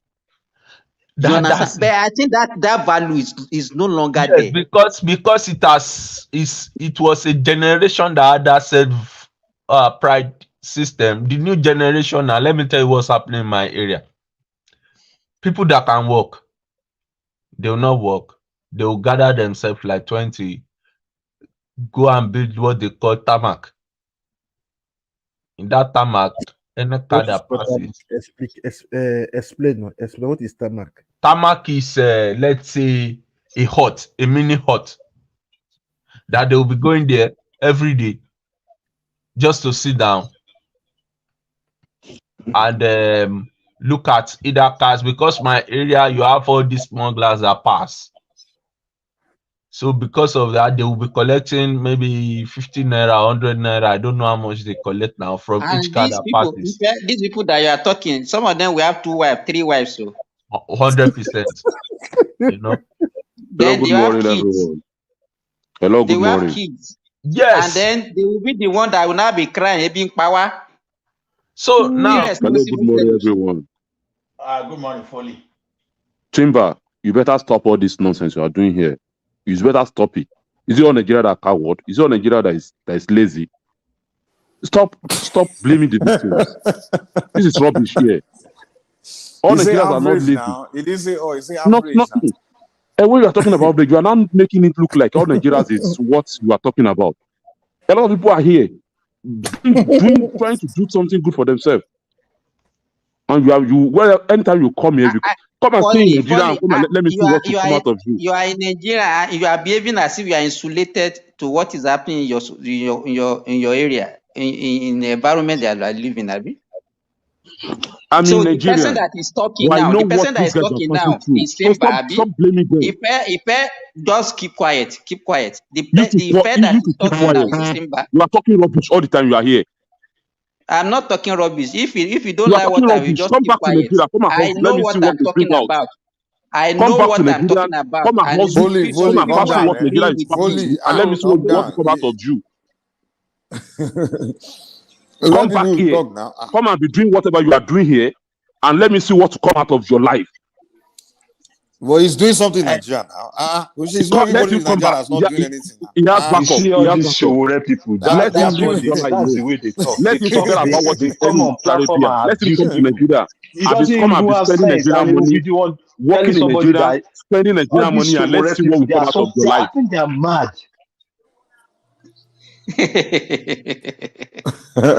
yeah, Foley is like Foley is behaving like a frustrated fellow. So I don't blame him. I'm frustrated. I'm frustrated. Let me tell you that. Come back to So Nigeria. Come and be earning what I Nigeria can is see it. earning. You are Come and be buying frustrated. what That's why Nigeria you is are doing buying. what you are Come and be doing. making So profit what Nigeria is making from their businesses, from their businesses, and let me see what will come out of your life. Okay, Go and Foley. you pack yourself with dollars over there. Foley. okay? Let's look at it this way. You understand? I understand what you are talking about, but then, I asked Simba if he's an average Nigerian, but of course, it's difficult to call Simba an average Nigerian. But it is true that some of what is said may be right, because I said something or the background yesterday that even though while working a place where when I was where I was working then, we were well paid by all standards compared to even we were not even at the level of civil servants. We were being paid at the same rate you can find in the banking industry or whatever. Do you know that people in the office, they were systemically? Now look at this. For several months, a company could not pay. Now, when we now had a deal, when I said the company could not pay, not a joke, the MD of the company dropped his Range Rover. He was riding Okada. Immediately we got a contract. We asked what happened. Some of those people in that office, maybe the deal were supposed to do 15,000. They were doing the same deal for 200,000, 300,000, taking advantage of the trust. When you keep someone in someone trust, but that person they were not stealing. And this is a company that for several months they've never paid. You will say an average Nigerian. Now, the fact that the company didn't pay for the past 3 months, they should have learned a lesson, right? I want to be prudent for everybody to get along. Baba, on GO, through the dealing of movement around. So, because when you switch it from that perspective, you want to see, okay, you engage a civil servant, or maybe you attended Polytechnic or you attended university, you wanted to get your transcript. Someone will just look at your application, will just put it sideways. Until you have to call around and use money to mobilize before they can even process your transcript. You see, now, maybe the way Simba put it may not be that palatable, but when you flip it across you will find out that it may not be too far from the truth. Look Okay, at let the me tell you. guy that if that guy did not go to Papa Land to when he has Ola, his Ola, his I Let me agree. Ola, let me tell you what happened. Let me tell What you my staff, my Simba, workers did to me Simba, during the please let me Naira. No, please. Tyrone, just let me just say this plus. During the Naira whatever that happened this time last year, that time people could not get money, and so they could not even buy things. We were selling a crate of egg that time for 1,800. During that period, my staff were telling me that they have like 400 crate of egg on ground, 500, 800. Nobody want to buy. They will now call me and tell me, say, they have one person that said he wanted to buy at the rate of 1,200.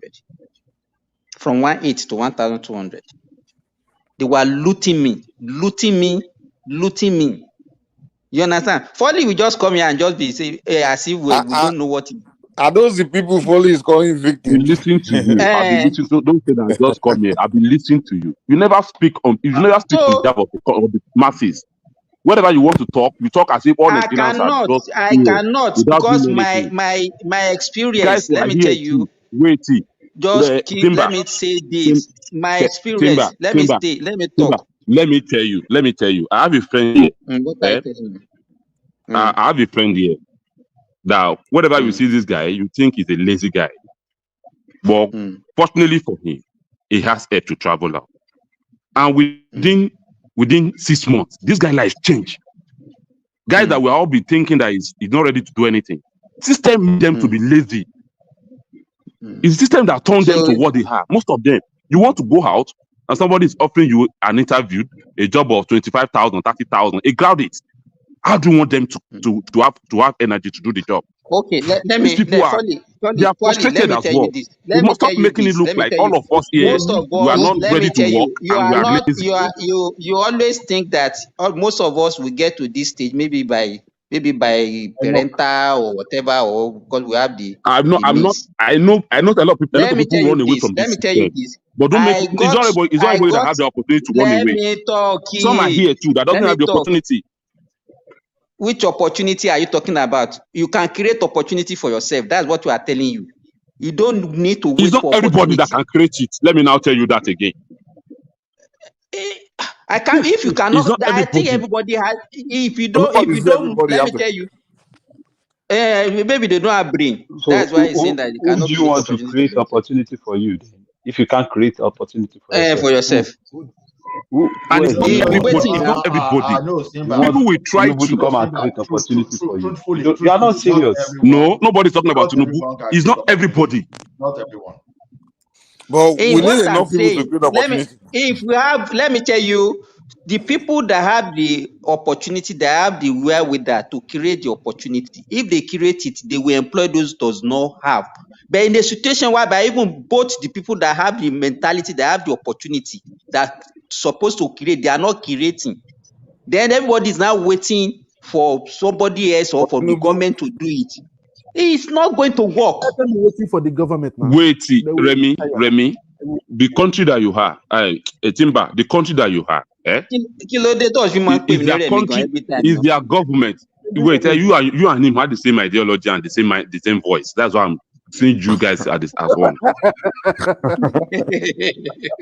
They don't have the same voice, so.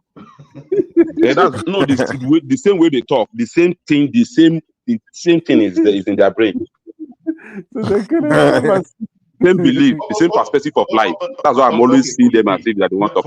I know. I just want us to see the positive side of Simba. I know that Simba can over exaggerate too because Simba is comparing. No, Mr. Lano. This one. That fully land up point, man. What fully trying to say fully? Oh yeah, continue. Okay, let me say this thing. I went to Nigeria. I withdraw money from 3 different banks. Only one was honest. And I left the country after spending 3 days. Can you believe for the past 3 months they have been removing money from my account every month? Wow. You are living in a country that is not on the way they are not honest too now. So why are you blaming Nigeria? you know, Remy. You know, Timber. Can't talk of anything honesty. So they are stealing my money. This mindset, Timber. This mindset of you telling me I'm frustrated. Yeah? You better go and take it away from your belief. I'm in Nigeria. Hello. Let's hear fully, guys. Let's hear fully. Right. I'm here. I'm in Nigeria. I'm doing very, very, very good for myself. Very, very good for myself. Okay. And so why are you complaining? So wait. If you see the opportunity that you have, why are you saying it's not there? If you can be in Nigeria, you are doing well. So why do you think that others cannot do well? And let me now tell you today, So you are if not deceiving because an of average Nigeria on the Ken, national platform that Nigeria is not good. Meanwhile, you are enjoying and you are doing well in Nigeria, I'm and you not. are saying you people cannot do Wait, well. if I said I'm doing good for myself, I'm not talking about enjoyment. I'm not talking about enjoyment. What you call enjoyment may not be what Every I see other as an person can enjoyment. do good if you can be doing good in the Okay, same what environment that you said is not good. what I call enjoyment may not be what you call enjoyment. What do you call enjoyment? Any Enjoyment is money I relative. will have that cannot be. No. It's what you call enjoyment may not be what I see as an enjoyment. What is Okay, My what do you enjoyment call may enjoyment? be That was your maybe own I want to see enjoyment. people. Yeah, my enjoyment will be I want to see people around me doing the same thing, doing fine, doing good without complaining, without frustration. I mean, that That's may be my enjoyment for joy. you. in every That may be what country is giving me enjoy. That may be what is giving me joy. when you have money, Everybody has his before own choice of enjoyment. So Some enjoyment people for have you is not money, to they see can't. anybody struggling. Yes, some people Then you never can have enjoy anywhere in money. this world now, because in America here you see people struggling somewhere. They are beggars here, so That's why that you. means That's why you you. won't enjoy. I guess so they can even pay their house rent too. So you will enjoy Yeah, even if you come in. you know what? Enjoyment may differ. What you call enjoyment may. Some people will have money. You'll never see them sitting down in the bar and be drinking, drinking Give that beer or money to drinking 5 years anything. is a They millionaire. they have the money What is your and they point? create. What is your point? What is your point? My point is this. My point is this. You thinking that me coming here to talk is because I'm frustrated? No, I have never. I never allowed the system to bring me down. Okay, but I'm telling you, people are facing a lot of challenges in this space. I It's the have lazy guys ones. who are hustling. It's the lazy ones. I It's have the people lazy who ones. want to work. I have people Folly. who are working every day. My own mentality, let me tell you, I've worked in Nigeria as a doctor and I was not paid for 6 months. I could not even pay my daughter's school fees. And that was when I learned. Me, when I see adversity, And what is I that? don't complain about it. I look for the way out. I always look for positivity. Exactly. I'm not a negative person. What? You understand? And you So run in away. adversity, I And you will run look for away. opportunity. And I you run didn't run away. away. Do you know what? Wait. Do you know when I left Nigeria? I left Nigeria just 2 years ago. What are you talking about? Do you know how long I work in Nigeria? You think I'm a young person? Okay. Wait. Okay. Wait, sir. Wait, Mr. Timber. I have children in the You said you are university. a What medical. are you talking about? So I've left. You, But most of you it, are you are a I medical live most of doctor. my active life in Nigeria. So what are you talking about? You My can't teach me about Nigeria. You can't tell me about Mr. Nigeria. So what are you My talking about? I go to Mr. Nigeria Timber. at least 2 or Mr. 3 Timber. times every year. Mr. Timber. You said you are a medical doctor in Nigeria, and they didn't pay you for 6 months. Okay, but I will tell you in Nigeria, for you to be a medical doctor, at least you are fine in Nigeria of your den. For you to be a medical doctor, that means you are okay. And I believe at that particular time we are talking about. You know your problem. Do you know how What's my I got problem? there? Do you know how I suffered before I become a doctor? Can you just brief us your autobiography? Can you brief us? Why? You don't need that. But don't just you live So that on I will figure assumption. out what I want to figure out You and live why. Do it. you are living you are living on Yes, a lot of assumption. I think You I understand think what I'm saying? I think that was the time. I think that was the time that I actually take you guys through my own life. Okay, take me through your own You life have too. told us that you are telling Richard Card. We know that, so it's not Mm-hmm. different. So what have you I passed think on I've that done. I every think You are I've not done an that. ordinary person, don't go that route. You are not as a doctor, you are not an ordinary person. In fact, you are top of the class in Nigeria, apart from those people that are Yeah. talking about. So you cannot compare yourself to someone who I be went giving to birth hospital to. sometimes. I took my brother to hospital. Olatide. No, wait now. No, I know. I just want to tell you about something. I took my brother to hospital, but because of my insurance, national team was not covered, could not cover in that time. You know, they were charging this guy. They were charging me 380K, and that was 2008. You understand? Now, eventually, a friend of mine said, no, I should go and negotiate with that doctor now. We have his own private hospital. Because this one was working for a private hospital on Ikeja, Allen Avenue there. Me, I never do private practice. I never like it for one day. So don't just go wrong. I never like it for one Okay, day. where I take your word, then I don't go talk again. So I never do private practice in my life. Okay. Fully continue. Yesterday, So Foley, no, there's nothing I to was in continue. Kano Foley. yesterday. So let me tell you, Wait, we all know how we suffer when we were in the university. We know how we eat 101, 001, all those things. You understand? So let me tell you, this life is about sacrifice. Then you, as a person, you determine. Let me tell you, your destiny is in your hand, though it's not in the hand of any person. No. If you allow people to determine your destiny for you, to define the way you live your life, that is your own cup of tea. I don't allow that. When there is a problem, I look for solution. That's my own belief in life. So you know where for me, there are so many things that is not under my control. My life is under my control. The way I think, the way I reason, the way my happiness is within my own control. What happened in so my Timber, environment, I don't we have are still control saying the over same it. thing here. So But you see, we are still saying the same thing. We are still saying the same thing. let me tell you Okay. this. Let me tell you this. I've said this several times on this platform. Even when I was in Nigeria, I don't buy food. I plant what I eat. If you get to my house today, Where? I have cassava that I have that is ready to be to. Where do you plant told it? people here. Where do you plant it? Where do you plant it? What are you telling me? I Where do you have plant plot it? of land beside my house. in the soil now. What are you Okay, telling me? Why would I is it all plant it? What Nigerian are guys you that is doing? coming up He that have planted plots on of the land to roof. plant? Is it all Nigerians that have I mentioned. Let me tell you. opportunity to Ah, plant? You Foley. If you define go to where Nigeria, you see you bush define your that are life. just existing. No one is using them. Before you can have a Tell me. plot, Let me tell you before this. you can have a plot of I land mentioned it in your earlier. environment, that means you have the 2014, money already. 2013, 2013. DSS, Nigerian DSS, they came to me. They wanted to employ me in Abuja, and they are promising to give me 950,000 per month. I told them, I said, I'm not coming. Okay. I live so Okay. because I know the opportunity. And I'm a village person. why do you think they give you that offer? Why do you think they give you that offer? I don't even listen to the offer. Let me tell you, I believe in what I can do for myself rather than somebody to pay me, because I know a lot of things that But I'm why going do to you live. think that? But do you know, before anybody can come and ask you to give you job, there must be a quality, there must be an achievement from your own part. Who give it to me? I develop myself. You understand? It's not as if they befell it to me. It's not a chieftaincy title. Can we take ourselves back to the how we are being This is very paid? funny. You are just too What I funny. achieved for myself, I schooled, I got my certificate. It's not as if they dash Timber, me. I struggle for it.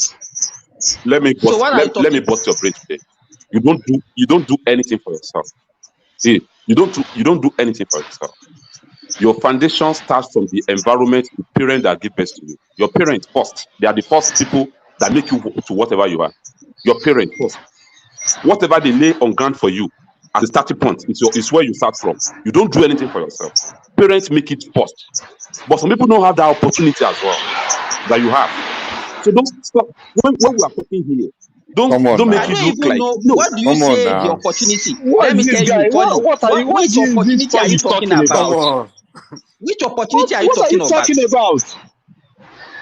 Everybody have parents Let me now. tell What you are you this. talking about? I have It's not everybody friends that have that they parents. have to go and do Okay, some people let me friends tell from you, during Edward. our own time, they will go and Wait, see, do when we are talking wash about car. parents, They when we will are go talking and about wash parents, car. not by giving birth to you. They will go and do manual work for people on the farm to get money to pay to go to school. I have a guy that used to go and do downfall conductor in Lagos during holiday to school. So what are you talking about? Do you So know which that most opportunity are you successful talking people about? were people that didn't have their parents? I passed through the same stage as well.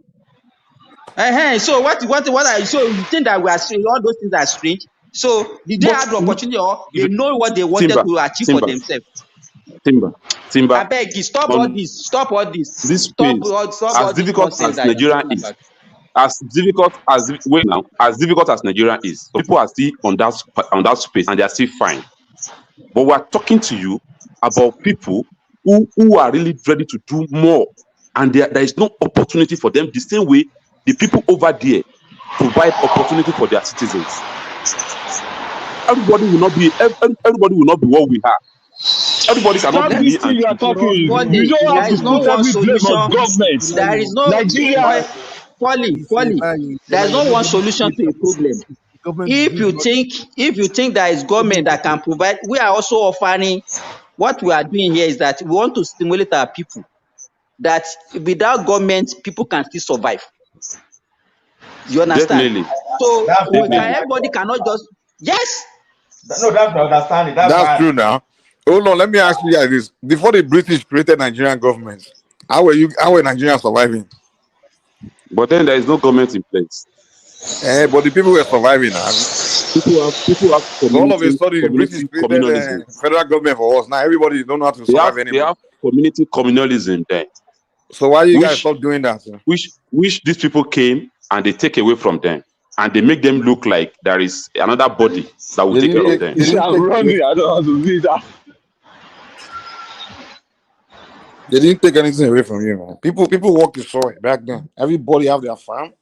Everybody figure out. Why do they not create governments? Why did they not create governments if they didn't take it Well, away they're from trying them? They to will have leave make them to things be living even, the way they are living. yeah, to make it easier. But then people got spoiled. They started becoming And lazy, especially good people. unfortunately, instead of making it easier for them, they compile the problem. They compile the problem. No, they didn't. No, the government didn't force you to abandon your soil, your farm, and start looking for a job in. All of you pack yourself inside Oh, Lagos. well, 24 okay. million of you. Let me not tell you. 24 million of you inside the concrete There is jungle. this Hold on farm now. settlement in my. There is this farm settlement in Ekiti that people are cultivating, and government just came and they said they want to use it for airport, and they bring tractor.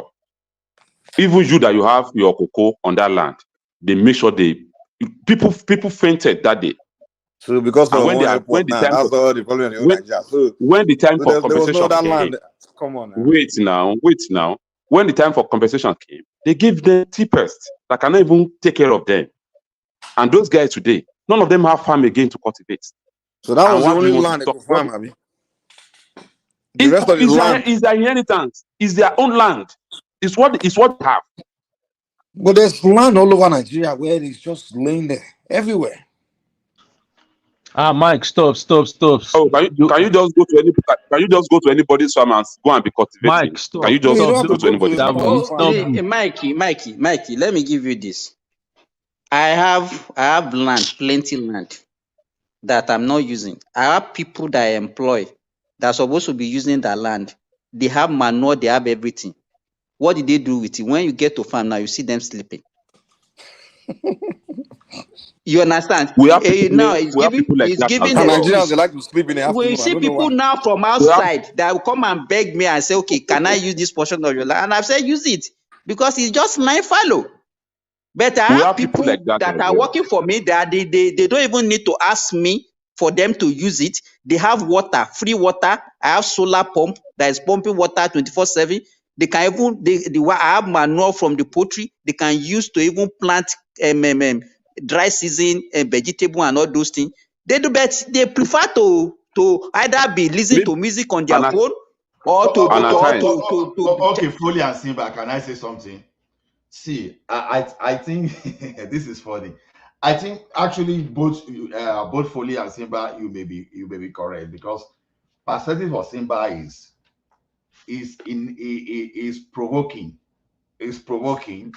people to think of what they can do, while Foley is talking of reality.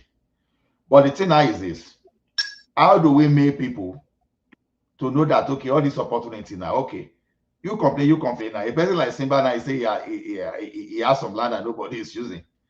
And in reality, while I said we were farming those days, because I was not, even though I was in Ekiti, but we were not in my own village, Yogo. We were getting land free of charge from people to cultivate. At least a year, we were making like 2,000 of yam ridges, 2,000 every year. And not only that, we used to plant vegetable, tomato, pepper, That we cut all those things, we will dry them up. And my brothers and sisters too, they will go to work with their friends that have farm rice.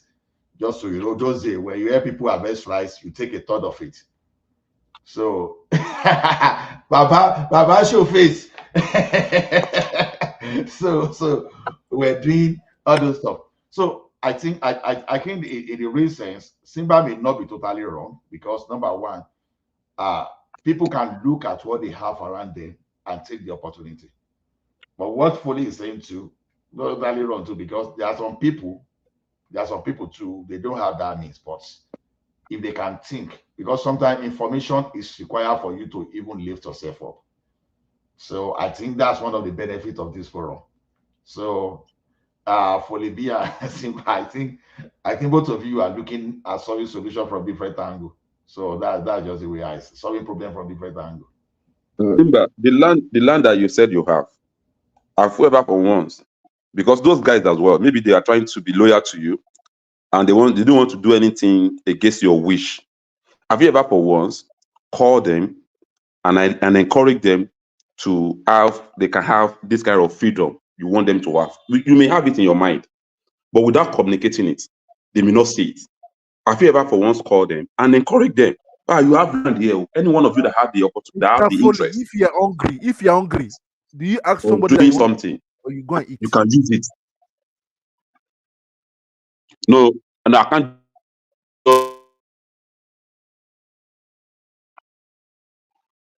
If you don't ask, so you I can't just cultivate on your land without knowing your consent. Have Timber ever do that? That's the question I ask. Has he ever do that? Has he ever encouraged them? I ask you question. Anything complain, I don't listen. Everybody has 24 hours in a day. It depends how you use your own. Everybody has 24 hours. I don't like people giving excuse. The moment you start giving excuse, more jackman on you, I'm running away. But And do you think I will not see, Mr. What's it called? Mr. Tryon? And let me tell you, if everybody is like you, Mr. Tryon, if everybody is like you, you won't even leave this world. You won't be able to live here. All of us cannot be the same thing. Let me tell you that. That's a fact. If all of us have the same mindset, if all of us have the same mindset, do you want me to send there is no way. Don't I will do that very soon. I will do that just to. No, Mr. Trump, I agree with Foley. I agree with Foley. Let me tell you one thing. Agree, when I put my money, wait now, when I put my money in stock, in fact, it was like the whole of my entire life crashed then. Or during the global crisis. When you were doing a project that you put the framework of your roof, that for more than 6 weeks, I didn't even get Chishi to even buy anything to even cover it up there. So it happens that because I was actually waiting for my normal pay, but eventually I was taking a program that time. That program was what encouraged me to register my first company ever in Nigeria. That program encouraged me. And what was I doing with that? I was just selling IT assets. Like you sell computer, you sell some kind of automation part, all those stuff. That's what I was saying. But without going for that type of education, probably I would not even have that kind of idea. So sometimes some kind of information you have, some kind of training you have. Like there's a lady now in Nigeria that is a mechanic, if my memory serves me right. That how did the lady become a mechanic? He was watching YouTube on how to change engine. Because there's a guy, he said Eric. He said, I think Eric, Mr. Eric, the car guy or whatever. I can't remember that YouTube. So I think that was what she was watching. Now, before you know, this lady too, a lady became a mechanic in Nigeria. Then there's another lady too that was using tire. She's using tire to make furniture. I saw it that time that okay, you look at you will go to all those area where they dump old tires, and started converting into tire. Do you know one thing that I noticed missing in Nigeria? They used to do some kind of slippers, so in Ekiti we call it jala water, that they use tire and the rubber to make. You know, The kini ni paja. we call it jala water. That's what we, we call it. That's what we used to wear to farm now. Exactly. So by the time I was leaving Nigeria, is that thing disappeared. You know, because to me, I think what we are discussing this night is very valuable thing, or maybe should I say invaluable, whatever. You understand? Because sometimes information is key. Information is key. You know, The for a woman to problem we become a have in mechanic. Nigeria is integrity, Mr. Ola. You know, Mr. Tran, when I was in Nigeria, that time Integrity. they make me I worked in scared. Nigeria also before leaving Nigeria now. I know that they make me scared of buying anything V6. They will say, "Oh God, Koda, Koshekiniko." The thing is that they don't have that skill. They don't have that skill. But at some point, if that time, if I took a car to Oluwole, man, I say Oluwole or Ladipo. You understand? Well, when I say Oluwole, Oluwole, that's one that is in Ogba. So Ladipo. You know, from there, people will just bring down your V6 engine and they will fix it for you. You know that woman I'm talking about? That lady, she's fixing V6 engine, any type of engine. This lady, you know, so those are the small things that I think people can really do because according to Buhari, Nigerians are lazy. Even here in Europe. No, don't talk of Buhari. Wait till Buhari I will tell you what I know. I beg. If not, I beg. No, so the only president. Mr. Tayo, you want Ola to kill you. Ola does not like hearing Buhari name. No. Apart from government, and the story of I have something more marker. What did that guy do different? Look at other former presidents now, and compared to Buhari. Even Gomon still went out to go and learn and do something. Even Atiku still claiming that Foley showed me a picture saying that Buhari said that Nigerians are missing him. He's here. No.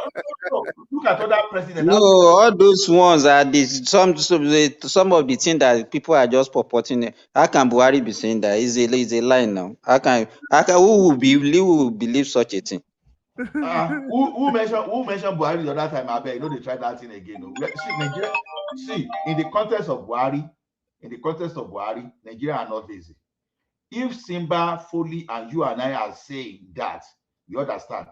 You had the opportunity to become the president of the Federal Republic of Nigeria. Mr. Ola, when I will be in Nigeria in a few days from now, and I will talk to you guys live. You see me, more one Nigerian. At least you see me.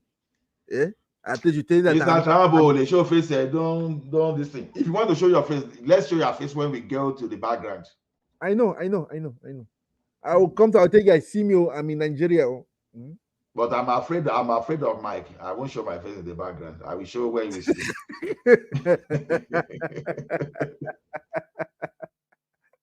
Mike, no, Mike is a nice guy now. He's a nice guy now. One thing is that there's something. It can be nice, but it's behaving like Idris Abdul Karim is a bully. No, just be bullying because of there's something very.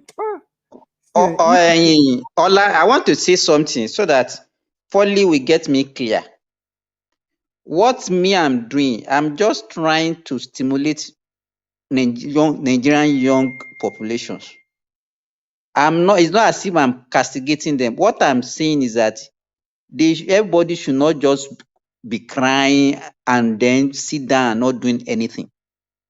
You understand? In adversity, there is positivity. Whenever there is adversity, we're supposed to be looking for solution, not to complain. But in the situation whereby everybody started just sit down and just complaining, it's not going to change anything. If you look at Nigerian situation, I mentioned earlier, our population is growing 6 million per year. 6 million per year, and we are talking about how can you be in hunger and then you still be reproducing like rats? Can any government create 6 million job every year? Even American government cannot do that. He has left. No, I got your point. That's why I was saying I think I understood what you were saying. This Pauli, because he cannot even be a good leader. It's not something that can motivate and carry his people. Wait for him to come so that he can respond to you. You know that No, he heard my voice. That was he came for me before now. He came for me. So if I'm talking, I can come back. I will defend my kinsman from Ekiti. You know you don't talk to us in Ekiti. Ọbẹ̀ mi ṣe Èkìtì parapọ̀ ló fẹ́ máa ṣe láàárọ̀ ìyá mi. I will do Ekiti parapọ̀. Màá lọ, èmi náà lọ pé kólátà wa kó wá di kó náà wá join. Maybe Gani is from Osun. He will join you with the Gani name of Gani ò ń sọ̀rọ̀ Gani ò ń sọ̀rọ̀ bí ọmọ Ọ̀ṣun. I'm from Shagam. I'm from Ijebu. Oh, tó bá ti gbọ́ voice rẹ̀ wọ́n ti mọ̀ pé àwọn tó máa ń sọ Ìjẹ̀bú ni. No wonder he's answering Ogunjimi. Ó máa lóògùn lọ́wọ́ bó ṣe wà yẹn. Bàjẹ́. Ogunjimi Agagabiki Ogun. Yeah, I'm not afraid of anybody. I can talk. So no, the thing is, and I'm a full-blooded Yoruba boy. Oh, Ola, if it's possible. Can I say something? Good morning, guys. Hey, UFC, Alpha. Yeah, UFC. See, the Triumph. The team that is his name now. Nigerian Force. Are you not UFC? Yes, you're right. I know him before now. One thing is that most Nigerians don't put it to consideration. Nigeria as a country is not a rich country. There's this idea that has been painted into many Nigerians that we believe that the country is wealthy. We are not. Yes, we have the resources, but most of the resources are on ground. They need investment to extract and turn it into wealth. If you look at Nigeria, look at the government earnings, look at our budget, then place South Africa, for example, side by side with Nigeria. They have 50 million population, and their yearly budget is $120 billion. Nigeria, country of 200 million. Nigeria budget this year, I think, is about 35 billion. No, it's no longer up to that. UFC before it's like 20 now. It's like $20 billion now. Thank you. You see the gap. So people in South Africa the purchasing power now. Like, you know that. Let me tell you what you people don't understand. People that lives in UK, like Mr. Woman, ask him to be honest. I have people living there, I have families. Even though you make 6K, they say they're making money. The system collect everything. It will only remain 1K at the end of the month. Mr. Saong, let me tell you this. I have a colleague that left where I am now. Yes. He left Saudi Arabia to go and work in UK, a doctor. You know, he's now struggling to come back to Saudi Arabia. You know, in UK is earning 6 digit. I know now. You understand? But when he compare what he can save to what he was saving when he was in Saudi Arabia, 40%. Then accommodation alone will finish. He will pay like 2,500 for his status, like £2,500 for accommodation. How much will be left? 2,500 for rent. Then the money is gone already. Yeah, just imagine. So look at my younger sister. You understand? She was doing great in Nigeria. She went to UK. I said nothing.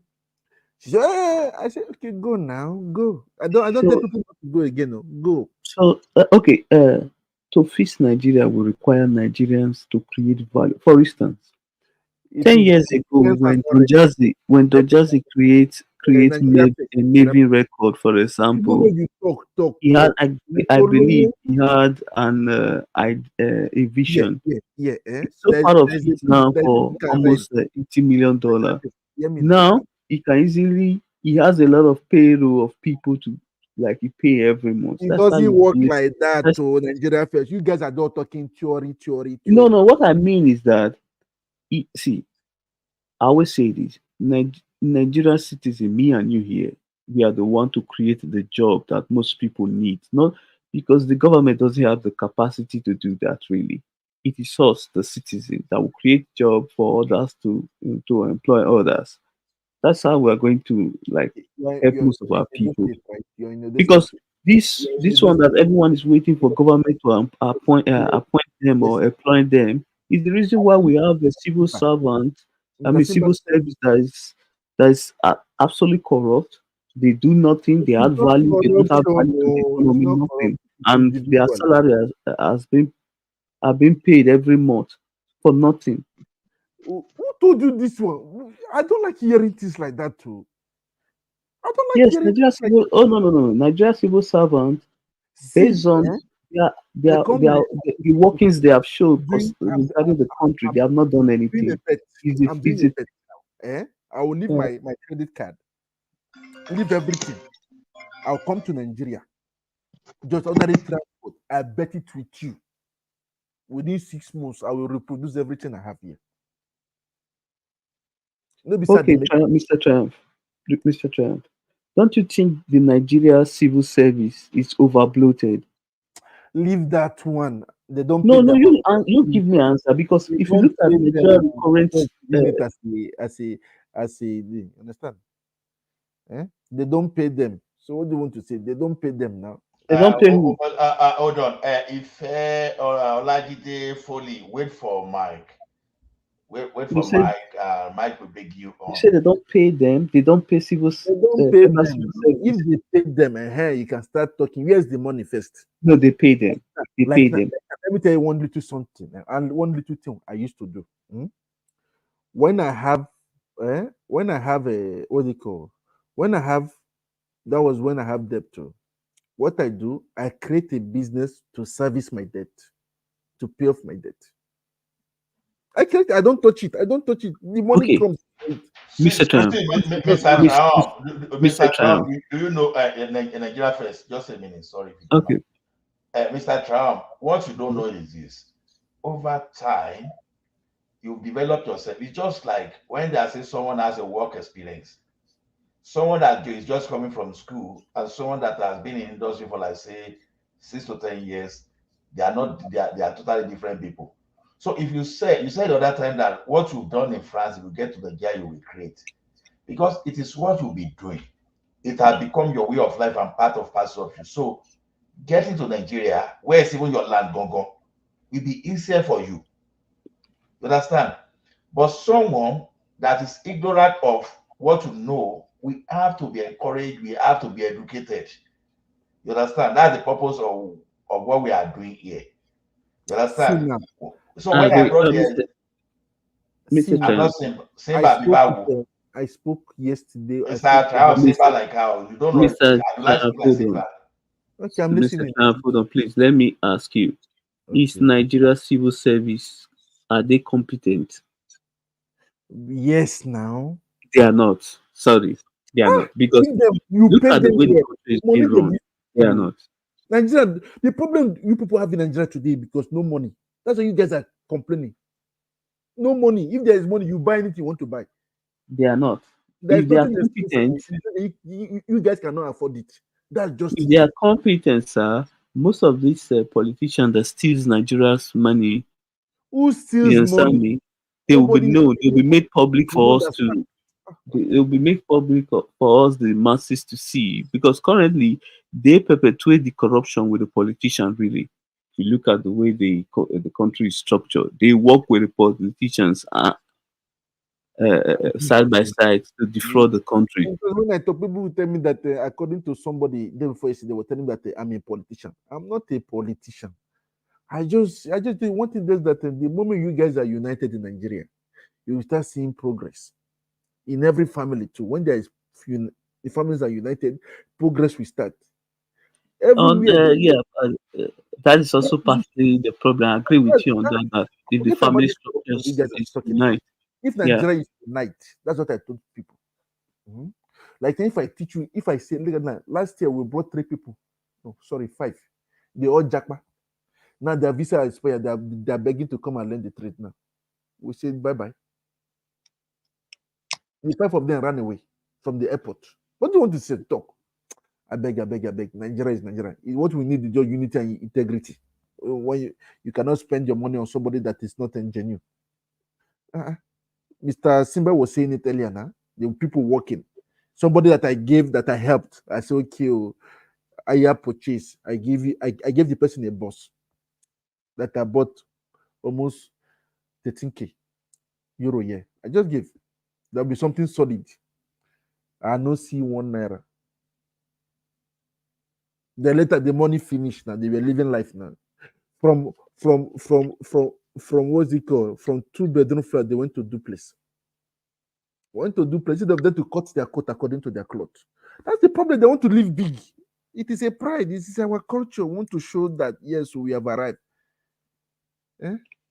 Because one thing is that I just laugh. I say, for my mind, I say I don't settle you for life. No, they are crying. I say I just did that. Cry. I know you cannot. From the duplex, they pack back to 2-bedroom flat after 3 years. It is the mindset to Nigeria first. Yes. They didn't invest the money. I don't want to know.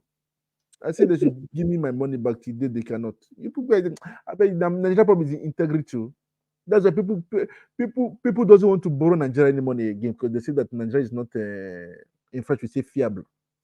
Fiable, which word that means there is not. They say Nigerians are not serious. How many Nigerians living here now? We used to talk to them and they cry. They sit and they wait for this allocation that comes every month. What are you saying? Free money they pour you. Everybody wants that free money too now. So one thing that it's all about choice. Okay, so what are we going to do at least to empower those who are serious? The hunger never catch them well. When they say when hunger catch you, you go come outside, you will find something to work.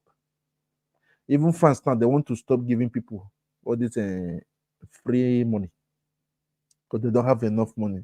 Africans have cut their source of. I think we start getting an offense from next year, ending of this year and next year. And if not, they're going to go to war. They're going to go to war in Africa. I know that one for sure. But when you touch their money, they go to war. That's it. That's just it. They just kept quiet for the meantime. Because of there's Russia behind them. So the guy knows what to do now. So that's it. So what do you want to say? Nigeria is sweet. Sweet. There is things. Yes, no, Mr. Triumph. Nigeria is sweet when you have money. No. I want people to talk like that. Sorry to say. Nigeria is sweet. You can walk freely. Nigeria is sweet and fun when you at least if you can afford anything you want. Nigeria. I remember when I came, my friends were just carrying me, want to carry me with their big cars. You don't want to carry me all those big cars, those Mercedes, those what's it called? What's it called? This sport Range Rover. You want to make me happy? I was looking at it. I said, I don't give a damn. Just leave me alone. I just came down. I feel like walking. Understand? I no come do Owambe. I came just to enjoy myself, to be myself, to look. I walk on the street. I was seeing money every day. On the street too, people are complaining. I was seeing money on the street. Okay, Mr. Trump. Let me ask.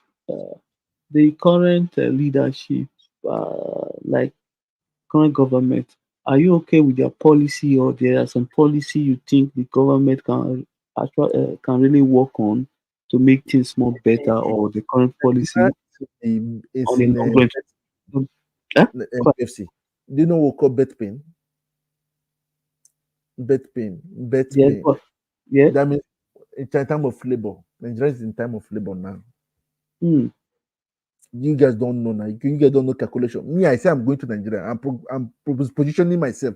Now there are going to be crisis in Europe. I position myself. Everything is all about positioning yourself. Yeah, but I think I agree with you. If you are diaspora, even this is the right time to invest in Nigeria, because At least if you send little, you can actually get more on ground. Money in the bank, you're wasting your time. Huh? I don't live, I only leave like 15% of my money in the bank. Everything is in investment. Oh, And as the good. money depreciate, my product increase in value. But you guys don't know. So I just laugh when people are talking. It's empty people that make noise now. That means as we speak right now, there are people cashing out. Only kept only 15%, but it's big money. It's big money. Even But if you see they increase the interest rate yesterday. It doesn't change anything. It will not change anything. It will not change anything. It will not change anything. Only have 15% of my money there. The rest is I buy things. So that's it. Nigeria will be great too. If you guys might be complaining, I pray many of you will see it with your eyes. Then I will ask you a question: How far now? How far? I used to tell them how market. How market? According to what you say. What you say? I don't believe in negativity. I remember one thing just that it's just that we need people that are good, that can put good policies, and people that are not the right investment that can not that you put person wey no sabi book when be saying a salary in the collect for your life, because make you come do investment, you no go work now. You no go work. You no go work.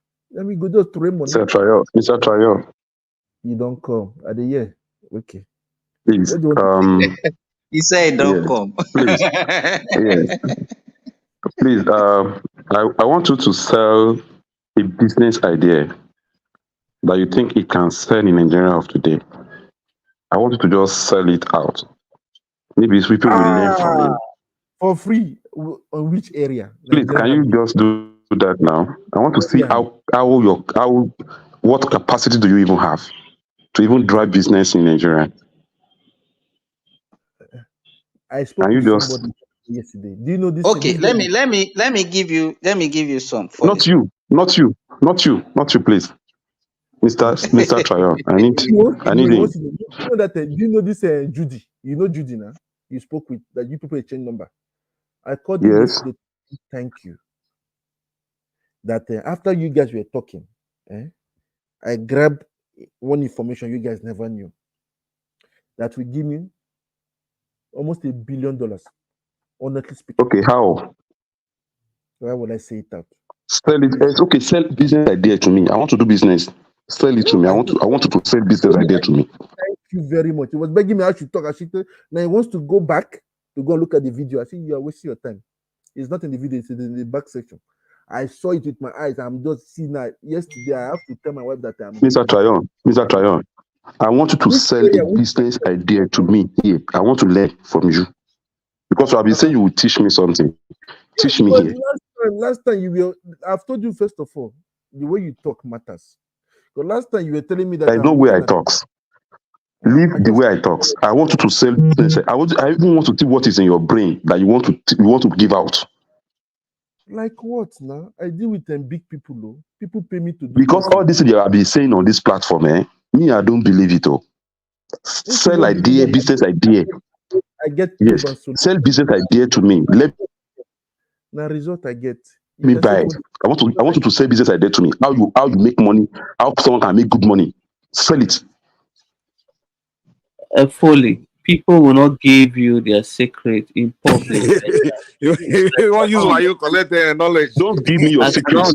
Don't give me secrets. Don't give me secrets. Just sell. At least I can share idea with you. It's not asking to learn. It's against the way Traorv is talking. Everything that you have been saying. Not against. Because today, Traorv will say he's dealing with France president. Tomorrow he say he's the one controlling Europe. No. I don't understand that.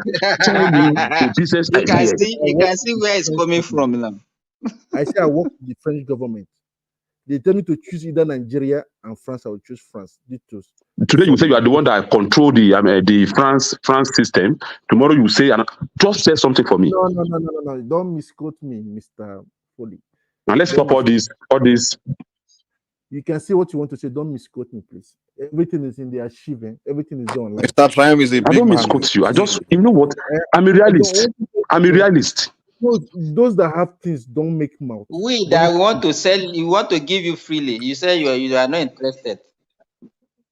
One thing Remy, Timber, when it comes to your turn, I know how to give it to you. Okay? I'm giving it to Mr. Tranyo now. Let him explain. No. Do you know one thing that you don't understand? Do you know I quote people with their the way they do with their beliefs? You can say what you want to say. The way he talks. It's the reason why I'm asking these questions. Okay, let me ask you know, Foley, anytime you talk, there is this anger that I can see in the way you talk. You see the anger in me. My anger in me don't deceive people. My anger don't deceive people. I'm a realist. You can't make it in business without aggression. In business, you got to be. Please. No. When it comes to business, I've been doing business already. I've started business as my 10th upward. So if I've been doing business for the past 30 years, so I think I can call myself a business person, and I've never regretted doing business. I've never worked in anywhere. I've been on my own, and I've been doing things in my own space. Okay, so if you're talking about business, I think I'm actually on the right path.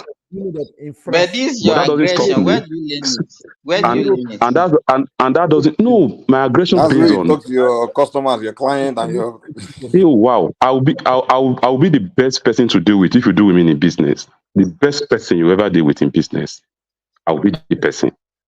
But when we are talking about our society, it doesn't have to do with our personal life. Our personal life is different from our society.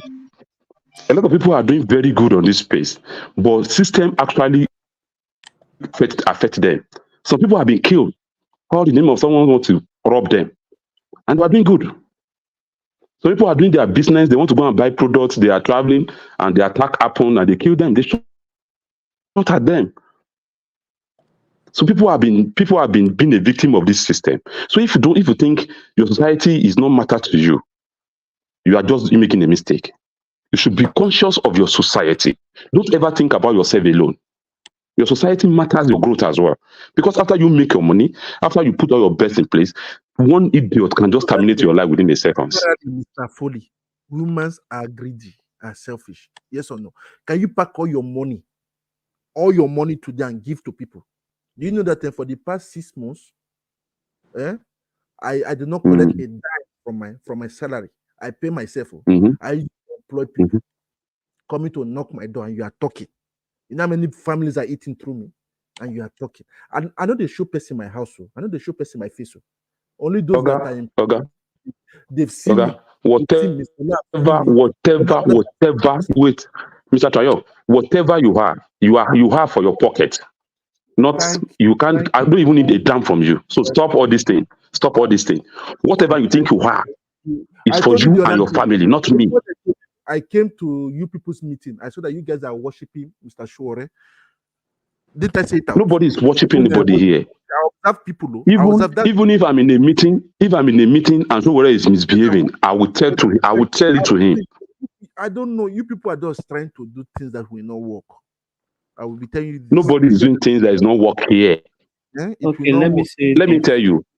Whether you're a billionaire, or you're a trillionaire, you only have 1 second to leave this space.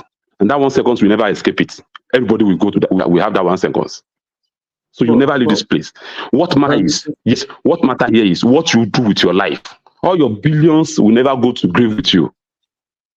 So when we are talking, stop seeing us as if we are talking about money alone. We are talking about the society issue. But wait. You see, one thing I say about Nigerians, they like to take sides and join movements they know nothing about. If you want to really know who control most of the activists in Nigeria, check where they are getting their donations from. those who donate for them control these people. Most of these people are not fighting for Nigeria really. They are fight. There are Let people me they ask are you one fighting for thing, those Atom, people's interests. UFC. So What is the Nigerians need to grow up. raise money? Let me come in now. What is the source of his money? Let me come in now. You want make I talk? Make I talk now. What do you mean the Because source of of my his money? money. No, show raise money. Because of What my is money. the source of We're not talking your? about Showore here. Leave Showore alone. Leave that guy No, no, no, alone. no, no. Nobody talking about Showore. I'm talking about me and you. We're not talking about No, Showore no, no. here. Actually, let's talk Don't about it change the because a topic. lot of people think these I'm guys changing have anything a solution now. to the country. It doesn't. None of them have. See, you are telling me to tell you something. People are there not complain. You come here with bitterness, eh? Bitterness Not every time. pity. Let me tell you something. I'm As far sorry. as I'm concerned, I am I don't. contented. I As far as don't. I'm concerned, I'm very, very contented with what I have. And Amen. that if there is anything that God give to me, is Listen, contentment. this God one dash correct. me that thing.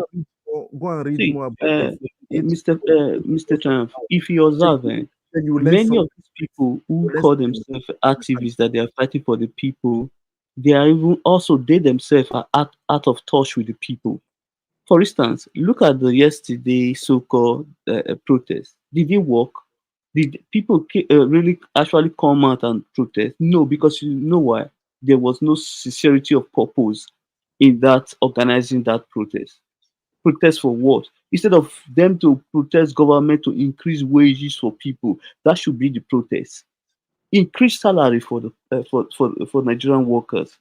I think people It can actually a lot increase of people will come nothing out and support now. that. Not increase your salary. You guys doesn't understand economics, so it's not increase salary. It will not change nothing. No, no, they Everything have to see. stop. No, no. Mr. Trump, they need to increase minimum wage. Let's be honest. The It's not 35,000 is because of nothing. Nigeria It cannot minimum wage. 35,000 cannot get you anything in Nigeria. They need the government need to increase minimum wage. Yeah. Yeah. Okay. As you guys are very intelligent, I will leave you guys to continue talking. Okay. No problem. According to Mr. Foley. Okay, no, Mr. Triumph, the current 35,000, do you think it's okay for an average Nigeria who is a worker, who is employed? 35,000 naira. There's a way Can we do 35, Hello. yeah, go on. there's a way we Yeah. do things in life. There's a way we do things in Wow. Nigeria. I used to use myself as an example. I started Yeah. here in with 20 euro. I remember. I started here in 20 euro before I started making seven figures. Honestly speaking. 20 euro in 2 years I skyrocketed. Is one thing is that when small guys they made money, they think of cars, rent a So, duplex. for first bank, so cost moral the backup. So, Oh yeah, Mr. come on, first bank to the meji. Hey, Folly, Folly, mute yourself. Folly, mute mute yourself. yourself, please. But, let's learn how rich he is now. Mr. Triumph, I started with 20 euro. 20 Mr. euro. No, Triumph, Mr. Triumph, everyone Mr. knows. Triumph. You know Yeah. what UFC is saying? Let get you know that minimum wage. They have to do something about it. It's not a the way you are. It's not a money for business. It's the money that people are earning. You understand? Yes, And then any business that you have to do, you have to pay your worker, and then you yes. have to pay them money that they can live But, with, not but money do that they will have not make them to Mr. survive. Silva, do they have the money? Do they Eh? have the money to No, pay? no, no. Government is not being sincere. Let me tell you, Nigerian government earn in dollars. You Okay. understand? And we have heard that okay, the allocation that they are sharing before they used to share like 200, 250 billion, 300 billion, including state and local. I mean the federal and the state. Now they are sharing trillions. They should also increase the workers' salary. How much was it before the devaluation of naira? Even if they can just increase it to match for what they used to earn pre this problem, that is the way they're supposed to go about it. So that even this hunger that we are talking about, it's not as if there is no food. Is there any food that you want to buy that you say when you get to market in Nigeria you won't buy? We are not Thank Sri Lanka. thank We are you. not in the stage of Sri Lanka. You understand? There's nothing that you want to get in Nigeria that you not get. It's because people don't have the purchasing power. So, and that's why I don't succumb to this issue of they have to increase import food or increase agricultural production. I can bet you, I said Nigerian farmers now, they are selling their produce outside the country. They are selling to neighboring country. So does that shows you that we don't have enough food in Nigeria? It's not the problem in Nigeria. Is not because we don't have enough food. And let me tell you, these days, everybody is exposed now. Even the farmer in the village will look for the buyer, highest bidder to buy his products.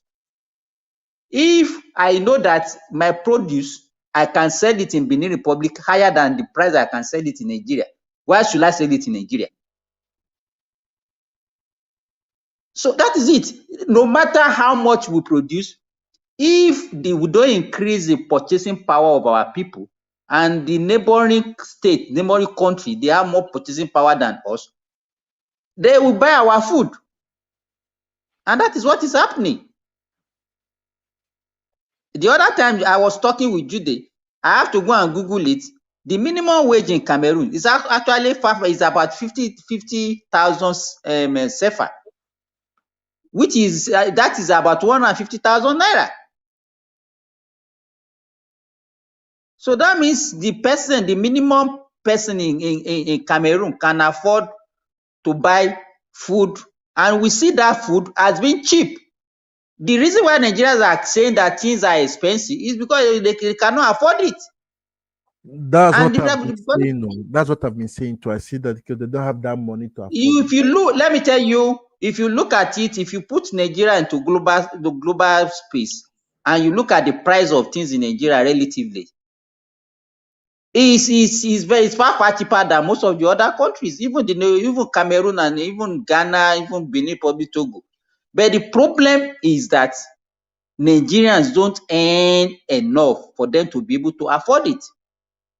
Affordability is the problem in Nigeria, not lack. Simba, do you think that one of the reasons because they overemploy people in a sense in those civil service? You know, if you go to all these agencies, just see some people just standing around. Like they hire 10 people for the job of one person. So now, instead of that The person, that one problem, person running I that, agree with you, Mike. you understand what I'm The saying? problem with civil service in Nigeria is because government see it as the only way they can use it as a cheap electioneering campaign. This is the number of people that we employ. Whether they have job description or not, they don't care. Yeah, so regarding the increasing salary, like when you hire 10 people when you hire 10 Exactly. We people have for the a job lot of of workers. yeah, when they Redundant. hire like 10 people for the job of 5 people. So that 5 people could have been making the money of the other 5 where Let me they give you for example. Let me give you example. Around 2010 in the hospital where I work, they employ to the extent that they now have to be telling some people not to come to work because they don't even have where to sit. They are not, imagine that hospital has more administrative workers than the real medical personnel. To the extent that they now post some of them to the world that they will go and be looking at the bulb that is not functioning. Administrative workers. You understand? Instead of them to employ nurses and doctors, they are employing admin, accountancy, and all those things. So those are the issues. So to me, they have to increase salary for people to be able to afford the food. The hunger in Nigeria is not due to lack of, I kept on saying it's not due to lack of food though. It is the purchasing power.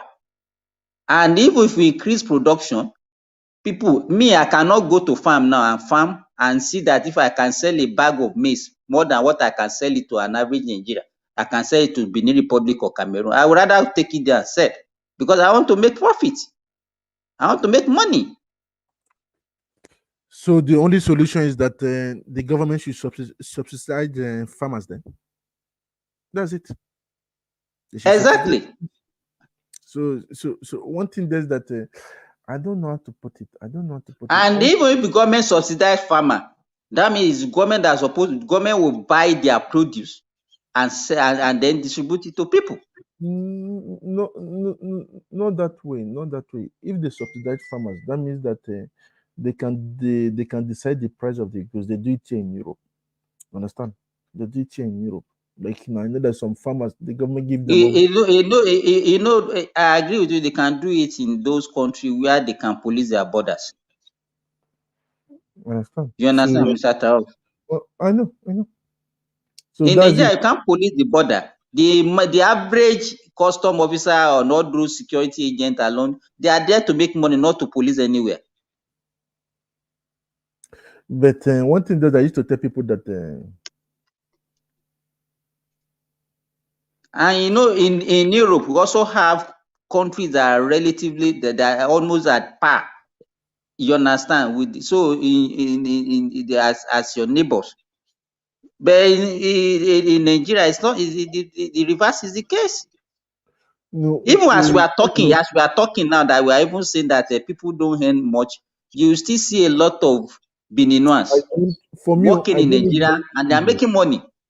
Understand? As for me, I don't need. How would I put it? I don't need money to live. I used to tell people now. I tried some things when I was working. Mr. Taram, the way you are talking, it's like some people are already developing. They are beefing you. No, Look I at don't give a damn. I don't need money. Even if I look give a at Folly. Folly just came if I give from what is you and I about today. what is he has the guy No, has Mr. Triumph always speak from a place of privilege. And in fact, Mr. Triumph, you should know that I don't not all want to say Nigerians are it's just privileged that to kind look of at one of my resources and advisors wealth told me I you are in shouldn't control of. speak So about you my have to child. put that into consideration. No. That was the problem. That was the problem also. Understand? That was the problem also. And we Nigerians we used to say every time. There's the things that I call it. We have the basic things you need in life, and the things you don't need. You don't need. But we like accumulating. It was a wealthy guy. The difference between rich and wealthy. This wealthy guy called me. I asked him. He told me that I should learn how to be. He told me be normal. And it was against my principle because I'm from Africa. We like showing people. I still have my bling bling. I have my golden chain. I have everything. You understand? Just talk. He said, no, we don't do things that way. And he told me that the only thing you need is just that you have things that produce money and your bank accounts. He told me only give it that even the MD comes down and open door for me, escort me. They say then they talk more. Understand? That's why I understood you can dress heaven and earth. Your bank account is your credential. Before doing businesses. So you guys can say what you want to say. It talks so. Like now, when I went to Nigeria the other day, my people I sent to do something for me for the past 6 months, they were drumbling me. I did it within 2 hours. And I came outside. The following day, I took my plane. I went back. Very easy. There's a way communication matters. Communication matters. One thing that I used to tell people that in life, we choose, it's all about choices we make. UFC. Sorry, Mr. Trump, for cutting you. UFC. Yes, Hello. go on. UFC. I think what we should be talking about is, if we have to be reasonable and be factual about what is happening in Nigeria, what you said earlier about Nigerian budget, that budget is abysmal. That budget cannot move that country an inch. That money is too small. Thank you. But you see people coming here, they be shouting, Nigerian is rich, Nigerian. What the hell? What kind of exposure does our people have? I can, you know Because what, that Nigerian because budget, let me tell you, that Nigerian budget is not to a budget of a ministry here. And in this country where the population of both the indigenes and the foreigner is 35 million, it's not up to a budget of a ministry. Egypt, as we talk, even Egypt that is in crisis, Egypt budget this year is $100 billion with a population of 110 million. Nigeria, we are budgeting 20 billion for a thank population you, of over 200 million. And thank you. we think that something reasonable will happen. We are deceiving ourselves. But Mr. Simba, We are a poor nation. no. I understand where you're going to. Egypt, they don't have the same crisis we have. One, and the way we spend money. Two, and the price of things there and here is different. I tell people that Nigeria is the cheapest place to live. I can tell with facts, so with facts. And again, that when they do the calculation, we don't need all those. It looks like I'm doing tight hand. There's a way they should just cut cost of things that they don't need. Then especially then they go on things they need. One thing that I used to watch, like what this lady that they caught that was suspended. Well, put the money in the account, looking at her, eating, dancing, doing things. I say no now. It's just the way we think. Oh. You said earlier, Mr. Simba, that you don't go to private party, things like that. I smiled. I say that's it. People should know their priorities in life. You understand? There's time. One thing is that when you're not happy with yourself, you start looking for people to make you happy, which is very sad. Understand? We in Nigeria, we like showing ourselves. Me too. I was a victim too. I was a victim. I just got freed. When I calculate how much I pay, I have 13 cars here in front of me. When I calculate, I was paying €300 Alliance Insurance. My name is there. Understand? For each of my cars, calculate it in a year. Nobody told me now. I say, Kilele Inoni. Did I came here to dash people money? Then I have other things to do. And you only drive one car. Oh my God. I only drive one car. I drive one car. Then I started giving it out. So they even stole some of my cars. I want to go and declare it to the police in case of any problem for me to be free. We UFC, that country, we need to be budgeting like a $200 billion, at least $200 billion every year. Yearly. Thank you. For us to see actual progress or And see that's what if we what can 200, you look at that population, look at 20 billion. What can that one do? Nothing. And in fact, for the fact that that country is still existing, it's just by God's grace. because you see, because even our traders actually to open the eyes of many Nigerians. If you see our yearly trade volume, that is export, you see that it is very low. For instance, Indonesia export, I think their export was about 366 billion. You see, imagine the country exports a goods of about 300 something billion dollar, while Nigeria itself is about 70. So we just have bunch of people who actually does nothing. Like we are not productive. We don't. Okay, at the international market as we speak right now, I think I hear that the price of cocoa have increased about 100 or 200%. Where are the Nigerian cocoa farmers? Where are they? Where are the where are the soya beans farmers? Where are they? No, you can easily, because everyone wants to do office job whereby they will shower in the morning, get dressed, and go to the office and just relax Here in and do France, their for job. first, it's the same thing everywhere in the Western world. That's the problem. It's the We same thing cannot. everywhere. let me tell you why do you know why this administration is feeling the heat a bit? There's inflation everywhere.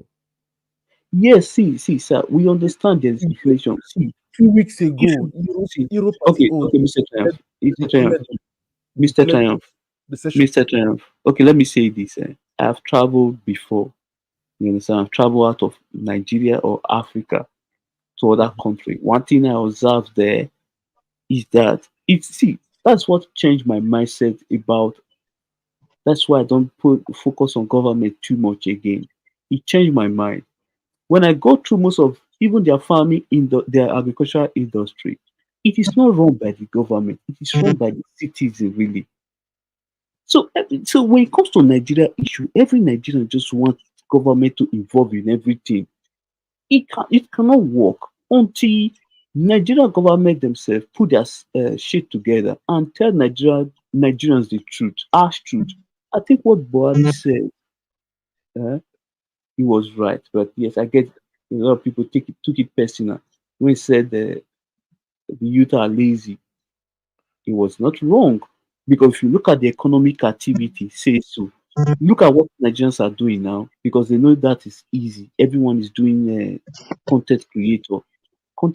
Creator is not going to save anyone. That's just a layman's job to me. People need to think and do something else that will bring real cash Content and real creation. bread. What do you add? What value did you add to the economy? Just to make people laugh. That's all. Who? I said content creation. What did they contribute to the economy? You Any see? just to make people laugh? Yeah, yeah, that's what that's all they are doing. But if we want to change things, we need to the citizens because see, many Nigerians are really there is opportunity in Nigeria. Many Nigerians don't key to government opportunity. For instance, we have Bank of Agriculture, we have Bank of Industry. I listened to a woman in Nigeria who is into it's like this supermarket that produce household goods in Europe. Is it IKEA or something? It's a Swedish company. Hello, Go can you ahead. Go guys? ahead. Good. The woman, the lady does something like that in Nigeria. She said the reason why banks don't give most Nigerians loan is that their bookkeeping and their record is bad. She said when she went to Bank of Industry to apply for a loan, less than a week they approved that loan because she have her record was clean, her record was well She's not analyzed. she's not lying. Let me tell you this. Yeah, 2019, I applied for a loan from Bank of Industry. yeah, Towards the end, I think around December 2019. What delayed it was I know that we have this COVID of 18 by January, February 2020. yeah. But by June 2020, I got my loan. I've liquidated the loan. In fact, immediately I liquidated the loan, they asked me whether I wanted to collect more. I was one that said no. You see, Do you know what I'm saying? And that loan is at a single digit interest rate. you see. You understand? But if you look at it now, some people will say, "Hey, how many people have access to it? Hey, how many people have you asked for it? Have you asked for it?" Somebody just hinted me that I can go there. I went there. I know nobody. You understand? And they gave me the list of their requirements. I don't even have any collateral on my own. I use my brother's CFO. You understand? And they just Mm. collected the something. And I collected I think I collected at that time I collected about 10 million naira. And they spread it over 3 years or so. I was paying like maybe 250, 300,000 every month. And they gave me 6 months, depending on the type of business that you are doing. Because they will not start immediately they give you the loan, they will not start collecting the loan back. They gave me 6 months gestational period when they know that this thing that the business I'm doing, I've started making money from it. And then that is when they start collecting the loan back. You understand? But you know, some people, they will just hear what people are saying, then they will just be propagating it. Me, I look for positive and I propagate positivity. I don't propagate negativity. You understand? That is the way we should go. If you keep on crying every day, crying does not solve problem. Lamentation does not solve problem. So, And no, that's the way we you know should how go. far we can go if we just speak positive, like consistently. You know what I'm saying. You when you just speak positively, just encourage, say what can be, talk about things that can be done. You understand? Talk about the possibility of great things. Just put it in the minds of people. But we're constantly just talking in negative. Oh, it will never work. Nigeria will never work. Yeah, this guy, this is bad. Just negative, negative, negative. You know, there's something called the law of attraction. I don't know if everybody's aware of that. It's that whatever you put out there is what you receive. You know, like your thoughts, your words. It's almost like you are sowing seed out there. It's what's going to germinate. So when you're always throwing negative out there, you wonder why you're always reaping negative. So just that Mike, mentality, no. I picked a guy. The guy is now in the two in the polytechnic. I picked him up at the age of 17. He is from Benue State. His father was a retired policeman. The guy left home and came to Ilorin, struggling at that age. He used to cut flower in the hospital where I used to work. That was when I picked the guy up. I was one that encouraged. In fact, the guy now, he sees me like an inspiration. He's still working for me, but he will finish his HND this year. I pay his school fees, I pay his house rent, and I still give him salary for the work that he's doing for me. And I know that I've had positive impact in that guy's life because his mentality is totally different now. I've made him to be productive. And that is what we're supposed to be doing. If I can pick one, you pick one, another person pick one, we can have influence on this youth. Imagine But if imagine in a if we situation whereby the only thing we say we only encourage them to do is to become a looter. Let us go and demonstrate. You have this useless leader. You have this. You have that. Then you continue. they will never stop saying that to a useless leader. Yeah. God damn, can you guys look around yourself and do you know how many, like, in some of these communities there'll be some few people among them that are so talented, and they won't even consider, like, okay, let us all invest in this one individual that is very talented. If this individual go very far, he maybe they want to even come around to invest in this community. Let's say, for example, look at this simple one. You go to some of these communities in Nigeria, in Lagos or somewhere, there'll be one kid like that have, let's say, talent of Lionel Messi, or even Neymar or something like that, and everybody knows this kid has talent too. If they all say, okay, let's look at the potential, let us all invest in this guy, put him into whatever, just giving us support for him to go far with his talent. Imagine if PSG signed that kid for $300 million. That guy can come back with just a You are fraction of that money talking, and just change everybody's Mike, you life. are talking about $300 million. Let's say they even sign him for 1 million. $1 million. Why are you talking about 300 million? You know what I'm saying? So the guy can Simba, come back with that guy can come back there, and remember all these neighborhood, these people here that you want to donate their money to put me out, to brush me, Simba, polish my talent, and get me there. He can just come there and turn the neighborhood, the environment around. But they Simba, don't think like that. They will just see Mike, each other. They don't believe in investing in one another. Nigerians just don't. Everybody thank just want you. chop, chop, chop, chop, chop. They Mike, climb each other. one thing we need to do, our society also, we need to learn how to help each other because if you look at Exactly. Nigeria, Invest in one Nigerians another. Nigerians rather give pastor who doesn't deserve this money, unnecessary money. I don't They see. I say let's don't go and believe. give to God. Yes, I God, they don't ask believe. you for money. Now God is I supposed to. rather, I rather like me. That's why when I see any donations online for people who are ill or sick or who need help, I always do my best to donate to the people, not one man who turn himself into a mini god that will start giving them my money for free. Nah, nah, I don't do it. You know I that's don't. what these Oyimbos do. All those Oyimbos again when they go create one scholarship scheme for the children or the young people that are so gifted, and they'll create that scholarship so they will have access to that scholarship. So that way, this your brilliance, this talent you have.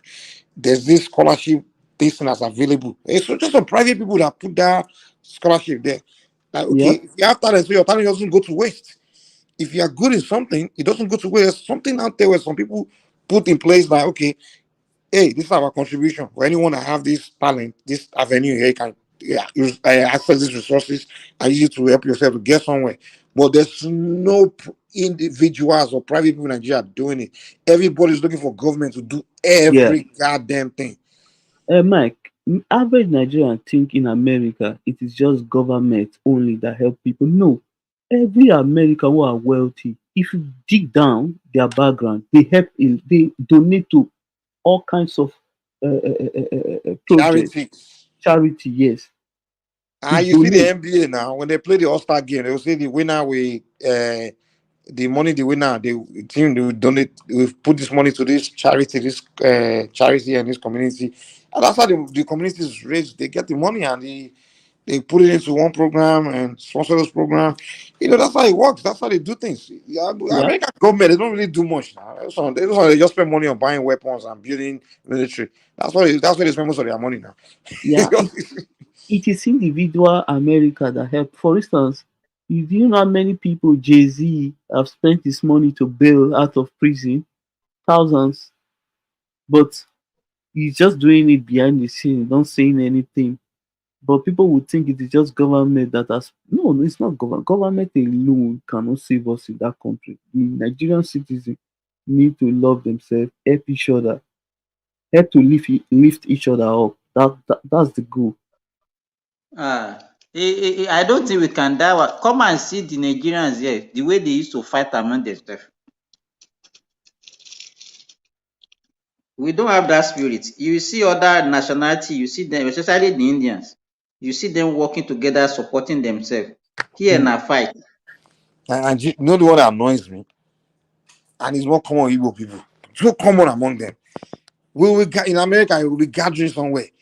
The next thing we'll start asking everybody is which tribe you come from, which tribe you come from, which tribe. I already know where they are going. The moment you are Yoruba, you already know the way they will treat you. Don't even say you are not. Next thing, No, the way to see the stop Yoruba such people, is they that start typing, talking tribal stupid shit. I'm like, dude, what the hell? What are we so the doing way to here, man? stop such thing is to shut it down immediately. Anyone asks that kind of question, just shut the person down and Before they, let's. it's so common with them. When we gather somewhere, where are you from? Where are you from? Which tribe are you from? Which thing concern you? What the God Lord? And the way they will start to look at you is based on which tribe you come from. Yeah.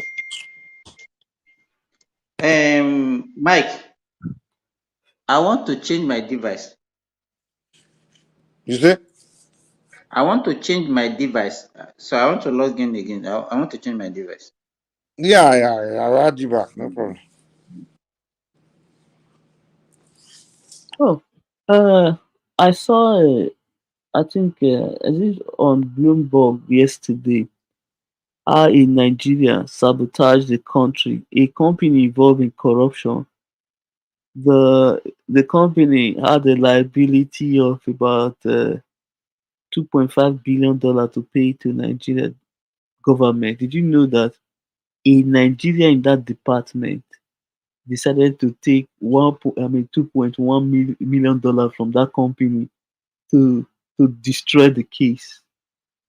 That means you see how evil we are. You allow yourself to be used to deny the country $2.5 billion just because of how much to see he didn't even negotiate this thing. If I was saying it that the guy negotiate like he collected like let's say hundred They million supposed to dollars. that guy supposed to be killed.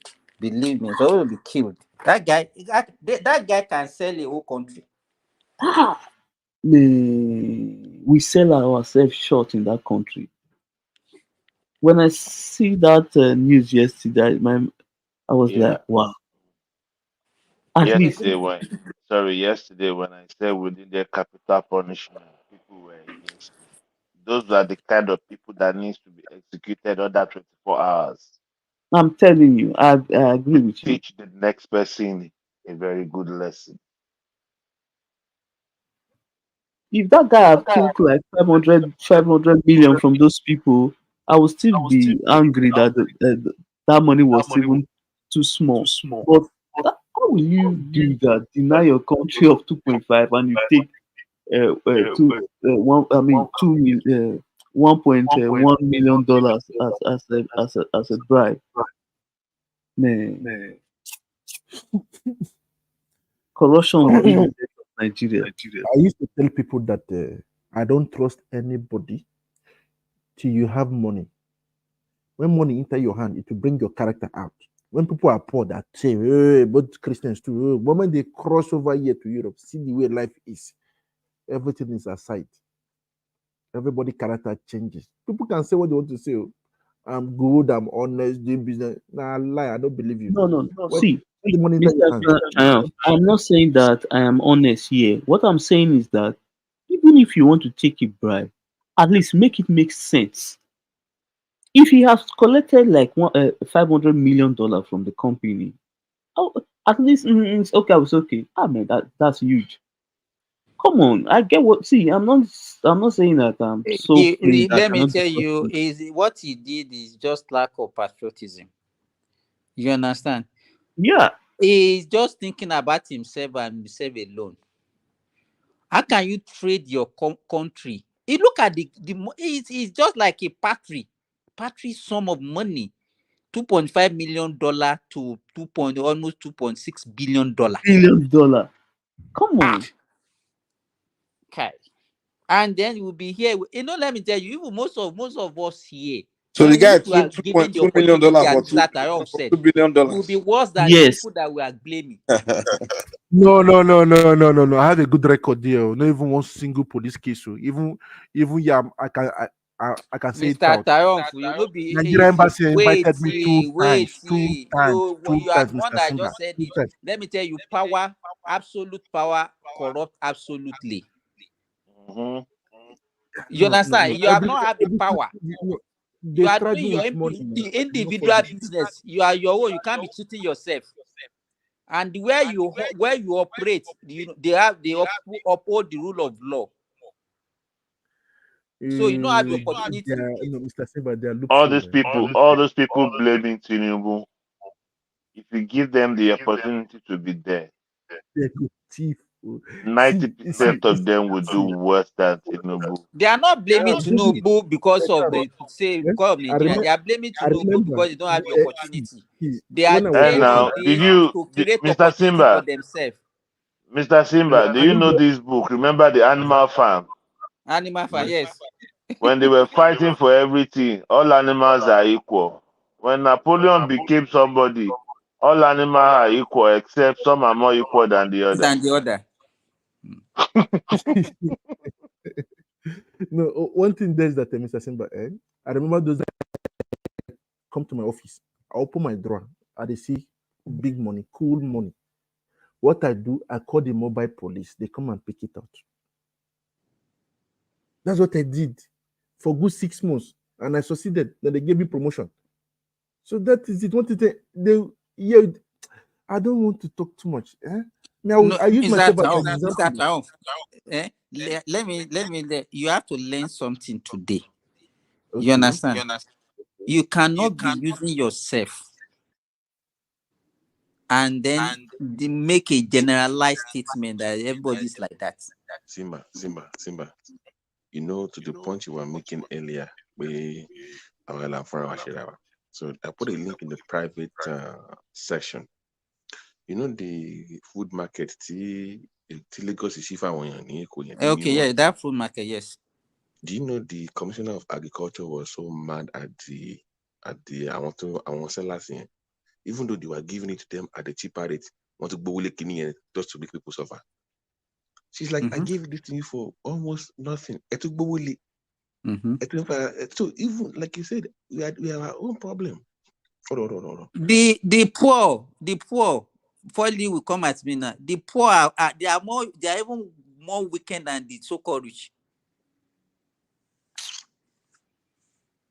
The only nice Nigeria you mean that is rich now. The poor, we didn't even go. Now poverty they make people they lie you. You understand? Now poor people they make, how will I put now poverty they make people they lie. What will I gain to lie? What will I gain to steal? There are two things in my slogan. That shall not lie, that shall not steal. Even though you I break said, when you everything. are talking, Mr. Tom, don't talk about yourself every time. Don't only talk about yourself. We are talking generally. Don't always talk about yourself. I used to tell people that the problem with Nigeria is integrity. We don't have it, Mr. Simba. Yeah, she's We doing don't have it. a live calling tomorrow. So I think she already signed the consent form. Yeah, live calling tomorrow. Just do it. Yeah. All right, thanks.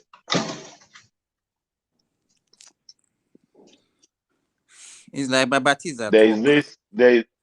this analogy. My grandmother, who is an illiterate, she's a stark illiterate. She used to say, "Just be careful of the mekunu. But Biggie. Mekunus are more wicked." No, let me give you my example. If you are driving a car in Agege and you mistakenly hit a child, not to the point of death, though, the next thing you will hear is, "I get petrol, I just motor. Let's burn the car." They are the ritualists. They are looking to renew their ritual with them. But if you drive a car in VGC and you hit it, the first thing you hear is, "Let's call the ambulance. Let's take him to the hospital." You see, the hatred in the common man The is very bitterness. The terrible. bitterness. Eh. The bitterness for the successful people. Do you know that most people that are angry with Tinubu today, that they are hating on Tinubu today, is because he's a successful person? They wished Biggie, even in the political space, to notice every former governor that has tried to duplicate what he has done has been a godfather. They failed. So he's probably the only one that's been a successful godfather has dominated. Everybody else, or Shomole, they've always had issues.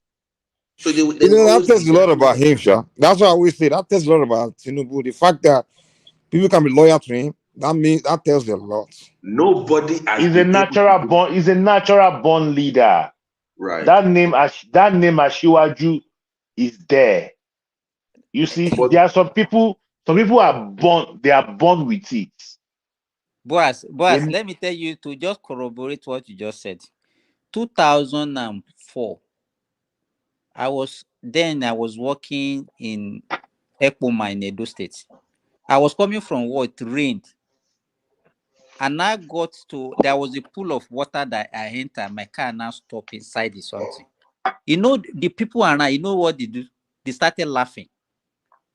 Instead of them to pity me, they started laughing. I'm talking about 2004. Olomu. You know what they now say? When I came out of the car, they were now saying they were demanding for money to help me. To help, exactly. As far back as 2004. 2004. They were demanding for money. I paid money for them to push my car out of that water. But Simba, like but why that somebody that has some money, they will give you that thing maybe for 4 or 5 times, and if you complain, they will say, why are you complaining? You have the money now. Why are you complaining? Why can't you give me more than, because you are rich now? And this is 5 naira, is 5 naira for everybody. How much you give me at 15 naira? And they will get mad because they think you have money to just throw around. So value pay goes. But let me even go to my earlier point that I came up to say, Mike, do you mind playing that link that I put in the private comment for people to see? I'm using my phone. Oh, okay. Yeah. But the point she was making is that we are providing fresh food for people at a low rate for you to sell. Not the farmers, so I don't tell you, for no reason. And yet you'll be there online saying that government is not helping. You will go for an But BT, you are forgetting that I mentioned the grains that the government released for them to be selling at 200. that they are Why selling at 500. why would you then increase the price for no reason? For what? You're already making profit anyways. No, do fair. And yet the But same Shebi, person will go on TV and complaining, "Hey, government is making my but, life but miserable." but I gave you my own example where the government gave fertilizer and somebody went and opened a store with it. Yeah, you mentioned it the other time. Yes, you mentioned it the other time. You Somebody mentioned went and opened it and he opened up and he was selling it to people. And these same Biggie, people, when you see are them, they we will are tell you we the are government we is even bad. Biggie. Why not the one that I was talking about, rubber plantation? Yeah. I got wind of these things around 2015. Somebody said I should come and buy land in somewhere around Ikire, Akpomu, It's never all those. it's never too late. No, I met my brother. My brother has invested in that. I just, That's good. what me I used to do, because from the when I suffer from lack of salary, that was when my brain opened, and I decided that no, never in my life will I rely on somebody to feed me. Exactly. You But understand? Simba. But let me put it this way. This is my own observation. Okay, don't just if I'm wrong, tell me.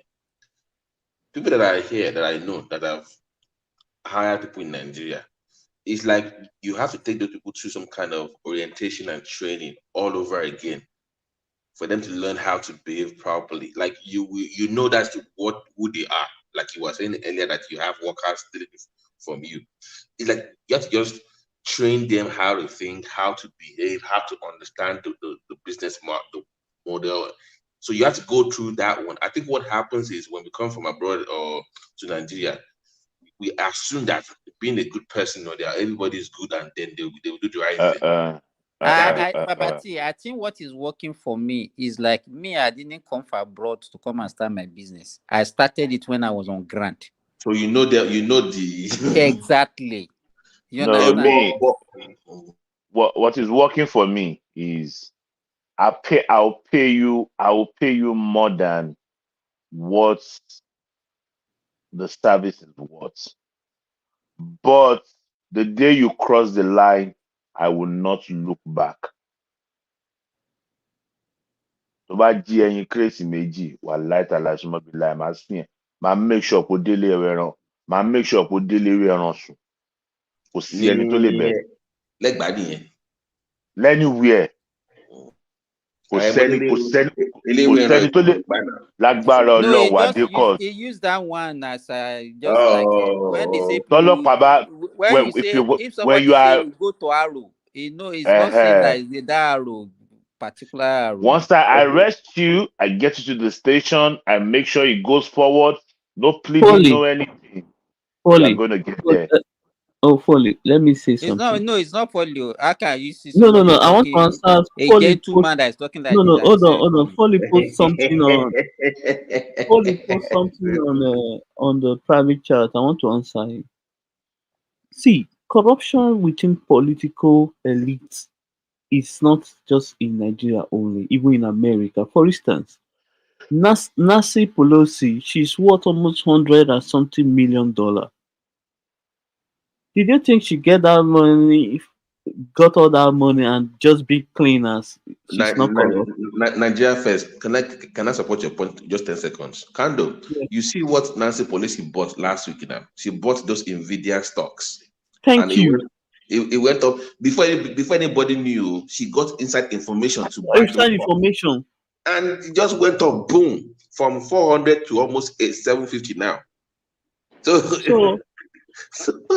yes, so Baba T. You see how much you made, man. You see how much you made. Seem as if Nigeria, a politician, are the only corrupt politician all over the world. No, they are not.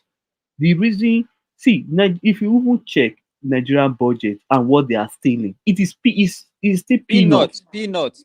It's peanuts. Let me tell you the whole budget of Nigeria is even peanuts. The whole budget, sir. Yes, it's peanuts. we need to put our shit together. We need to up our game. This bragging we do all the time online is BS, because if you look at data, it doesn't show we have You money know, there. It's audio UFC, but money. what actually baffle my mind is, you see Nigerians. You look at the way two Nigeria behaved that day. We were talking. Everybody was talking about Africa. He just came and started talking about in Nigeria there is no electricity, in Nigeria there is no security, in Nigeria there is no road, in Nigeria. What was his problem? Must you banter your country everywhere you go? What are they? What I want to know? What is the reason why they behave like that everywhere? Why must you mutilate your country? No, let me tell you something. If you don't like the person at the end of affair, he will do his time and go. Your country remain your country.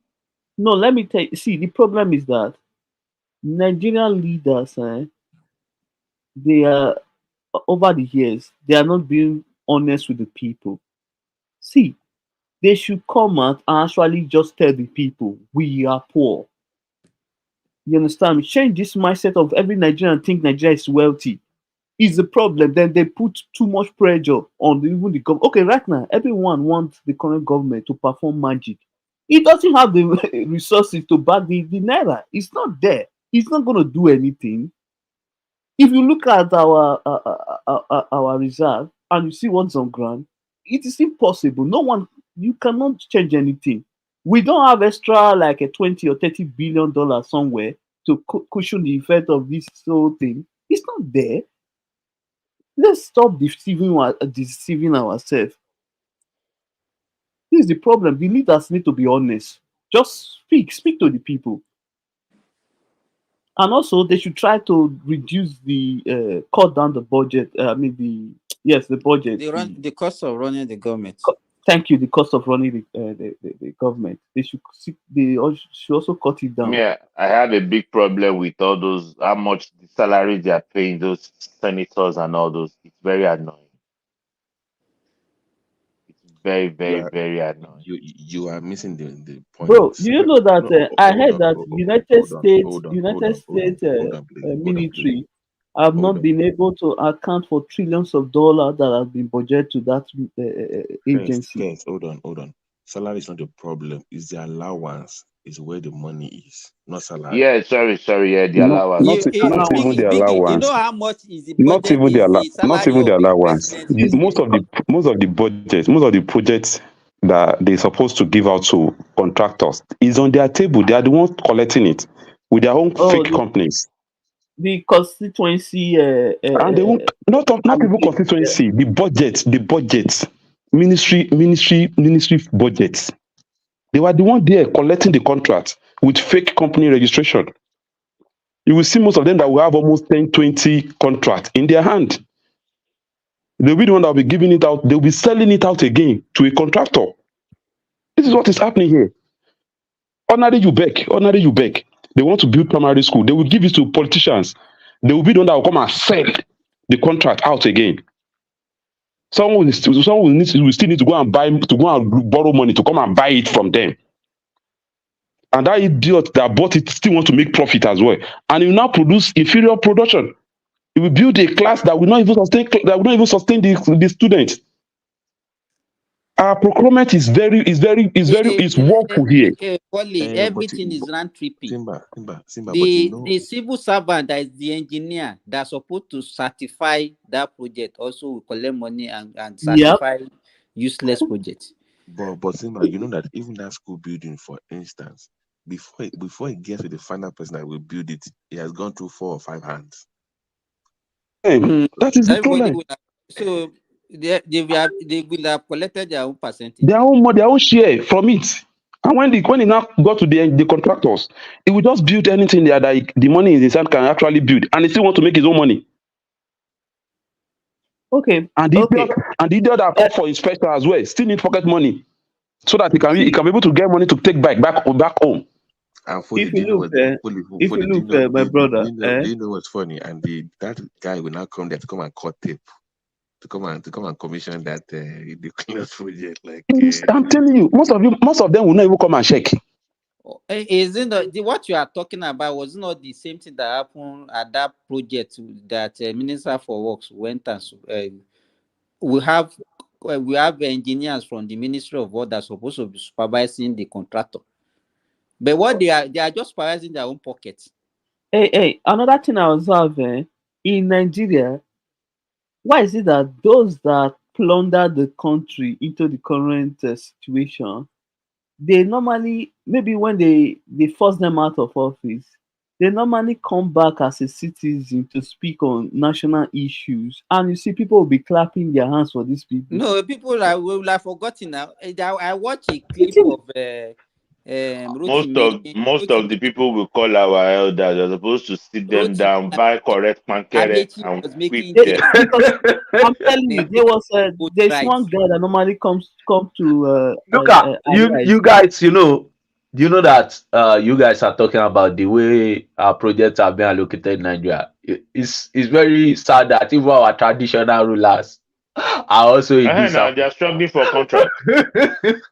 So that if a project is coming to a community, the traditional rulers has this how would I put it? Well, I'm not saying they should not respect the traditionals too. They have this idea that they must have some share from the project I itself. said, let me help you. There was a time in my village, the RCC, it was during Bishia Konde's regime between 1999 and 2003. They were constructing road to Bishia Konde's hometown in Ela. Now they have granite in my village. We have a lot of granite in my village, and the construction company wanted to blast some of this granite so that they will use it for the construction. The road that they will use to go to this place, they just tie it, and they are not meant for heavy duty vehicle. What the traditional ruler, our own traditional ruler, supposed to do is that he's supposed to have negotiated with them that if you spoil this road, as part of what you are going to give to us, you have to repair this road. No, he collected the money and allowed the road to be destroyed. Simba, one thing I observe also, even including our business people, many Nigerians don't like long-term investment. We have this mindset of quick Awilu sharp. No, sharp that's why is our downfall. Go into production now. That's why everybody is doing buy and selling now. Yes, it's very bad. It is supposed to dragging the country sharp. down. This sharp investment return. You remember that was the argument that led to our discussion 3 or 4 days ago when Ekene was talking about and then even Babati was angry that he can't understand that importation It's killing the economy. You understand? And these same people that will come and be shouting when the only thing that you do is to go and import one useless thing and come and be selling in the country. You don't produce anything. Simba, most of our LNG investments came from foreigners. That's why right now, most of these companies are taking 50% of whatever proceed the LNG industry make in Nigeria. Imagine that this investment were done by Nigerians. Some of those money were invested. They cannot do a business that they wait for 2, 3, 4 years before they start. It is crazy. Then we allow the European to do the investment, and they end up reaping the boss. Let me give the mindset. I think is the mindset. Yeah. Sorry. Sorry for cutting you. I was on this Twitter, what's it called, space, and the people were talking about the train line in Lagos and the electricity generation in is it Imo State, right? Abia. So now Abia. So somebody said the train line in Lagos is going to generate a what's it called daily income of about 30 million naira, and it is what about something trillion investment. Okay, I'm from the southwest. I just kept quiet. I let him to land. You know what I asked him? I asked him that, you see, the problem we're having is we are not looking at futuristic opportunities of projects. Now you are talking about this daily income and you are talking about investment.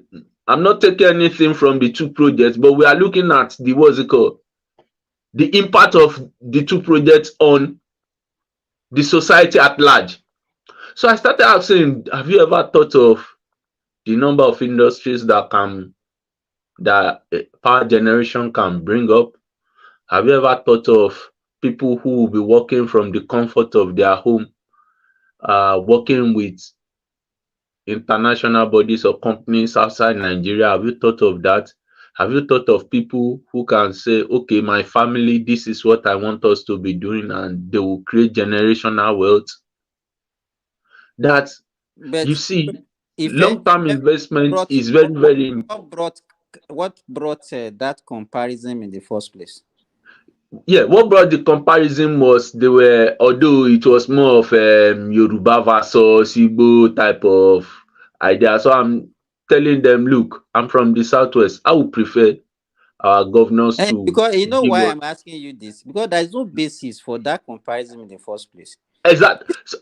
This project, these two projects, the electricity project are just starting it. This project has been on even before federal government passed the bill that now remove States can generate, right? exactly. So you can't be saying something that they've already completed and then something that somebody is trying to now launch. No. Why I brought this example was I'm looking at the thought process of people. Like, they don't look at the long-term effect of whatever they are doing or their investment. You understand? Let me So say, that's hold what on, I'm hold trying on. to say. The two projects is very, very important because the train will reduce travel time No, for I'm not saying that. Look, I'm not saying that the two okay, projects is not important. I'm just looking at the weight of the two projects in terms okay, of what does it bring. You know, yeah, 100%. You cannot neglect Lagos needs to overhaul the transportation system. you cannot neglect one for the other, believe me. yes, the two are very important because of You the cannot neglect population one for in the other. Lagos. And each Boaz, and every one of them will serve their own purposes. yes. Boaz, are you there? Yeah, I'm here. Yeah. Sorry, if I may ask you now, if you raise a chicken, how long can Which of the it take? chicken, broiler or layer? Talking about layers. Okay, sir. How long do you think it can take you for you to say you break even and start making profit? I think the major profit actually comes at the point where you are selling old layers. May God bless you. And After 18, 20 months of production. that is it. And that's the mistake. You know, people, they don't know that they have invested a lot of capital. Yeah. By the time they are, maybe by the time they are selling, and the last time you say, okay, this is the input for today, this is what we said, they think that they are already making profit. What about the capital? And that's why some The people have invested capital. Yes. they've eaten everything. They have eaten everything. The same thing. And so the reason why I'm asking you this is that most people, they don't have good record. And that's why some businesses failed in Nigeria. People cannot even separate their business from their personal life. Exactly. Some people use the same account that they use to give their wife money, to give their children money, they use to pay school fees. And you run put business. on the business, you don't know how much you are making, you don't know how profitable. You understand? Then at the end of the day, they will say, no, it's very difficult to do business in Nigeria. It is not difficult. You understand? I have a friend, he sells poultry feed. They will be sending money to his personal account. He will use that one, he will travel for Umrah. He will give his wife money. Then they will come to the shop and will ask him, is this the number of things that you have? You have stolen my money. Yes, Simba, you see, that's another brainwashing that we are experiencing in Nigeria. The ability to separate the emotion of serving God and the reality of life. You understand? Alaye, bros, you cannot. You see, let's not go into that aspect. You see that aspect. It is the opium of the masses. You cannot. Somebody that is in that line, you cannot get them away from it. I've chosen not to. I don't. I'm not saying. I'm not shutting you up. Don't get me wrong, No but problems here. Yeah. I've chosen to just like Look let away. people do whatever they want to do Biggie, with their God and their you religion. know, you are wrong for that because just sow your seed to me right now. In fact, I can see it in my spirit right now. The God is telling that you need to sow a seed right now. Biggie, claim Which God is this God? No, anointing. no, no. Claim this God, anointing right me, now. 80 still in me. I'm telling you, And God is telling me it's in that my I should spirit send right the now. account number to Sow you a so that you seed. can sow the That seed. God is Babati, that God Babati, is the that Yeah, God is Babati, deceiving you. yeah, Babati. yeah. This this thing we just discussed now is another thing that eats into business. Forget that one. Sow a seed right now. I'm feeling the anointing right now. I'm telling Babati, they believe Anthony Taja for the rest of the week will wake up on Sunday and one pastor will stand up on the pulpit and tell them that the reason their business is not moving is because they are cheating God.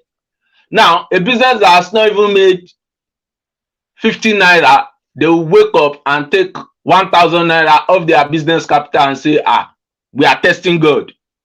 And that's the same thing Simba said about somebody who is selling his business, who is making profit, takes money and says that they are going for Hajj. It's and just something that's crazy. and if somebody put their house, Iwele, not his own house, family house. Thank God for the lawyer. Family house there. Family house. Because of seed in Nigeria. I'm not kidding you. Because of what? Ile Molebi.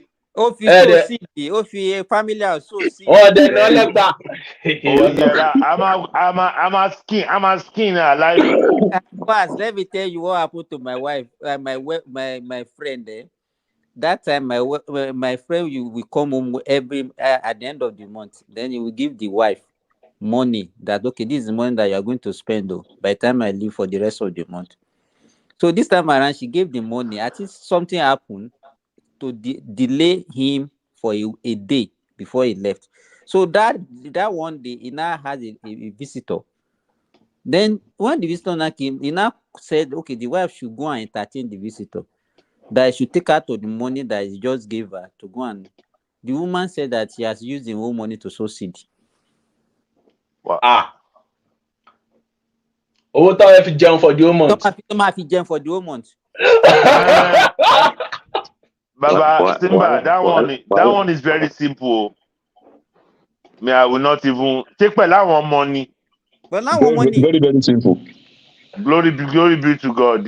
Number one, glory be to God. Good morning, because I look away. Good morning, the next month. Good morning, gentlemen. Candy. Come and sow your seed. Sow your seed. It's Pastor BT Tamak today. Yeah, I've been listening to so many of us, and I think as usual, we point out all these things, and as far back as I can remember, this is our orientation. I don't know who or what made us like this. I would never personally listen to a lot of these pastors because you see, Yauniya, no one has to tell you, but this woman doesn't have a pot to piss in. And you will allow her to come to church and come and bring 200 naira that she doesn't have and put in your tilt in church. I don't know what type of God this type of people serve. So just like everyone has highlighted, all this, even our business orientation. I have known so many people here in the US. Is about taking something to Nigeria that they bought for 1,000 naira and turning into 6,000 naira profit in 1 month. That's not business. That's not how business is run. And I don't know, even we Nigerians that are in the abroad, like they say, is the same orientation. Mhm. So it's a mindset, and who and what is going to help us change that mindset, I honestly don't know. Like someone also highlighted earlier, we don't have long term thinking. That I'm going to invest this. This is a 10-year project. And then you have all the family, or all the family pressures. I mean, just in the last 6 months, I cannot tell you how many times my sisters that are here in the US are buying ashwebi of things that they're doing in Lagos. I'm like, Can, wait a can you minute. imagine? Can you imagine that? And they will not be there in attendance, right? They're not there, and you are buying And Ah, ashwebi. They will they send will this still send ashwebi. gifts. Yeah. It's like, how do you move forward? So me, they all know me in my family. I don't do ashwebi. They don't even offer me anymore. They know me. But you want to start a business that we can, I'm talking small business, that we can put 500,000 naira. I'm not talking about now that the naira is now whatever it is. I'm talking about when it was still less than 800 naira to a dollar. You want to start a business? Let's find something for you to be doing that's going to propel you and your family forward. I mean, how many years Latin Soul shop for so many people? And these people have better phones than I have. I don't understand how that works. And what is going to help us again is a mindset issue. Obviously, there's a governmental aspect of it. There are the individual aspect of it. I've gone to all this Banana Island and Lekki Peninsula to visit people that I know. There was one visit that we went to, and this lady was telling us, tẹ́ fẹ́ ra ilẹ̀ oní 100 million, ó wà. Tẹ́ fẹ́ ra oní 150, àwọn yẹn náà wà. And I'm looking at the road tó fi ń lọ sí àwọn ilẹ̀ 100 million yìí 50 pé, million. what is wrong with you? Ṣebí gbogbo yín lẹ ní gbogbo lé gazillion dollar tẹ́ ẹ sọ pé ẹ̀ ń gbé? Ọ̀nà yìí, when the motor enter the water for this road, my body cringes. Yeah. So gbogbo yín tẹ́ ẹ jẹ́ gazillionaire ẹ lè dáwó It now. kẹ́ tún ọ̀nà tó máa lọ sínú yàrá yín kẹ́ tún ṣe. And they talk about this money as if they have a few trees in their backyard, but they will not do the needful. But they have to go and spend that money in front of Wasiu, Abiya, Yuba, or whoever they all go and gather around on weekends.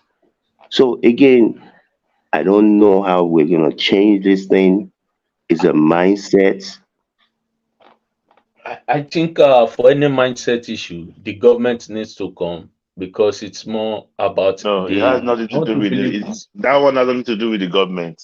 No, I'm looking at the education, the type of education system we even run in the country. The No, education system does not make us conscious of what's it called, the bigger world itself, how the bigger world works. you see, In most terms of No, us even talk. Most of us talking right the most now important education is the education in from your the home. house, not the government. Exactly. That's what I Your wanted to house. say now.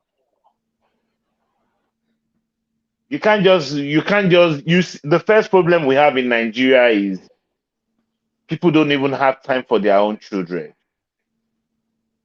Someone that cannot afford to take care of more than 2 kids is having 6, 7. yes, I agree with that. Hoping, But there hoping one day God will do it. God we do don't do it. crap. But I want to ask a question. Let's look at this Ashwebi issue. You know that this Ashwebi issue is more of a cultural thing than even from a family perspective, right? I don't think there's nothing cultural about it. I No, think it's just a bad behavior. Mm, It's not cultural. It's just something people just key into and they made it stand. Aṣọ tí wọ́n ní wọ̀, wọ́n ní wọ̀ o. My Okay. sisters are here. They're here in the US. I'm like, why are you buying a shirt that you're not going to wear? But before I finish, I beg, real quickly. At least I'm only saying this because of what I've heard from people. So I want to thank the Mr. Simbas of the world, Anton Tunu Uriomoshe on the ground, the Mr. Foley, the Mr. Babatis of the world. I'm sure the other people are doing some of the same things too. I'm just outlining those because those are the ones I've heard of. Eshegon, God will continue to bless your hands. Thank you. Thank you. Can do. Yes, sir. Why are you Yes, sir. thanking Simba? My Korea would now. Don't they know he's And already generate? God is thanking him, even if I don't thank him. God is thanking him. No. I have to humble him on this or once in a while. Eshe. Like a friend of mine here, he said he wanted to have a party. Then the Okay. homofila $70. And I Ah, asked myself, how many times am I going to put that cap on my head for $70? I don't put on native. But and do you know the inside funniest this thing? They phone where I want to did. blackmail you. They want to blackmail you that you are not a good person. That if you are a good person, you should support their I'm own. used to that. Me, I care. I don't care what you say. As long as I don't bring my bowl to your door to come and ask for Gary, I can't buy If, a eh, cap for if, say I can't buy a cap I'm gonna put on one time for $70. I boss, can't do it. boss, why is it difficult for us to actually sustain generational wealth? We black people. Big question. Because Let we me are Because that's because a answer. we like question, we no. like we, We are we like to live self-centered. large. No, we are Whether it's black selfish. people in America, whether it's black people No, in America or black people, we like to live large. we are selfish. We are Because very, Simba, very, very, very Simba, selfish. question you, the bill. Yeah, I will want to speak on it from my own personal experience. Yeah. you know why I asked the question. Let me give you for example. There was a time one man came and they mentioned something about the stock, the value of the stock of South Africa, which was almost going to like $1 trillion. Mm, Our own is just a party of less than 100 billion. mm. And we're looking at it because if you look at the South African companies, they are generational companies. MTN, ShopRite, and multi-choice and all those things, and they are listed in on their stock exchange. But you discover that most of the businesses, our own businesses, are just maybe one man business. How many of Dangote business are listed on the stock? How many of Botelola business are listed on the stock? You understand? And when You they know what die, is leading to that? It's common prayer. Give us this day our daily bread. Daily bread need daily bread le dudu man ronu oúnjẹ òòjọ́. you know, we have this mentality that okay, whenever I have a business, so then my son or my child should be the one that will take after me. Simba, It's part of short-sightedness. tẹ́ bá ti make point ẹjọ́ ń sọ̀rọ̀ lórí question there is. No, yes, I can go ahead. Okay.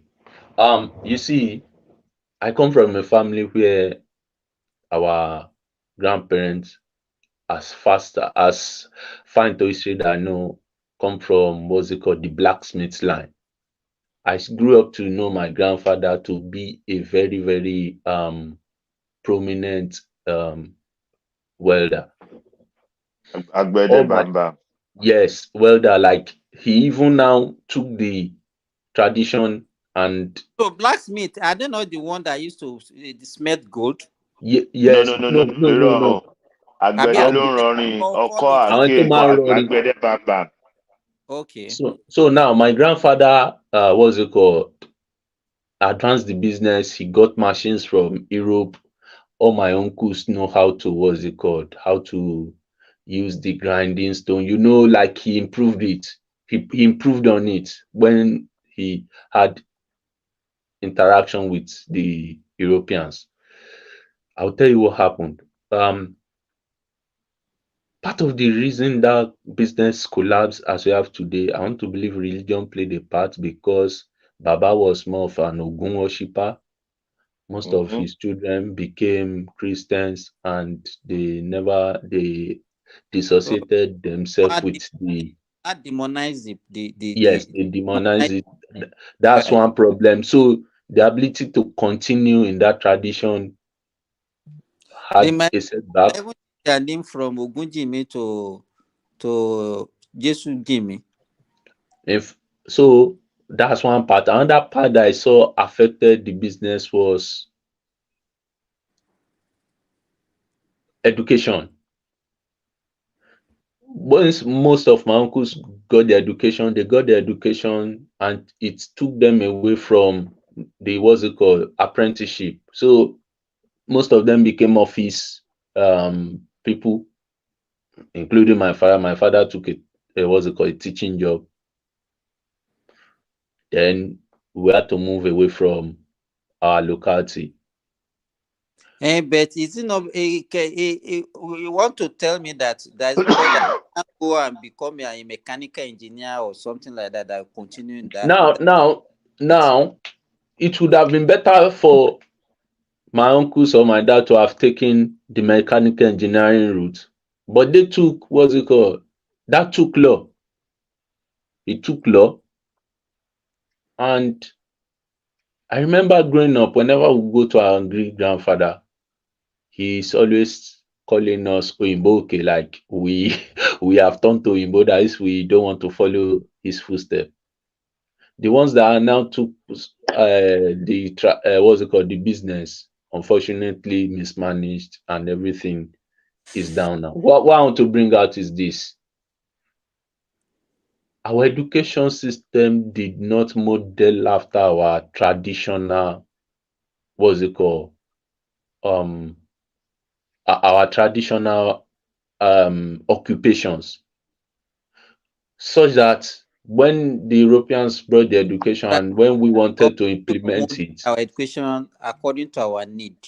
yes. So when the Europeans, what's it called? When we took the education of the Europeans, we should have molded it to help build our own traditional occupations, so that every true child will be interested in whatever their parents or their grandparents or their lineage were doing. There are many people. I've always seen few people that have succeeded in doing that, and most of them are not even educated. You see some people that maybe they're in line of business, and you see the whole family they will doing the same thing, and all of them will be doing well. Simba, that's another problem, that our definition of who is educated and who is not educated to needs to change. What I'm now realizing now, since I've traveled there, is the problem we had was more of the language that we used. Once you can speak English, they will look at. Exactly. And the only people that could speak English were the people that became Akowe, doctors, lawyers, forgetting that all these people, to be fact that they could do things, the only impediment they had was Okay, like the language of instruction. we might tag that man as being not educated though, but he knows how to do these things. That's not education. He It's learned it, education. he knows about it, Please, The but only problem please, was he let was me not, not literate not in learning English. the whole wall of the let Was class. me not let literate me in English. let me add to what you all are saying. You Yeah. see, this is part of our problem, our culture. You see, we don't value, if you're not a doctor, engineer, professor, people don't even look at you as a human being. If you're a carpenter, if you're a mechanic, they don't actually even here in America, you see Nigerians, oh, you don't have a master degree, you're not, oh, Sharawa. And is the way we think. And I tell people, go to Japan, go to China. There are people that can speak a lick of English, but they're They very don't need it. proficient in what they do. So somebody doesn't need to be able to speak in English, in the English language, to be proficient. So you see, what pains me is when people talk about look at all these Alimajiri kids on the streets of Kano. You see, every Alimajiri 8-year-old that's begging for 1 naira or 10 naira or 100 naira, that is a future doctor, teacher. We as a people, even the entire world, loses when each and every child, whether it is in Akure, whether it is in Abakaliki, whether it is in Gombe, when these children are not allowed because their parents have 13 children that they cannot afford to feed, not to talk less of to impact some education into that when I see those things, it makes me cry. The first time I went back to Nigeria, and not that I didn't see this when I was growing up in Nigeria, but when I went back the first time and we were heading towards my dad's house, and I could see all these 12-year-old, 13-year-old selling in the traffic, like around 7:30 at night. My mind just went to my goodness. I know my daughter is in her room right now, about the same age, with all of her books, all of gazillion toys, and these kids have to be out here doing this. And if you see them, I'm they are not, very smart too. yeah, and it's not that children should not help their parents. In Europe, in America, you have children on farms that drive tractors to help their parents out every now and then. But it is not what they do all day. So the fact that we look down on, well, I don't, but as a thing, Africans in general, and I think Nigerians in particular, if you're Baba Mechanic, they just look at you like you're They third derogate you. class citizen. In Germany, mechanics do very well. Carpenters do very well. For the most part, people don't look down at other people just because of the job that they do. True. So the Even in Nigeria now, they are doing far better than people that are doing government job. Yeah, so our orientation, I don't know where we will start. We outline all these things, and I think for the most part, we know these things. But is a Ishen Ishenje, way back, is it late 70s or early 80s, when the song was sung, Ipeko Sagbe Moloko, just like Aroko. someone who just outlined now, Aroko Tidariwale, In fact, can do that. that's What I where was some of saying, our what problems I started. giving excuses that is because of banditry, because of insecurity that people are not farming. I said no. People are just giving excuse. It's Yeah, I right was from here now. I was here. I heard you. I was here. Some people will not agree. I mean, we all talked about it here. Yeah, there is banditry, but like I said, all the bandits, how many are they? Gbogbo wọn pátápátá látòkè délẹ̀. It's fear. Fear. Wọ́n ti pẹ́ nìkan. I don't know who said it that day. If it's you and they kill somebody, will you go back to that farm? That's the black man's Will go mentality. there. I'm Wọ́n a ti pẹ́ David. nìkan. So because of that, nobody else will go there. I may not be willing to go there if I have to go and employ security. Obviously, it's not everyone that will have security to put or to take to a farm. But we can't say because there's a problem, then nobody does anything. Yeah, it's a bad thing for one person to be killed. One. But they killed some Oba, they killed some Kiniko, so therefore everything stops. The problem is that many Nigerians hate good news themselves. They like to push negative news. It's like because recently, I think the economic growth of last year was dropped. Go and look at go to the post, few few comments, few retweets. Just If it was that okay, Nigeria is into recession, you would have seen the comment and the retweet. It would have been thousands of retweets and thousands of comments. Everyone just overlook this is not in the past. It's like people will just You come see, online, be when searching they for say good news, when they see negative news something to good in amplify. Nigeria, it will not say. In fact, they will doubt it. They will say, no, it's not correct. But when they say Yes, they'll say it's the bad, fake news. Yes, they will fly with it. I see, don't know why we average are so that. Nigerian. I don't know. See, they would say you cannot be insulting and wish where you live bad, wish evil upon where you live, and expect the place to prosper. It's not going to work. It's not going to work. See, I understand there's insecurity in Nigeria, but the way we amplify it is just too much. Sometimes it will make people will make it seem as if Nigeria is at war. I think the social media is also contributing to the. You know, if something Yes, happened in one corner of of one town, the whole Nigeria will be aware today. it's I used to tell people. Let me give you practical examples. As far back as 2004, 2005, I was in Edo State that time. I have traveled on 3 occasions that I got into the hands of armed robber. But nobody will hear that because at that time there was not even all these social media have not been yeah. polarized. So it will happen and nobody will hear.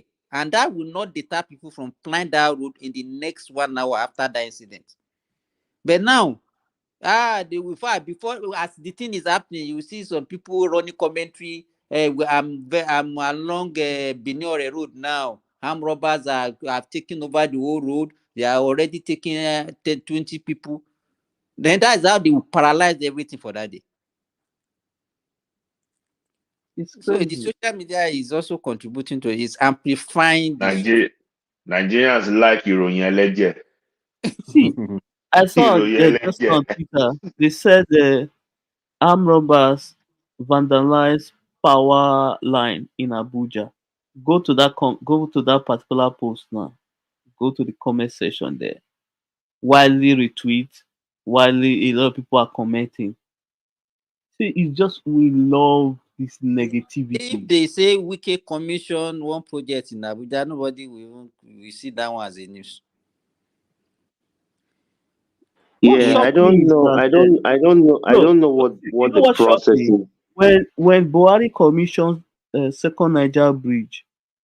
There were pictures. People were still saying it is fake news that they didn't commission any project that the project like they didn't do anything. There's no second Niger. I was like, what is going on here? But on that one, oh, on that one, we have to call things what they are.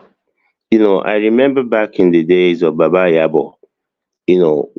Some of the bridges that they build or road that they build, Baba Yaba he will go there, will be like, engineer, who built this gather?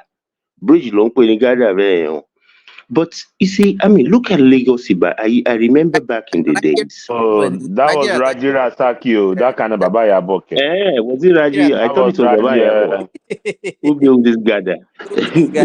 So he told the secretary, ó ń tẹ̀. Gbogbo nǹkan tó kọ ẹ̀ tó báyìí lè kó òyìnbó sì ń fò dànù ni o. He was telling the secretary, Raji Rasaki. tó báyìí lè kó òyìnbó sì ń fò dànù ni o. So, but what I'm saying is this: look at that. You see, I am truly amazed at who we are or have become. A governor goes and they say there are billions missing, and the new governor comes and say, "Well, me, I'm not going to do a wish hunt."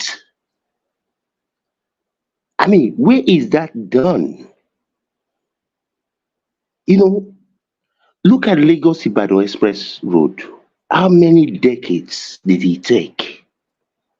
This same Niger Bridge thing, first, second, things that are done in other places in less than 2 years. We take 10 years to do at 15 times the cost, and people want to be celebrated for doing their No, jobs. Can Kando, let me tell you why it's like that.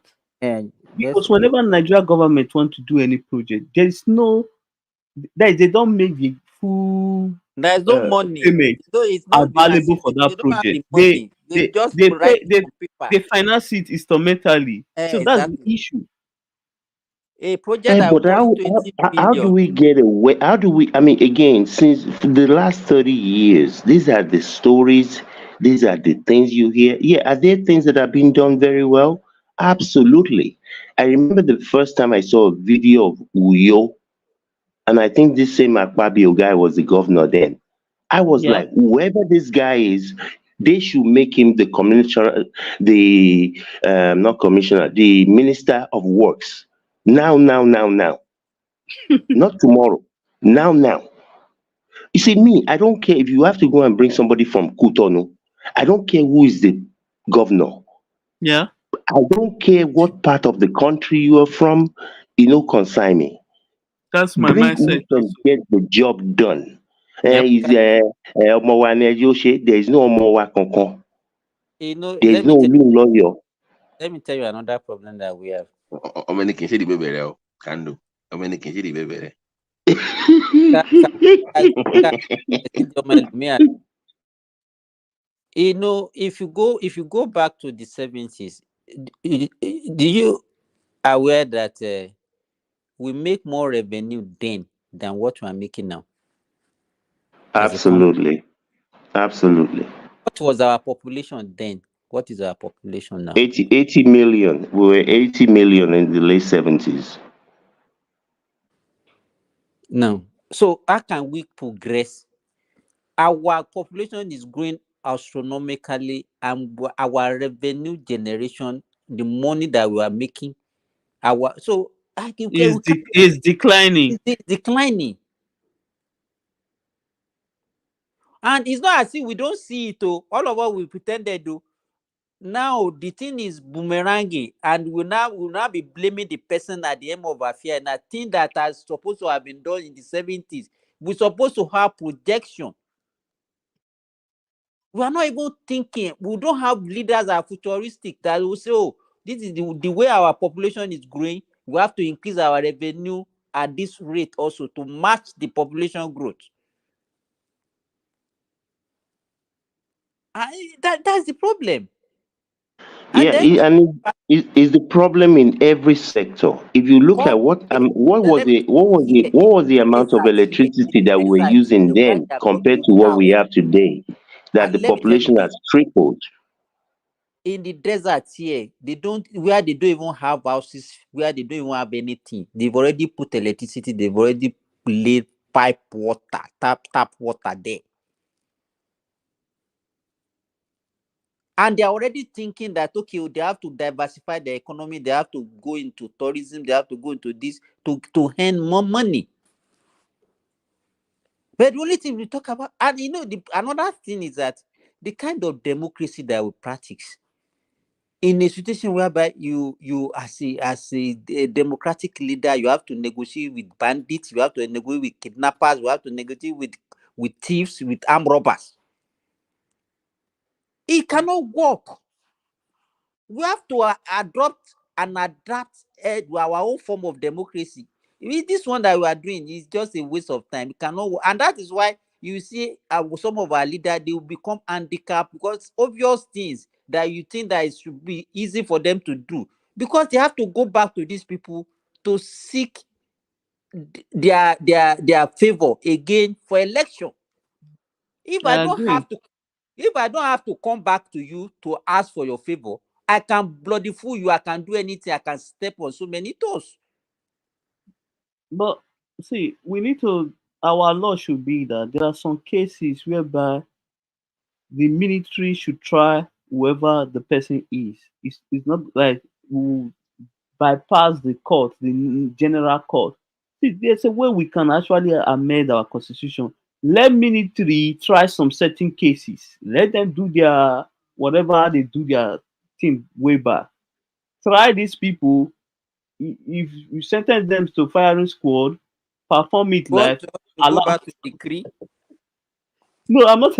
What I'm saying is that they'll see. When you look at one thing, the reason why Nigeria is not working is that there are some cases in every country whereby even the judges, even the lawyers, They might stand for you, but they will make sure that the case benefits the country to put the country in a better stand. But when I see Nigeria, it's like everyone is just working against the country. Everyone. This is not just one. No, no, I don't think that's the issue. I mean, we do It's have not, no, laws. it's not We the do. issue. No, Everyone is wait, working against the country. no, we do. But you see, this is the problem. This is, but at least this is part of the problem, the way I see it. You see, here in America, if you're a senator and you are speeding, and a police officer catches you, there is no, don't you know who I am? He's going to give you a ticket. In fact, they will put you in the news. They will expose you Yeah, for he's going to getting give you a caught. ticket. But our own big manism, our own worshipping people, whether they stole money, whether they, what's the name, Evans or whatever that guy's name is, was in Lagos that they caught the kidnapper. We worship money and we worship people. We worship Yeah, position. I So agree. that is not, it's not a matter of having a military court to go and shoot people at the bar beach. You see, the problem is, and it's very fundamental in any society, when the big man or the politician or the big whoever is allowed to get away with stuff, then it trickles down. Yeah. It makes people not to want to obey the law. But I when they agree. know that, the big man or the senator or whoever is made to stand in front of a judge for doing the wrong thing, then most people, not everyone, you will never get everyone to do the right thing. It never happens in any society. But what we have are people that are able to get away with stuff.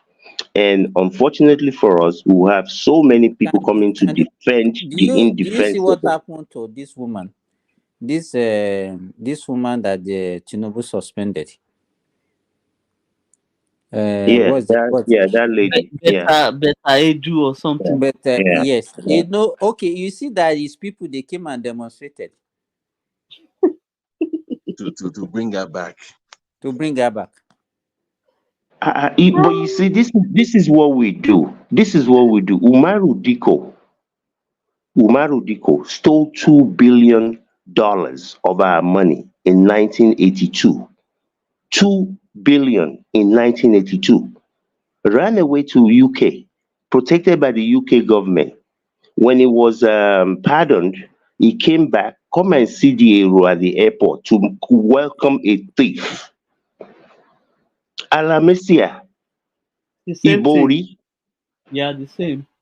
They were you doing name Thanksgiving. it. Thanksgiving in the church. You In the church. name it. Thanksgiving in the church. I mean, unfortunately, this is who we are. Unfortunately, Our own body judge. yeah, but they judge. I mean, name it. Peter Odili, 11 billion. Yeah, Peter Odili. Back Yeah. then, back then. I'm not talking about this one where Naira don't yet finish. And you see, like a congressman said in America one time, he said 1 billion here, 1 billion there. Very soon we'll be talking about a lot of money. Hmm. This governor goes away with 4 billion. That one went away with 10 billion. Hey, Luni Bobo, wo ngo wakba. How much is all the money? And you say you are poor. How are you not going to be poor? I don't care what. I don't care. Kando, let's be honest. If you become governor today, right now, half of the family member in America will move to Nigeria with you tomorrow. No, not me. Maybe somebody else in my family because they know me. No, not you directly. But I'm saying that even if you say we are in America, if I become, you say, today Robert is now the president. I become the federal. I have moved to Aso right now. My uncle is now Is a mindset. Is a mind. You see, again, it's people. But why People have to. No. Wait. Not even you, not even your family members. Everybody else will say, but your uncle is a governor now. Why are you suffering? Your auntie is there now. He's supposed to be, it is expected. I hear But you, but you see, you have to know the individual that you're dealing with. I understand what you're saying, that is the general thought process of the average Nigerian. I get it. I get it. But people that know me personally, they won't even try.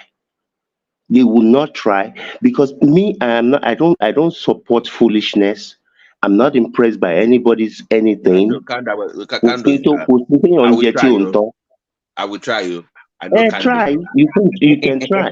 No, no. But no, look, ibi téèyàn bá ti ń ṣe lèèyàn ti ń jẹ. If you BT, knowing you the little that I know you, there are areas that I know you can be proficient in. Why not? That the job is going to be done. Somebody has to do the job. It's a matter of getting the people that will actually do the job. I want to But a say lot of something. times, a lot of times, people will take the contract, maybe do one fourth of it, and pocket the rest of the money, and there is no prosecution because Baba Lagbaja. I want to say something.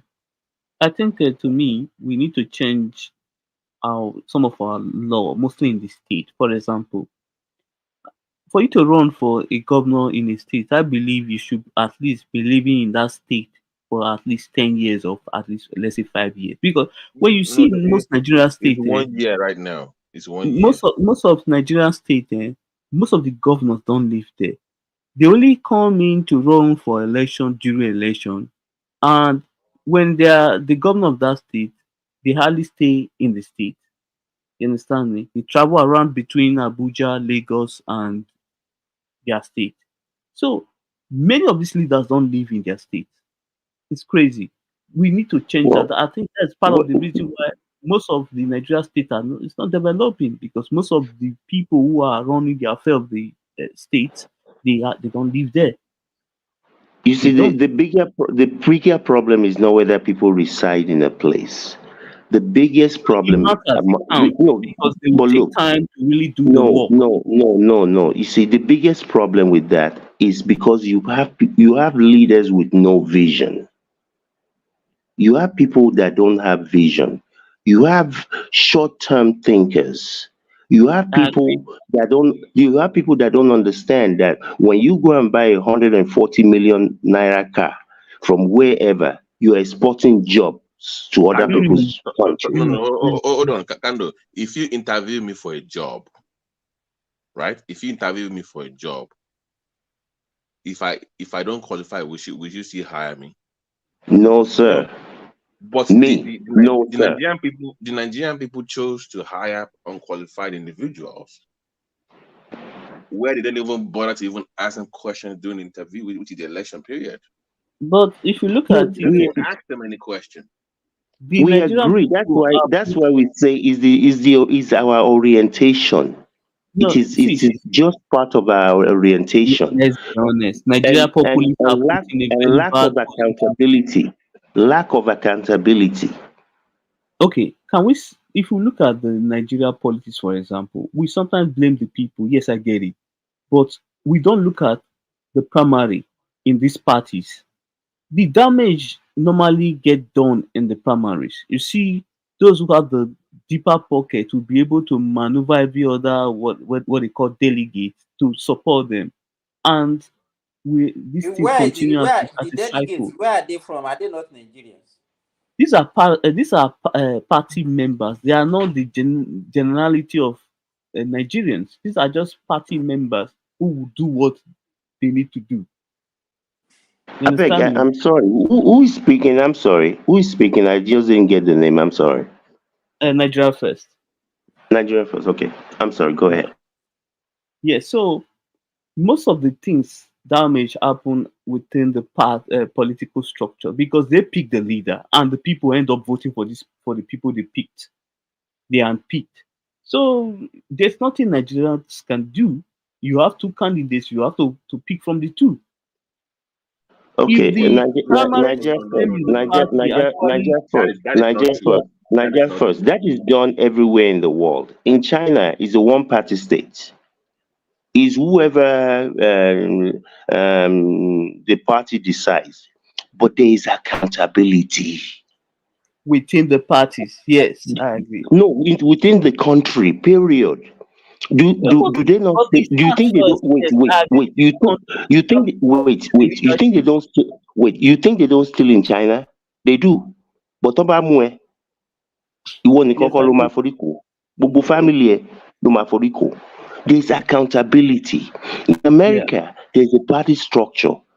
Part of the Republican Party and the Democratic Party, they already know, amongst these six or so people, one of them is going to become the flag bearer. But there is accountability. No, do you think they don't steal in America? They do. They have white elephant projects. Senators will bring projects into their region that is not going to make money, but it's going to provide employment. That's what they send you to Washington to go and do. Go and bring home the bacon. Kando, Yeah. all this money to house illegal immigrants is to be stolen now. They're going to steal some of those money. That's the whole point of fighting Da, against da, it. da, da, da, So da. But you see, go ahead, sorry. no, go ahead, go ahead. Just give an example. Yeah, but the difference is, you see, again, we have to be able to walk and chew gum at the same time. I think sometimes we conflict things a little bit. Our entire budget of the country, as clearly outlined by someone that has put paper and pencil together, is about the budget of the New York um, police and fire department, the entire budget of Nigeria, not even New York, the entire New York, the police and fire department. So, yeah, do they not do this in America? Do they not do that in America? You can't compare yourself. I said like 20 years ago, when they say, oh, Nigeria, a oil rich country, you are not rich. You have potential, you have human richness of these Nigerian people that are all over the world and doing well individually. But if I'm rich and the people around me are poor, I am poor. A good leader is about bringing up the next level of leaders. It's like that crazy prayer that's who I call Yeye Man prayed the other day. That your people, your friends will be coming to you to come and ask you for things. No, don't come to me. Let's find out how you're going to be rich too. But look at that mentality. Your friends will be coming to eat out of your hand, begging you for food. Even he even said other people from other churches will be coming to you. Why do I need? And that's part of the problem. Somebody wants to be the big man in the family, the big man in Adubo. They want to turn it into was it Adedibu, where hundreds of people come to your house to come and eat amala and begiri every day. What type of a life is that? Hundreds of people show up at this man's house every day. Dẹ̀ fẹ́ kó jí owó. Níbo ló ti ń rówó tó fi ń fìdí gbogbo àwọn people yìí? Our road long and far. How we're gonna get there, I don't know. Maybe we need to consult Ifa. That's you now, Kando. You're the owner of Maybe we need to. No, honestly, on a serious note, we have a long way to go. I don't know where we I start. think from what the only solution is for us to change our orientation, become more patriotic, and you have to become more productive. Simba, you just put the name Obi that he did something wrong, and say I had to come after you, even if you're right. Even if you have the facts and evidence, once you put up anybody like in that political space, nobody wants to hear anything. So we are still, our judgment is still carried by tribalism and religious sentiments. If we cannot overcome those two things, we cannot make any progress. if it's my personal person kind of mentality that we have. If you cannot So, and overcome, once your person is there, whether it's doing wrong or good, yeah. you should Look at continue look with it. look, look at the people for the north now. For 8 years, you didn't hear anything. No, the In Buhari fact, lead I have now. one useless guy on one of the platforms I belong to. The guy has been fuming, writing rubbish about Tinubu since onset. And this is a guy that did not even say anything throughout Buhari's That's administration. my point. One dumb guy like this. Now you want to put this hardship in the north. So the Buhari 8 years, that was not hard enough. Which hardship is he talking about? I remember in the 80s, late 80s, when I used to go to even not even the Connaught in Niger State, be Dam in Okotangora.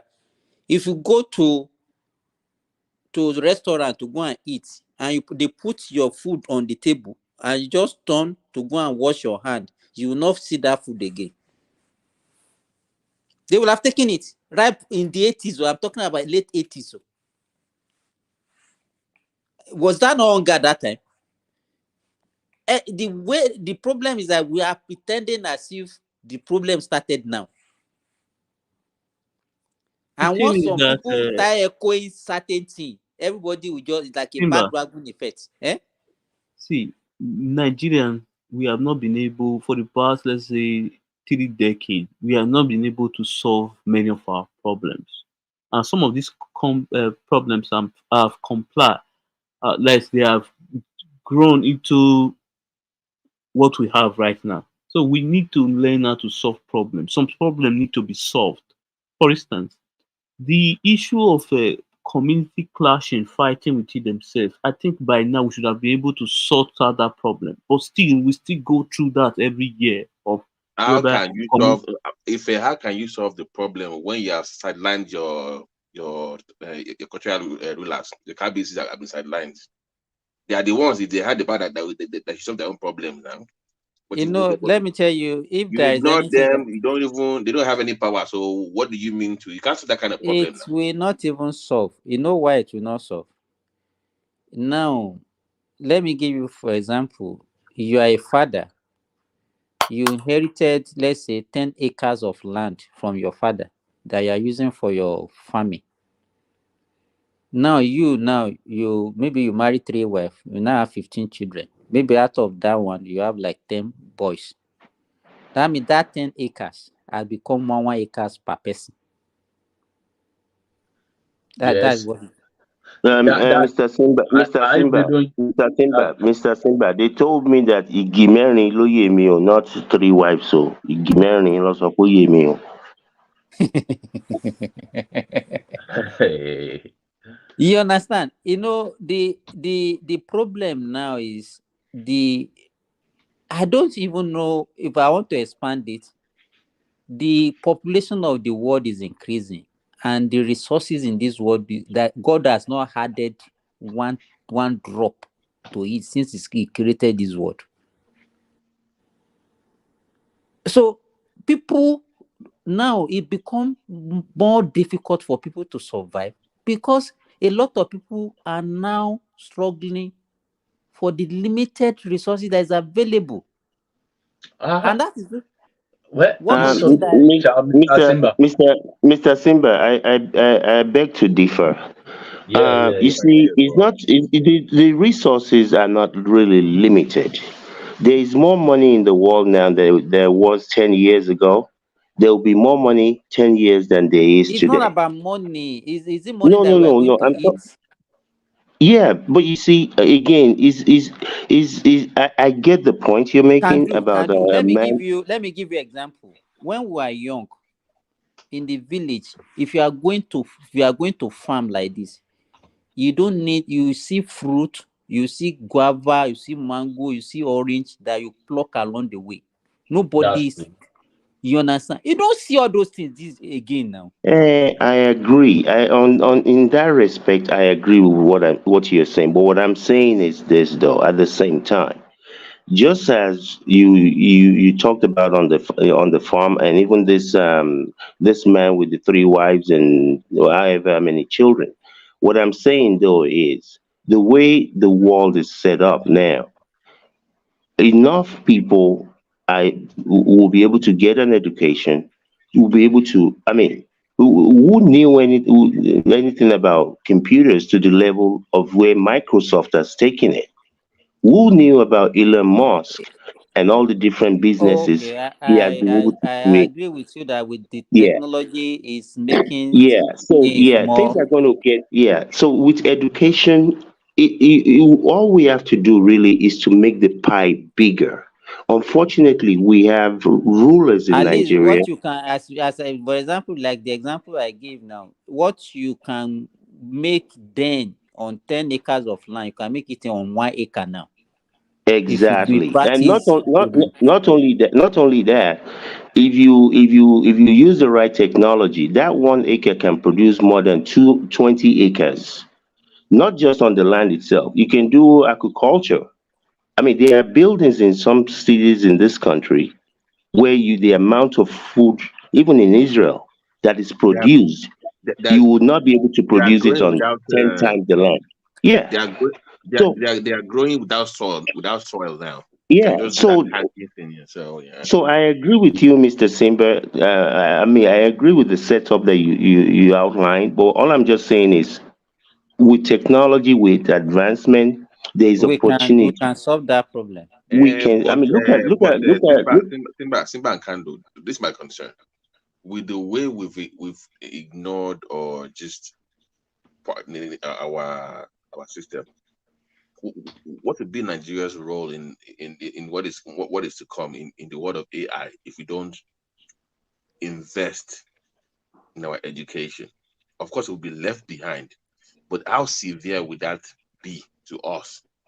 Ah, Because if care is not taken, the way the world is moving, so if you don't move in that with that Baba tide, T question tẹ bèrè yẹn. Wọ́n because máa of ti no dé gan. but no, just make you just me. Nabati, Wait. If you watch all these stories, the way all these countries are adapting, are kind of splitting up that training for their kids just to meet up with what is to come. And then I see Nigerians praying in church, and you see people not even go to Qatar in the north. I'm like, my God, this is how are we going to cope in the next 20 years? How are we going to See, cope? Babati, see, this is what I see. Nigeria need to change its immigration law and citizenship rule. We need to create a kind of a formula whereby we can attract people with talent and skills who have these things that can develop and settle down in Nigeria. We need to find a way to create something like that. Because many countries have these things like Europe, America, whereby they attract talents for all over the So world. you're giving up on the Nigerian ones. I just Yeah, want to yes, bring them from outside. please, I have because just bunch of people with Kando show job go. opportunity. no, Kando, no, you no. You see, I totally Oti disagree give with up. that. No, let me tell you I, why I I, disagree with that. There are so many people. There are so many people in computer village. You don't need to go and get a 4 year education to be in this AI and IT space. We That's have some of the smartest people in the world. You just need leaders who have vision, who are going to create the future that they themselves will not partake in. You need the Moses of Nigeria that are going to say, okay, that is the promised land. I may not get there with you, but we're going to put the resources. Unfortunately, you have a bunch of useless people that if the morning says it will be good for them and their family, evening will never let it be good for their family. People that are stealing the future of the average Nigerian child. People that fail to understand that you cannot take this thing with you. see, That is the problem. okay, let me tell you something. We always see most our people. Many of us don't see the future. We don't have. For instance, look at most of the investment in Nigeria. It is always foreigners that invest. Most of Nigerians who have money, they keep the money. They don't invest the money.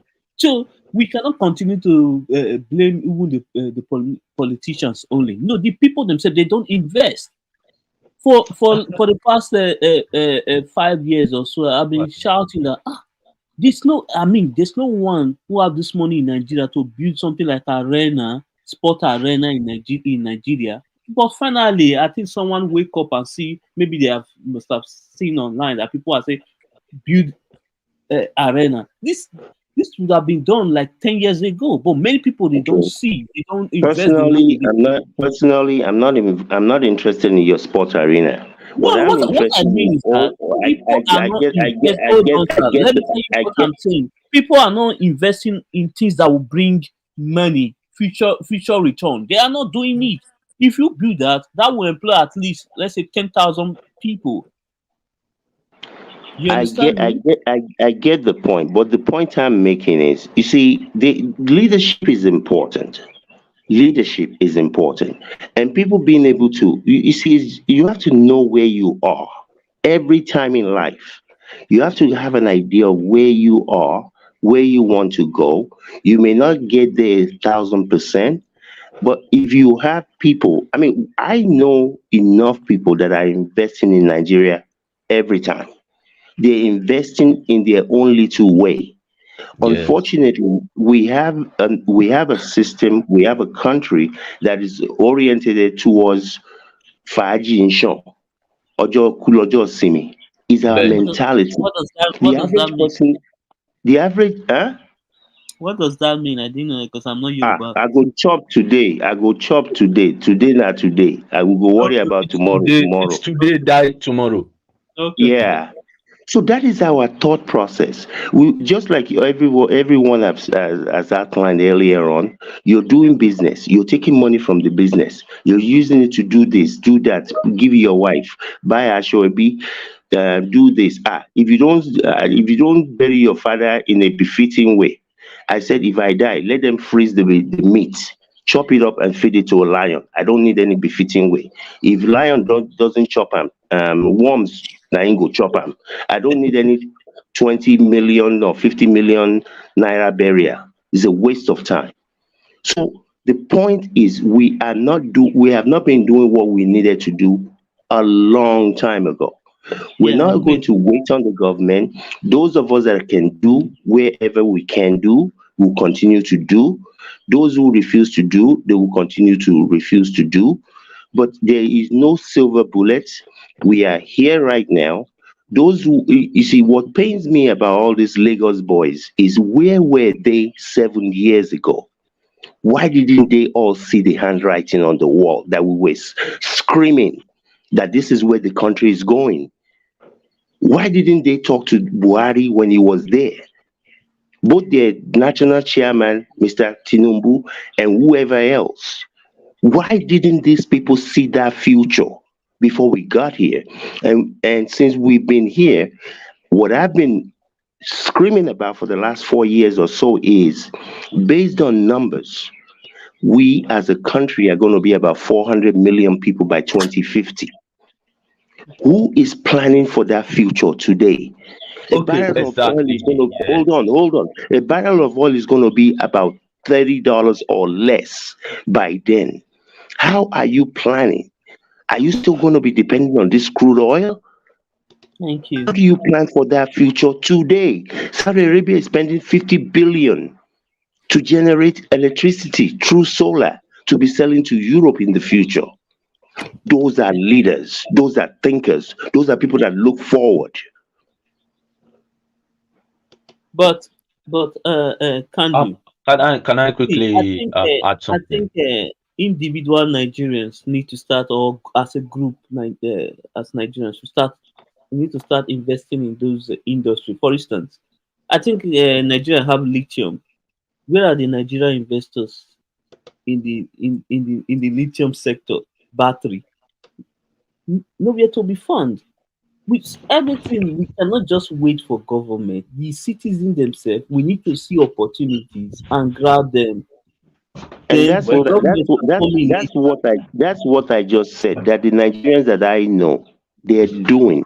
You see, no, there's not going to be a council where everybody agrees that Yeah, Nigerians right. as individuals should be doing. Those who are Yeah. doing are doing. Those who are going to continue to do are going to continue to do. You're not going to get a consensus where a bunch of Nigeria in Nigeria just decide that we're going to be doing as individuals. You're not going to get the government to sit people there and say, you need to be doing.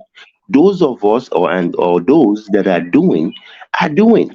There are so many people that have small farms, mechanized farms over the last 5, 7 years in different parts of the country.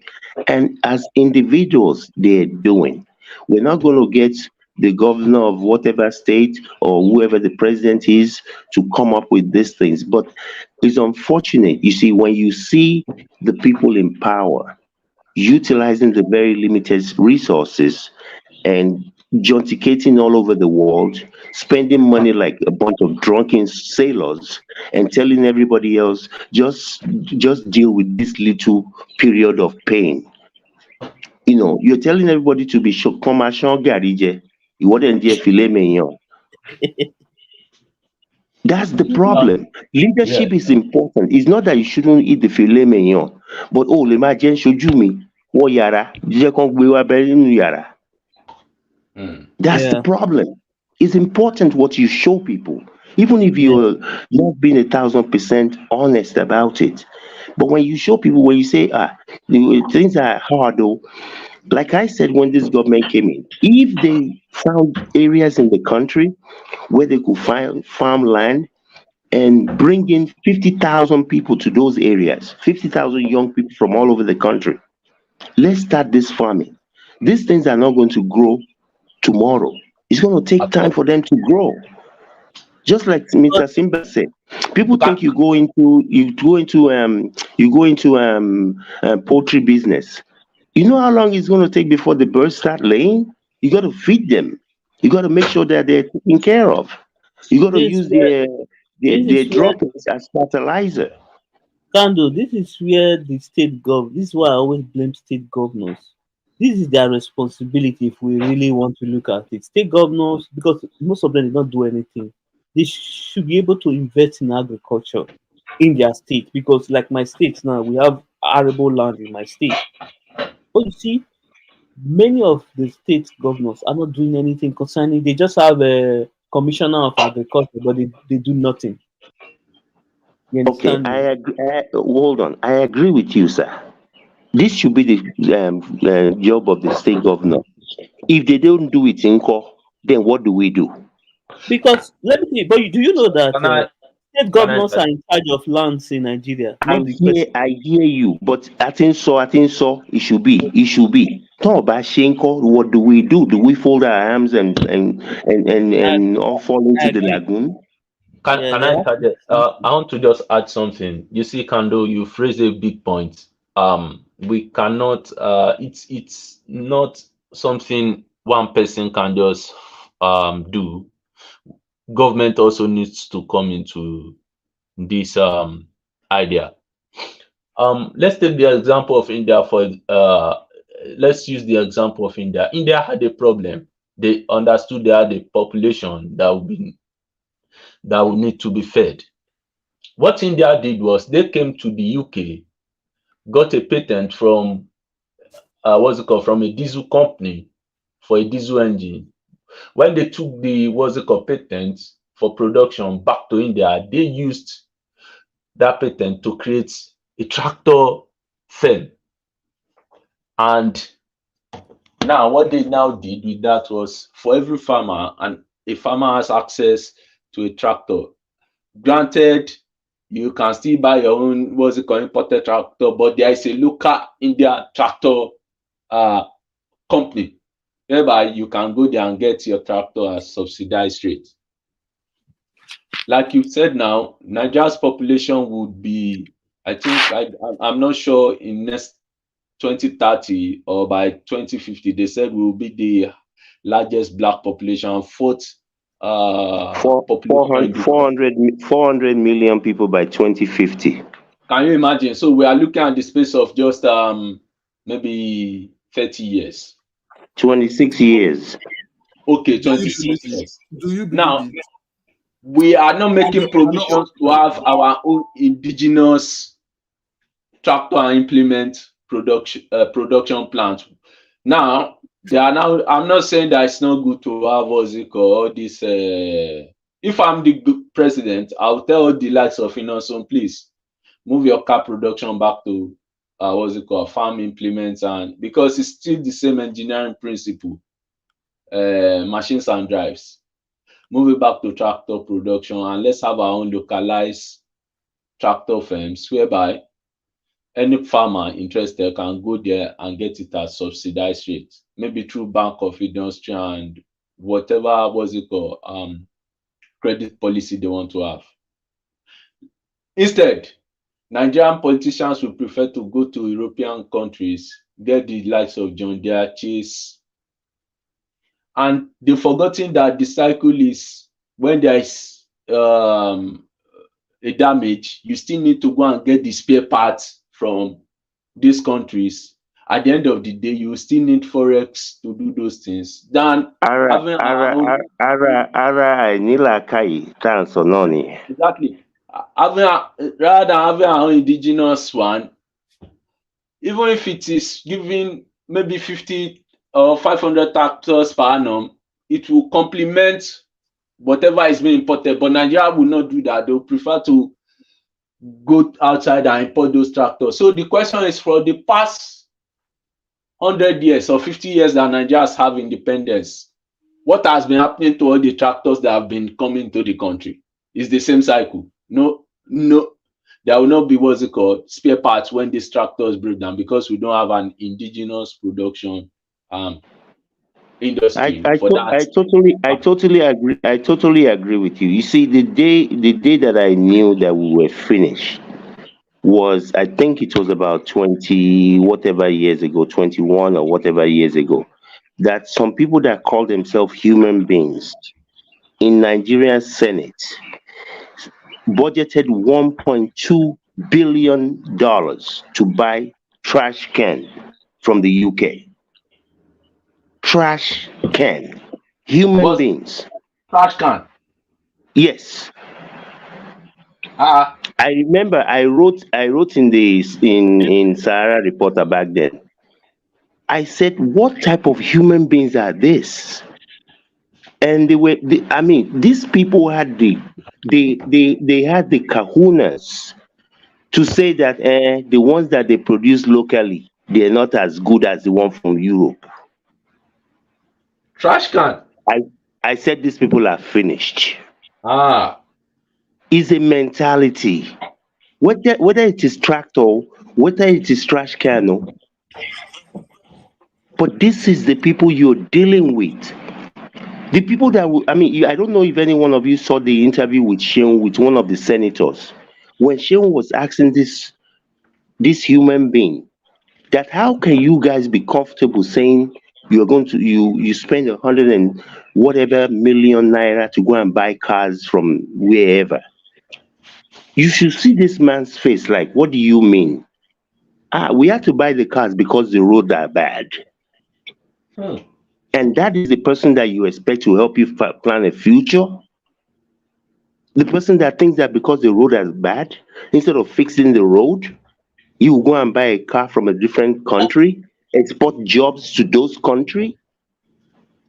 That's the person that is helping you plan your future. Your road is far. When you had Ebele Jonathan, when they were talking about, the World Bank came up with a report that Nigeria is a poor country. The president of your country, I think this happened in Abidjan or somewhere, they interviewed him. It was on TV. He said, how can they say Nigeria is poor? Didn't they see the number of Nigerians that came in their own private jets to Abidjan? And they say Nigeria is poor. That's the leader of your country. How is that person going to help you plan a future? The person that sees the number of people that have private jets as an indicator that the country is not poor. How are you going to move forward with people that think like that? That's why I said it's a mindset issue. You don't have to ask Innocent or the other 2 or 3 other people in Nigeria that are putting cars together to stop doing cars. But you see, what people with Lakai, what they do is, when Tinubu got in, or Buhari or whoever got in, they should have gone to Innocent and said, look, pray for us a presidential fleet that is going to have Innocent's name on it. Create for us cars for each governor that is going to have innocence name on it. I don't care. Some people say, Colata, for example, will say, well, those cars, they're not going to last. It doesn't matter. They buy a new one every 4 years anyway. So I don't care. Let them create those cars. When everybody in Nigeria says that Mr. Baba President is driving innocent, my governor is driving innocent, that in of itself will make enough people want to buy locally. That's what we mean by orientation and mindset. I'm not saying they shouldn't have a car, but that's how you start to create locally. Not because the innocent one is the best one to buy in the world, but you begin to change the thinking of your people. It's like saying that an American president will not use GMC, than will prefer to now use Be there. Be there. So that's what you see again. We're not saying, I don't personally care for Tinubu, not because of whatever his presidency. I know him and the likes of him from Lagos. I know what they did. I understand their tax and spend. I know people personally that in that Lagos they turned a 50 a 50 a $50 billion contract. They've turned it to a 500 billion contract on paper. So this is not about whether he's a president or not. I know this man. I know their kind very well. So whether he's a Yoruba, Igbo, Hausa, Shekiri, Ido, I don't care where you're from. I don't really. I personally, I don't care if my mama Naim born you. If you're doing wrong, I call it out. I don't care who you are. I don't support foolishness. Okay. Look at Lagos State, for example. I'm from Lagos State too. Lagos State cannot boast of a fishing trawler that goes out in the sea to get fishes off the coastline or deep in the Atlantic Ocean. But these same Nigerian politicians who give European trawlers contracts to fish off Nigeria fish stock. They are comfortable collecting the money. If you know that story well, I know that story very well. You see, it's a bigger story than that. They've done this with so many countries in Africa. There are so many people that have had to leave Senegal.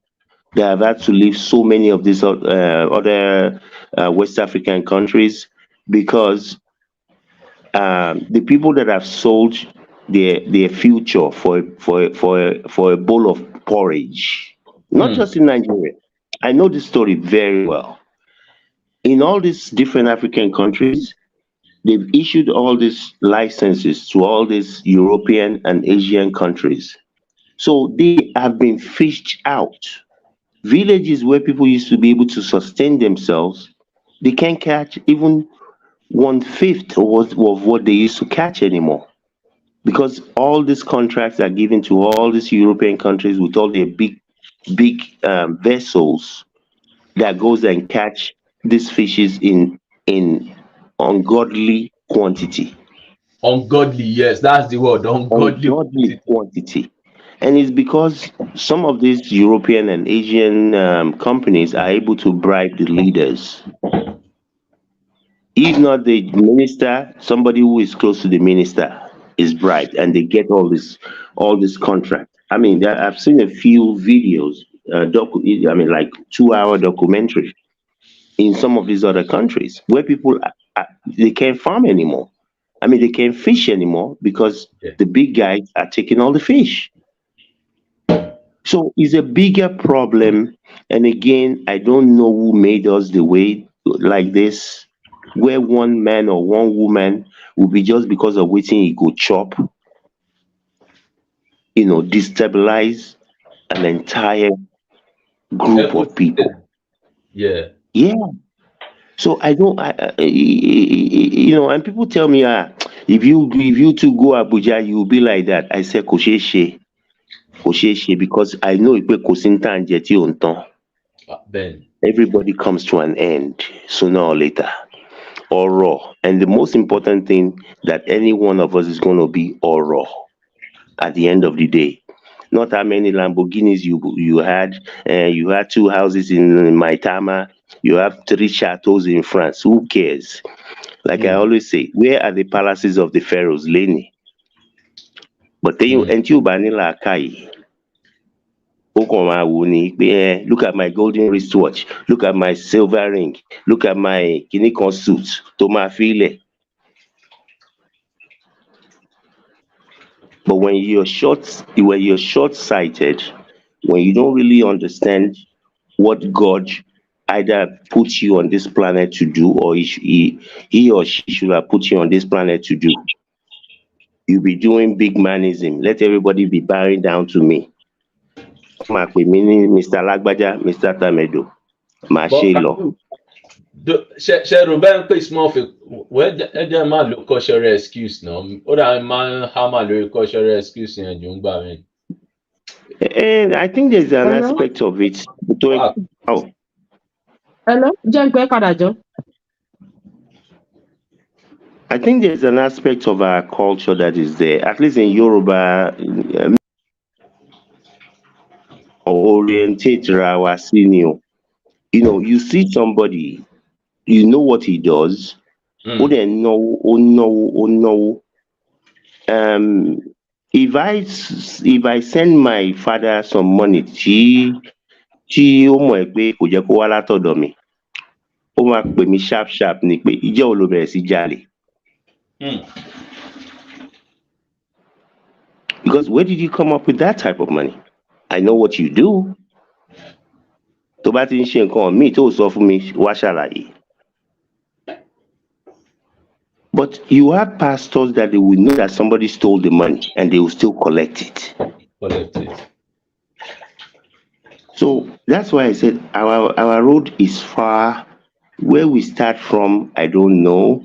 Unfortunately, we are where we are now, the naira to dollar and to euro or pounds or whatever is where is at. So this is not Tinubu's fault, but I think that these people should have been able to recognize this road.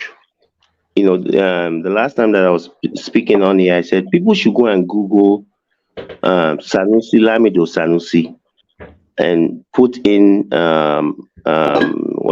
fuel subsidy.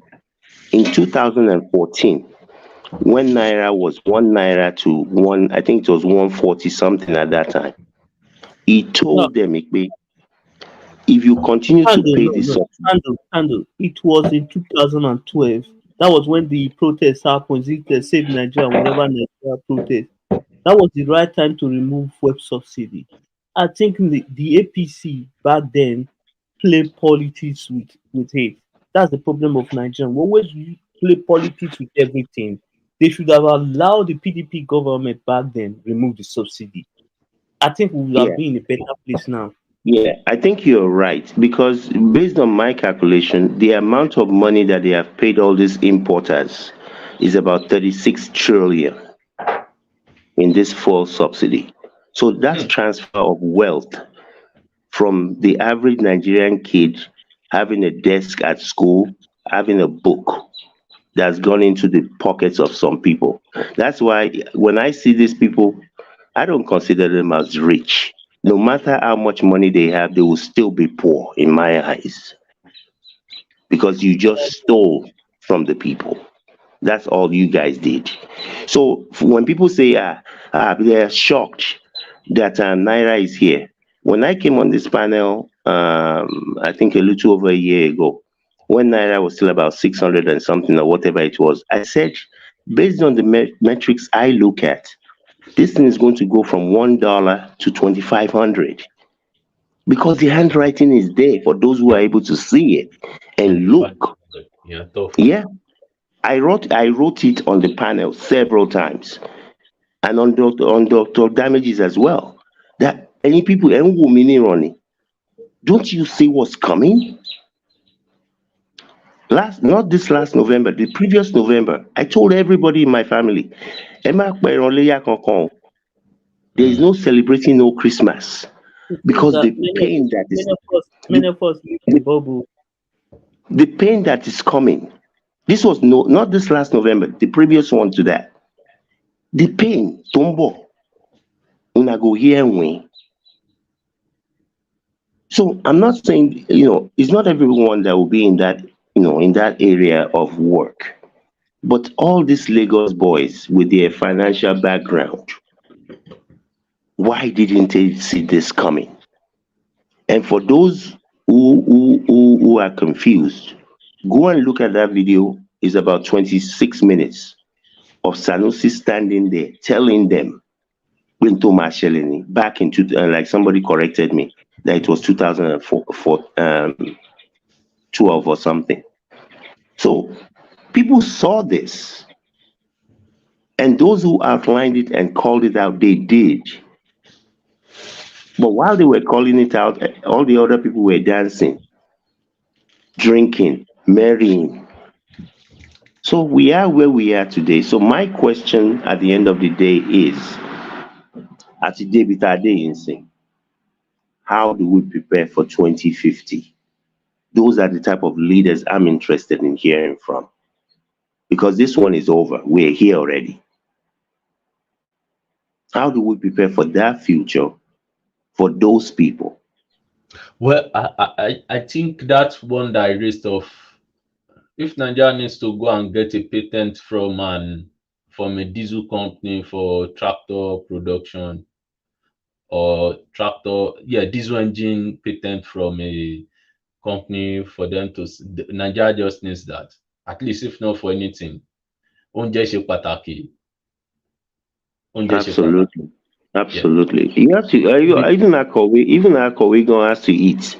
Yeah. Maybe after that they can now talk of oúnjẹ tẹ̀ ṣe pàtàkì. That tractor production and seed genetics. Seed and animal genetics. One need it. But that is not anything difficult. It's you see it just like some of the things we've been saying here. It takes a collaboration of both government and industry. I don't know if the current government, if they're doing something like that. Call the people that are putting cars together in Nigeria. Call them. Have a bilateral talk, whether it's India or China. There are people that manufacture those things in China that you can collaborate with and have an agreement with. And start this thing, like I said, if the leaders come in, that, okay, individuals can do whatever, but federal government employees that have to use cars, state government employees, but all those cars will be, if they're not manufactured, at least they're put together in Nigeria. That alone creates untold thousands of jobs, plus the yalamala, at the mechanic, at the whoever that will be supporting those people. That's why is this such a difficult thing? I cannot fathom. This is economics 101. Yeah, because if they don't do these things between now and the next 10 years, between now and the next 6 years, there will be food crisis in Nigeria. Because if you look at the surrounding countries close to Nigeria, their currency is already above our currency. So an average Nigeria would not have that purchasing power to even buy food from other surrounding countries, which we normally do before. For example, in Lagos, I'm very sure that most of our families who are Muslims tend to go to Republic of Benin to buy their own layer. And some of us, we normally go there to go and buy Gary because of then Sefa Naira had more value than Sefa.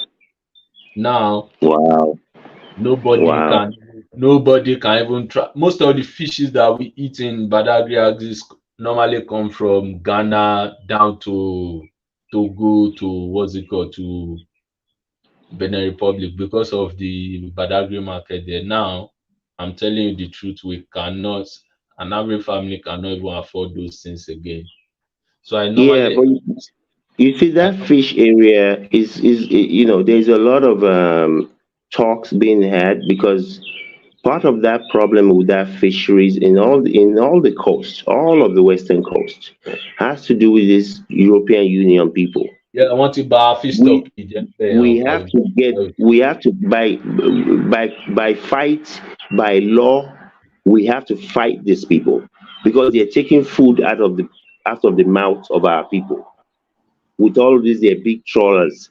But tí ò bá sí àwọn agbétilétà Ben, that are giving them the licenses to do these things, is all these agbétilétàs nítorí tán máa jẹ lénìí. I mean, how can you? I tell people, me, I don't make excuses. I don't make excuses for myself, and I don't accept excuses from anyone else. How can nítorí pé mo fẹ́ gun mọ́tò kan, whatever the motto is, kórí ọmọ tuntun máa wọ́ lọ́jà?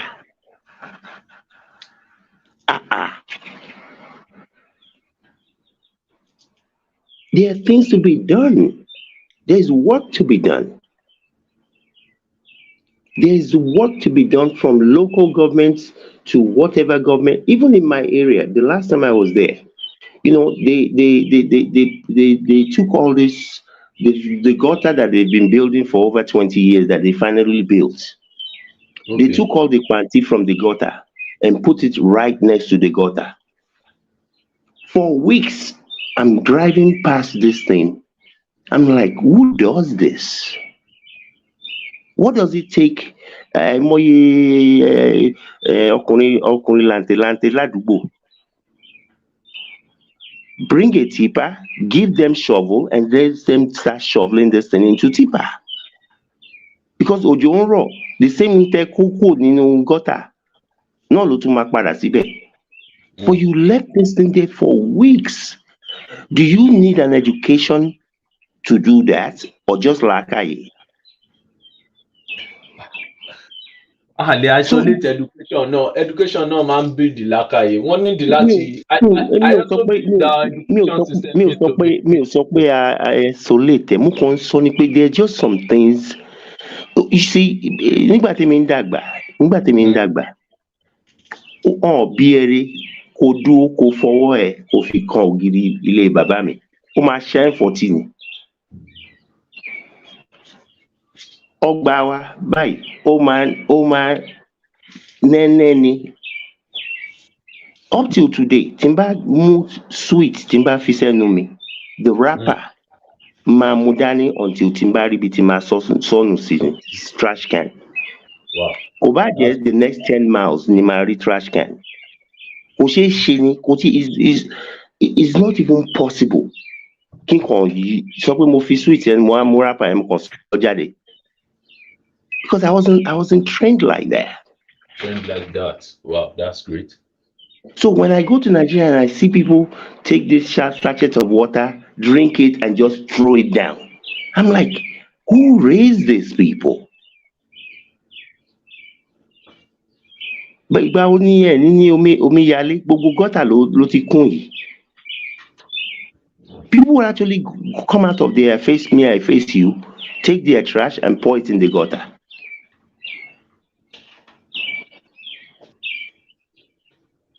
Ṣé a tún máa ṣe orientation yẹn náà? Bóyá wọ́n máa bẹ̀rẹ̀ láti kékeré ni gbogbo àwọn nursery rhyme wọ́n máa yí gbogbo ẹ̀dá ni wọ́n á sọ di what's it called civic responsibility, little things, ṣèbọn ní Saturday clean up tán máa ń ṣe at least lẹ́kọ̀ọ́. I mean don't they still do that? I don't know. Mi sure ó dà ń pé kò ti stop o. Saturday clean up wọ́n ti stop ẹ̀ ó ti pẹ́ gan. Last Saturday nìkan ló máa ń ṣe as a time fashion last Saturday nìkan ló ń ṣe mi ò á mọ̀ bóyá wọ́n yìí ṣe é sìn ṣá. The last time tí mo gbọ́ ó dà pọ̀ yìí ṣe because I know my dad wanted us to go to Abeokuta and he said they had to wait on one Saturday until somebody ṣe environmental or something like that. I don't know. So in any event, in tèmi kàn mọ̀ ni pé ọ̀nà wa jìn, our road is far. Yeah, so somebody rightly said we have to we have to hold state governors accountable, not just talking about federal government all the time, but ento ma do the ento fe wo kini kan akọni ó máa pẹ́ lójú omi lọ́rọ̀ wa ento fe wo ṣẹ́jú akàn ó máa pẹ́ lójú omi. We can't wait on these people to do the needy or do the needful. Those that are able, take one person, take two, take whatever that you can help. Don't help them to buy a shoebi. Don't help them láti fún wọn lówó ó fẹ́ ṣèyàwó. Tó bá fẹ́ ṣèyàwó tó bá lówó ẹ̀ lọ sí court house. Èmi gan níbí mi ò ṣe afẹ́fẹ́ yẹ̀yẹ̀ court house ni mo lọ. Lọ sí court house lọ sanwó court house tówó bá déńjọ́ kan ẹ lè tún ìyàwó yín ṣe. But I'm not going to give you money láti fi ṣèyàwó. Kò ṣeé ṣe, especially tó lè bọ́ rẹ. So those are the things I need láti ṣe. So and for me it is wherever tó bá wà possible tí n bá mọ èèyàn. N tẹ́ máa sọ ni àwẹ̀ kí ló ń ṣe. Tó bá dẹ̀ ń ṣe dáadáa and you're good, hey, glory be to God. But tó bá kù díẹ̀ káàtó, let's find ọ̀nà wo la lè gbà. And I don't talk to people about mo fẹ́ máa ta aṣọ, mo fẹ́ máa ta bàtà. Ẹni tó bá jẹun tán ló ń ra aṣọ, ló ń ra bàtà. But bóyá o fẹ́ máa ta gàrí ni o fẹ́ máa tèlùbọ́ ni o fẹ́ máa ta omi ni o. Nítorí pé àwọn èèyàn máa need, ó dẹ̀ máa need láti replenish stock. That's the thing you should go into. Not luxury items or items that people don't have to have. At the end of the day, being rich really consists of finding a problem and offering a solution. And when you need ilé tó máa gbé, provide ilé, you'll be rich. And when you need software to make ayé wọn better, provide the software, you'll be rich. And when you need omi, provide the omi. Sooner or later, you'll be rich. So that's my own 2 cents. So, Mr. Kandu, Alpha. Oh, good morning, sir. My Oga. I've been listening. You saw what I transferred to you now. Your WhatsApp. You've seen. Oh, I'm on my phone. I can't see. I don't see very well on my phone. Say I'll be. But I'll see it on my computer very soon, though. Okay. When you look at 3 different types and 3 different types of and the prices, so you know what to do with it. Understand? Okay. All right. Thank you. Okay, no problem. I don't know. Say you did online all this time. I didn't even hear you talk one time. No, I did busy now. They do my research as usual. Okay. Got you. So our people, not so you Abi, how for do? Then another fear I'm having is, most of our politicians in the southwest, they are vested in oil and gas. My fear is, do you see them investing in power generation? That's another aspect that we need to quickly address between now and the next 10 years. Well, to me, all in all, there's been enough of these people, whether they're from, I don't separate east, west, north. I don't really care where they're from. Okay. To me, they're all the same people because they don't separate themselves when they're sharing the money and sharing the resources of Nigeria.